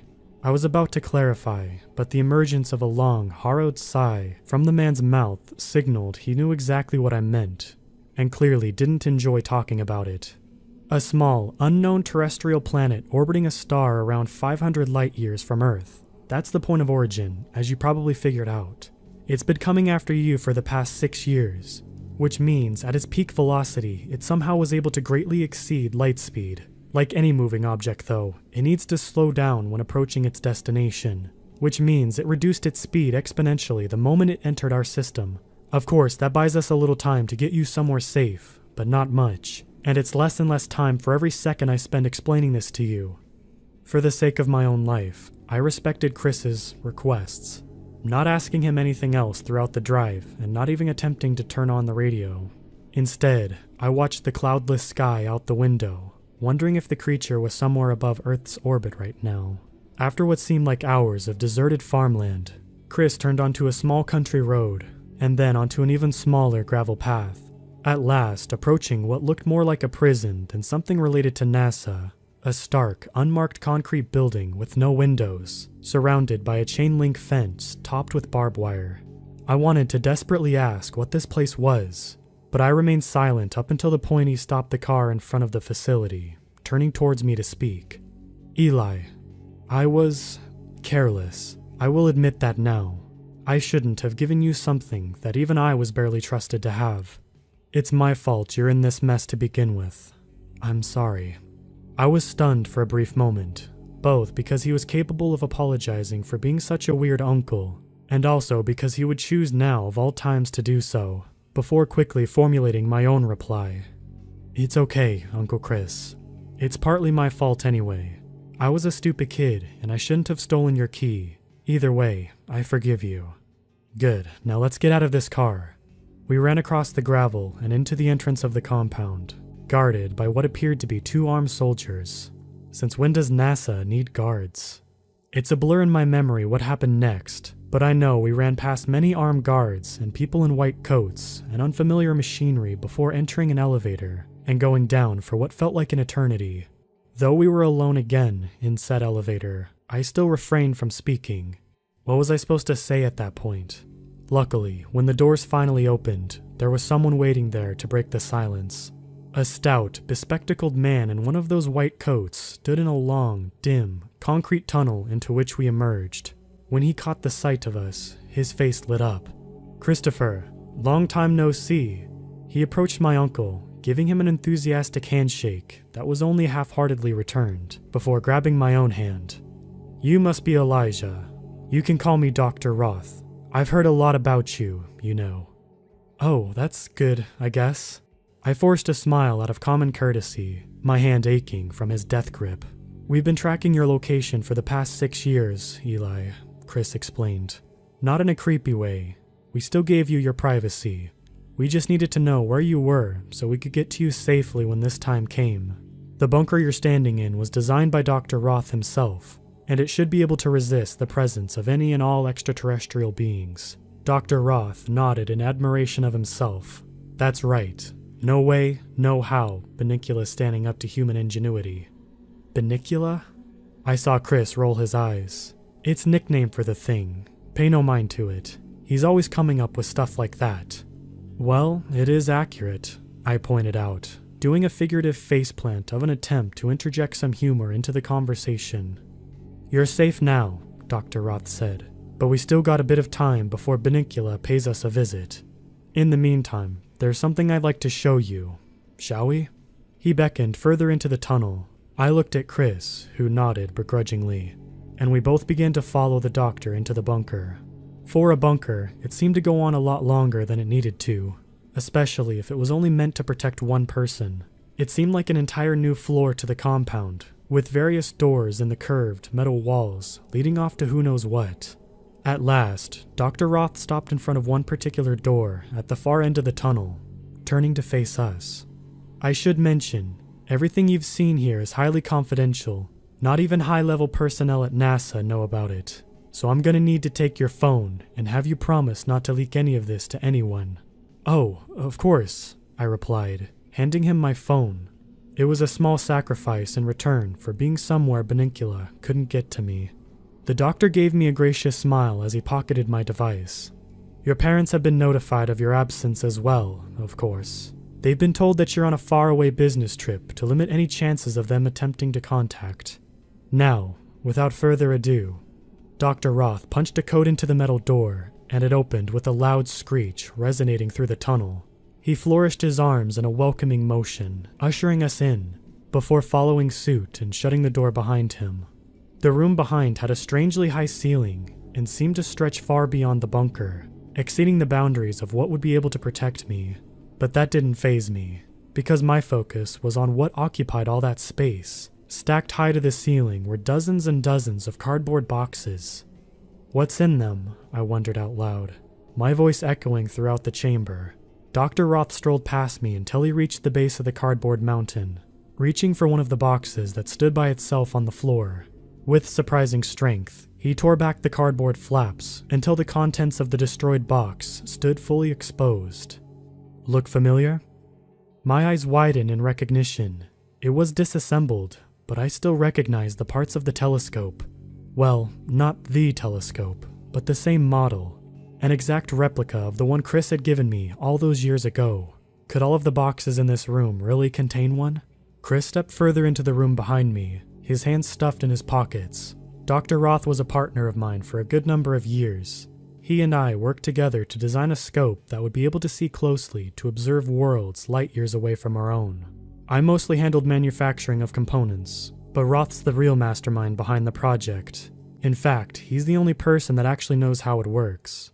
Dr. Roth concurred. No other telescopes like these exist outside of this room. I continued to stare up at the dizzy heights of the stacked boxes. But I don't get it. Why did you keep making so many more? Wasn't the first one too dangerous to be kept around? Been asking myself the same question for years, I heard Chris mutter under his breath. Dr. Roth walked back to me until he was standing directly by my side, turning his head toward the ceiling to mirror my own.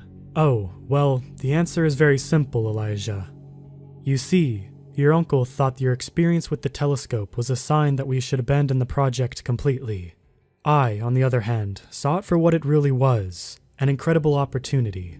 We've been observing the planet's surface long before your uncle gave you that telescope, but you were the first one to actually catch sight of its native life. How great of a coincidence was that? I guess it was pretty lucky, I admitted, withholding the fact that I wish I'd never seen that native life. No such thing as luck, Dr. Roth chuckled. This is the future, humanity's future. I'm sure you've heard the saying, offense is the best defense. Well, that applies to both on our world and off it. Now we can finally observe the threats from a distance. Humanity has the upper hand to anticipate attacks before they even happen. We can finally take the universe as our rightful domain and destroy any opposing forces that get in our way. Attacks, my brow furrowed, realizing that what Dr. Roth was saying was beginning to not make sense. But the creature I saw is attacking me, not the planet. It's the only reason it's here in the first place, because I looked at it through that telescope. Before Dr. Roth could respond, an echoing boom sounded from above, seeming to shake the entire foundation of the compound. Yellow fluorescent lights flickered, small chunks of plaster and concrete showered down from the ceiling, and I swore I could hear a distant screaming. Out of the corner of my eye, I saw Chris fumble to look at his watch, checking something I could see from this angle. When he looked back up, the unfamiliar presence of raw terror was in his eyes. It's here, Roth. We need to get to the back of the bunker, now. Dr. Roth didn't move. Roth! Chris screamed in exasperation before dashing back to the door and attempting to wrench it open. No luck. It was locked, and we were on the wrong side.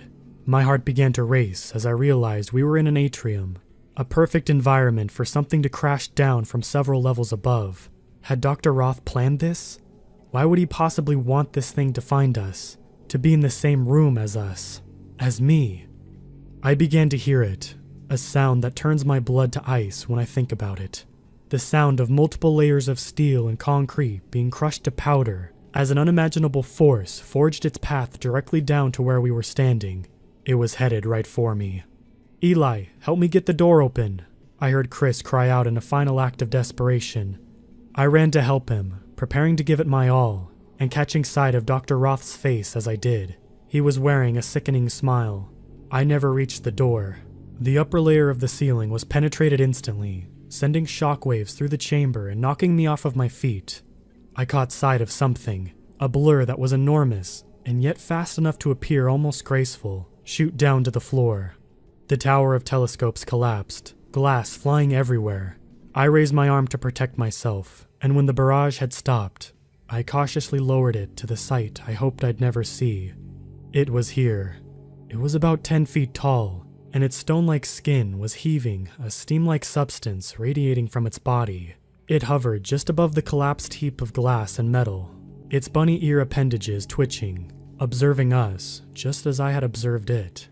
Then, abruptly, it hurried itself the rest of the way down onto the floor, breaking the already smashed telescopes into smaller pieces. It rose back up again, only to repeat this process, to continue to smash the telescopes, to relentlessly fling its body against the floor over and over again, until it made sure that not a single one was left intact, until each and every shard of glass was pummeled to dust. I have no idea how long we sat there watching it, but I do remember the dread hanging in the air when it finally stopped and continued to just stare at us. Fascinating, I heard Dr. Roth mutter from behind me. It was targeting the object that had observed it, but all along that object was the telescope itself. No matter, I can always make more. I looked at Chris, the disbelief on his face disheartening. Not even he knew what was going on. What was happening right now hadn't been a part of the plan. We briefly made eye contact, and I think seeing that I was still alive and kicking, was enough to knock him out of his stupor. Roth, you crazy idiot, my uncle screamed. What are you trying to do? Roth turned around, his face and voice disturbingly calm despite the presence of an unworldly being right in front of him. I'm testing, Christopher. That's what our job has always been here, isn't it? This is simply one more test. If we are to bear witness to the behavior of this creature in an unrestricted environment, we are to better understand it. If we are better to understand it, we are better to destroy it. Destruction is the only path to true progress, and it always requires a bit of sacrifice. Sacrifice? He was talking about me. My uncle still looked furious, but I could tell he was tired. He had been working non-stop to prepare this place for me, and now it had gone to waste. It was as if his purpose had been lost. When he pulled himself back on his feet and spoke again, it was in a low, panting growl, like an exhausted predator. This plan of yours, Roth, does it include locking yourself in with the sacrifice? Because unless that thing lets you walk out of here, that's exactly what you've done. Dr. Roth laughed a chilling, maniacal sound. Of course I can just leave. I just have to wait for the right moment. Now that it has to destroy all the things with the power to see, it's going to be super easy to destroy the thing that saw it in the first place. You can leave with me too, Christopher, while it is distracted with what it is truly here for. Dr. Roth turned around to face the creature, and I'm not sure why, but what he did next deeply disturbs me. He began talking to it, his arms spreading outward, flailing like mad. Well, why don't you give in to your inferior, primal urges? Finish your hunt. Destroy the one you came here for. Destroy him so that we may destroy you. The creature continued to stare, its unblinking, white-hot eyes burning into each of us, passing judgment with wordless fury. It looked at me, at Uncle Chris, and back to the doctor, its body only slightly turning each time, hovering just above the ground with almost imperceptible stillness. Then, in one swift motion, it descended upon the doctor and absorbed him into its being. Both Chris and I cried out in alarm as the doctor's life was ended in a muffled scream that dissolved him into silence. My legs turned to jelly, unable to support my trembling body as I fell to my knees. I felt like cornered prey, petrified, unable to escape as the creature began to slowly approach. I was sure I was next, that me, and maybe Chris too, were about to meet the same fate as the doctor. It stopped just a few feet away from me, and angled its levitating body downward so its white, radiant eyes were level with my own. We stared into each other, and somehow I could tell that it knew that I had never been the true threat, and all it wanted was to exist on its world without interference. And through some unknown clairvoyance, it had realized Dr. Roth challenged that existence. With the doctor and all of his creations gone, any chance of being observed, of targeted, of needlessly wiped out by an over-aggressive force were gone. The creature felt safe now, and that's all it had ever wanted. It backed away, leaving me breathless on the floor, my skin still pierced with shards of glass it had shattered across the room. It floated back to the center of the chamber, until it was directly below the hole through which it came. And then, with an unimaginable yet silent speed, it rocketed upward into nothingness. It was gone. It has been about 6 hours since all of this happened.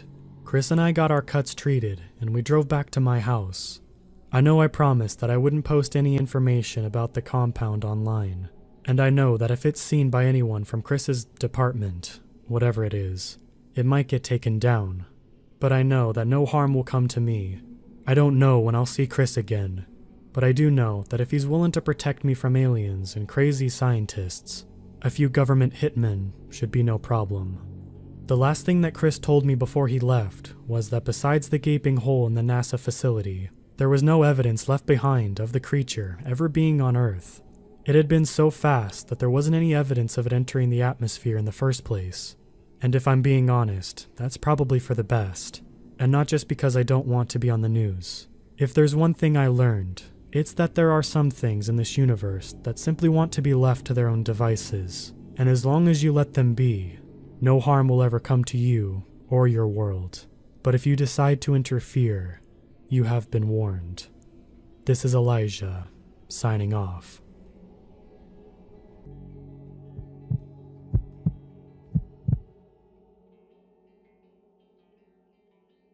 I've been what some may call a wilderness expert for almost 2 decades now. I plan my trips to various forests very carefully to ensure I make it out alive.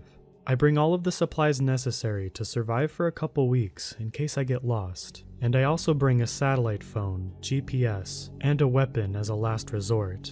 Sometimes getting lost in the woods is part of the fun, as long as you know what you're doing, that is.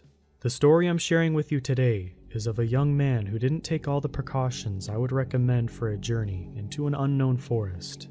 On my most recent expedition to the Superior National Forest in Minnesota, I came upon a journal hanging from a tree. There were only a few pages left in the journal. All the rest were torn out, to be used for kindling as the writer addresses in the journal. The contents of the journal are very strange, and I'll touch on that later. But without further ado, this is what the journal said. My name is Anthony Lawrence. I am a student of Bemidji State University. I don't know what the exact date is, but I first came out here on August 3rd, 2017. I think it's been about 2 weeks now. If you find this journal, you can stop looking for me. I don't have much paper left in this journal, so I'll have to try to keep this short. About 2 weeks before coming out here, I got a message on Facebook from some guy saying he's looking for healthy, young adventurers who want to earn some money. He said that he'd give me $1,000 to spend 48 hours in the woods, using whatever resources I came across to stay alive. Apparently, he was writing some kind of book about wilderness survival and wanted to see what people did in their 48 hours to stay alive. He would provide each individual with a backpack containing limited supplies and a GoPro camera to record the adventure. I used to be an Eagle Scout, so I figured, sure, 2 days in the woods is nothing, and with that kind of money, I could buy a new gaming chair for my dorm and have enough left over for pizza for the whole next semester. I messaged him back, and we set up a time to meet. I was to bring nothing other than some sturdy clothes. He said he'd provide everything I would need to survive in the woods for the 2 days. When I met with him, he seemed like a nice enough guy. Clearly, he was very wealthy too, as he dropped me off at my spot in the forest with his personal helicopter. On the flight over, he explained that the backpack had a GPS tracking device in it, so that he could find me wherever I was after the 48 hours, and he'd come pick me up. I thought it was safe to assume this guy knew what he was doing, considering all the prep work he'd put into this, so I trusted him. He dropped me off and flew away. I'd spent the first few minutes sorting through what I had in the backpack.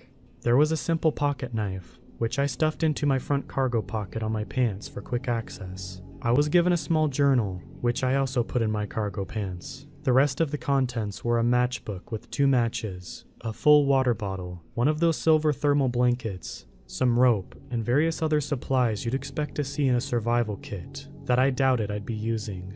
Oh, and of course the GoPro, which I'd strapped to my chest. There was no map, compass, or any kind of navigation equipment. The idea, I guess, was that I was lost in the woods and had to survive. So I set off. I spent most of the first day hiking in as straight of a path as I could manage. Other than the clearing where we landed, it was nothing but thick wooded areas so far. My first goal was to find a source of water I could come back to when needed, but so far, no luck. I was dropped off in the early afternoon, so at this point it was starting to get dark and the temperature was dropping. I decided I should start setting up camp. I gathered various small branches and brush from around the area, and found a small clearing where I could start a fire without setting the whole forest ablaze. I used the tiny pocket knife to cut off smaller branches from the surrounding trees, and got a decent-sized stockpile of wood for the night. I had to make use of some of the pages from the journal for kindling to get the fire started, and carefully lit one of the 2 matches I had to get it going. So far, so good. I took out the thermal blanket and lay down to sleep next to the fire. I awoke before the rise of the sun. The fire was just ash at this point, and I didn't want to waste my other match so early getting the fire started, so I packed everything up and set off again. After several more hours of hiking, I finally heard something that was music to my ears. Running water. A stream. At this point, my water bottle was nearly empty, so I was ecstatic that I'd be able to finish it off and refill. 2 days out here for $1,000? Easiest money I've ever made. I followed the sound of water to a small stream that seemed to go on for quite a way. After filling my water bottle, I decided to follow the stream in the direction it was flowing from, ideally to find a lake or something. I still had plenty of daylight left, so I kept going. I was getting pretty hungry at this point, so it'd be nice to find a lake with some fish in it. But even in the worst case scenario, I could last 2 days without food, no problem. It was getting dark again, and the stream I was following was getting wider, but still no lake in sight. I should have just set up camp right then when I still had daylight, but I was determined to find this lake, and I kept going. After a couple more hours, it was just too dark to continue. There was some moonlight shining through the leaves above, but not much. Not enough to keep following this stream, so I did the best I could to gather up some more wood for another fire in the dark of the night, and set up a makeshift campground again. I started the fire with pages from the journal for kindling again, and used my last match. I hunkered down and went to sleep, excited to find this lake the following morning and get some food before the sky picked me up to go back home. Loud cracking woke me up in the middle of the night, branches breaking from all around me. I sprang to my feet, startled. I wasn't sure what kind of wildlife was out there, but it could very well be bears or wolves. Adrenaline began pumping through my body, and I tried to listen for where the sounds were coming from, but I could barely hear over my heartbeat. I had to do something, though. I couldn't just stand here like an idiot, waiting to be eaten. Whatever kind of animal this was, I felt like I'd be safe if I could climb one of these trees. As the cracking of the branches grew closer and louder, I began to climb a big pine tree near me, with plenty of branches making it easy enough to climb. The fire was dying down very quickly, but I had enough residual light to start the climb.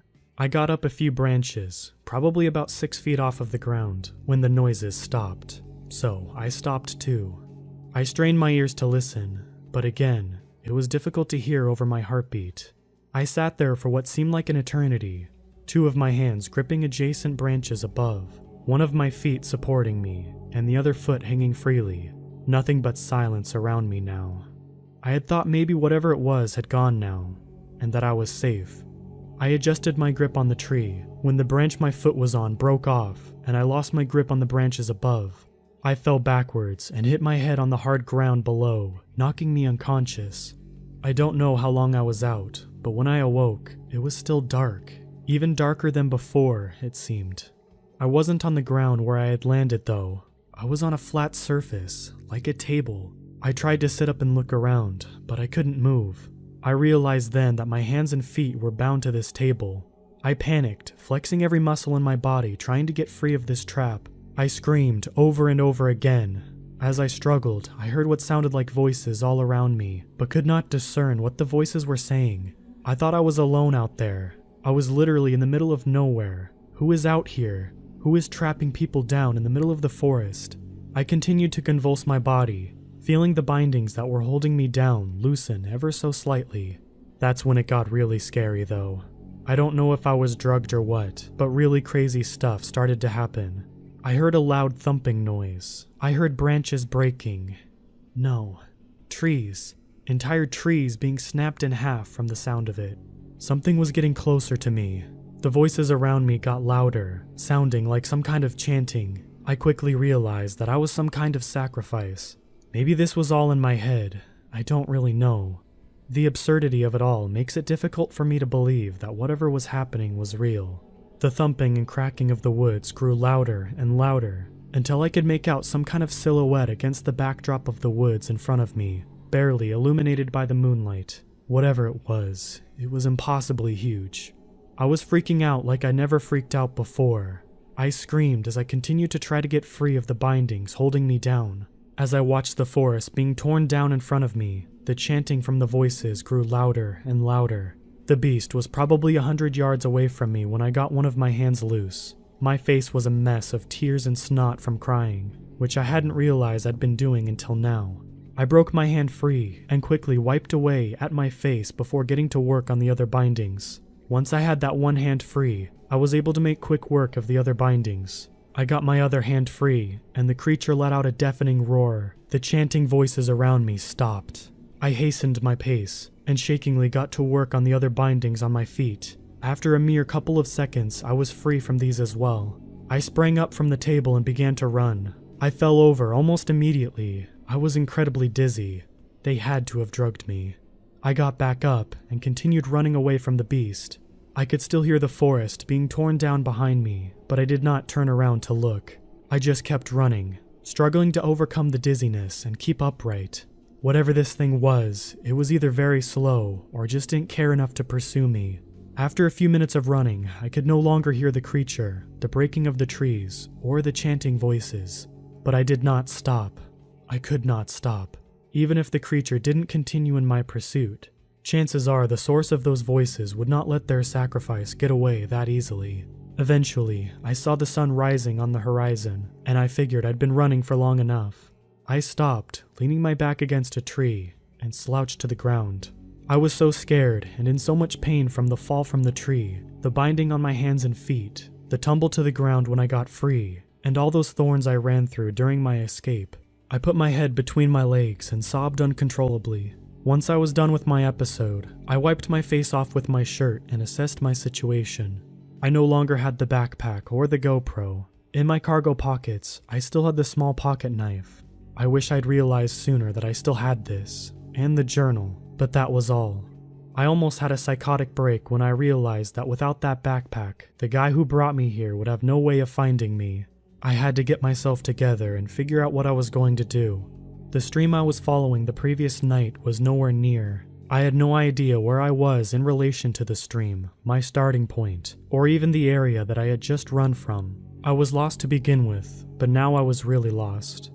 They say that if you get lost in the woods, you should stay where you're at so that you're not continually running away from whatever search parties they may send to find you. But I couldn't do that, not with whatever creature was out there, and the cultists or whoever they were that were helping it. I had to keep moving, and I had to come up with a plan now on how I was going to get the backpack back.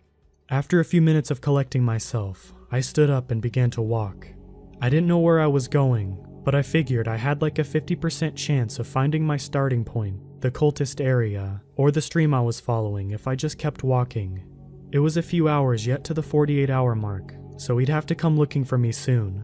Maybe if I heard his helicopter, I could somehow signal him. I walked for hours, and everything was so unfamiliar. The sun was at its highest point, but still no sound of a helicopter. I didn't even know how far those people brought me from where I was at. I could be miles away from where I thought I was. I kept walking all day. Eventually, it was getting dark again, and I was still lost. I had no supplies. All that I had was my pocket knife and my journal. Well, one thing I learned in my time in the Boy Scouts was how to start a fire by rubbing a couple sticks together. So I took out my pocket knife and got to work on gathering wood. I knew that I wouldn't be sleeping tonight. It was too risky, but I at least had to keep warm. After probably an hour of rubbing a couple sticks together, I finally got a fire going. I had to use more pages from the journal to get the fire started, so at this point I needed to conserve the pages. I didn't know how long I was going to be out here. As anticipated, I didn't sleep at all. I just sat by the fire all night, trying to keep the flame small not to draw any unwanted attention. Nothing ever came to bother me though. Morning came, and I'd been out here for almost 3 days now. I was overcome with hunger and thirst. If I was to be out here for a while, I absolutely had to find that stream again. I tried to remember which way I was walking those first 2 days, based on the position of the sun. I think I figured it out and I started walking in the opposite direction, perpendicular the way I had been walking the day before. I had walked all day in that direction and still nothing, so I set up camp and actually slept a little bit that night. The next day I finally found some water. I don't know if it was the same stream I saw before, but it didn't matter. At least I'd be able to survive a little bit longer. I brought my face down to the stream and gulped directly from it like an animal. I was amazed at how much I was able to drink and how satisfying it was. I used some of the water to wash my face and feet and set off to follow the stream to its source. I followed this stream for several days. I didn't want to stray too far from it, as it was the only thing really keeping me alive. Eventually, though, I came across a larger portion of the stream, where I saw several frogs and tadpoles. I was starving at this point. I didn't really care how disgusting it was. I was going to eat these frogs. So, that's what I did.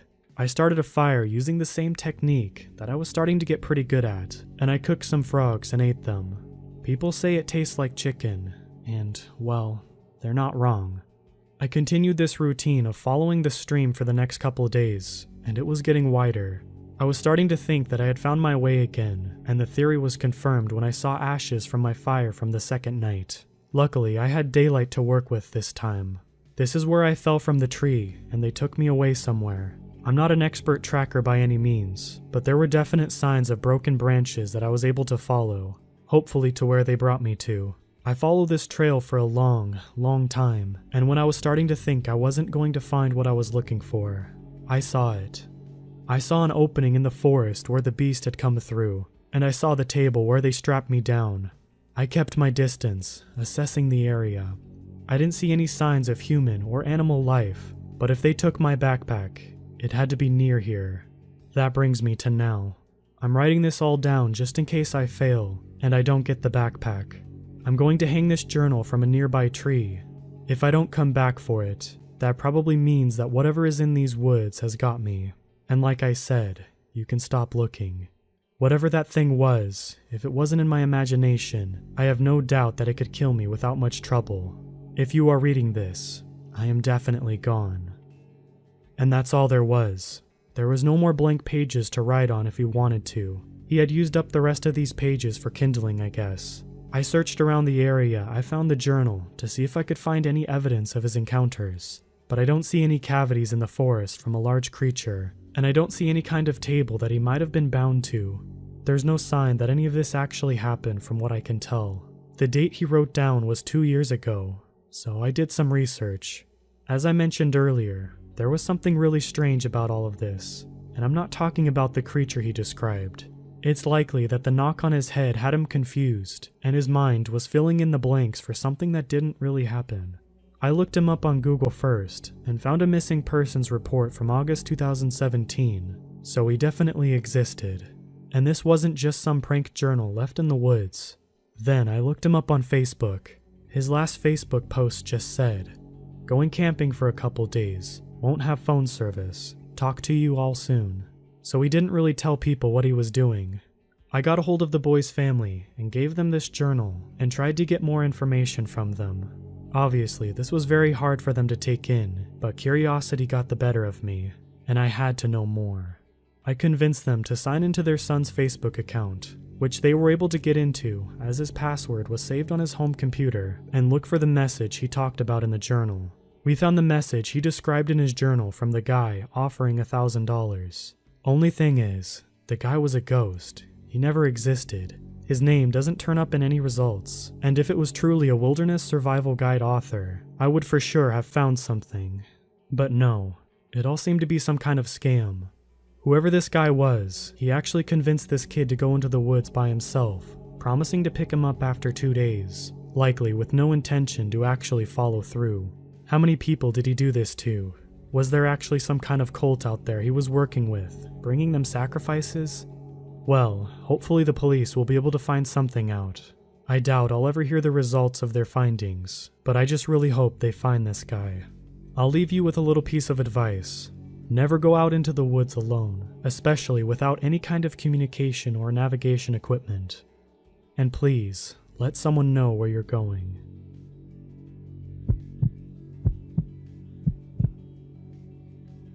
There are secrets buried deep in the heart of the Appalachians. Secrets that have never seen the light of day. Some that would drive a man insane. Some that will and should never be uncovered. I've been hiking through the Appalachians for a long time. Born nearby and had a love for nature, so it was a natural fit. I made the hike up and down the whole of the mountains several times and developed a respect for them. Rather, a deep reverence. You care for the mountain, and it cares for you. You disrespect the mountain, and it will get its vengeance. I was taught that early. I've seen a lot of things in my years, but this one takes the cake. I'd taken a month off from work and was prepared to hike through the Appalachians from bottom to top. First day started off as normal. Surrounded by the sounds of nature, I was relaxed and taking it slow. There's a calm that comes about when you escape from the city into nature. I think that's why I keep coming back. The second day, that calm was broken. As I woke up, I cooked myself some breakfast and was set to head out soon when I noticed the whole forest was quiet. Normally, this never happens. There's always some birds chirping, insects making noise, and the occasional animal that gets curious. Today, there was none of that. Unsettled, I decided to take off anyway and continue my journey. By noon, the quiet still had been following me. However, I noticed there seemed to be something following me. I had no proof, just a gut feeling. As anyone who's been around will tell you, always trust that feeling.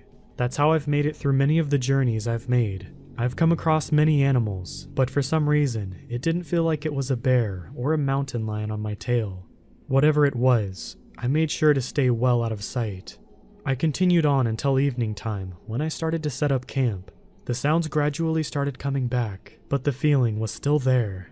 I decided that the best thing I could do was get a fire going and make sure to keep it up all night. It wouldn't be my first sleepless night in the woods, but I was hardly happy about it.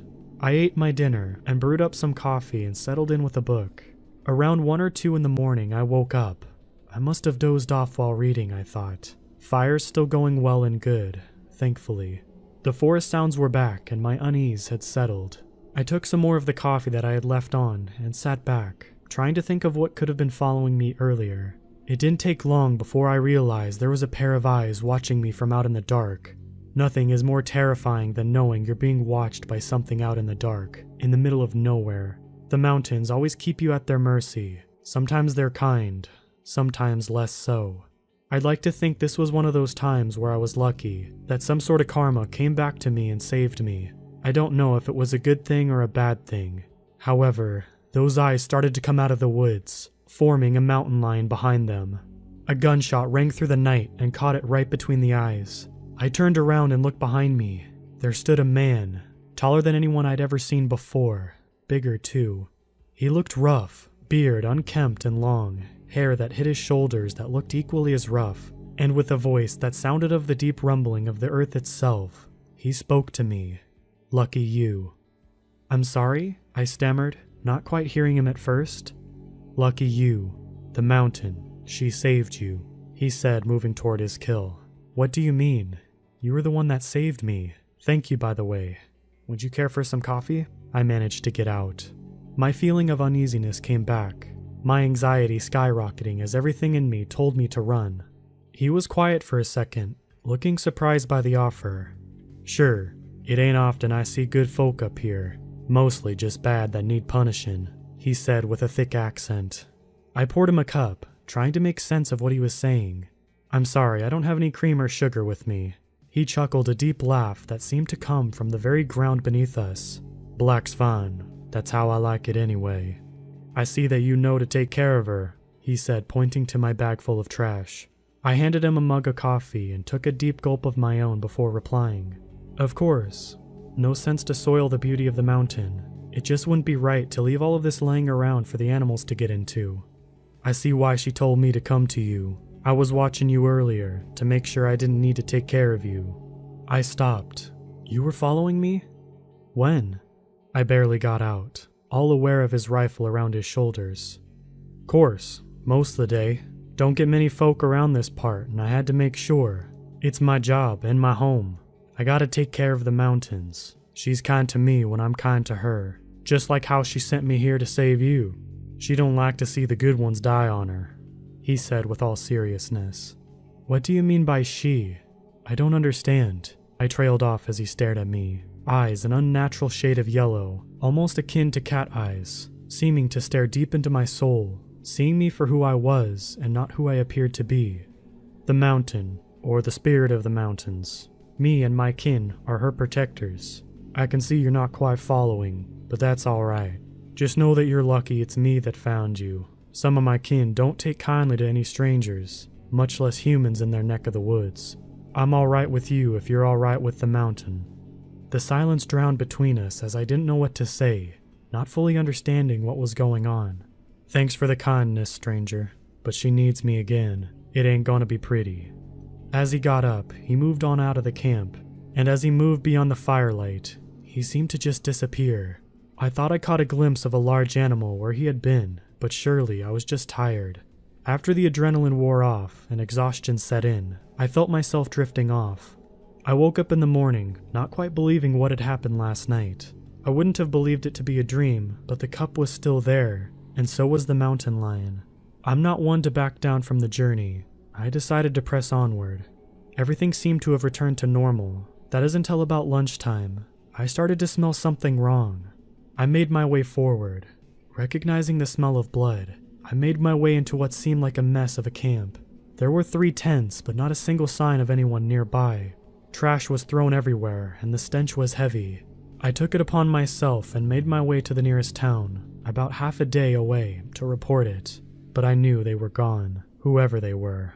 At the moment, it all became so real. The mountain chose to spare me, but she was not kind to those who had disrespected her. I still go back, but with more reverence, and now, fear.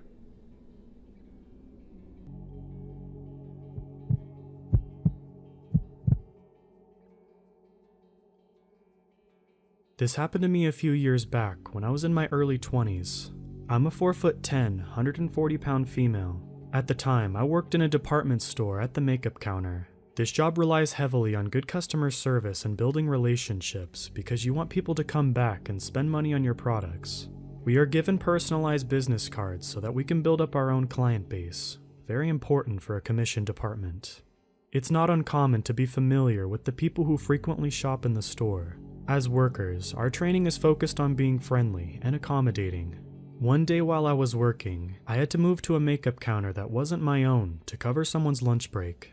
It was a really slow day, so I was just leaning on the counter, people watching. I could tell that most shoppers were just browsing, so I kept to myself. One of the people that I noticed was a very tall, broad man. He walked very slowly, almost hunched over. His face was fixed very aggressively, like he was angry but focused. He circled around the counter a few times, but I could feel his gaze on me instead of the products. After a few rotations around the department, I decided to greet him in case he needed help. It wasn't until he directly came over to me that I realized how big he actually was. Again, I'm a 4'10", 140-pound female, so I feel pretty small regardless. But even with his slouched posture, he was over 6 feet tall and well over twice my weight. I'll never forget his teeth. They were completely black in the front. Your eyes couldn't help but go right to them. Despite his menacing appearance, he was soft-spoken. Truthfully, I could tell he wasn't all there by the way he talked. He told me no when I asked if he needed help, but requested my number. So direct. We had never spoken before. I declined and said I was in a relationship and that it would be inappropriate. He then asked if he could have a business card for the counter in case he wanted to get products. Since I wasn't on my normal counter and I really wanted him to go away, I handed him my coworker's business card and told him to call if he had any questions. It worked, and he walked away after that, filling me with relief. Only a couple minutes later, the phone counter rings. I answer with my peppy customer service voice and say, "Thank you for calling. How can I help you?" And immediately I know it was the same guy when he starts talking. He asks me again for my personal number, and I explain once again I cannot do that, but he just wants to talk, he explains. Since he wasn't getting the hint, I say, "I should have told you that I'm married. You can't have my number." Politely, he apologizes and hangs up. I thought that would be the end of him, but for the next few weeks or so, I spent much of my time at work anxious that he would show up. I would see him every week, and he would lurk around the counter looking for me. Anytime I would see him, I'd immediately drop what I was doing to run and hide, or run to the closest customer and offer any bit of assistance to make it look like I was busy, so he wouldn't talk to me. I successfully dodged him every time, and it came to the point where I stopped seeing him. I was thrilled. I had almost completely forgotten about him, until one day I decided to go to Walmart by myself to pick up a few things on my day off. I generally like to shop alone. I can take all the time I need, and I like to leisurely look around. I grabbed a basket and made my way over to the cosmetic, hair, and wellness section, since that's where most of the things I needed were. I only managed to grab a few things before I locked eyes with him as I walked by the supplement aisle. I recently changed my hair and wasn't wearing my work uniform, so I didn't think he'd recognize who I was. I was ready to just go about my shopping and ignore him, until I noticed that he had dropped all of his items he had in his hand and started heading my way. I panicked and picked up my pace immediately. I thought to myself, he's not going to really follow me through the store, right? But as I turned around to look, I could see his humongous body just plowing through people, with that same terrifying look on his face, only meaner. His black teeth growing closer with a snarl. Since the direction I was walking was opposite of the exit, and there was no way I was going to turn around, I decided that my best course of action would be to follow the perimeter of the store and cut down the center section, which would bring me close up to the registers. I speed walked the entire time in hopes of losing him amongst the people, but never once turning around again. By the time I made it to the register area, I could actually feel him behind me, still not wanting to turn around to look. I glanced in the reflection of the soda machines that are in between the register aisles to see how close he was. To my horror, there was only about 1.5 to 2 feet between us. I was afraid to just drop my stuff and run to the door in case he followed me to my car. I parked in the far back of the parking lot, and I didn't want to risk it.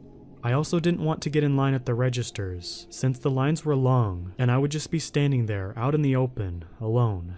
Instead, I walked into a cluster of people crowded around the self-checkout line. I noticed another large but older gentleman with his cart in the middle and ran straight for him. The people were so closely clustered together that the man following me couldn't make it through. I ran over to the man in line and grabbed on his cart. I said, "I'm so sorry, I'm not cutting you, but there's a man that's been following me through half of the store, and I needed to stand with you." He was so sweet and let me be with him while we waited in line, and even let me go ahead of him so I could leave quicker. As I was cashing out, I could see in my peripheral vision my stalker was staring at me and pacing about, but he couldn't come near me since the self-checkout was somewhat sectioned off. By the time I finished and grabbed my receipt, I couldn't see him. I looked around, but he was nowhere. I thought about asking the older man to walk me to my car, but he wasn't finished at his register, so I decided to call my boyfriend and make a run for it. Staying on the phone, I explained to him what was going on as I sprinted to my car in tears, frantically looking around in case he tried to follow me outside. I made it to my car safely and rushed right home, breaking down to my parents about what just happened. I could feel it in my bones that this man wanted to do something to me, and thankfully I didn't find out what that was. His aggressive aura was palpable. To this day, I can still remember the adrenaline, nervousness, the sheer terror I felt when he followed me. I had never felt so vulnerable and helpless, even with all of those people around. I quit my job roughly 2 years later. I had only seen him one other time there since the incident, but I live in constant fear that we will cross paths again. I'm afraid to shop alone, something that I wouldn't give a second thought to years before. So to my stalker with black teeth, let's not meet again.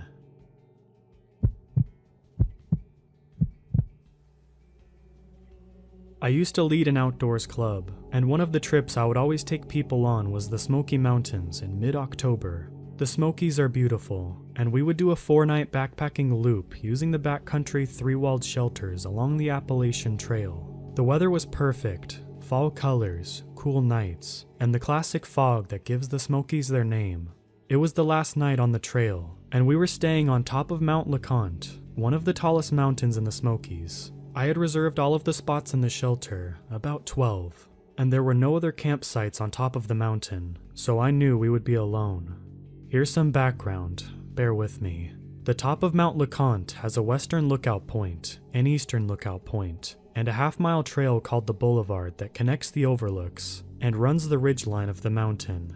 The trail is covered by scraggly evergreens that cling to the top of the mountain, and there were 1,000-foot drops along the trail edge. The shelter is about midpoint on the trail. All of my friends and I decided we would sleep under the stars next to the shelter because the Milky Way was incredible. Then at 5 a.m., we were all going to walk with our sleeping bags to the eastern lookout point to see the sunrise. But we stayed up late, and my friend and I decided that he and I would just go to the eastern lookout point at 3 a.m. and chat until the sun began to rise. It was a chilly night, about 27 degrees Fahrenheit, and the fog had rolled in. It pushed through the dense evergreens and limited our visibility to the bright white cones from our headlamps. My friend and I grabbed our bear spray and sleeping bags and started walking eastward on the boulevard. Once we started moving, I realized how bad the visibility was. The trail sneaked through the foggy trees, and you could never see what was around the next bend. There were reports of bears in the area, so I kept my bear spray out and made as much noise as I could. The fog rolled through the trees like a haunted house. As I turned the bend, I nearly ran into a man. He's standing alone in the middle of the trail, facing me, not moving, no flashlight at 3 a.m. in the wilderness, just standing in the darkness. I also realize that he's wearing a t-shirt and has only a small book bag. Keep in mind, it's about freezing. With my bear spray leveled, I stammer, "Hello?" No response. I ask him where he's coming from and where he's going. I don't know. His facial expression looks lifeless. I asked him where he's planning on sleeping tonight, given that he has no gear. I don't know. With you? Oh no. I could put it together pretty quick. This guy was definitely on a lot of drugs. He eventually admitted that he had walked from a town about 30 miles away, but he kept on saying that he wanted to stay with us at the shelter. Then he would speak some nonsense. Suddenly he said, "I'm being followed by a dog." I figured he's just seeing things and asked what it looked like. "It's big and black, and it has an orange collar." I realize that it's probably one of the tagged bears in the park. This sketchy guy is being stalked by a bear and leading it towards my friends who are sleeping in the shelter. I tell him I know of a spot he can stay, a luxurious cabin compound about 15 minutes down the mountain where they can call the NPS. I tell him to walk in front of me, and I start directing him on where to turn. I figured that if he tried something erratic, I could blind him with my light and follow up with bear spray. I eventually get down to this cabin and wake the employees to let them know he needs help. They tell me I can leave, so I head back to my friends and tell them what's going on. Before I go to sleep, I jog back down to the rangers to make sure everything is fine. We don't know where he went. He stepped out the door and now we can't find him. Creepy man in the fog. Let's not meet again.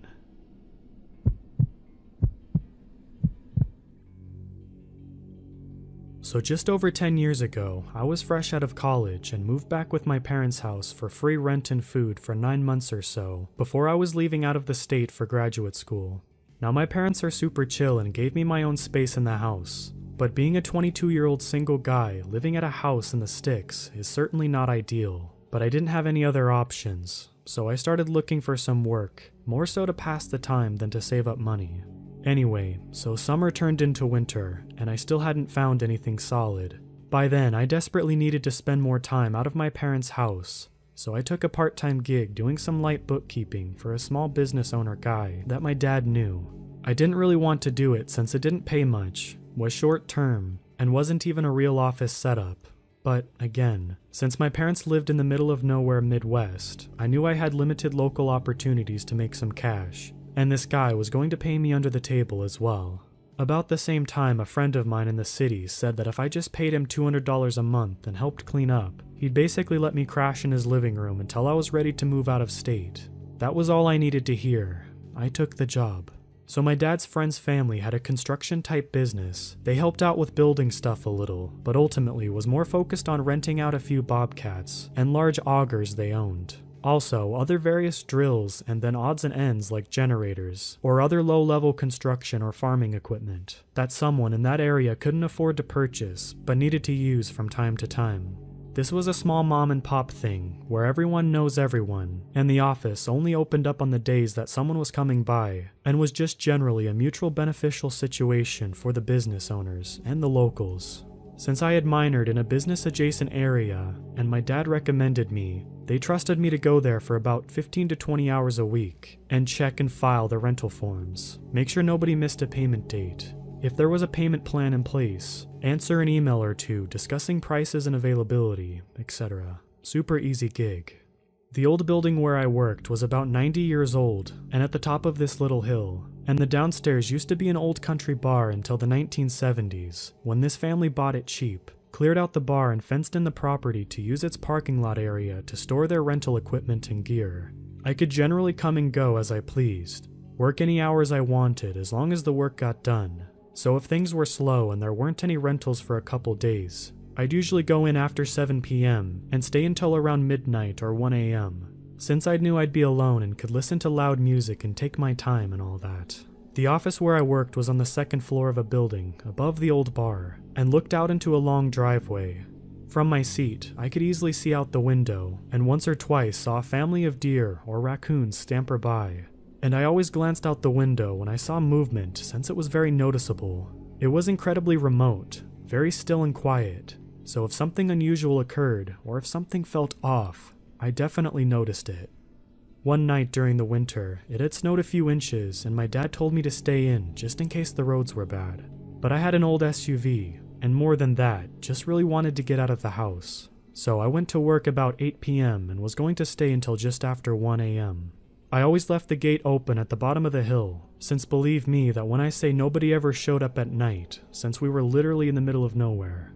I think the nearest occupied house was about 2 miles down the road, and to even turn onto our short road, you had to be coming to our specific building, and probably know it was there beforehand.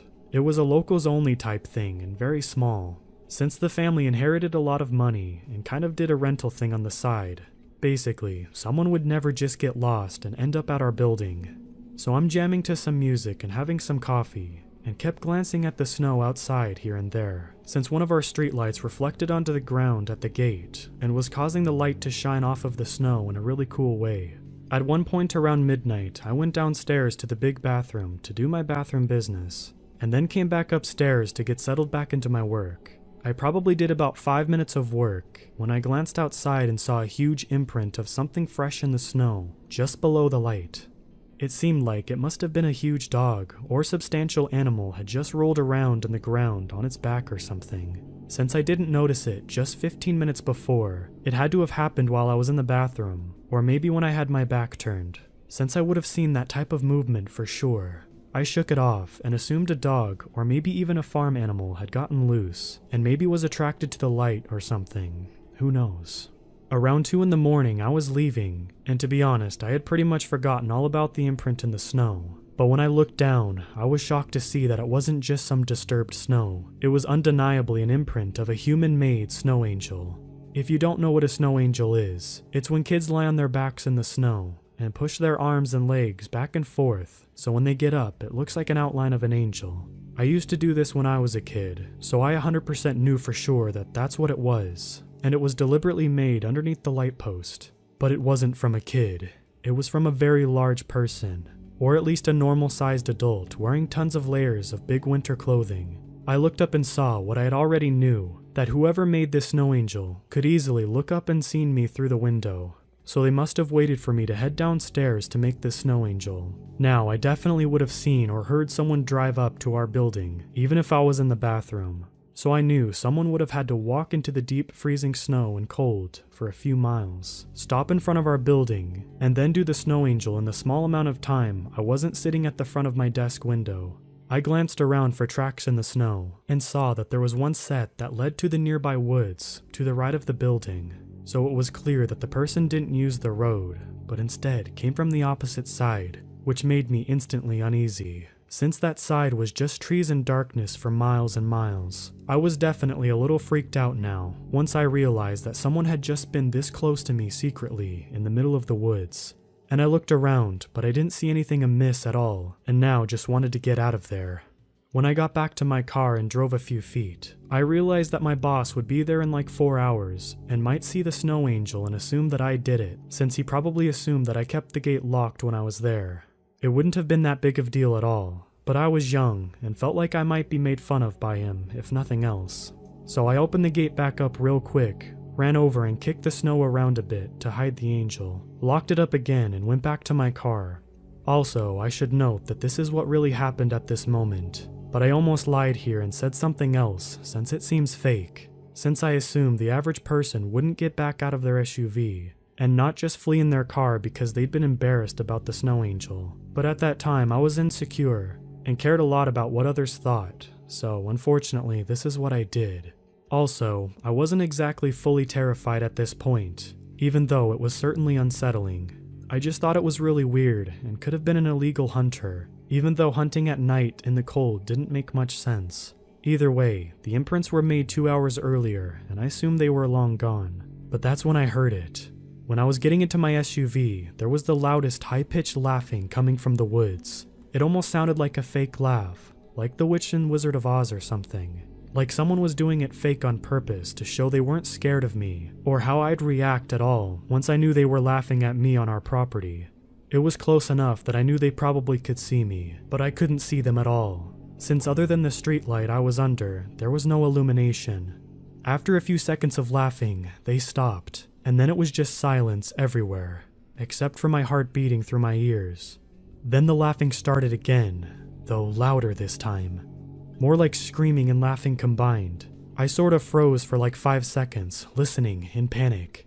Now, I spent a lot of time in that area, and I know what coyotes and foxes sound like at night with their high-pitched screeches, so I can't completely logistically rule that out. But to me, it honestly felt like an adult man trying to emulate a woman laughing, like someone was deliberately trying to make a fake scary shriek laugh in order to scare someone. Well, it worked. After that 5 seconds, I was immediately filled with adrenaline, got in my car and drove away from there as fast as I could, without sliding off the road.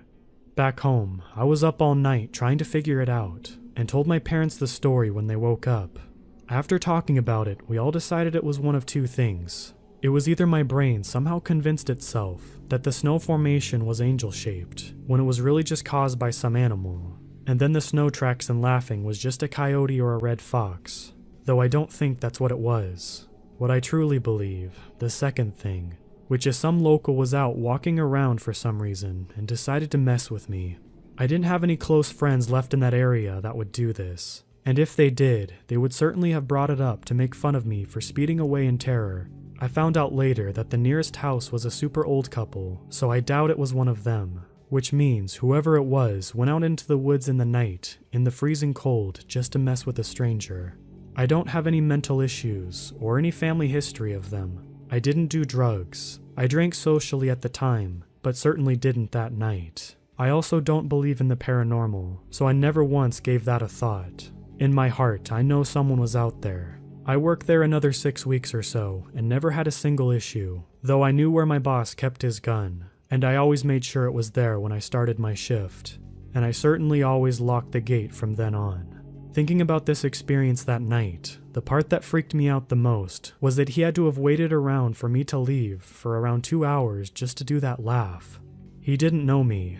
I could have been crazy and the type of person to get mad and try to find and attack him, yet he didn't seem scared or to care while he tried to mess with me. For some random dude, this is probably a story he tells from his point of view to make all of his friends giggle hysterically. But for me, that dude, the one I call Angel in the Snow guy, the one whose laugh I'll never forget.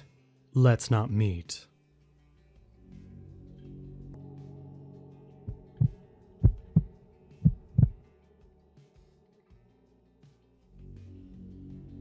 It's been 6 days and my world has changed entirely. I guess anything can be possible now. Like if I saw a unicorn fighting a werewolf tomorrow, I wouldn't be shocked after everything came to head 6 days ago. I'm 17 years old and it's summer vacation. I won't say where I live, but it's in the north of the US. I have a sister who's 15. We're very close. We live a bit off the beaten path. Town and school are a good 20-minute drive from where we live in the woods. We have no neighbors out here. We never thought anything of it until recent years, when we'd want to hang out with our friends. But town is so far off. I guess that's why we're so close. We've always been kind of isolated from other kids, but we grew up in this old house with our mom and dad, so we never knew any other way. Our family was pretty solid and stable. The only thing that ever caused any issue was my mom. My mother had schizophrenia. This usually wasn't an issue because she took her meds, but every few years she'd skip a dose or just stop taking them. She would get weird, mean, paranoid, delusional, and scared, more than anything. Since my dad owned a business, he was at work, as my sister and I were left with an authority figure whose perception was way off. She would just arbitrate rules and punishments for us, based on events that she believed to happen. During one bad event, I feel like I was grounded for a year for doing things I'd never done. It would go on like that until she got bad enough that the police had to be involved. Usually because she'd run away, get lost in the woods, and she'd be involuntarily committed, stabilized, and come back as our kind, wonderful mom again. Anyway, my sister and I were enjoying our summer break, staying up late, goofing off in the woods, and something new. I could drive now, and I'd saved up money, and my dad helped me buy a cheap used car. It was 13 years old, but it was in good shape. It had been owned by an elderly couple who didn't use it much. So, my sister and I had the freedom to independently drive into town, go to the mall, meet up with friends. I'm sad to say, what started as the best summer ever looks like it stopped abruptly as it started, and there's no going back. My sister and I decided one afternoon to meet some of our friends from school in town for lunch, and spent the rest of the afternoon at the lake. Mom had been acting a little strange, and we'd wondered if she stopped taking her meds. She just seemed a little bit more scared than usual, which is generally the start. But none of us wanted to hurt her feelings by asking just yet. She told us to be home by dark, and we were. I guess Dad was working late, because he wasn't home. Mom's SUV was in the driveway, but all the lights were off in the house. When we went inside, my sister announced, "Hey Mom, we're home." But Mom wasn't there. We looked in our parents' room, our rooms, then the rest of the house. We started to look in the yard, and we heard her voice further out in the woods, but we couldn't make out what she was saying. We didn't stop to think. My sister turned the flashlight on her phone on, and we started out into the woods. This was our mother. If she was lost out there, she could get hurt. And there was the concern because of her frightened behavior and her mental health history. We walked quickly for about 15 minutes into the woods, and we realized we were going further in a direction we'd never been. All of it was unfamiliar. Outside of the little trails and familiarity of what was nearby, our home was nestled between a human street and wilderness, what my dad called the deep woods. While he was leery of us getting too far into the deep woods in general, he specifically forbade us to never be caught out there after the sun was down. We were both realizing this when we heard what sounded like our mother's scream and animal growls. We didn't say a word, but blindly rushed through the trees, dodging twisted roots and thorny vines in the direction of the noises. We came to a stop in a little clearing. The trees were thick on all sides. The sky was visible but dark. No bright moon out to illuminate. We heard rustling in the nearby brush, and my sister wheeled around with her flashlight, looking for the source. We saw branches of trees and bushes quivering, as if we were surrounded, but we saw nothing. We heard our mom's voice again, which was disturbing. Her tone was conversational, and we could hear it well enough, but the words or sounds didn't make much sense. Then it stopped. Everything went silent. Everything stopped moving. That's when the smell hit us. The scent of decay. Something had crawled somewhere to die and be discovered days later by the scent.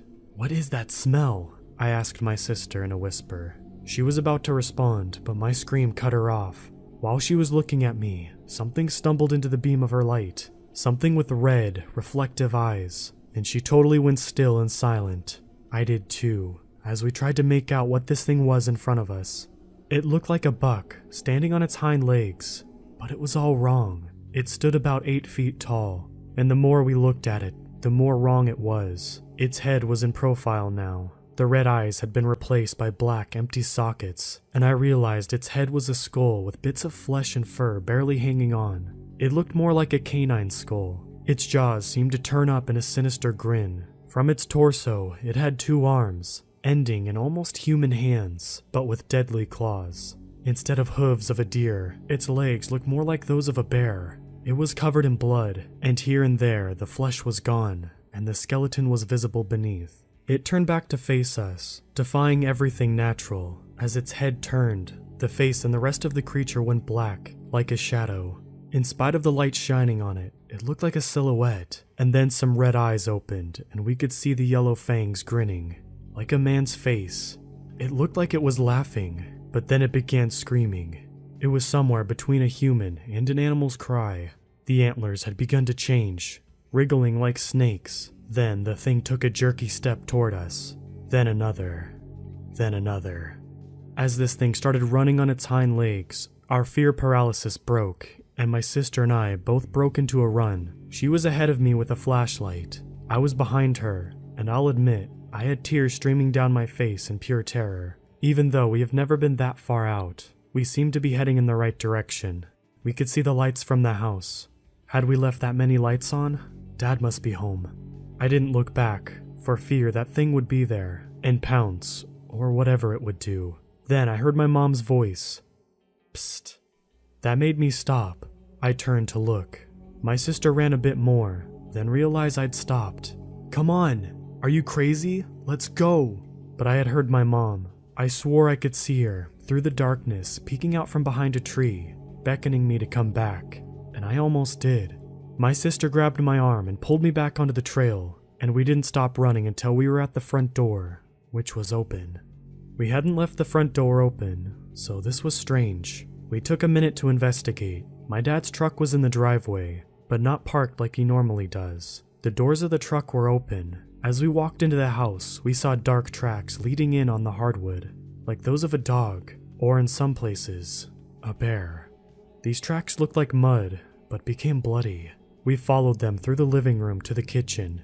We swung open the door to find our mom, pushing a mop, decidedly cleaning up the mess. We were so relieved. I think I approached her to give her a hug, but my sister grabbed my hand and stopped me. She wasn't mopping right away.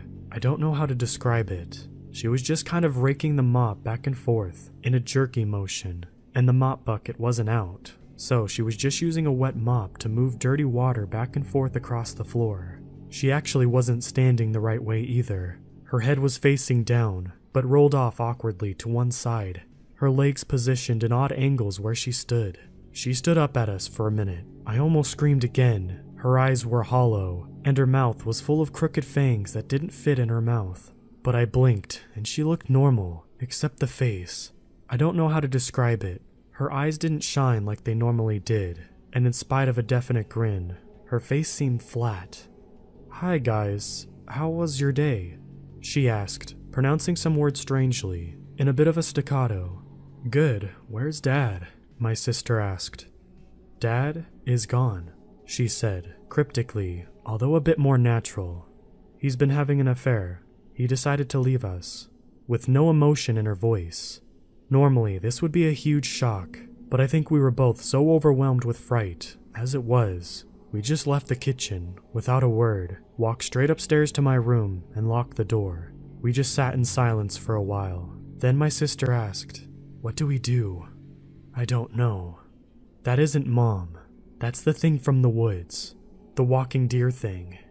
"What are you talking about?" Apparently, my sister had seen a wolf the size of a horse, but where the tail end should be was another wolf. She said she saw it go all shadowy and transform into a giant figure with human-like features and the writhing antlers too, before it began to chase us. "Skinwalker," my sister said. I felt like this quickened some memories in me. We had always been fond of spooky stories and supernatural sort of things. From what I remembered, a skinwalker was a southwestern story, a Navajo witch who can change shape to do wicked things, like the Navajo version of a werewolf. I mean, after what I've seen now, I certainly don't doubt this. We were in the north, though. The native legends and lore surrounding us spoke about a creature or god called the Wendigo.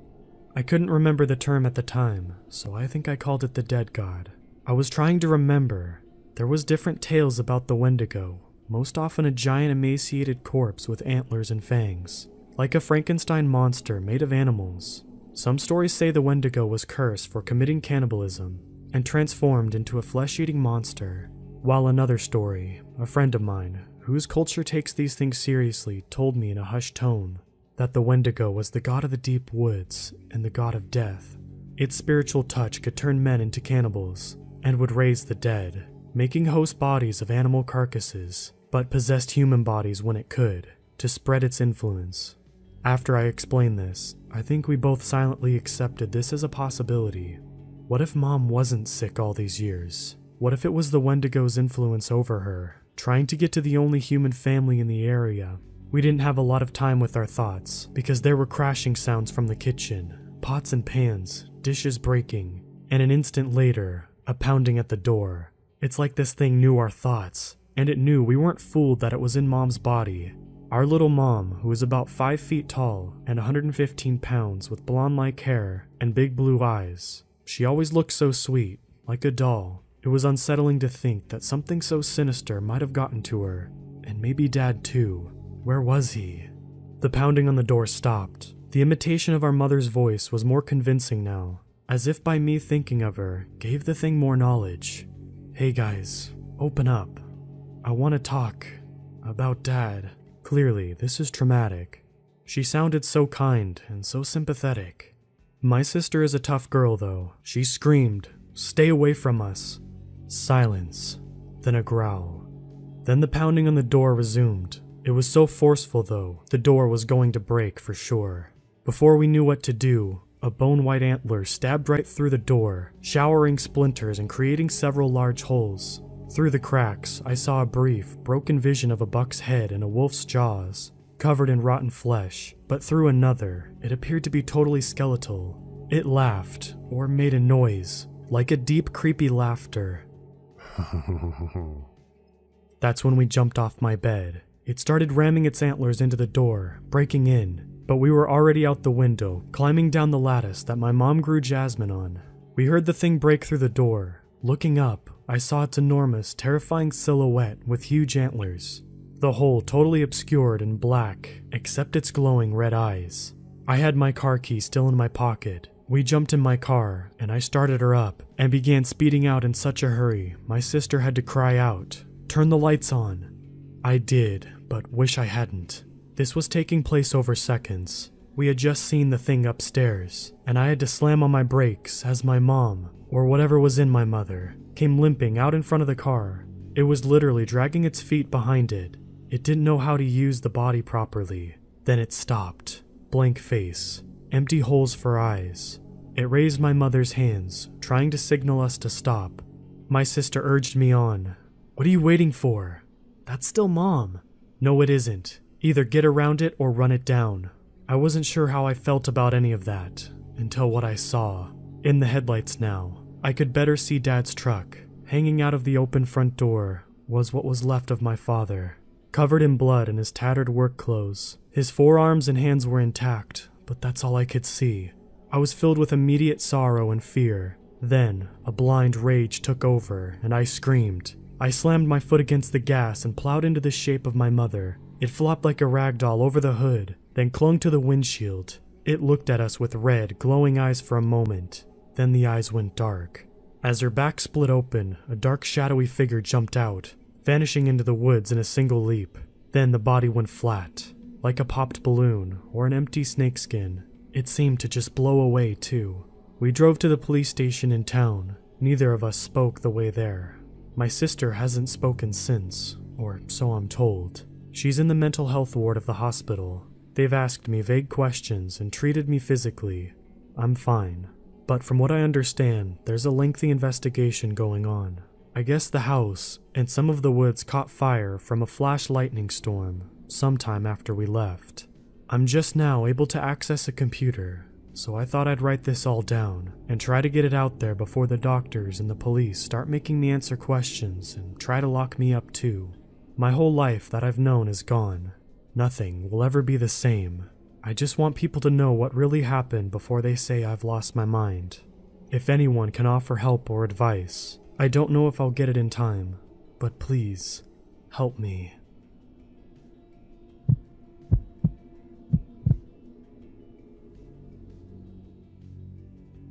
I live in a partially suburban area in Ohio. There is a small wooded area with a creek next to my family's property.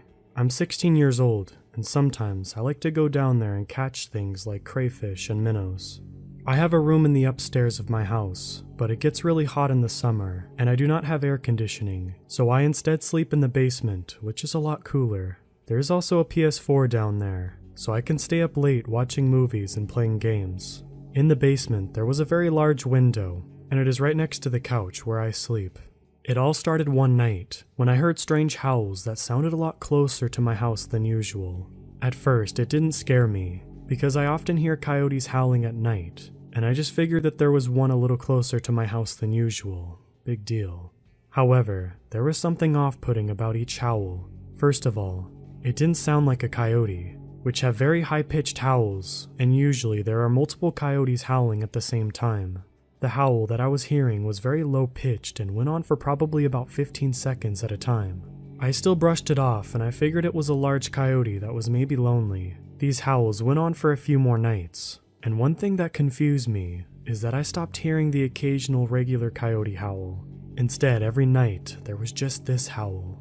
Remember, I had mentioned that this howl sounded closer to my house than normal, but that wasn't always the case. In fact, the howl seemed to change in volume every few minutes, like the coyote was moving while it howled. I did not see how it was possible, but the coyote was either moving at an impossible speed, howling at different points in the forest, or maybe there were multiple.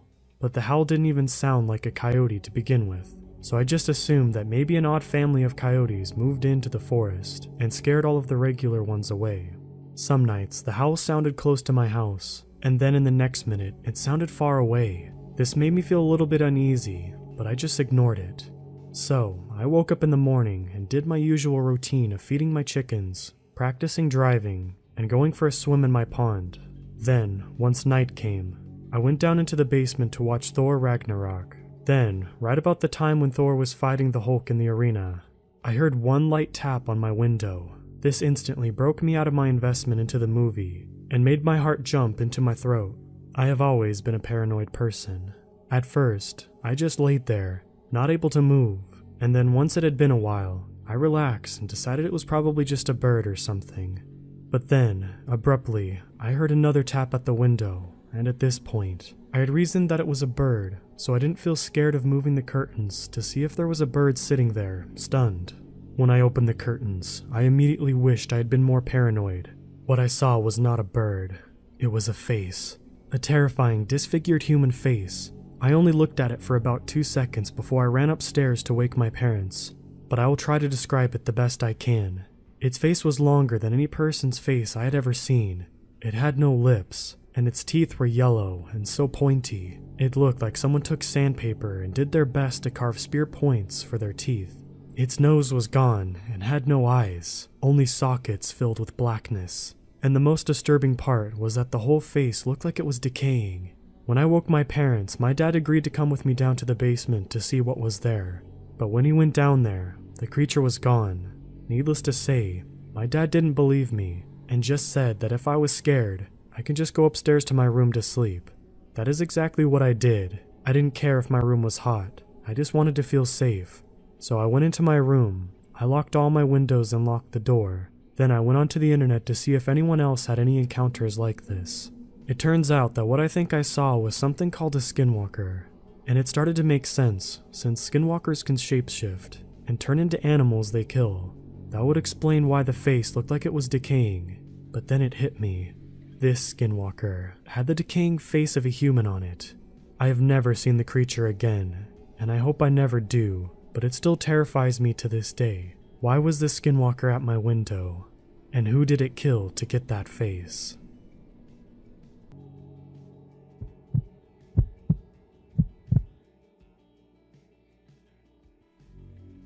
Today is the anniversary of me destroying my lower back.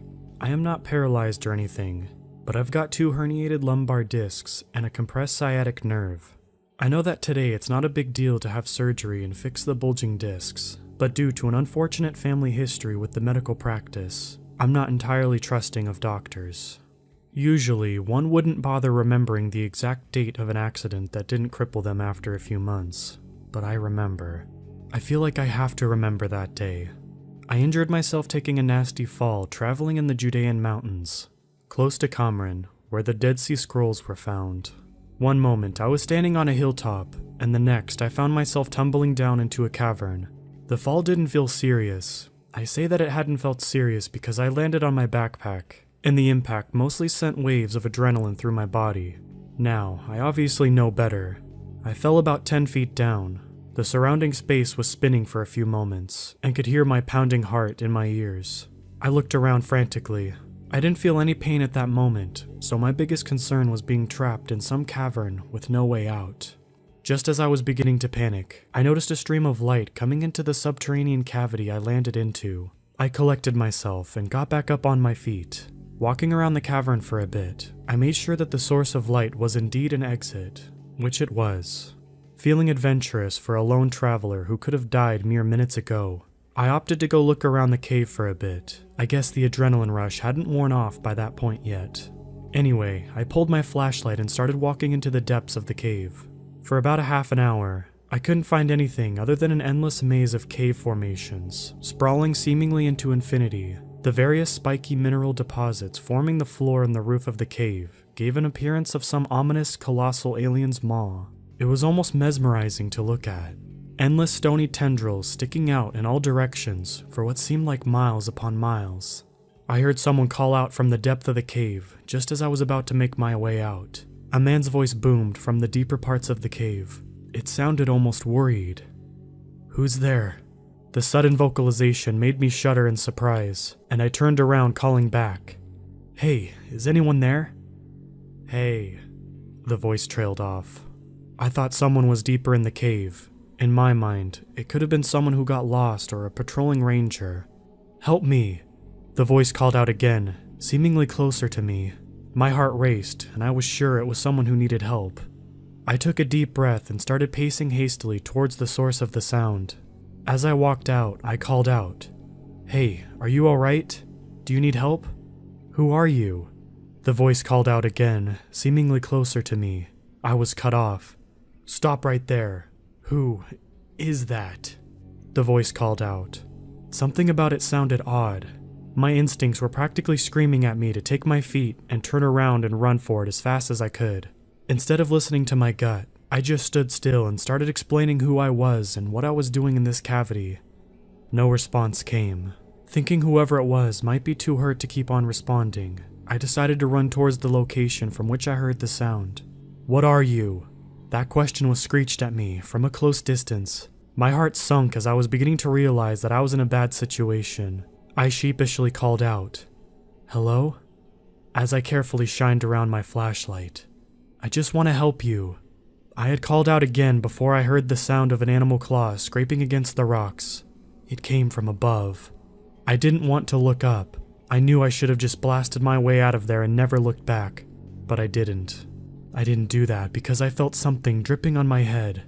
"Help me," something said close to my ears. That's when I looked up. As the light hit the cave ceiling, I nearly had a heart attack, not to mention that I cursed under my breath. Above me, clinging to the ceiling like a lizard, was some sort of emaciated, sickly yellow thing. It looked human-like, but it was so skinny and freakishly long. As I stood there frozen with fear, slowly building up in every fiber of my being, that thing, it screamed at me, revealing its rancid, serrated, yellow rows of teeth. Time seemed to slow down at that moment. The same moment I had noticed that this thing had no eyes at all. There was just terribly stretched, sickly skin over most of its head. Without even consciously deciding to run, I felt my legs move on their own. I managed to move a few meters away from that thing before it jumped into the air, disgustingly twisting its body in the air, landing on its all four limbs. It charged straight at me, managing to grab a hold of my backpack. This thing tore it straight from my shoulders. I felt a tug and a lot of weight taken off my back. I just ran as fast as I could, assuming this thing was occupied with my backpack. Moments later, I heard the noise of scraping claws on the rocky surface again, followed by more calls for help. They were getting louder and louder with each passing moment. I ran and ran without looking back. The cave seemed to go on forever. Eventually, I could see the penetrating light of the sun. The exit was in sight. As I was about to escape from the cave, I heard the creature call out to me. My heart sank. It uttered the opening words of a prayer. I was inches away from the exit of the cave, and a surge of a sharp pain shot through my spine, starting at the center of my lower back and traveling all the way along my right leg. It was so bad, I just froze, and that monster slammed me to the ground. It growled at me, scraping its bony forelimbs at my body. The weight of this thing sent further waves of agony along my lower back and leg.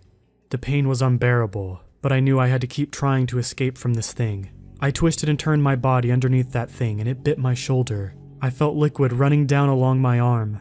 My heart was racing at this point, and something snapped in me. I started banging my fists on this thing. I don't know what I hit. I couldn't tell. All I could feel was its leathery skin. It let go of me for a moment, and I turned my back, forcing myself to kick the thing that was now looming over me. It barely budged backwards. It just screeched while displaying itself like some sort of bird, as if to tell me I have no way to survive this encounter. Whatever this thing was, its neck was completely twisted on itself. It looked like it had been snapped backwards. I kept on kicking at the abomination, while slowly crawling towards the exit. I have no idea why I did that. I just wanted to create some space between it and me. I felt something stab me in the hip, sending another gut-wrenching wave of needles down my leg. I turned to my side, and as I did, I felt my hand land on a rock. Instinctively, I tossed it at the monster, and it retorted by pouncing at me, but I managed to roll out of its way and it landed in the light. It screeched and howled before bouncing on one of the cave walls again and scurried away into the darkness. While it let out some curse words I uttered when I first saw it, a mixture of fear and confusion took over my senses as chills ran down my whole body at once. I heard the thing mimic my speech, almost even mimicking my voice. My heart was about to burst out at that moment, and I forced myself to limp out of the cavern. I was lucky enough to encounter a couple of patrolling rangers. I told them I had fallen and gotten hurt as a result. At the moment, I didn't think telling anyone about the creature was a good idea. Legend states that King Solomon banished all of the demons and evil spirits from the land of Israel. Knowing what I know now, I can wholeheartedly say Solomon was certainly not very good at banishing demons.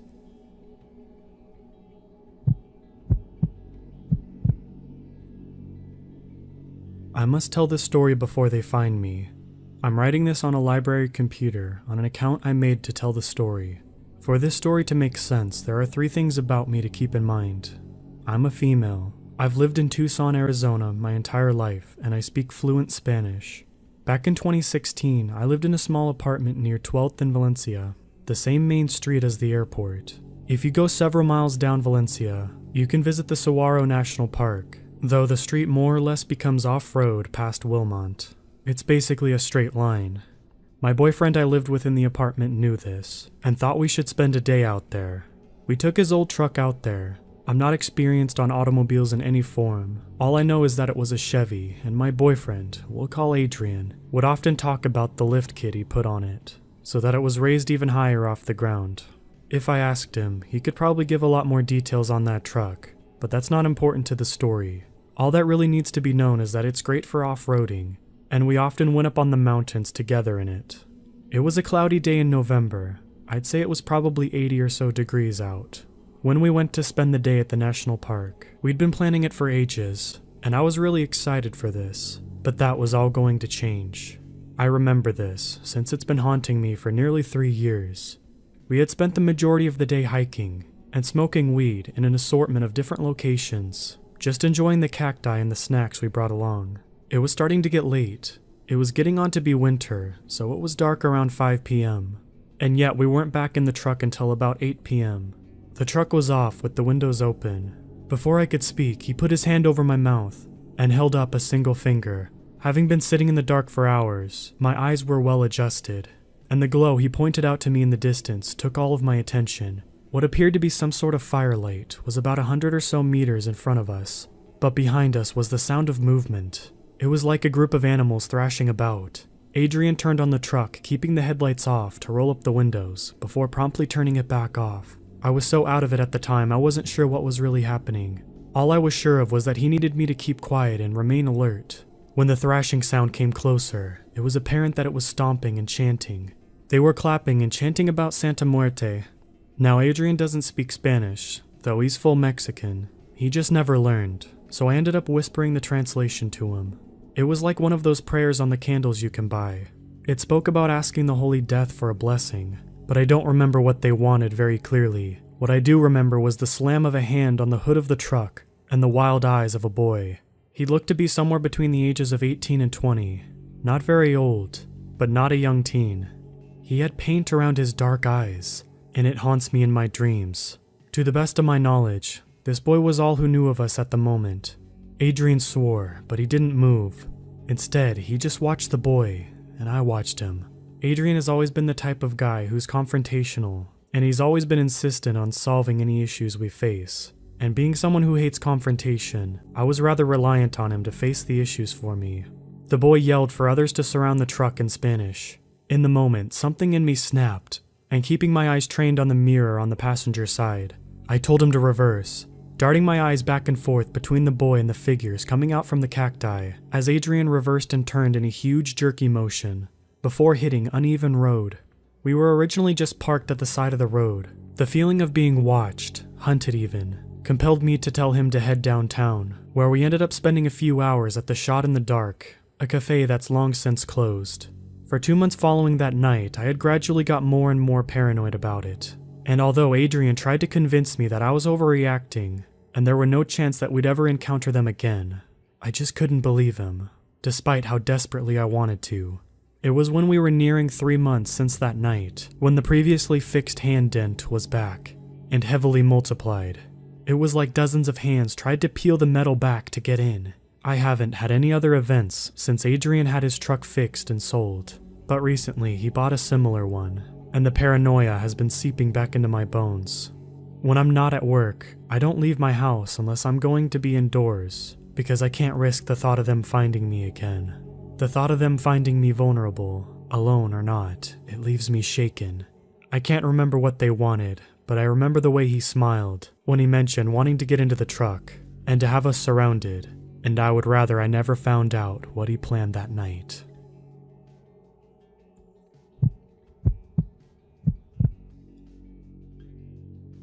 In July of 2016, I went with 3 of my roommates on a camping trip in New Mexico. We decided to hike into the Pecos Wilderness because of the beautiful pictures of the lakes and trails on the preserve. I don't know if camping on the preserve is actually allowed, but we were carefree and didn't check to see if we could. We hiked until we reached one of the lakes. By that time it was dusk, and we were starving and tired. We decided to set up our tents about half a mile from the lake. We brought hot dogs and beans to cook on the fire, classic camping cuisine. We split up to get stuff for the fire, dead branches, twigs, and stones. While getting firewood, I noticed a lot of coyote scat in the area. I made a mental note to keep my pocket knife close, even though coyotes aren't a huge threat. When I came back, I told my friends, but like me, they didn't think much of it. After dinner, we sat talking about things that went on that year. It soon became pitch black, and the only light came from the fire and a couple of electronic lanterns we brought. My roommates went to bed one by one, until, like in normal horror story fashion, I was alone.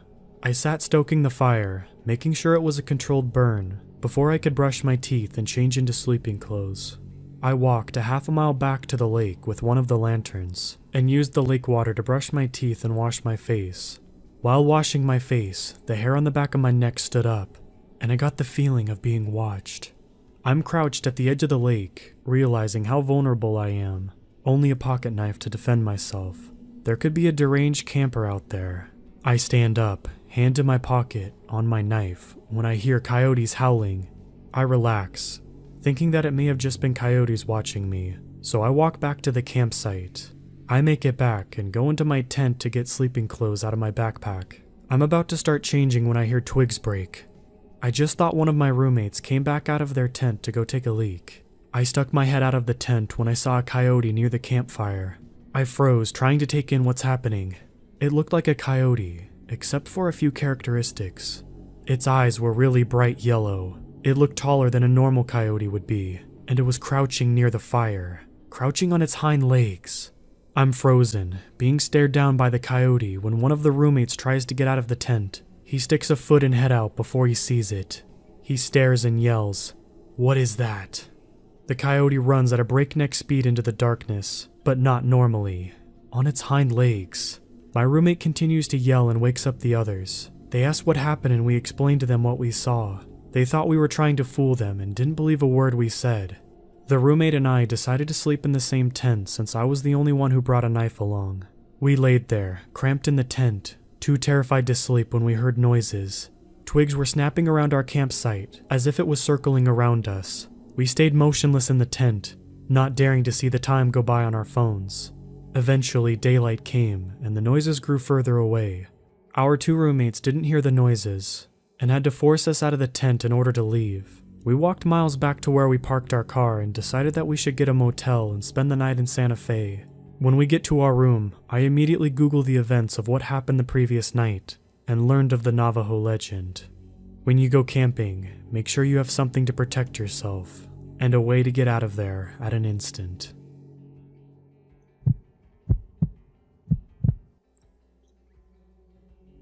Nothing about my life is exactly what you would call extraordinary. I'm a 25-year-old male who's been cut out of work for about a month now, and single for longer than I can share. Seeing how I live alone in an almost empty apartment complex in the middle of West Virginia, there wasn't much entertainment to be found. I picked up my smoking habit out of boredom more than anything. This means I had to make routine trips outside, a new activity for me.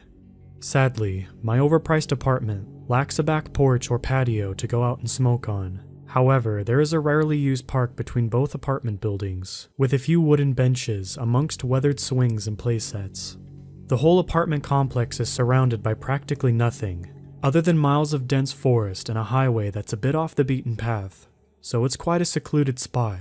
At first, it was pretty relaxing just to sit outside unoccupied, allowing my worries to wander with each drag off my cigarette.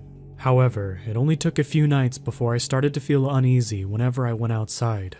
Almost as soon as I would step out of my apartment, I would get an overwhelming feeling of being watched, as if a pair of eyes were constantly following me. Although, as soon as I looked towards the thicket of the woods behind me, the feeling would instantly disappear. At first, I shook it off as either being too paranoid, or that perhaps a noisy neighbor was simply spying on me. However, I would soon come to learn that neither of those guesses were correct. I quickly decided that the uncomfortable feeling of being watched wasn't worth the trip outside, so I began to drive around and smoke whenever I got a craving for a cigarette. I smoked nearly half a pack before realizing how long I had been gone just driving around, so I began to make my way back to my apartment. I wondered if perhaps my suspicions was also afraid of whatever was lurking in the woods behind my apartment. I arrived back to my place around sunset. The moon and the sun both hung ominously overhead, cradled by swirling amber skies. As I pulled into the parking lot, I noticed that the door on the second floor of my building had been left open. This seemed odd to me, as I hardly ever see signs of life aside from the empty pizza boxes left outside of the other apartments, and the occasional muffled yet still loud arguing of the couple that lived below me. It wasn't until I got closer that I realized it was actually the front door of my apartment, wide open. Not wanting to investigate in the dark that the encroaching nighttime would bring with it, I crept up my apartment, afraid of what I might find inside. Even though I tried to walk as quietly and carefully as possible, each step boomed and reverberated through the concrete structure. I stopped in my tracks once I reached the top of the stairs. There were large, muddy hoofprints leading into my apartment, but none leading out. Whoever, or whatever had broken in, was still there. Feeling a newfound sense of bravery, I began to creep closer in my apartment, when I suddenly heard a floorboard right next to my door creak. I immediately turned around and booked it down the stairs and back into my car without looking back. Once I got in my car, I locked all the doors before throwing a glance back at my apartment. The first thing my eyes landed on was a leathery, black-clawed hand wrapped around the doorframe. Right above it was a single piercing yellow eye, glaring right at me before quickly retracting itself back into my apartment, slamming the door shut. Regardless of how terrified I was, I couldn't look away from the spot where that person or thing was just seconds before. I was paralyzed in fear for a few moments before eventually snapped myself out of it and searched for my cell phone. I hastily began to dial 911 when I realized how ridiculous it was going to sound when I told them that a black, clawed creature of some sort had broken into my apartment. Regardless, there was absolutely no way that I was going to step foot back into the apartment alone and unarmed. I decided that I would tell the police that someone had broken into my apartment, and I believed that they were still there. It took about 45 minutes before I saw the signature flashing blue and red lights pull into my apartment complex. I promptly met the cop in the cruiser and briefly explained the situation to him, leaving out the part about where the intruder, possibly being inhuman. We walked up the stairs together, with him leading the way and me following behind. He stopped abruptly as soon as we reached the top of the stairs. Even though I was still behind the officer, I could tell his eyeline was still fixed on the hoofprints leading to my apartment. Without hesitation, he slowly but confidently unholstered his handgun and gripped it with both hands, ready to shoot. He told me to stay at the top of the staircase as he went to investigate further. I watched as he pulled the apartment door open, announcing his presence, and for the intruder to come out with his hands up. There was no response. The following silence hung thick in the air. He began to take a step forward into the apartment when I heard the same floorboard creak again. A quick flash of black jutted out from inside the apartment and slashed the cop across the face before pulling the door shut once again, leaving 4 distinct claw marks engraved in his skin. The cop fell back, stunned, before quickly gaining his composure. He jumped up, pushed past me, nearly tripping over his own 2 feet as he sped down the staircase and back into his cruiser. I yelled out to him, but he didn't even bother to look back. I ran down to try to stop him from leaving, but he had already put the car in reverse. His tires spun furiously in the gravel, throwing a cloud of dust and rocks at me as he sped off. I couldn't believe my own eyes. I shakily dialed 911 once again and explained the situation to the operator, but there was a strange tone in her voice. It was as if she knew something more about all of this than I did. They simply told me that there was nothing else that they could do, and to call again should any other problems arise. If the people who were put in charge to protect couldn't even help me, then what else was I to do? I fell down on my knees, feeling defeated, as tears began to pool in my eyes. Suddenly, I heard the apartment door creak open slowly, followed by 2 thunderous stomps. I felt the creature's eyes staring at the back of my head. I was frozen in terror, afraid to even take a breath or look back. The steps began to get closer, with each one being louder and more doom-laden than the one before. I started to accept my untimely demise when I heard a vehicle squeal into the parking lot. A young girl with rowdy brunette hair swung open a passenger door. Her mahogany eyes burned with a rugged ferocity. We didn't even have to exchange words. Her curt demeanor said it all, and I made my way to her car as fast as my feet could carry me. I heard the pace of the footsteps behind me quicken, along with a demonic yet primal growl. I barely had both feet inside the car before it sped off towards the exit. The creature swiped at us one last time, its claws scraping the passenger side of the vehicle. I turned around, locking eyes with the creature once again. Its glowing yellow eyes and a wide, fanged smile faded away, swallowed by the blackness surrounding the edge of the woods. Despite the pure, unbridled terror and confusion I felt at that moment, I somehow knew I would be back.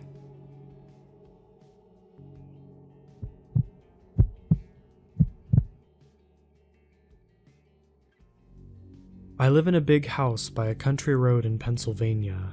I love the outdoors. Often I go hiking, hunting, fishing, or ride my ATV whenever I have a day off from work. There's a massive forest behind my house, and I have had countless adventures in those woods. Sometimes during the night, animals visit my backyard. I don't mind. They never cause me any trouble, but I have a security camera that monitors the backyard, just in case. Most of the time it's just deer, foxes, and one time a black bear. There are not a lot of houses in my area, so the animals are essentially my neighbors. Last year, I invited my friends and family to my place for a barbecue cookout during the 4th of July. The adults and I were on the deck telling silly stories of things that happened at work. Their children were either playing in the backyard, shooting Nerf guns at each other, or inside playing games. After the party ended, I cleaned up around the house. Around 10 p.m., I was in the living room watching the news and started to hear loud shrieks coming from the woods. I turned on the lights in the backyard and looked through the kitchen window, but saw nothing. I didn't think much of it and just assumed it was a cougar. I have seen them a few times throughout the summer while hiking in the forest late at night. I turned the lights off and I went to bed. The next morning, I decided to check the security camera to see if any animals came into my backyard, but nothing happened that night. I was off from work that day, so I took my ATV and ventured into the woods. About 10 minutes of driving through the forest, I came across the remains of a deer covered in claw marks lying in the dirt. His eyes and tongue were ripped out. Upon further investigation, there was a massive slit under the belly and all of its organs were removed. This was rather unusual, and I assumed that the deer was attacked by a bear, but I brushed it off and continued to ride my ATV through the forest. After 20 minutes go by, I got thirsty and stopped by a small rocky cliff near a creek. I drank my water while sitting on the cliff. It was very relaxing hearing the calm stream of water and the birds chirping in the trees. I saw a red-tailed hawk swoop down into the water and grab a large fish. This was an incredible sight, and things like that is why I love going into the woods. Just when I was about to go back to the ATV and drive home, I noticed that a corpse of a young man was lying at the bottom of the cliff, and red was smeared all over the rocks around the body. I walked to a nearby hill and got a closer look, and much like the buck I saw earlier, the corpse was covered in claw marks, and its tongue and eyes and organs were gone. This unsettled me, so I took pictures and showed them to the police when I got home. The police recovered the body for further investigation and told me to contact them if I find anything else suspicious in the forest. After they left, I went to the diner for lunch with my best friend George. "Something strange has been going on in the woods," I said. "I came across the husk of a deer and later a young man. Both of them had their organs, eyes, and tongue extracted by something." George had a curious look on his face. "I recently got a job with the local police, and there have been numerous reports of cattle, even human corpses with the same conditions for the past week," he said. What he told me gave me an uneasy feeling. Some farmers think this might be aliens abducting people and animals, but that's just ridiculous, George said. He drank his coffee and asked a waitress for a refill. He noticed a nervous look on my face. "What's wrong? You think aliens are doing this? George laughed. No, not at all. I'm probably still in shock from what I saw in the woods earlier, I said. George nodded his head. I would be spooked too if I was in your shoes. Well, at least you didn't go Logan Paul, recording the body and making a joke out of it, George said. I chuckled from this comment, and after lunch, I headed home. As much as I love the outdoors, I didn't feel safe going into the woods anymore. So I locked all my doors and windows and played my PS4 for the rest of the afternoon. When it got dark outside, I started hearing the same screaming that I had heard last night. I turned the lights on in the backyard, and for a split second saw a pair of big eyes in the woods reflecting the lights before rushing deep into the woods. I kept hearing screaming throughout the night, so I went to bed with headphones on, listening to relaxing music, and I had a pocket pistol under the pillow just in case something enters my room. Luckily, I was able to sleep well for the night. When I had breakfast the next morning, I checked the security camera. Nothing came into my backyard until 3:17 a.m. I was shocked at what I saw. A hairy humanoid with 6 long limbs crawled into my backyard. It had dark, shaggy hair hanging from them like an orangutan. There was an arm directly on top of each shoulder. It had big glowing eyes with no pupil, massive claws on each hand, and its mouth gaped open with long, sharp teeth. It was dragging a massive bear covered in claw marks. The creature then began to eat the bear. When the creature finished eating, it came to the backyard and scratched on it like it was a dog trying to get inside. It snarled and slowly crawled its way back into the woods, leaving behind the bear's skin and bones. Of all those years I spent in the woods, I have never seen anything like this. I went to my backyard, and sure enough, the empty husk of the bear was lying in the grass. I checked my door, and there was no damage. I called the police immediately, and George came with them. I showed them the bear husk and the security footage. "This is horrifying," cried George. "Whatever that thing is, it's probably the one that got all of those animals and people." George and the other officer decided to contact the state police.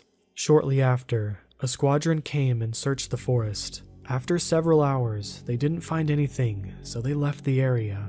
When I came home from work that night, I began to hear the same screaming sounds coming from the woods. I was outside and I heard the sound much clearer. It sounded like a dog or a hyena, but much deeper.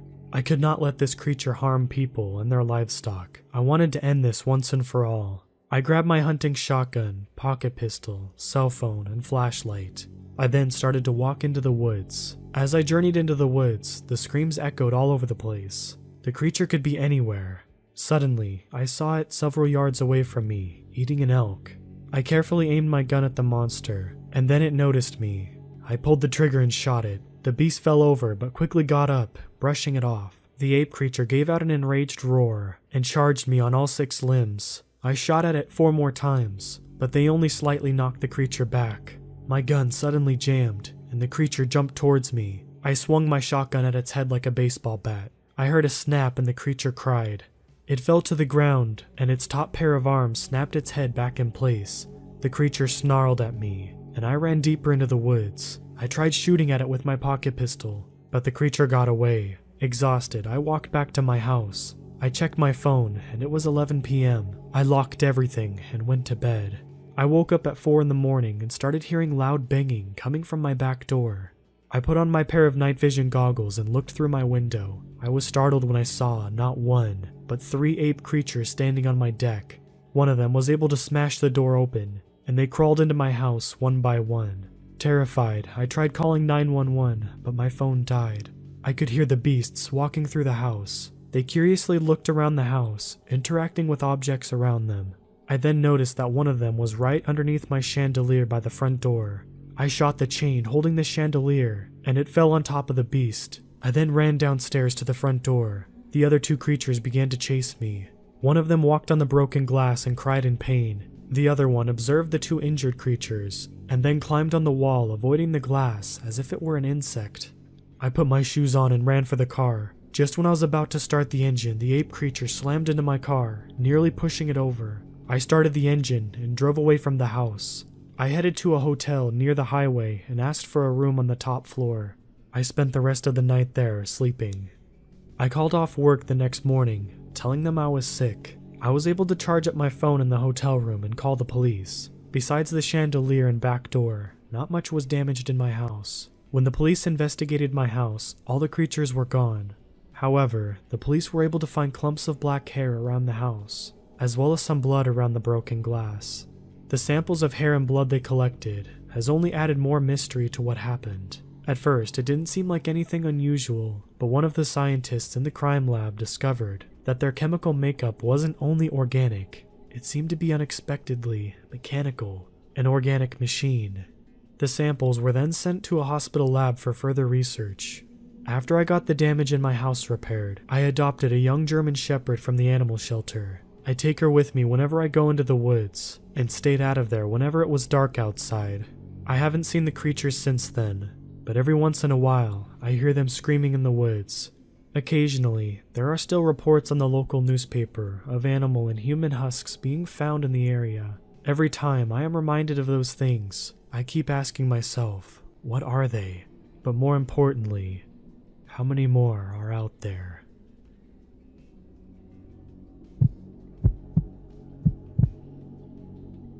I've been working second shift for a couple of years now, and I have to say, it's come with some distinct advantages. The biggest one that I can tell you is that by the time I get off work, most people are home and either asleep or ready to go to sleep. This means my drive home is peaceful, with few drivers to look out for and almost no one to slow me down. But last night, my drive home ended with something I cannot fully explain. I need to give you all a bit of information about my drive home. I live on the outskirts of a mid-sized city. The drive itself is only about 25 minutes. I cut that down to 20 at night when I get to speed home. The most important thing to know is there's lots of fields on both sides of the road for most of my drive. Roadkill is a common sight. Deer were unfortunately the most common. They'd sneak out of the fields trying to cross to the other side, only to be met with a car going a little too fast to stop in time. It's unfortunate, but they would be left on the side of the road with contorted limbs, a bent neck, or gore spilling from their body, sometimes all of the above. A pretty gruesome and violent way to go, but something most people are desensitized to with how common it is. Day by day, the corpse would slowly rot. Each day I would see the decay as I drove by, until that day where it was just gone. I still have no idea where those dead deer go. I just know they sit there for days rotting, and then suddenly they're gone, and the side of the road waits for its next piece of roadkill. Nearly every night as I drove home from work, I would see a doe that would linger on the edge of the field, like she was waiting for her chance to cross. I would also slow down to make sure she didn't do anything stupid. There were a few times she stood in the center of the road and I would just have to lay on my horn to get her to move. I'd figured that I'd see her on the side of the road after a while, hit by some speeding driver. Well, last night, I was in a bit of a rush to get home. There was no particular reason for it. Maybe I was just hungry and wanted to get some food in my belly. Or maybe I just wanted to get home and relax. I'm not entirely sure myself, but I found my foot pushing a little too hard on the gas as I sped down the field-lined road, watching as my speedometer crept ever higher. I think by now you have a clear idea of what happened. I slammed into the deer at maximum speed. There was a loud thud and the car shook from the impact. She flipped clear over my car and landed behind me as I pushed my foot down on the brake pedal. I barely kept control of the car until it finally skidded to a stop. My immediate thought was to check and make sure I wasn't injured. I felt fine, other than the jerk forward from braking so hard. There was no reason to be injured. I looked myself over and everything was fine. I shamefully must admit that the next thought was not the deer who lay on the road behind me, but instead it was my car. I took a deep breath and opened my door. Stepping out into the dark of night, I moved to the front of the car to inspect the damage. In the dark, it was too difficult to see, but the front bumper and the hood had received damage, though it was nothing catastrophic. I hoped my insurance would cover it as I cursed aloud at the situation. Lastly, I decided to check on the deer. It was immediately clear that she was gone. Her head was bent so far back that it nearly touched her back, and I silently cursed myself for not slowing down and paying more attention. This could have all been avoided. I returned to my car to fetch a pair of gloves from the glove compartment. I wasn't going to touch that thing without some gloves on, but I had to get that deer out of the road so other drivers don't continue to run her over. It was the least I could do, so I grabbed the legs and began to pull the deer off the side of the road. She was heavier than I imagined, but it wasn't far. As I got her to the side of the road, I let go of her legs and noticed something odd. On her side, I could see a pulsating pattern, like the muscle underneath was moving. A death spasm perhaps, or maybe some sort of twitch. It was a violent way to go, so it didn't seem out of the realm of possibility. I watched as it continued, curiously placing my hand on the area and feeling the rumble underneath. But then something happened, and the pulsating grew more rapid, more violent. I removed my hand out of fear as the area began to bulge like something underneath the skin was pressing to get out. I watched the skin bulge, then relax, each time getting bigger, stretching the limits of the deer's skin. My heart rate was skyrocketing, but things were only getting worse. I was backing up now, but I could still see clearly when the skin ripped and out came a red hand, a human hand. I had seen enough. I ran to my car and tried to start it, but I was fumbling with my keys out of nervousness. I started to panic as I got the keys in place and started the car. Looking in the rearview mirror, I could see an entire body emerging from the deer. It had the head of a buck, complete with a set of gigantic antlers, but its body was human, covered in what was left of the deer. It stood on 2 legs, being nearly 8 feet tall by my quick estimation. It wasn't even possible for something like that to fit inside of a deer. I didn't have time to speculate on what it was or how it came to be. I put my car into drive and sped off as it turned around. I kept watch on it through the rearview mirror and saw it get down onto all 4s, and to my horror, it started to run after me. The way it ran on all 4s with a human body was startling. The unnatural creature somehow landed itself to a furious speed. Its eyes were filled with malice and copious amounts of drool dripping from its mouth. I floored it as it gained on me. There was no way it could outrun a car. But my car struggled to accelerate, and I could hear a low, grunting noise coming from the deer creature. He was so close now. My nerves were shattering. I had a crazy grip on my steering wheel as I prayed for my car to move faster. Its antlers scratched the back of my car as it disappeared from my rearview mirror and came back into my side view mirror as it made its way alongside my car. With quick thinking, I turned my wheel ever so slightly to the left in an effort to push him away. To my fortune, he stumbled and fell, losing all momentum. My car, having finally gained enough speed, roared down the road without an issue.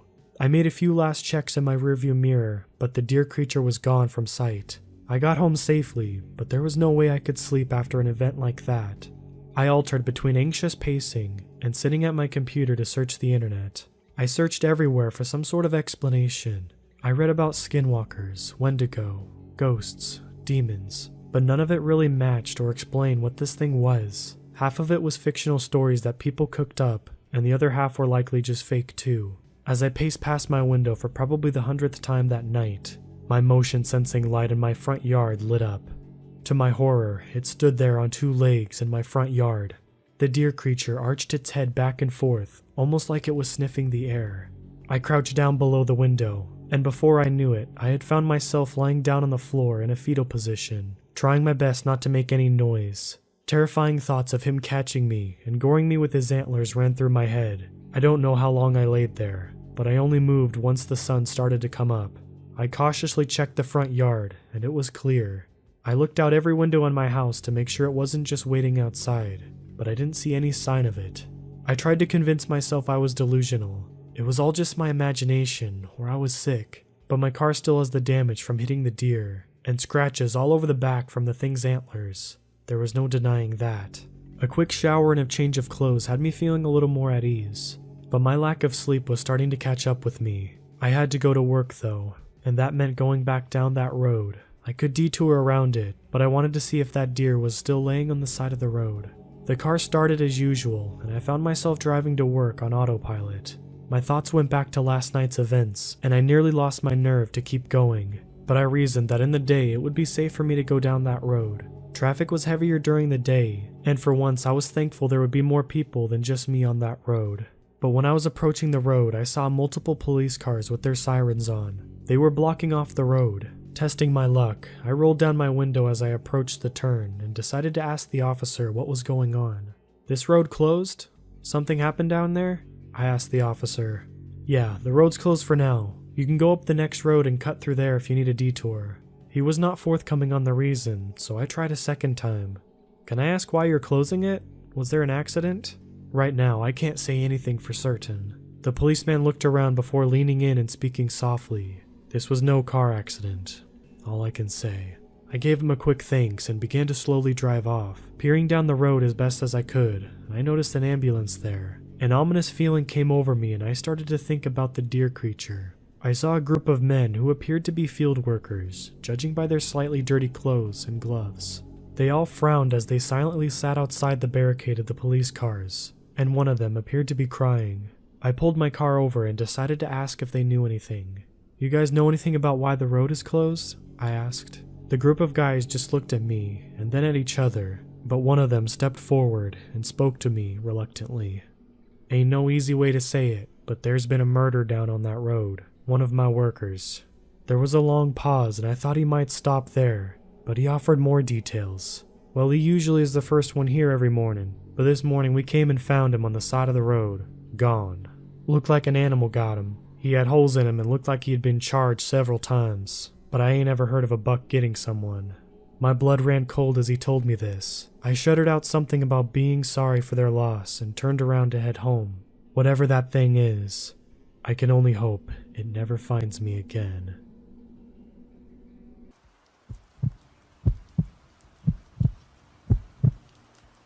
This is one of the most recent encounters I've had. Last night was a cold one, even for South Carolina, and my friend and I had just come from downtown Charleston. Oddly enough, we were on the hunt for any unnatural things, hoping that we'd attract yet another set of terrifying or suspenseful circumstances. Suffice it to say, our wish had been granted. So, without further ado, let's begin. My friend and I had a long day, filled to the brim with fun and adventure, investigations and whimsical things.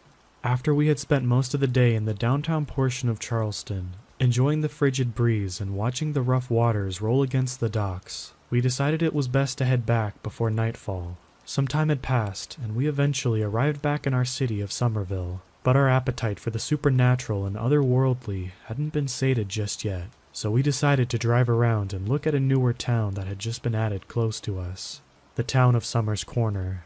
It was a nice town, sure enough, but the energy there had just felt weird. Atmospherically speaking, it was heavy and almost suffocating.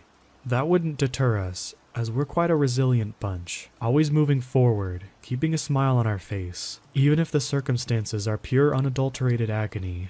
About half an hour into the drive, we discovered a street called Navajo Boulevard, which had immediately piqued our interests, as the name itself is similar to the Native American tribes of the Navajo people, the exact people who hold within their traditions one of the most scariest entities to haunt our world, the Skinwalker. So, we start to drive down the road. It's dark, and the energy there is thicker than the rest of the road. We had our windows down, so we could truly feel the atmosphere and its energy, its vibrancy, and we were not disappointed. Immediately, we felt watched, not by multiple things, but one entity. This thing did not want us there, at all, and we felt it come closer to us. Its presence was intimidating, quite malicious as well, and it put us on edge, our eyes peeled and ourselves readied for whatever might happen next. The night grew quiet, all the noise ceased, and the silence fell around the surrounding area. Where there had been no prior wind before, a heavy gust slammed itself into the side of my car and nearly shoved it off its left side. That's when we knew this was no mere entity. Just then, we saw a face in the front of our flickering headlights, grotesque, reddened with malice and spiteful things. Its eyes, as pale and silver as the moon, gazed into our souls, sending nothing but fear throughout our entire bodies. We were motionless now, ourselves shrinking into our seats as this abomination grew closer and manifested more into view. It unhinged its jaw and let out a horrific scream, much like from the first one I heard, of a dog's bark, a goat's bleat, and additionally, a fox's scream and an eagle's soaring screech. Enough was enough. I put the car into reverse and we drove the hell out of there. Unfortunately, the feeling was only intensified as we got back onto the road and sped away. The intensity and dread grew ever more as it gained speed. Another gust of wind slammed into the car. Suddenly, my friend yelled for me to look out the window, right behind my seatbelt on the outside of the car. That's when I saw this awful thing in its entirety. Reddish, pale skin, eyes that seemed to have no end, with goat and reptilian-like slits in the pupils. Two stubby little horns adorned its head, sprouting out from atop the brow ridge and rising just above its forehead. It opened its mouth and revealed rows of sharp, gnarled teeth. A hand with long, stained claws scratched at the glass, making us scream to high heaven. My foot pressed the gas pedal as hard as it could. As we were about to drive out of the neighborhood, the thing smiled at us and faded away. the breeze scattering the leaves on the road against where it had been perched on my car's side. It was gone, but we heard a very audible whisper tell us that it'd be back real soon. Then it was quiet again, the heavy energy subsiding and gaining some neutrality as the night dragged on.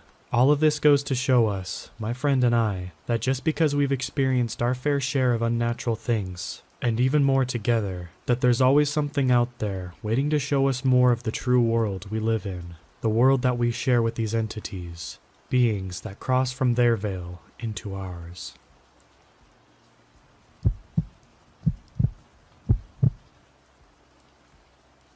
So I used to live in northern Arizona, in a town called Page. The town is on Lake Powell and nearby Horseshoe Bend, which are both massive tourist attractions recently. It also happens to border the Navajo Reservation, and has a population that is majority native. I'm currently 18. I moved away less than a month ago, so I lived my whole life in the town, essentially. I have heard stories, many stories from my friends, their parents as well, but these two stories are my actual experiences. The first story happened a year and a half ago. Since Page is a 60-mile drive from the next closest town, the nearby area is very popular among locals for jackrabbit, coyote, and bobcat hunting.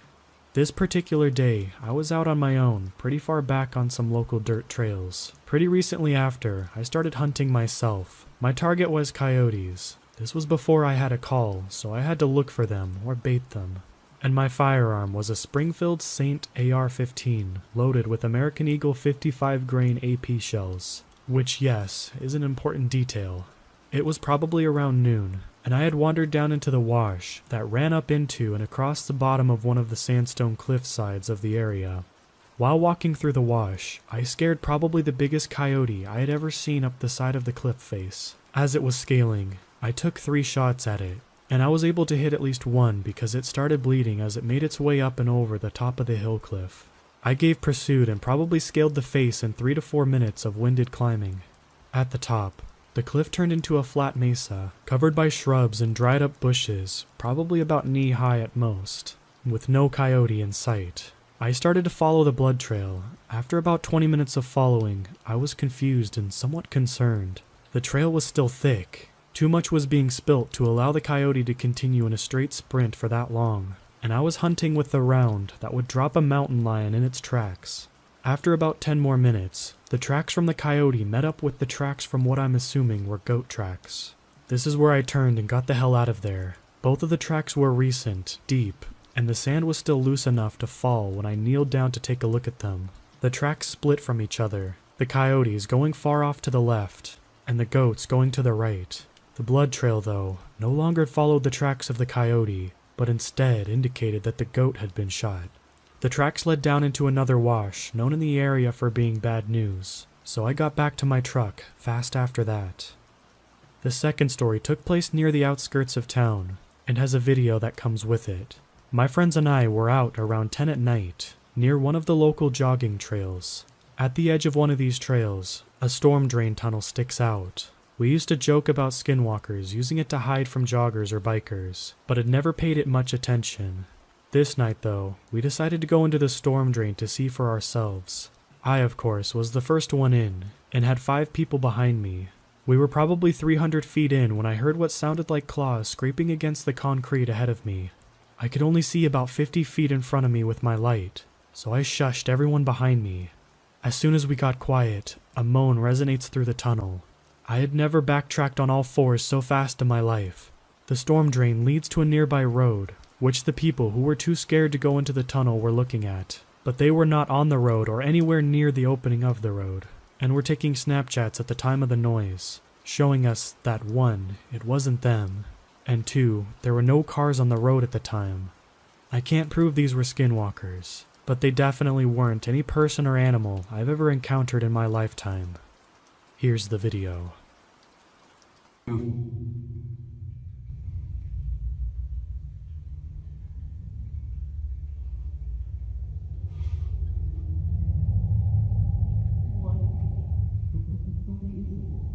I'm out. Go, go, go, go.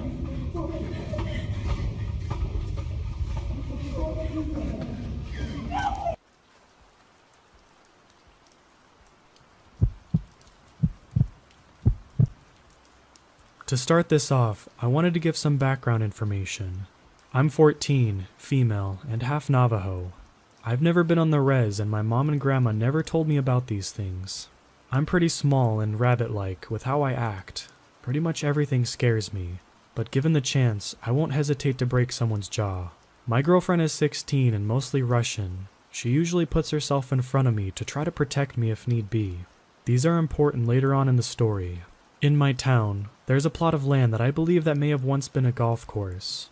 I go to this plot of land with my girlfriend, we'll call her Casey, and my friends. This piece of land has become overgrown after no attention for a few decades, and is almost a plot of woods. It has long grass, vines, bushes, and trees. It's always full of life too. Rabbits and squirrels in the spring and summer, deer, foxes, and raccoons in the fall and winter, and it always has blue jays everywhere. It was a really beautiful sight all year long. We call this plot of land Wonderland. Flanking Wonderland is a set of abandoned train tracks that goes all the way through the town. We call this the Deer Trail because we see loads of deer all along it every fall. In Wonderland, there's a small shed alongside one of the deer trails that we call the Devil's Toy Box, which overlooks the majority of Wonderland because of where it sits. Up on the hill is a circle of trees that we call the Ark, because we're big fans of marble hornets and needed a name for it. So hopefully this sets the scene for you. Again, all important later on. This happened sometime 2 years ago. It was about a week before Halloween and I was walking home from school. Casey didn't join me like she usually did because she was sick that day, so it was just me. The way I walk home usually takes me down an alleyway near Wonderland, so I figured I'd stop in Devil's Toy Box to rest. I popped down inside and sat my stuff down as well. I took a moment to look around Wonderland to enjoy the beautiful fall colors being lit up by the sun. Up on the hill, emerging from the Ark, was a massive buck with these huge antlers. I just started to awe at the size of it. All at once, all of the blue jays stopped chirping, and the sun disappeared behind the clouds. There was a distinguishing stench in the air that I can only describe as burnt hair mixed with old dog crap. It was completely awful. I gagged and struggled not to throw up while the deer snapped its head and looked at me. The movement was all wrong. Its head and neck moved, but the rest of it stayed completely still and rigid, kind of like a statue. I studied the buck further and saw its skin was loose and seemed to be just draped over its body. I also started to realize that it was bone thin, and I could see its ribs. Its eyes weren't the dark eyes of a deer. They were strangely human and bright yellow.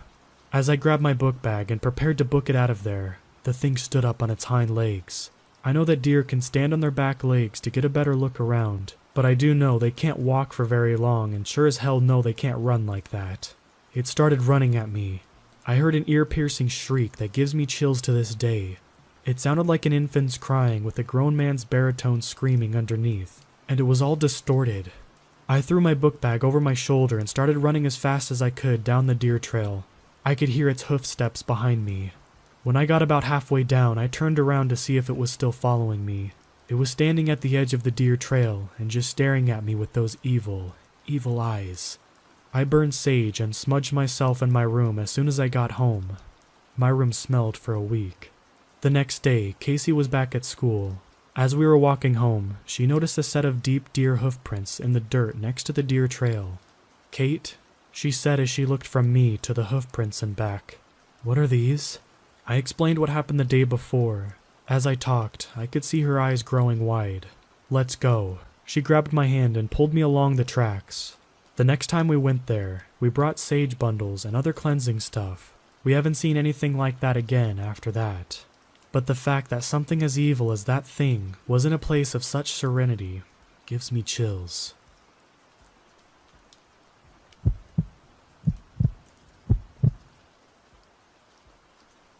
This has left me feeling extremely shook, and I'd love some opinions, especially from someone with experience.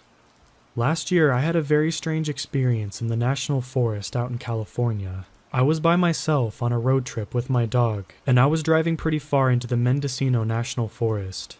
I like to camp in national parks and forests because it's isolated, so my dog can roam, and they're free of charge.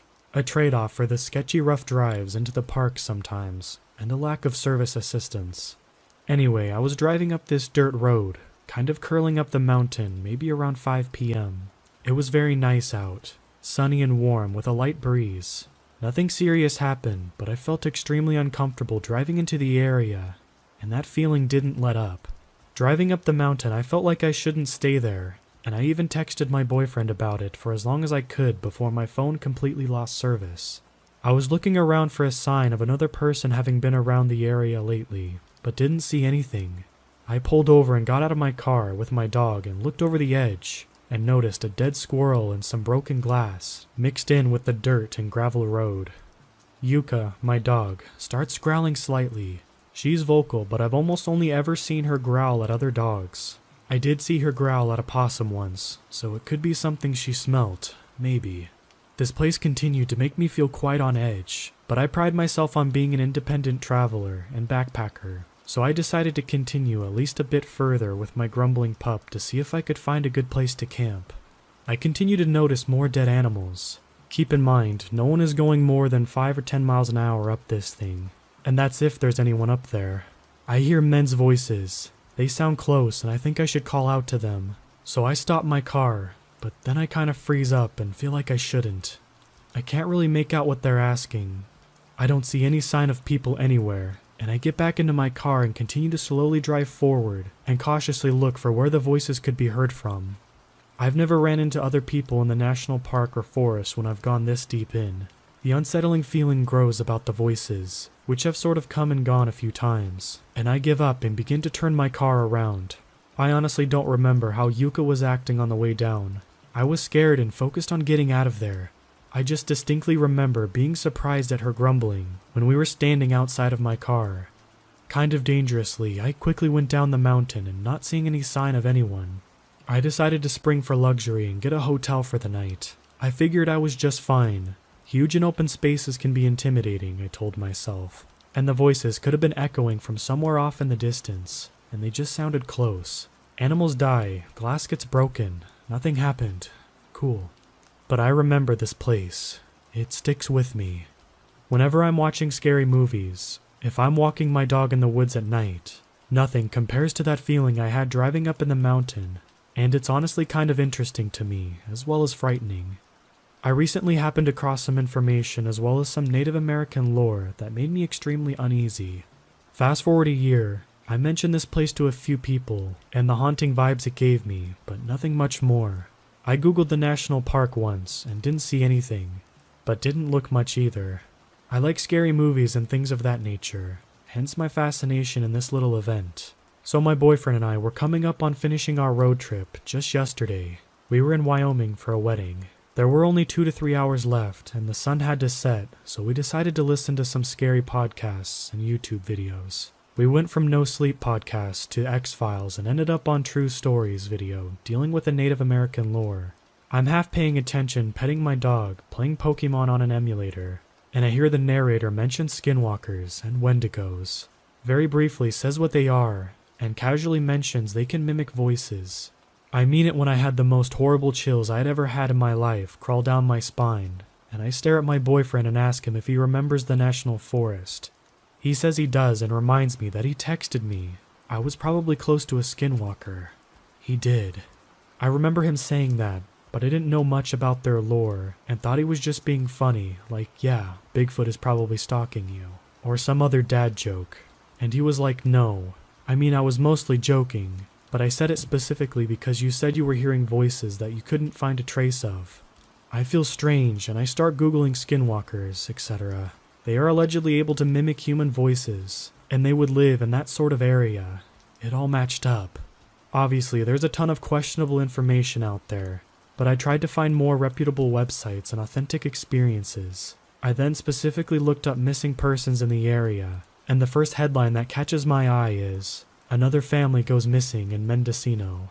And I went through different websites and news articles of people going missing, but they are all a little hidden underneath the national park websites and pictures of trees.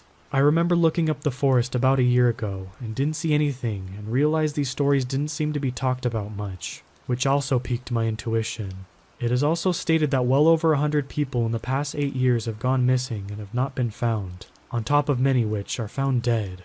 It just has my intuition super spiked. Remembering how unsafe I felt and how much I wanted to get out of there terrifies me. and I felt so uneasy about what I was hearing and do to this day.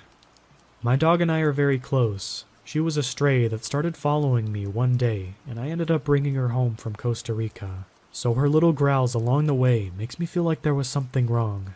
Even though it was just a storytelling video, those stories originate from somewhere. I have done a lot of solo traveling both in and out of the country, and I have never had such a bad feeling. On top of seeing an unnecessary amount of dead animals in national forests, which just seems strange. I don't think I'll be doing more solo traveling unless it's around civilization.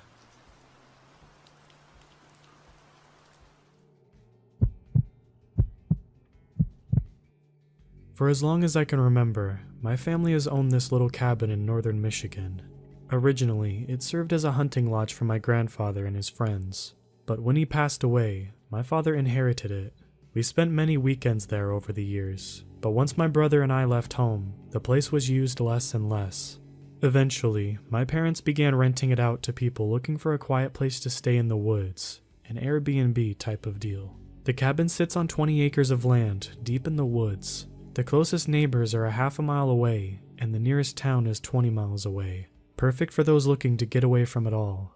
They've been renting this place out for years with no problems at all, until last winter, that is. Last December, a couple requested to book the cabin for a week. My dad doesn't like to rent the place out in the winter, mostly because it's heated by a wood-burning stove that requires a ton of wood to be chopped in preparation. And also, he has to pay someone to come and plow all of the snow, so it can be pricey. The couple, a wealthy doctor and his wife, said that they'd pay triple if they had to. All of the other places they had tried were booked through the holidays, and it was the week of their anniversary. My dad reluctantly agreed and made the necessary calls to get the place opened up. He called me on December 20th and asked if I could drive up to the cabin. It was only about 45 minutes from where I was staying at the time, and meet with the couple, let them in, show them around, etc. He had come down with the flu and couldn't make it, so I said I would. As I drove down to the cabin's long drive the next afternoon, a winter storm advisory was going on the radio. Roads were clear for now, but there would be 24 to 30 inches of snow by the next afternoon. A record-breaking snowstorm for the area, according to a meteorologist. I felt a little uneasy, and I decided to give the couple the opportunity to back out with a full refund if they wanted. With the storm coming, I didn't think it would be wise for them to stay stranded up there alone, especially since cell phone signal in those parts is for the most part non-existent, and plows can take a few days to get the roads back. When I reached the cabin, I saw a shiny black Mustang parked out front, and felt a sense of dread that I could hardly describe or make sense of. I had the sudden urge to tell these people that the deal was off, and that they needed to go somewhere, anywhere else. Instead, I parked my car, got out, and walked over to greet them. I could tell that they weren't from this area as soon as I saw them. The man was wearing an expensive-looking suit, and the woman had on a fur coat and designer heels. Not exactly proper winter gear for the climate. "Hi, Claire Lane?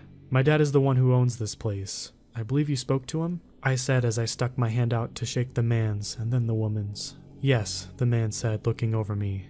"We really appreciate him agreeing to let us stay in such short notice." He paused. "Of course, I'll make it worth his while." As the man whom I came to know as Dr. Grant Oswald and I went over the details of their stay, Mrs. Oswald came up the porch steps and walked over to the window, peering inside. "This place is perfect, Grant," she called over happily. "It's even better than the pictures." Grant looked at me and smiled.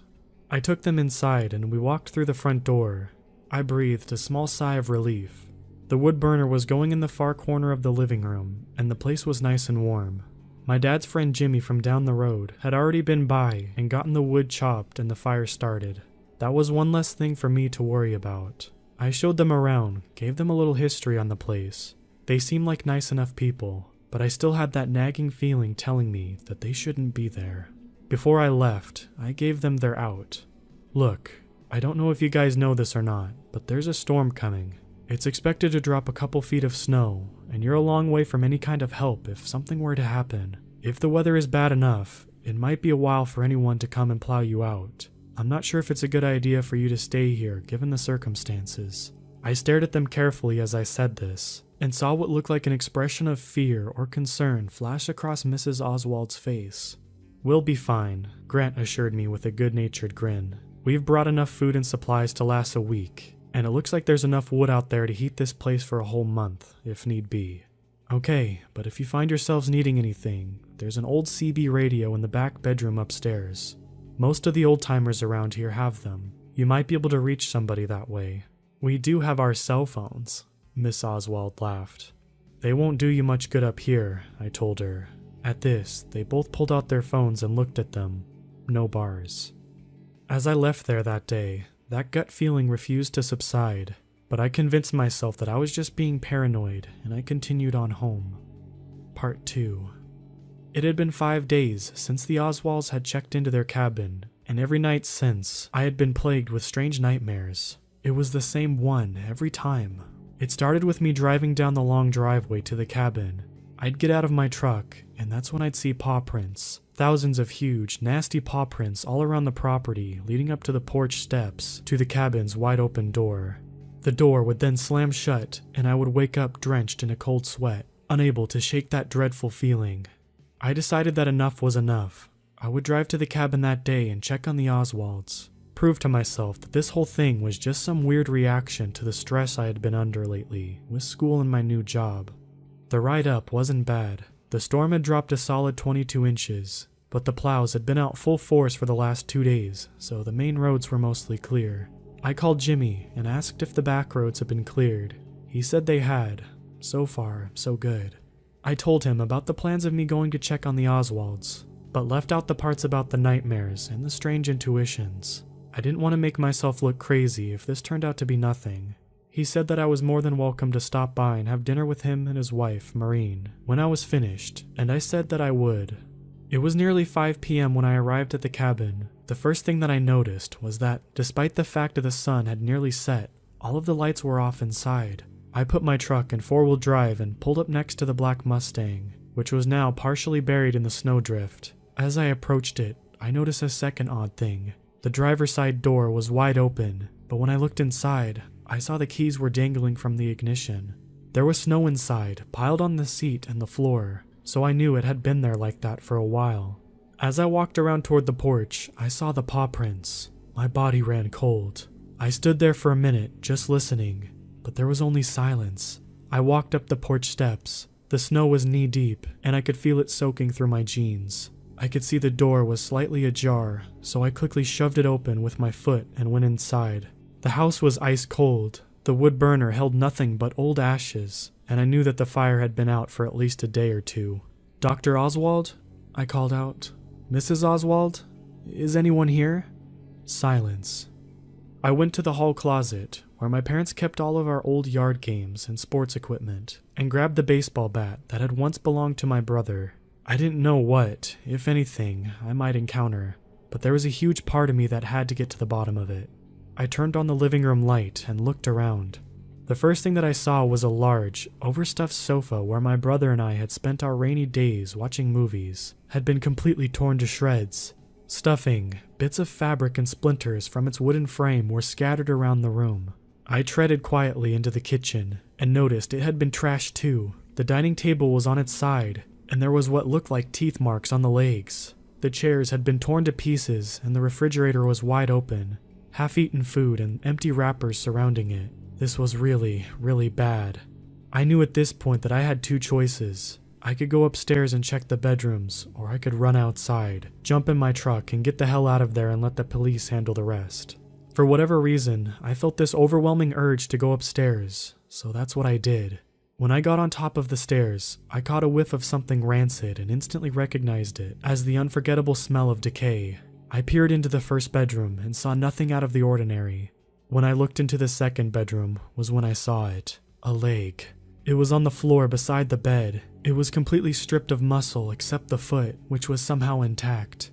I figured it belonged to Mrs. Oswald because the toenails were painted bright red. I stifled a scream and ran for the stairs. My curiosity had officially ran out, and all I wanted was to get out of there. As I rounded the corner and put my foot on the first step, I heard a loud crash that came from downstairs. I stood at the top of the stairs and stared down. I saw a large shadow past the light that was coming from the kitchen. I then heard a growl. It didn't sound like any animal I had ever heard, and it filled me with a kind of terror I haven't felt before, or since. I ran down the hall into the third bedroom. That room belonged to my parents. I shut the door as quietly as I could and locked it. When I turned around, I saw Dr. Oswald, or what was left of him anyway. There was a ribcage laying on the bed that had been picked clean, and the rest of him was on the floor about 2 feet from where I was standing. His eyes were wide open and his mouth seemed to be frozen into a permanent scream. The walls and the carpet were covered in a dried red substance. I held my hands over my mouth to keep myself from screaming, but tears began to run down my face. I heard footsteps coming up the stairs. Slow, heavy footsteps. My heart felt like it was going to explode. I could hear the thing rummaging around the other rooms, and I knew it wouldn't be long before it made its way to the one that I was in. I laid on the floor and looked under the door. I saw a shadow of 2 feet walk by, and then come back and stop in front of the door. God help me. Whatever was on the other side of the door started sniffling, like a dog does when it's caught an interesting scent.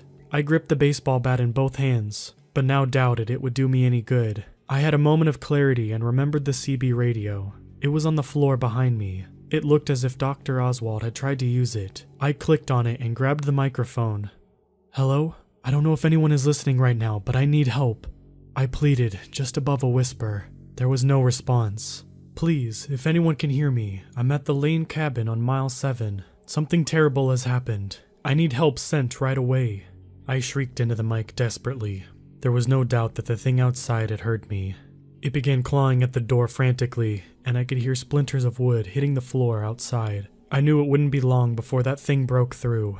I finally heard a voice come through on the CB, but there was too much static for me to understand what they were saying. I wasn't sure if they had even heard my message, and I was running out of time.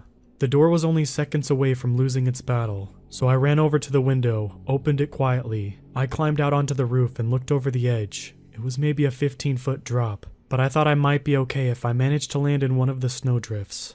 Just then, I heard the bedroom door inside break open. I looked back and saw the creature was standing in the window looking at me. I instantly knew what it was now. There was no confusion. It stood there for a moment, regarding me. There wasn't a cloud in the sky, and the moon was illuminating the creature like a spotlight. I could see that its thick, black fur was matted. Its eyes were reflecting the light in such a way that they looked like 2 glowing orbs. It bared its teeth and growled, saliva dripping from its treacherous jaws. I hesitated for a second and then jumped as the creature broke through the window and climbed onto the roof after me. I hit the ground hard and struggled to my feet. I heard the creature jump down after me a moment later. I was feeling its hot breath on the back of my neck. It grabbed the back of my coat and yanked me towards it. My feet left the ground and I knew it was all over for me. Then I heard a shot. The creature let out a yelp and fell to the ground, bringing me down with it. It clumsily raced to its feet and ran into the woods. The person who had fired the first shot fired 2 more after it, but they both missed. The creature disappeared into the darkness, leaving a trail of a thick black substance in its wake. A second later, there was a long, ear-splitting howl that echoed through the forest, and then silence. "Claire," a voice said. "Are you alright?" It was Jimmy. "It's real," I said quietly, feeling almost a state of shock. "It's really real." "Sure it is," he said. "Now let's get the hell out of here before it decides to come back. I wounded it, but they heal fast. This is the last night of the full moon. Once morning hits, it will return to whatever the hell it came from, at least for a while."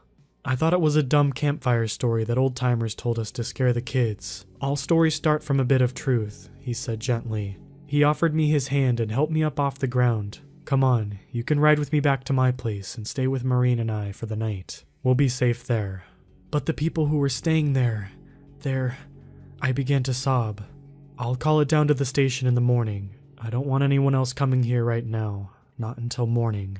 I stared out the window as we drove. Neither of us said a word. The nursery rhyme from my childhood played in my head again and again, threatening to drive me mad. "Every 7 years in the full moon's light, there comes a dog who walks upright. Unlucky souls who cross its trail never live to tell the tale." Part 3. The police listed the cause of death for the Oswalds as an animal attack, and I guess they weren't entirely wrong. Jimmy and I didn't bother correcting them. Sheriff McCoy knew the truth as well as we did.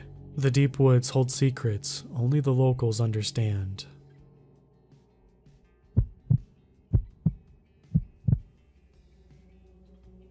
When all the stars align. a saying that typically implies that something impossibly good has transpired, that all the twists and turns to present day-to-day life just happen to lead you down all the right paths. That's kind of what happened here, just the opposite. Now, everybody loves going to house parties, but hosting them is another story. When the uninvited idiots begin showing up and wreaking havoc on your mom's antique vase collection, that's when you typically begin realizing your mistake. We all wanted to party, but nobody wanted to host. We didn't feel like going to some rando's party either. It's just not the same that way. So when Jason started talking about a decent-sized cabin in the woods that seemed to be abandoned, we were intrigued. Of course, we were all skeptical despite the fact, what if somebody actually owned it? If it really wasn't abandoned, then that means it's gonna be pretty crappy, right? How deep in the woods was it? We weren't trying to get lost either. But when we took a trip out there ourselves, the place couldn't have been more perfect. It was only an 8-minute walk into a nearby wooded park area. The only thing that worried us here was the fact that there wasn't an actual explicit trail leading to it. But we dealt with it by making our own artificial trail by cutting through the brush. The place was also nice, a little dusty inside, but nothing unbearable. There was even electricity, but that was the concerning part. I mean, somebody had to own it, right? Even so, Jason claimed that he hadn't seen anybody enter or leave during the times he'd come across it. In fact, the door was always unlocked. It was still hard to take his word for it, obviously. The whole situation seemed a bit strange. But since we were idiotic teenagers, we underestimated just how strange things could really get. We didn't simply leave it at that. We decided to scout the place over the course of the week, in an attempt to determine whether or not it was truly abandoned. Sure enough, a week passed and nothing interesting happened. Nobody even approached the place. However, this brought up a frightening possibility that somebody was already living in there. This idea was somehow combated by the fact that we've already entered this place a few times and caused a reasonable ruckus, so it would have made sense that the owner, if they were there, would have confronted us already. In any case, it was still cause for concern. We argued about how to deal with this, eventually deciding that somebody simply had to go in and do a sweep of all the rooms.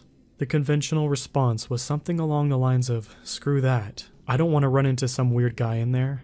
But we eventually managed to convince each other to go. During the middle of the day, 5 of us went in together, and it turns out every room was empty.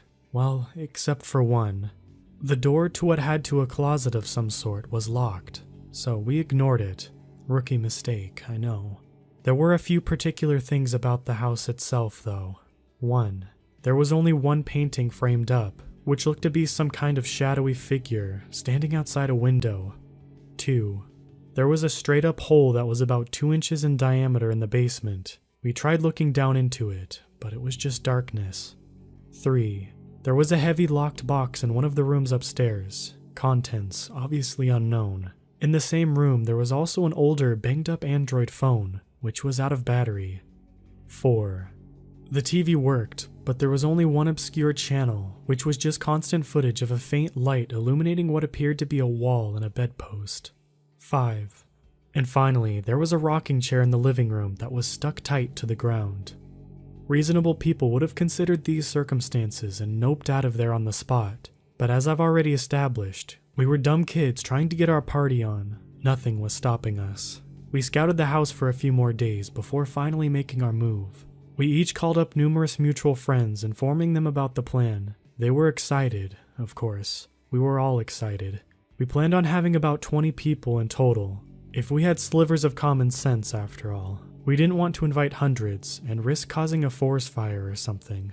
The day that the party was supposed to take place, we got there early and began setting everything up, which was basically just music, chips, and beer. A good party is bare bones, after all. No need for a disco ball and a buffet, just alcohol and good company. We also tried hooking up an Xbox to the TV, but we couldn't get it to work. The channel stayed the same, no matter what we did, although in retrospect, I did notice that the lights seemed to be getting brighter. We told everyone to come around 8 p.m., and we finished setting everything up around 7. Since we had an hour to waste with just the 5 of us, we cracked open some beers and got the night started. At some point, our buddy Boris brought out something that looked like a Ouija board. "Come on, man, we gotta try it," he said, sounding excited. The only other person on board with the idea was Max, so we let them go at it while the rest of us continued getting intoxicated. About 10 minutes later, Jason went to the washroom, leaving Chris and I alone. We looked over at the particular rocking chair. "What's the point of this sticking to the ground?" Chris said. He walked over and peered down. "Is it glue or something? Can't tell." He inspected it for a few more minutes before getting into the chair himself and rocking back and forth. "Man, I haven't been in one of these things in a while." And then his face dropped. We both came to the same realization simultaneously. He got off the chair, and it immediately stopped moving. He tried moving it again while standing. It wouldn't budge. His face contorted in confusion. "What?" "Oh, come on." Max's outburst interrupted our thoughts. We looked over watching as he held the Ouija board. "What kind of board is this?" he said. "It's not even in English." I took a look at it myself, and he was right. On first glance, the characters appeared to be letters of the alphabet, but all of them were slightly off. For example, the A had 2 lines through it. I swear, it was fine when I brought it. Boris looked at the board, his face also supporting confusion. "Well, where'd you buy it?" Max asked. "At some moving away sale, $3. "Guys," I said as I checked the time on my phone. "It's 8:40. Where the hell is everybody?" They all looked up, checking their phones as well. "All right," Max said. "I'm gonna call Erin to see where she's at." He dialed the number and walked into the kitchen while the 3 of us stood still, a vague dread looming over us. I looked at the stationary chair and shivered. As far as I was concerned, alcohol didn't cause hallucinations. Jason came back into the room, now holding up a book. "Check this out," he said, opening it up. It looked comparable to a children's pop-up book, with crudely drawn animals and trees materializing themselves on top of the pages. "What about it?" Chris asked. "Look," Jason said, pointing at the space between 2 trees. I squinted to make out what appeared to be a large, gray hand coming out of the dark woods, grabbing onto the branch. "Dude, what the hell?" Chris said, staring at the bizarre detail. "Alright, this doesn't make any sense." Max stormed back into the room. Erin said that she arrived 20 minutes ago, and then she let out a weird laugh and hung up. Before we could even react to that, Boris spoke up. Guys," he said in a shaky voice. "I can't move my hand." His hand was firmly planted on the board. "Quit messing around," Max said, somewhat angrily. "I'm serious, man," Boris responded, his voice increasingly frantic. "I can't deal with this right now," Chris said, pacing back in the room. I was feeling something similar. There were too many things happening simultaneously, too many storylines to follow. It was frustrating. And as if things couldn't get any worse, I glanced over at the television, which had been on the entire time. The light had illuminated further, revealing the source of it to be a candle, but it revealed something else as well. A hand dangling over a bed, but it was interrupted again by Boris. He was still screaming about the board. We looked over, watching as his finger moved over across the letters. "What?" Max shouted, slapping the board out of his hands, or at least that's what he tried to do. Just like the chair on the floor, Boris's hand was actually stuck. Max staggered back, shocked at the sight. "This can't be happening," he muttered. His phone suddenly rang, and he quickly answered it. "Hello?" A faint chattering could be heard on the other line. As he listened, his face grew paler and paler. He put the phone down, and a few seconds later, it was Erin. She said that everyone's in the attic, that we should join them up there. "Does this place even have an attic?" Chris shouted. Boris breathed a sigh of relief as he finally managed to unstick his hand from the board. That was weird. It spelt out a message, right? "What was it?" I asked him. "Yeah, I wasn't paying attention. Too busy freaking out," he responded. "This is pretty weird," Jason muttered, his eyes still glued on the pop-up book. Maybe these were just side effects of some bad alcohol, I thought to myself, despite the fact that I felt effectively sober. In hindsight, that was simply a delusion spurred on by the chain of unexplainable events. "Where did Max go?" Boris spoke up. We looked around, and sure enough, he was absent. For a while, nobody spoke. We were nearing our tipping point with all the madness going on, after all. "All right," Chris said. "You've heard the stories, right? Carbon monoxide makes you loopy. You see things that aren't really happening. If that's the case, then we need to get out of here." "What?" I responded. "How does that explain?" But before I finished my sentence, he hightailed it past me, right into the front door. I went after, screaming at him to get back. He ran all the way to the edge of the trees before stopping. "Look, man, if it was gas, I think we would be gone by now." I called after him, but then something caught my eye. Something between the trees. A large gray hand coming out from the dark woods. I raised my voice, ready to yell at him to get back, but he was snatched away before I could even mutter a word.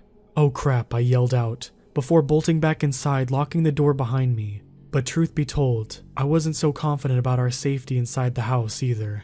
"What the hell's he doing?" Boris asked. I didn't bother responding. Instead, I sat down, attempting to make sense of any of this, but I couldn't. Everything was messed up. "Wait," Jason said.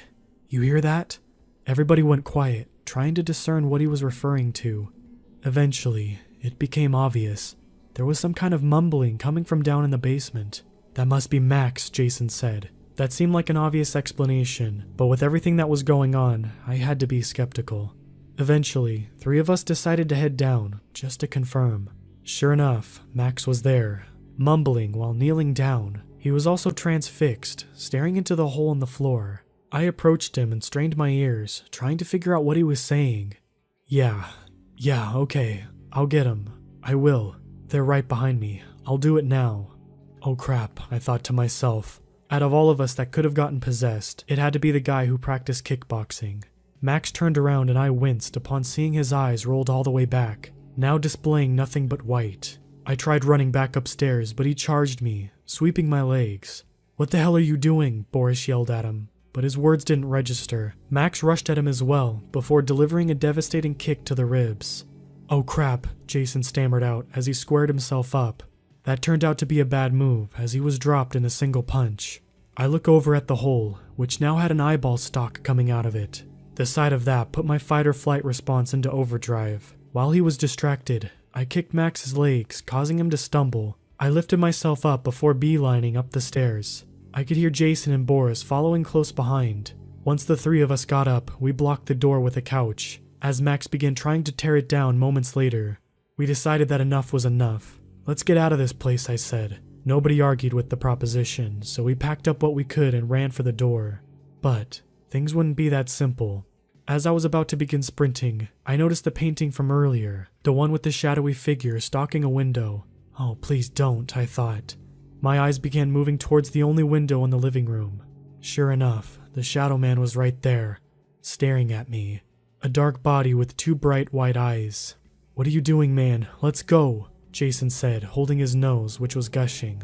I gestured toward the window in response. Moments later, Max's arm burst through the door. "Well, I'll take my chances anyway," Boris said, pushing past me, heading right out the door. About a second and a half later, he let out a curdling scream that abruptly cut short. A deep chuckling followed. I bounded over to the door and locked it again, only to turn back to see Max's head bursting through the door, like Jack Torrance from The Shining.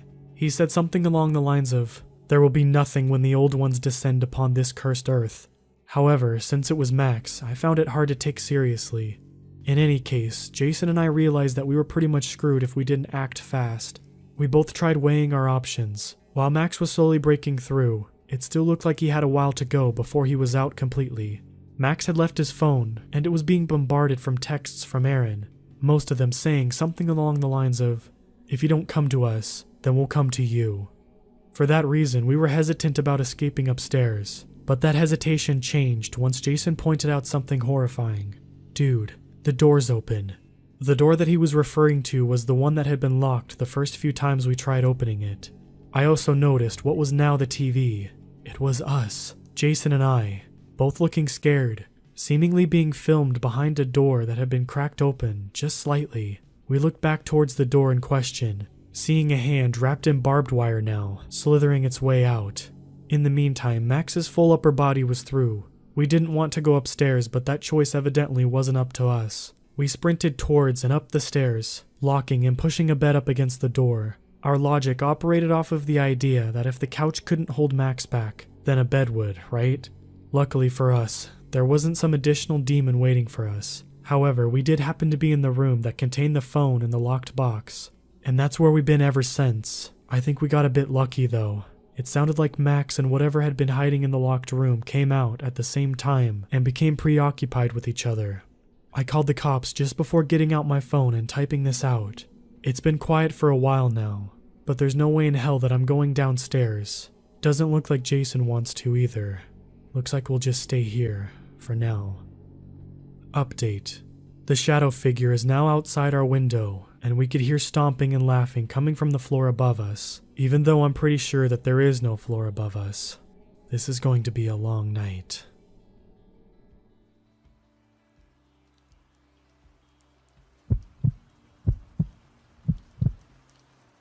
I used to love going for night drives, but I never want to do it again.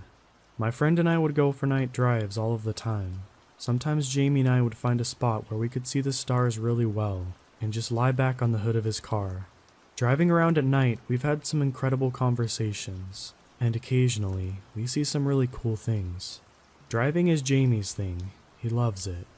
Last night, Jamie was in an awful mood. He called me saying he needed to go for a ride and didn't want to be alone. But when he picked me up, he could barely talk to me. He was speeding, but he's a good driver, so I wasn't concerned. We got pretty deep into the countryside, and I didn't recognize the area at all. We've been driving for a long time, though. At this point, it was just dirt roads and no streetlights. I suggested we go back, but Jamie says he couldn't go home right now, so we kept going. A while later, we were driving through the wooded area, and Jamie pulled over to announce he had to go to the bathroom. "Don't go too far," I told him. Jamie and I had explored enough forests at night, and I wasn't even slightly worried, and I thought he'd be back right away. I was looking down at my phone, scrolling through Reddit for what felt like a really long time. I looked up to see if I could see Jamie heading back, and I thought I saw a person standing straight ahead, about 20 feet in front of me. I flashed the car lights just to make sure, and sure enough, a man was standing there staring at me. Once I flashed the lights, he started groaning very loudly and just kept staring. I immediately locked the car doors. We were in the middle of nowhere, and I hadn't seen another person or passing cars in ages. I called Jamie, but I could hear his phone ringing. He had left it in the car. My stomach dropped. There was no way it could take this long for him to go to the bathroom. He should have been back by now. I started looking out the passenger window, looking for him. Making a silent deal with myself, if he wasn't back in 3 minutes, I was going to call the police and drive away to somewhere safe. When I looked back, straight ahead, I saw the man was only 10 feet away now, and instead of groaning, he was weeping, still staring very intensely at me. I decided to screw waiting 3 minutes and just take off, when Jamie reappeared. The man stopped weeping. I unlocked the door for Jamie and let him into the car. Jamie looked super pale and very stone-faced. I started freaking out and screaming at him that we had to go, but he just sat there. Suddenly, a bunch of people, covered in body paint, emerged from the trees. I started crying and pleading with Jamie to start driving, but it was as if he couldn't hear me. The people set the man on fire. The man didn't make a noise, and the people started chanting. Jamie started howling with laughter. He then proceeded to turn the car around, and we drove away. He was speeding faster than he had ever done before. I started to dial the police, but Jamie grabbed my phone. "Don't call the police, or you'll be next." He then gave the phone back to me. After that, Jamie returned to being emotionless and refused to talk to me, but he was muttering a ton under his breath. I couldn't understand any of it though. It didn't even sound English. I was too petrified to say or do anything, and Jamie dropped me off. Since then, Jamie texted me every hour on the hour saying, "Do you want the fire to spread?" I haven't responded to any of his texts yet. Something happened to Jamie in the woods, I'm sure of it. He sent me a new text a few minutes ago saying, "Let's go for a drive. I want to show you something." I don't know what to do.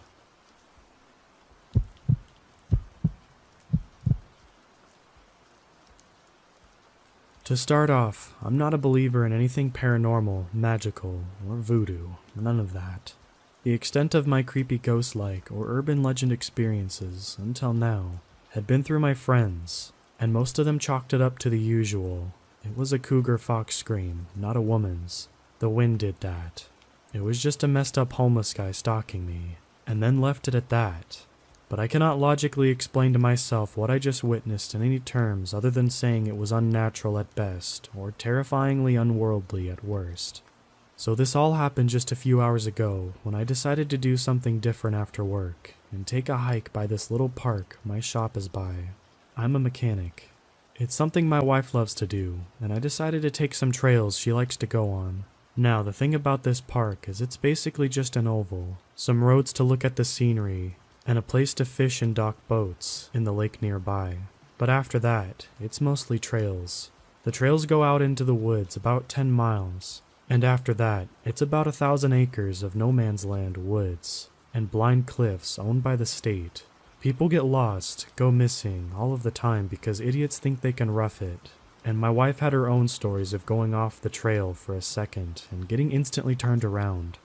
In my college days, I used to do the same thing, but not anymore since I've had my fair share of getting scared after getting lost in places like that.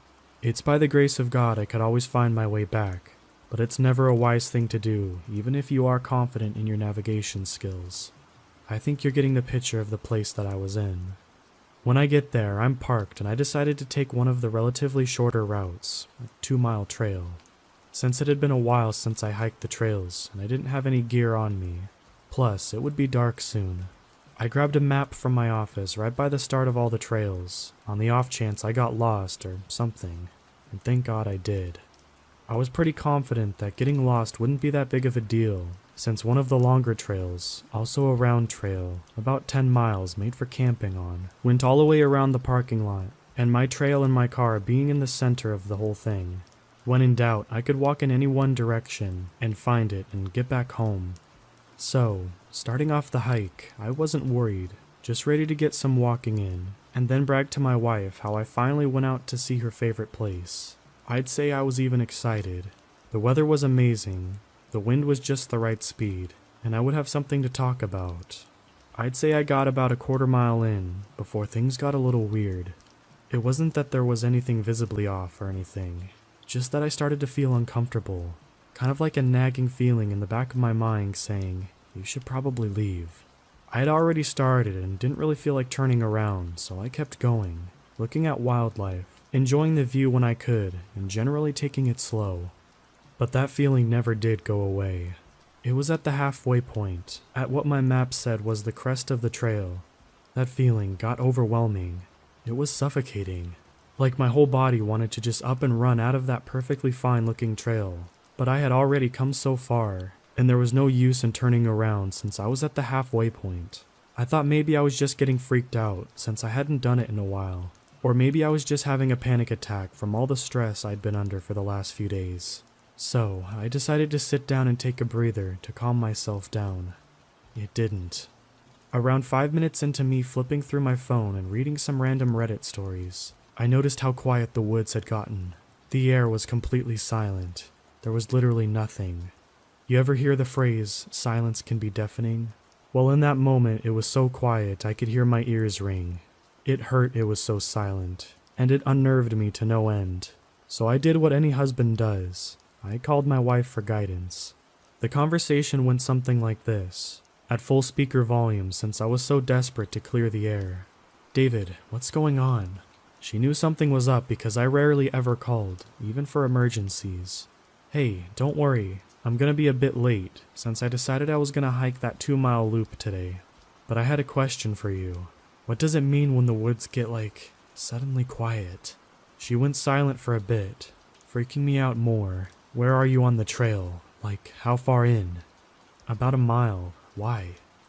I want you to get up and grab a big rock or a sharp, long stick or something, and finish the trail as quickly as possible, but don't run. It's quiet because there's a predator around, maybe a bear or a cougar, something big at least. I don't want to freak you out, but I want you to know that it probably already knows you're there, and if it's a cougar, it's probably been following you. Make it know you're there, and don't run. I'll drive up to the trail and meet you when you get out.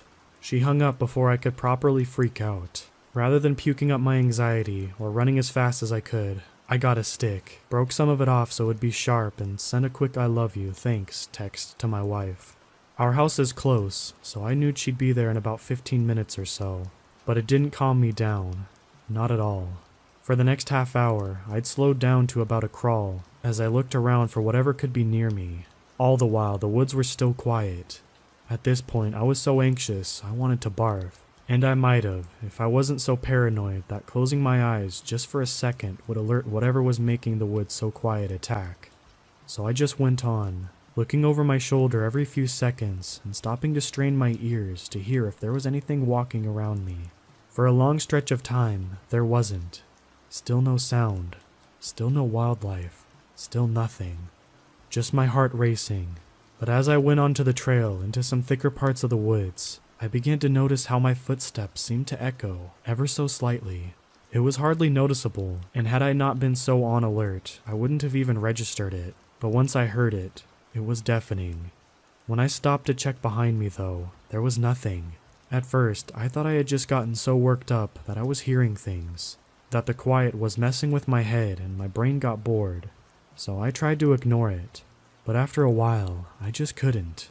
It was so unnerving that I started to play with it. I'd quicken my pace ever so slightly, stop, go nearly into a full sprint, and every time, an almost perfectly in-time replica would follow. I hated every second of it. It felt so unreal that I could feel my body begging me to just book it, but I couldn't. If it really was a cougar, it'd get me. So I tried one last effort to see if it was really in my head or not. I took a few normal steps and then acted like I was about to put my foot down before I stopped, just above the leaves. Crunch. I had never gone so still in my life. I couldn't breathe as the sound of an extra footsteps echoed in my brain, and somehow I knew, just knew deep down despite never being involved in this type of stuff, that whatever was behind me was unnatural. For the longest time I couldn't move, and sure as hell didn't want to look behind me. I'm 5'3" and wouldn't last a second. After what must have only been a few seconds, now that I think about it, I started walking again, faster this time. The echo admittedly didn't return, but I still had a suffocating sense of dread and terror pumping through my veins. I only had a quarter mile left to go, and I was sure ready to get out of that place. I wasn't any less scared than I was, but at least I had the solace of still being in one piece and getting one step closer to my wife. I thought it was all over at this point, and that it was just going to be a moment of me having a freak out moment and laugh about it tomorrow. And, after being a few minutes of footstep free, and hearing my wife call my name a little ways up the trail, the relief washed over me had me thinking just that. I had been walking slow, slower than usual, so I wasn't even shocked that she had to come meet me on the trail. From the exit, it would only be about a 15-minute walk from her quick pace. She was the type of person to meet you if you were freaked out, even in the middle of nowhere. What else was I supposed to suspect? So, I keep walking and hear her call me again. I reply with some, "I'm coming, I'm here, I'm safe." Keep on following the trail. There was nothing that threw me off, not a single thing, so I just kept going. The only thing that I had even detected was off was that no matter how much further I got, her voice didn't get any louder. It was odd, but I thought maybe she was trying to lead me to the exit, or thought I went off the trail or something. And when I heard her voice subtly switch from in front of me to my left, those suspicions were answered. At least they were for a split second. I was bleary from all that fear. I knew that. And when I remembered who was calling for me, I knew for a fact that that woman had learned her lesson on getting lost in the woods. The last time had nearly been over a year ago, and she was lost for a whole night. She didn't go hiking for a few months after that and was so shaken up, and had to go to therapy for weeks because of it. She loved me, but she wouldn't go into the woods for me. Not again. But what else could it be? So, for a second, I just listened, as her voice subtly got closer, still calling my name. The more I listened, the odder I noticed it was. It was the same. Every single time she said it, it sounded exactly the same. Same intonation, same speed, everything. No other words but my name. None. And it kept getting closer. "Hun, is that you? Answer me, yes or no." I don't know why I asked that. I honestly don't, but I'm sure as hell glad I did. For about a second, it had stopped. Back to the silence, and I thought my heart was going to implode from the anticipation. It nearly did when I heard the most curdling scream I'd ever heard from a woman. It just kept going and going. There was only a stop, like for a gasp of air, but the sound never weakened or broke like anyone in pain would. It was just an ongoing sound that would pause for a second and then just keep going. And in my panic, I booked it as fast as I possibly could, because all of the things I knew, and I didn't, that thing wasn't my wife. Running at the speed, I was in a hurry. I didn't even notice I went off the trail, since they weren't well cleared this time of year, and I didn't know I was lost until I knew I shouldn't have been out in the woods. But I couldn't stop. I didn't want to turn around and run back because that thing was still screeching, and it still wasn't getting any closer to me.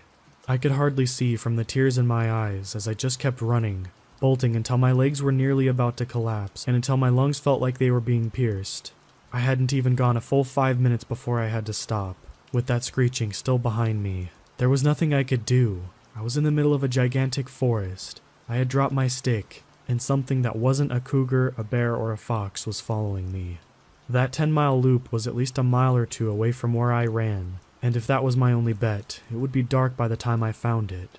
It didn't even matter since I was so out of breath. All I could do was hide, since the trails themselves were getting pretty messy when they weren't all forest. I raced to find myself some rocks and ended up squeezing myself between them. Thinking back now, this was the stupidest thing I could have chosen to do, but in that moment, it was the best I had.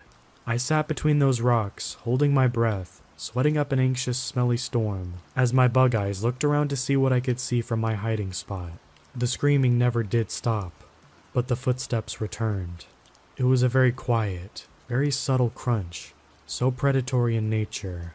But I think the worst part of it all, the part that may never leave my mind, is that this thing's footsteps moved right behind me to the back end of the rock and totally covered me. That screaming never got any louder, even when it was right behind me. The scream stayed the exact same volume, until, out of nowhere, it just stopped on a dime. I heard the footsteps explore around for a long, long time, but eventually they too went far away and I couldn't hear them. I didn't dare leave my hiding spot for what I determined was about an hour, trembling and the light-headed as it got darker. When I finally pried myself out of the rock cheeks that saved me, for that moment, I walked as quickly as I could towards the 10-mile loop, hoping to find it and some campers before dark. I made it to the trail just after dark, exploring for 2 hours, and found a ranger cabin just a little ways from where I started on. She had just been getting the missing persons call from my wife when I knocked on her door, pale as a ghost, scared. Before she took me back, which was thankfully a short drive on her four-wheeler, I asked if I could use her toilet and threw up more violently than I had ever have in my whole life. She didn't ask me what happened, just took me back, and on the whole way from the cabin to the parking lot, holding on to her a lot more tightly than someone with dignity should. I had a distinct feeling of being watched. My wife nearly sobbed when she saw me. 5 hours later to the parking lot that I was meant to be. The cops and the ranger checked over me and determined that though shaken up, I was fine. My wife and I left and she pulled over into a nearby gas station to calm herself down. As she looked me over, utterly silent. I thought you had gotten attacked by a cougar or something, David. All I could say was, it wasn't a cougar. The silence that she gave me then, the look on her face as she just stared at me, will never leave my mind. Before she said freakier stuff that I could manage to describe what I had just been through. I know. I just got home about an hour ago, and I haven't spoken to my wife about it any further. We've just been quiet. I still have sticks in my hair, but I'm terrified to be alone. What did I just witness?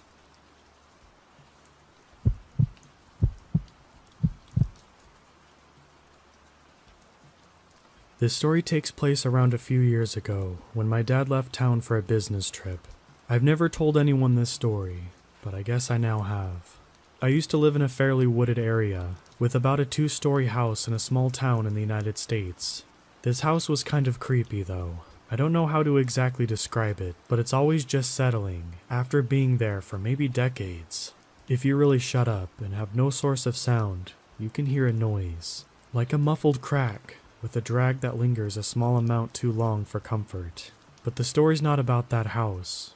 It's about something even scarier. About 5 meters behind the house, it's nothing but forest for approximately 3 miles. I'm one of those people who is just absolutely fascinated by the wilderness, but never likes going out. Knowing that my dad was out for a business trip, and he thought I was adult enough to stay out of trouble whilst he was gone, I tried changing my ways and decided to go into those woods. Little did I know, that would be the biggest mistake of my life. It was approaching the late evening when I embarked on my journey. I had a little caution in my step since I was deathly scared of mountain lions, snakes, coyotes, and the like. But as I went along some trails, I felt better and got more of a pep in my step. I even got confident enough to hike a bit away from the trail. Thing is, I kind of ended up getting lost.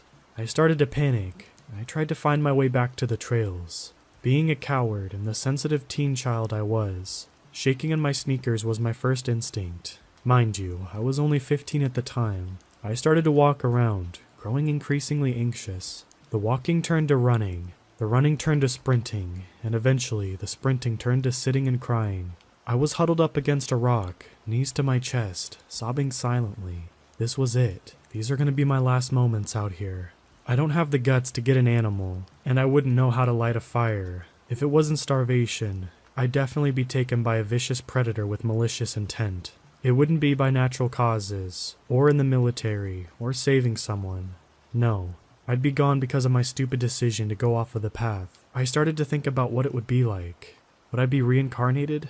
Would I be in an empty void for nothing for all eternity? Would I be with God in heaven until the end of time? And even if I went to heaven, would it be for the better? I was raised in a Christian household, and raised to know heaven as a paradise. But there was something scratching at the back of my head. Maybe heaven wasn't a great place as it was chalked up to be. Stuck in my own thoughts, I slowly slipped into a deep sleep, scared and waiting for the inevitable. Maybe I would go in my sleep. Hopefully it would be painless, except I woke up. It was late at night, but the worst part was the ear-splitting screech that seemed to be a few feet away from me. The screech was just something incomparably terrifying. It sounded like a shriek, one you would hear from a woman that saw something scary in a horror movie.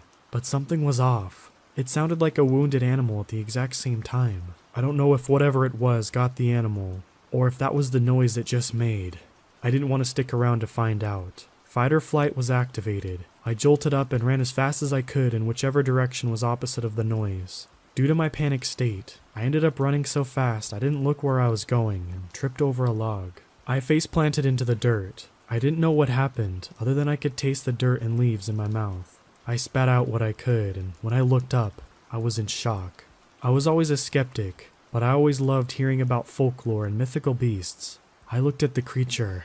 Its eyes were sunken into its head. Its body withered to the point of emaciation, to where you could see the bones under its skin.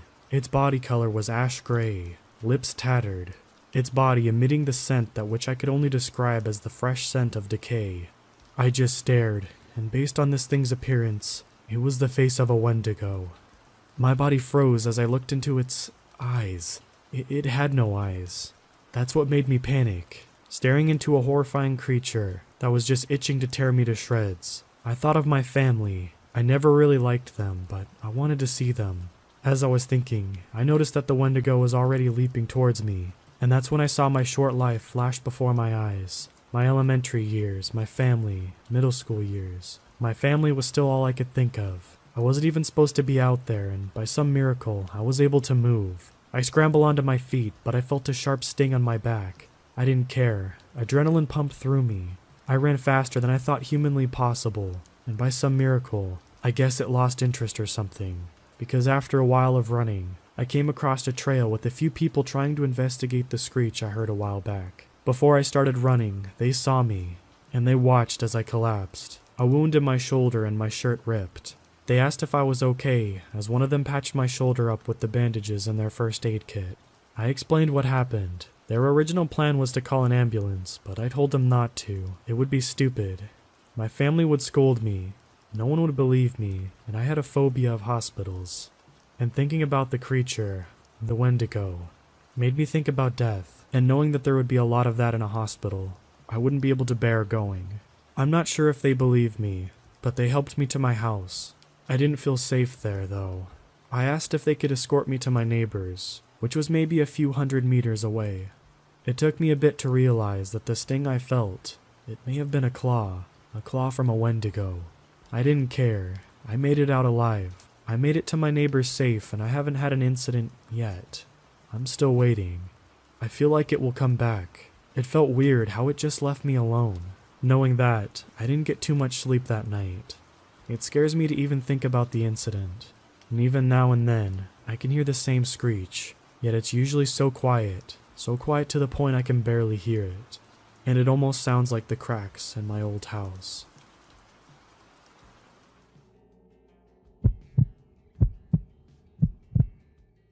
At the end of the street stands a house that is older than most of the houses in our town. It's worn down and weathered, and no one has resided there in over a decade. To the locals, it's known as the widow's house, because the old lady that lived there years ago lived there alone. Her husband died at a young age. He was a fisherman, lost at sea. Growing up, we were told to stay away from that house because it was a death trap.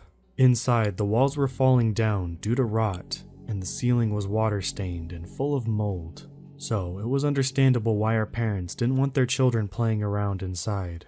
If you ask some of the elders in the town, you would get a different story. You would be told the story about the missing children and how their disappearance was somehow linked to that house.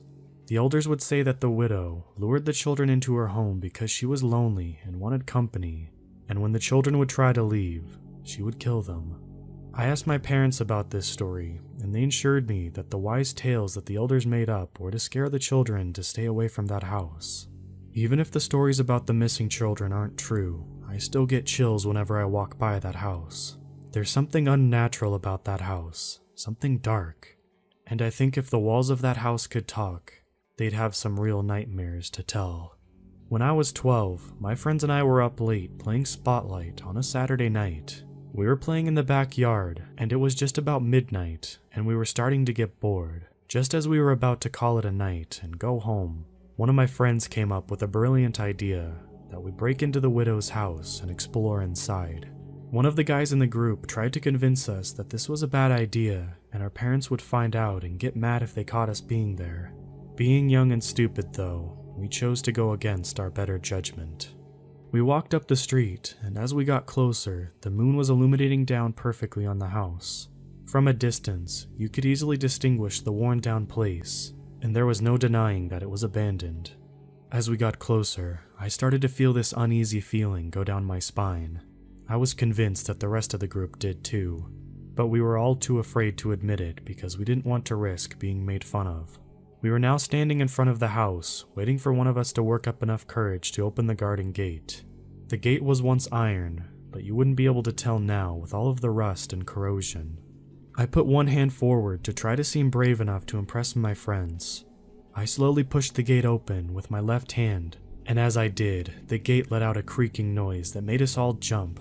We all looked at each other and burst out into laughter. I have to admit, that very moment I was petrified with fear, but I couldn't let it show. Maybe it was because it was the dead of night, but then again, the place scared the crap out of me in broad daylight too. We started to walk into the front garden, huddled close to one another. We were now at the front door, and all I could think about was the stories that the elders used to tell us. The door was stiff and hard to open. The hinges were old and needed to be oiled, but we managed to push it open far enough for all of us to squeeze in through and into the entrance. We were standing now inside the house foyer for the first time. Once inside, I thought to myself it wasn't as bad as I imagined, and that it was like any other house, minus the rotten walls and damp smell. One of my friends turned on the flashlight that we had been previously using for our game of Spotlight. With the push of a button, the room was now full of light. We started to explore the house, and we noticed everything was left in place. When the widow died, no one packed up her belongings because she didn't have any living relatives to do so. Thinking of this made me sad for the widow, because one thing the elders got right was that she must have been lonely.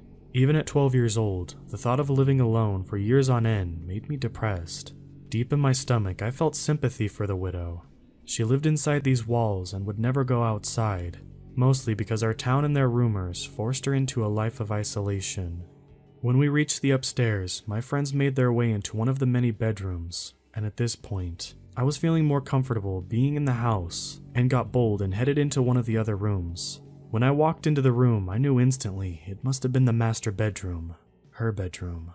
It was big for an older home.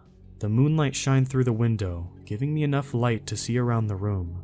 Near the entry of the room, there was a large walk-in closet, and there, still hanging on the racks, was some of the widow's clothes. Most of her items were still on hangers, while the rest now were on the floor, covered in dust, forgotten in time. I continued poking around the room, trying to find something that would give me a better indication about her life. I wanted to find something that gave me a better understanding of the life she lived, alone. Then I saw it, there on the edge of the window ledge, a candle, or what was left of it. The elders used to say that the widow would light up a candle in her upstairs bedroom window every night in hopes that it would guide her husband, who was lost at sea, home. My own grandmother told me that there wasn't a night that went by that there wasn't a candle burning in the window. This was a tradition that most fishermen wives would do when their husbands were out at sea fishing. As I stood there taking in this scene, I felt a cold shiver go down my spine, and for a moment I felt like all the air in the room was sucked away. I gasped for breath and found myself unable to catch it. Then the cold dissipated and I was able to breathe again. I convinced myself that anxiety and panic got the best of me, and it wasn't until I was older that I realized what it could have actually been. The sound of a squeaky floorboard and the stairs pierced through the silence of the house. It was one of the sounds you would hear when someone was walking up or down the stairs. Panic started to set in again, because I thought that my friends were sneaking off without me as part of some stupid prank. I rushed out of the bedroom and made my way to the stairs landing, only there wasn't anyone there. I listened for a moment, and everything was deafening silent again. I yelled out, "Real funny, guys," in which one of my friends replied, "What's funny?" from the bedroom at the end of the hall. The hairs on the back of my neck started to stand. I realized that none of my friends had gone downstairs, but then reassured myself that the house is old and probably just did that. I made my way down to the bedroom that they were all hanging out in. I could hear them laughing. When I got to the room, I asked them what's so funny, but before anyone could answer, I saw one of my friends was wearing an old-fashioned bonnet. I told them to knock it off and put the bonnet back where they found it. I then told them that it wasn't funny, rather disrespectful to touch stuff that isn't theirs, especially when the person is gone. As my friend was putting the bonnet back, I heard it again, the sound of someone on the stairs, only this time we all heard it. A lump started to form in my mouth and I tried to speak up, but my voice cracked. Then one of my friends bawled out, "Who's there?" All of us waited for someone to reply. I think we were all hoping it was one of our parents coming to scold us for staying out too late, and for coming to the house when they all told us not to. We waited for what seemed like hours for a reply that never came. One of my friends said that it was getting late and that they should go home before the sun came up. We all nodded in agreement and started to walk towards the stairs, although it was a little faster than a walk. As we got to the stairs, we all froze in place. The door at the opposite end of the hallway started to slowly creak open. None of us wanted to hang around to see who or what opened the door, so we started to rush down over the stairs. We were all almost at the bottom when there was a crashing noise behind us. When I turned around, one of my friends had fallen through the rotten stairs, half his body still above, the other half in the hole. The group of us rushed to his aid and quickly hauled him out of the hole he had fallen through. We then quickly started running towards the front door. Before we left the house, I took one last look behind me, and I swear I saw her there, standing at the top of the stairs, looking at us. I didn't stop to take a second look. I just squeezed my way through the door and back to the front yard, pushing the door closed as I got out. We started to run away from the house as quickly as possible, but my friend that had fallen through the stairs was limping. Myself and one of my other friends ran back, and between the both of us, we managed to help him move quickly. We ran through the gate that was once iron and started to head down the street to the safety of my house. One of my friends stopped and turned around to face the house, and slowly lifted his left hand and extended his index finger to point back toward the widow's house. As he did this, we all saw why, rather what, he was pointing at. There, in the upstairs window, in the room that I was standing in 10 minutes prior to this, the candle's flame was flickering in the window. The next day was the first day in my life that I was grounded. My parents had found out that my friends and I had gone to the house that they told us to stay away from. They wouldn't have found out, only my friend who went through the stairs had to explain to his mother how he broke his ankle. Thinking back on that night, however, we were thankful that was the worst thing to happen in that house, when it could have gone entirely different. Flash forward 15 years later, that house still stands at the end of my street. Despite multiple storms and weathering, the house refuses to fall. I personally believe that evil keeps it together. The elders who once told us stories about the widow have all passed, leaving behind another generation to tell the stories in their place. I felt like my parents every time I tell my own kids to stay away from the house, only I don't tell them about the mold and the falling down walls. I'm honest with them, and I tell them about the night I saw the widow.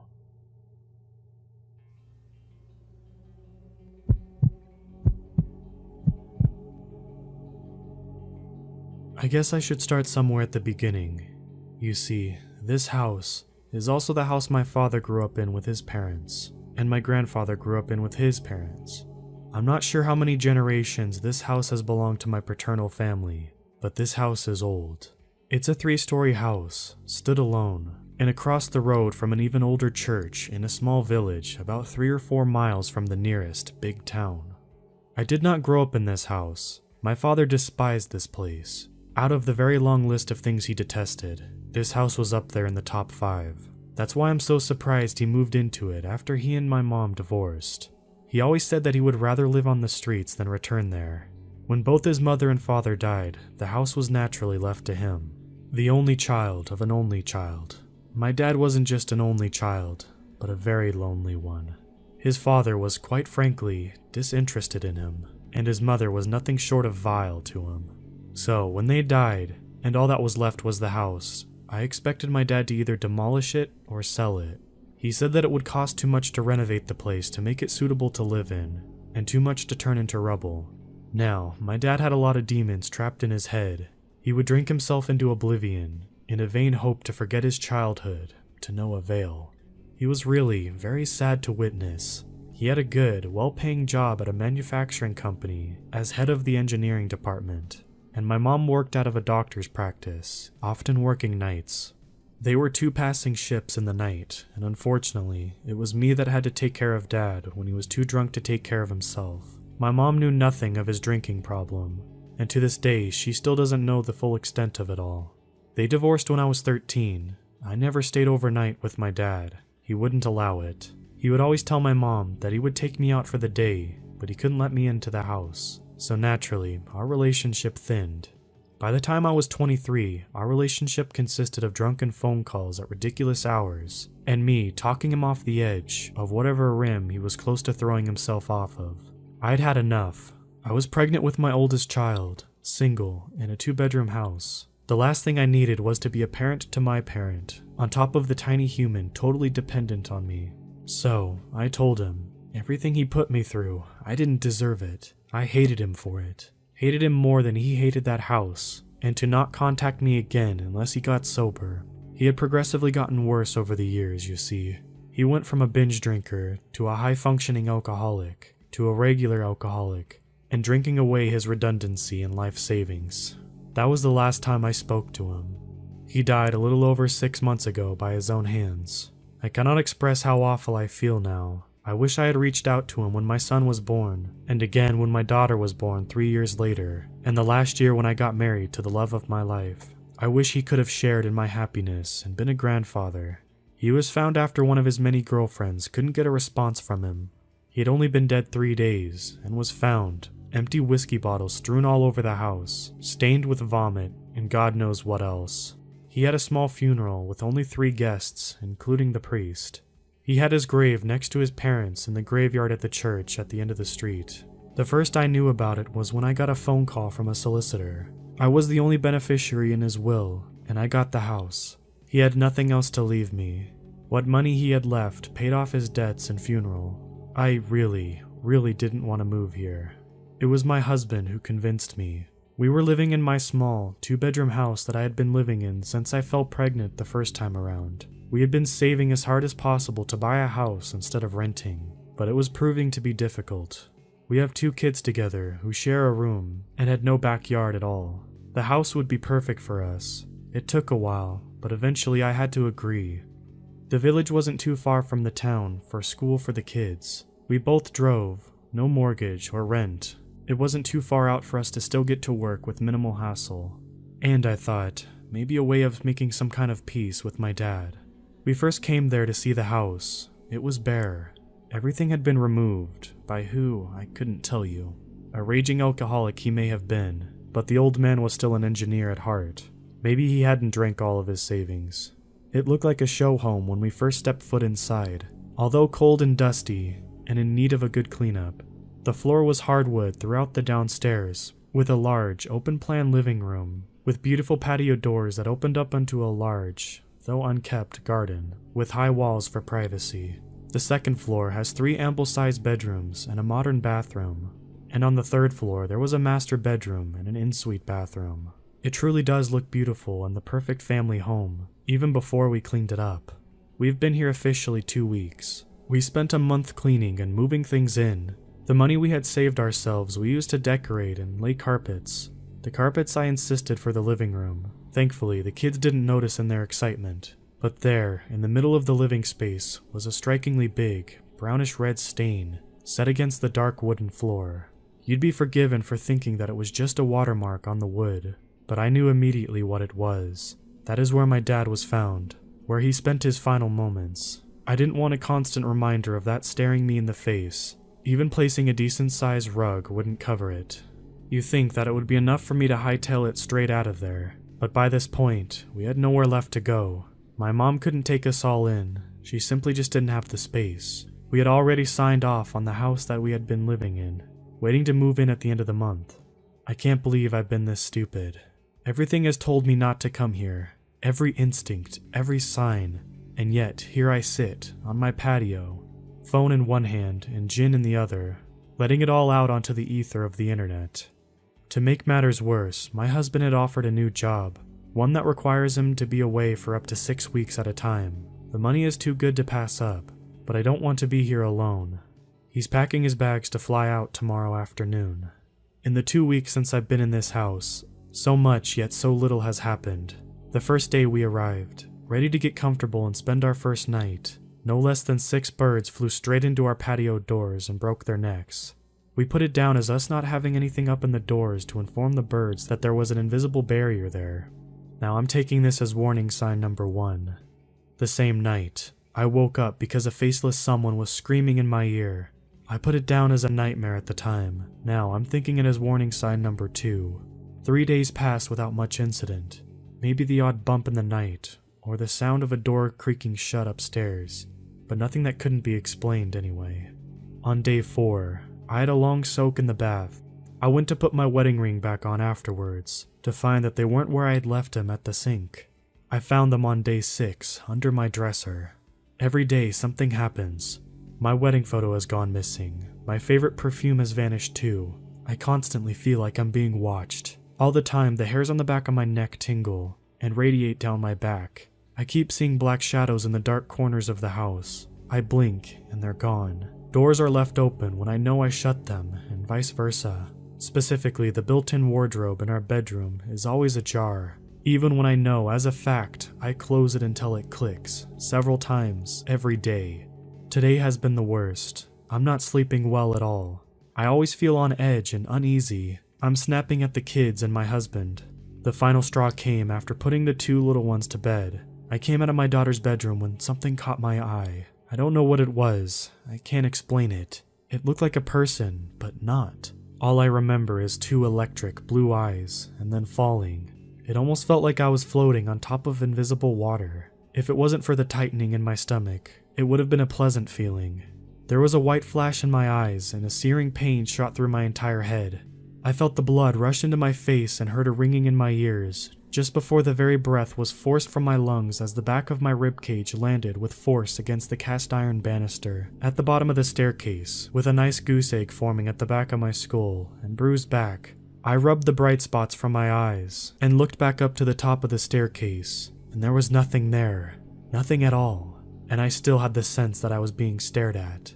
Apparently I screamed, and my husband came running to find me in a heap, clutching the back of my head. The kids started crying because they heard their mom screaming so loud. They're asleep now after my reassurance that I'm fine. I haven't told my husband about the eyes. He found a bright red, very unmissable toy car at the bottom of the stairs, and told me to be more careful after handing me a water and some ibuprofen. The toy car was not there. I know it wasn't. But I can't disprove it, can I? And how would I sound to him if I told him everything I've felt and seen? Most, if not all, can be explained by using logic and science. I misplaced my rings. I may not have unpacked the wedding photo. My perfume is probably just hidden amongst our daughter's little treasures. And I tripped over the toy car, obviously. But those eyes that I feel are the eyes that are always watching. I can't get them out of my head.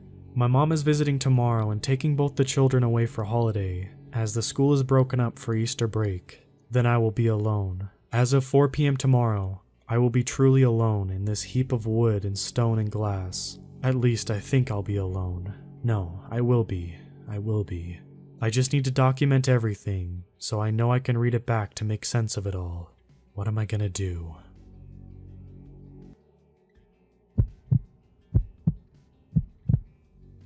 This story recollects what happened during the Navajo Nation Fair season of 2015. My roommate and her boyfriend decided to head back to the reservation to take part in the festivities, rodeo, parade, and carnival. My roommate was the offspring of divorced parents and spent her teenage years half on the reservation in Window Rock, Arizona, with her mother, and half with her father in Phoenix. She was raised as a devout Catholic, even attending Catholic school. Nothing paranormal had ever occurred in her life up until this point. Her boyfriend was an urban Navajo who was a Christian, having been born and raised off the reservation in Phoenix, Arizona. I am declarifying their religious ideologies and affiliations because neither of them believed in Navajo traditionalism or ghost stories. Late one evening, after both of them got off work, they decided to head out to make the most of their 3-day weekend. My roommate made prior accommodations with a good friend from high school.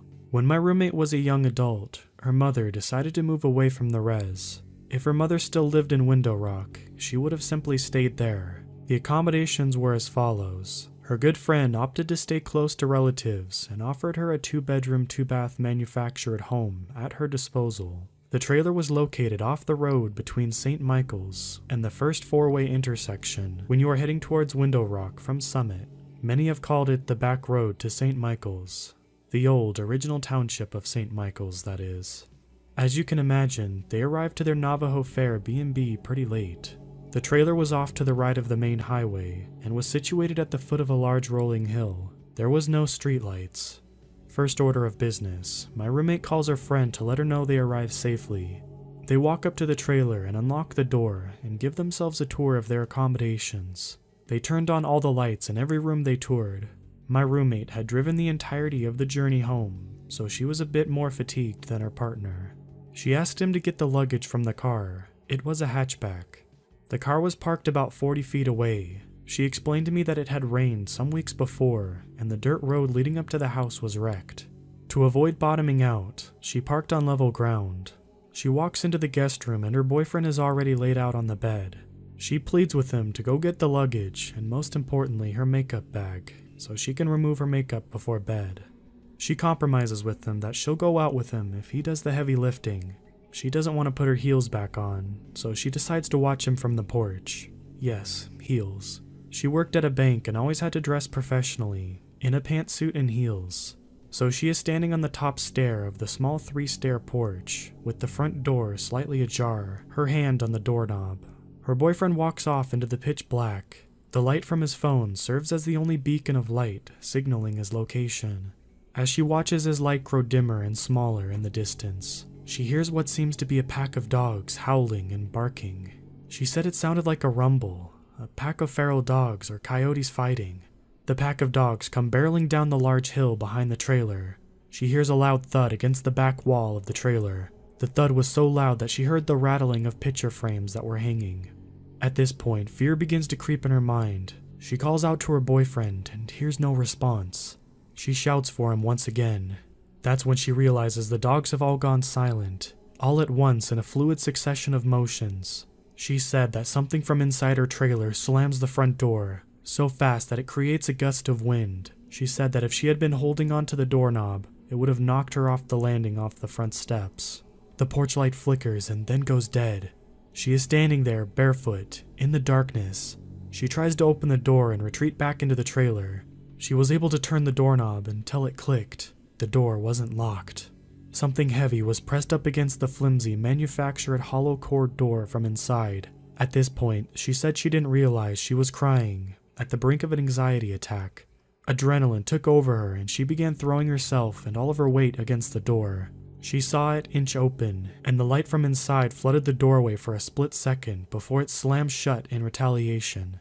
Fight or flight. She decides to run barefoot into the darkness to find her boyfriend. His account.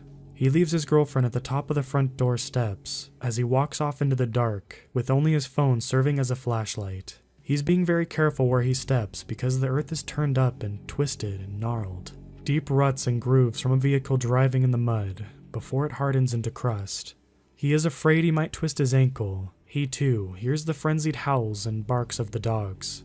He turns around to look at where the sounds are coming from. In the distance, he sees the faint light of the porch go off. He rationalizes to himself that the barking dogs frightened his girlfriend, and in fear, she ran inside and unintentionally turned off the porch light. He continues walking in the direction of the car. He hears the thud of a heavy footsteps behind him, mimicking his own stride, not exactly in tune with his, following a split second after his own thud, almost echoing intentionally. Figuring it might be his frightened girlfriend running out to him, he calls out to her, to no avail. He sees a dim flicker in the distance, the light from his phone bouncing off the reflectors of the taillights of the car. His body floods with relief. The relief quickly drains to despair. His phone erratically stops working and won't turn on. His heartbeat almost beats out of his chest. How could this be? He wasn't on his phone the entire drive back. It was fully charged. He takes a few urgent paces towards where the car was before the lights turned off. His palms are sweaty, and he swears he could feel his heart pounding through his hands. He desperately reaches into his pockets for his car keys. He begins frantically pressing all of the buttons, the lock, unlock, panic, and open hatchback buttons. Nothing. He even stretches out his hands in the dark as pressing the buttons, thinking that he is on the cusp of the electronic radius of the vehicle to respond. Still nothing. The footsteps behind him hastened and almost sounded like he was going to be charged from the back.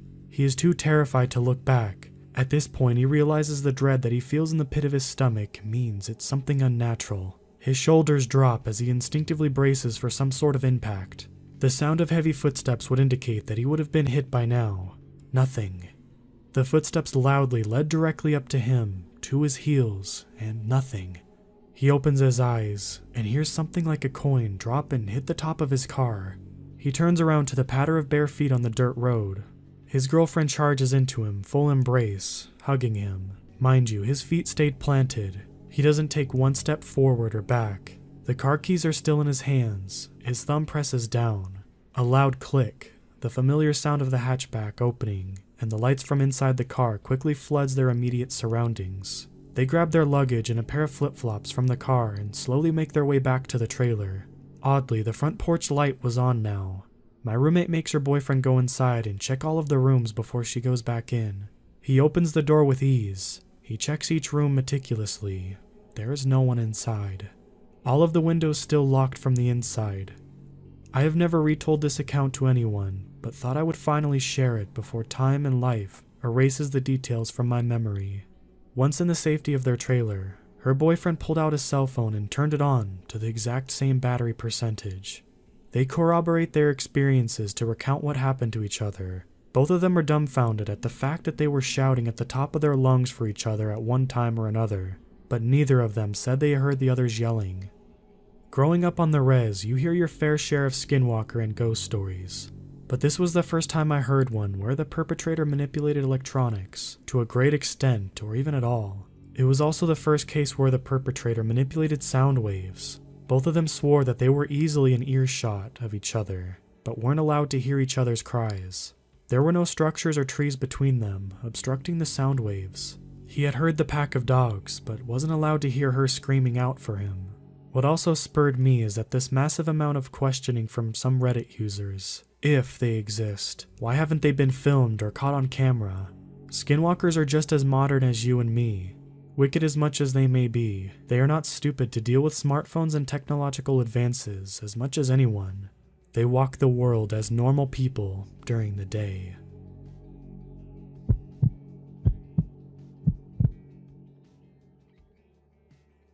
This is an experience my mom and dad had that happened in December of 2018. They were coming back from dining out and pulled over in the driveway and parked. The area where they live is moderately wooded in a large plot of land, about 20 acres. They got out of their car and started walking up to the door when they heard a blood-curdling scream coming from only 10 feet away from them. Not only was the scream terrifying, but it was extremely loud. My dad is a state trooper and served in the US Marine Corps, so not much actually scares him. He's the guy to watch a horror movie at 3 a.m. with all the lights off and the curtains open. However, that night, he said he was genuinely terrified. They snapped out of their trance and ran inside. He came back out with his gun and his patrol car and started checking around the area. He shined his spotlight down into the pasture and around the property, but couldn't find anything. The fact that he did this was alarming because he would never pull out a gun if he was joking.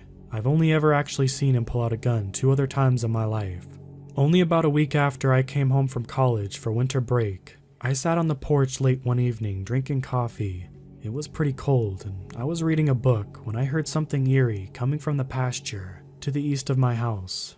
It sounded like creaking, but there was no wind blowing, and I know the area clearly, and there wasn't a hanging branch or anything for that matter that would justify the sound.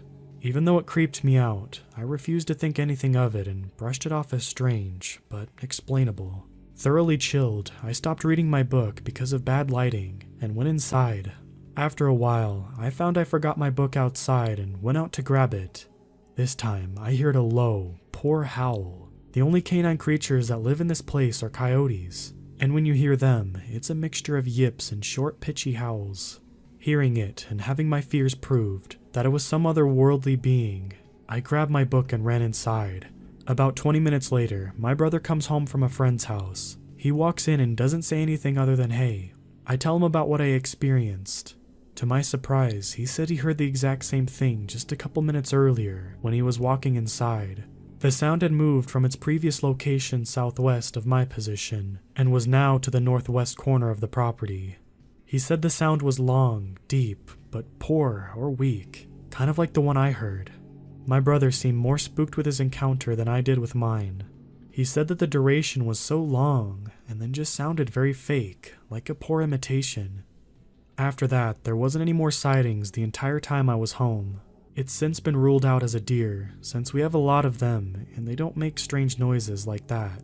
But after reading through Reddit, I feel like this may be a skinwalker issue or something of the sort. We do live near a spot where Native Americans hold their rituals, and there is a house in our neighborhood that was built on a Native American burial ground, so it wouldn't be a surprise to me that this may be the case. I have experienced other strange sounds and being whistled at in the dark, but no sightings so far.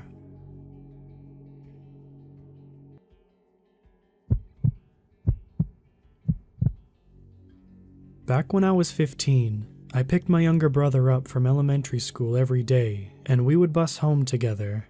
We had to transfer 2 times, and this happened at the second transfer. One day, I saw an old Caucasian man get onto the bus after us. He looked around 60 years old with white hair, and he was really big. Since there was no seats available, I stood up to offer my seat for him, and he gave me a smile and thanked me, and I thought nothing of it. After a few minutes, I noticed he was still staring at me with a smile, and at the time, I thought he just appreciated the fact that I gave up the seat for him. After another while, I started to get uncomfortable because I was noticing how intently he was looking at me. Once again, I tried to reason that maybe he had a mental illness, or was just slow because of his age. I took my brother by the hand, and we moved toward the back of the bus. By the time our stop arrived, the bus was pretty empty. My brother and I exited, and we started to walk in the direction of our apartment. It was only a few feet away from the bus stop. I was pretty paranoid from earlier, so I turned around to check if anyone had followed us off the bus. I saw the old man walking in our direction, and I internally panicked. I reasoned with myself that maybe he lived in that area too, and it was just a coincidence that he was walking in this direction, so I kept walking towards the gate of our apartment. My brother and I got to the gate, and I was digging in my backpack for my keys. Suddenly, I felt a tap on my shoulder, and looked up to see the old man smiling at me. I didn't know how to react, so I just said hi, and kept looking for my keys while I had my eyes on him. By that time, I was really creeped out because his stare was really intense. He said thanks for giving your seat to me, and he asked me if I wanted to go for lunch, so he could thank me. In my head, all I could think was that it was around 4 p.m., so why would he want to go to lunch? I quickly declined, shoved my brother past the gate and slammed it behind me. The old man just kept smiling and staring as I looked back, and I was glad that I was able to escape from him. A few days passed, and I thought nothing more of the incident. Then one day, I saw him again at the bus stop. I tried to stand as far away as possible and tried not to look in that direction, The bus stop was a busy one, so there was always a line of people. I could feel him staring at me, and I remember just wishing that the bus would come faster so I could get away. We got onto the bus and I could still see him smiling as he stared at me out of the corner of my eye. I tried to keep my attention on the book I was reading and not let it bother me. When our stop came, my brother and I quickly got off the bus and sped walk to the gate. I turned around to check if the old man had followed us off the bus and was immensely relieved that he didn't. I looked at the bus as it drove past, and I remember seeing him by the window seat, just staring at me. Then, for the next few weeks, he just kept showing up at the same bus stop. Sometimes, I see him sitting by the ledge when he sees us. He gets in line for the bus. Sometimes he tries to go up to me and initiate conversation. I always ignore him the best I could, and kept my brother on the opposite side of him, with me in between. I was also immensely glad that I lived in an apartment, so he didn't know exactly where we lived. I never told my parents about it, and although I contemplated telling someone that was in line, or me calling the police, I never did. I thought that staring wasn't really a crime, and he didn't really do anything besides try to initiate conversations. Plus, there wouldn't be any evidence. I also thought that because he was an old man, he couldn't do much to harm me, and maybe he was just lonely. I tried to put up with it the best I could, and stayed as far away from him as possible. I also couldn't take another bus because the bus didn't come often, and we had to go to extracurricular activities afterward. One day, he initiated conversation again and started telling me that he was a rich man. He showed me the gold chains around his neck and the gold rings around his finger. I was mildly offended that he thought that this would make me want to talk to him. So my brother and I went to a nearby supermarket to try to avoid him and take the next bus. I thought that he would just give up and take the bus so I didn't see him when I got back. Except he followed us into the supermarket. I walked through a few aisles and tried to lose him. After I couldn't see him anymore, I decided to buy my brother a treat to calm him down. We headed up to the cashier's area and lined up. Then I felt a tap on my shoulder and saw the old man with a $20 bill in his hand. He offered to pay, and I said no thank you. I think he just said okay and just walked out. I didn't see him afterwards at the bus stop, and thought maybe he took the hint that I wasn't interested in doing anything with him. Luckily, this happened a month or two before summer break, so I didn't have to take the bus route anymore. I also didn't have to go to extracurricular activities, so my brother and I took a different bus this time. Fast forward a year, I was walking my brother to summer school every day during the summer. On that route, we walked past a subway stop. One day, we saw the old man at the subway. We quickly walked away, hoping he didn't see us, but he must have saw us, because every day after that, he was sitting outside that subway stop. He didn't try to initiate conversation, but he was always staring intensely at me from afar. I started getting nightmares of him kidnapping me or taking a knife to me and threatening me. After a week or so, my brother and I took a different route to school. I didn't see him again until last year, so around 6 years from the initial time I met him. I saw him at the bus stop on my way to university, and my heart automatically started beating faster, and my hands became clammy. He must have saw me because he smiled and stared at me without blinking, again. Luckily, since my classes aren't a set schedule, he wasn't able to lurk at the bus stop again waiting for me. I still see him on rare occasion at the bus stops around where I live, but for the sake of my sanity, old man, let's not meet again.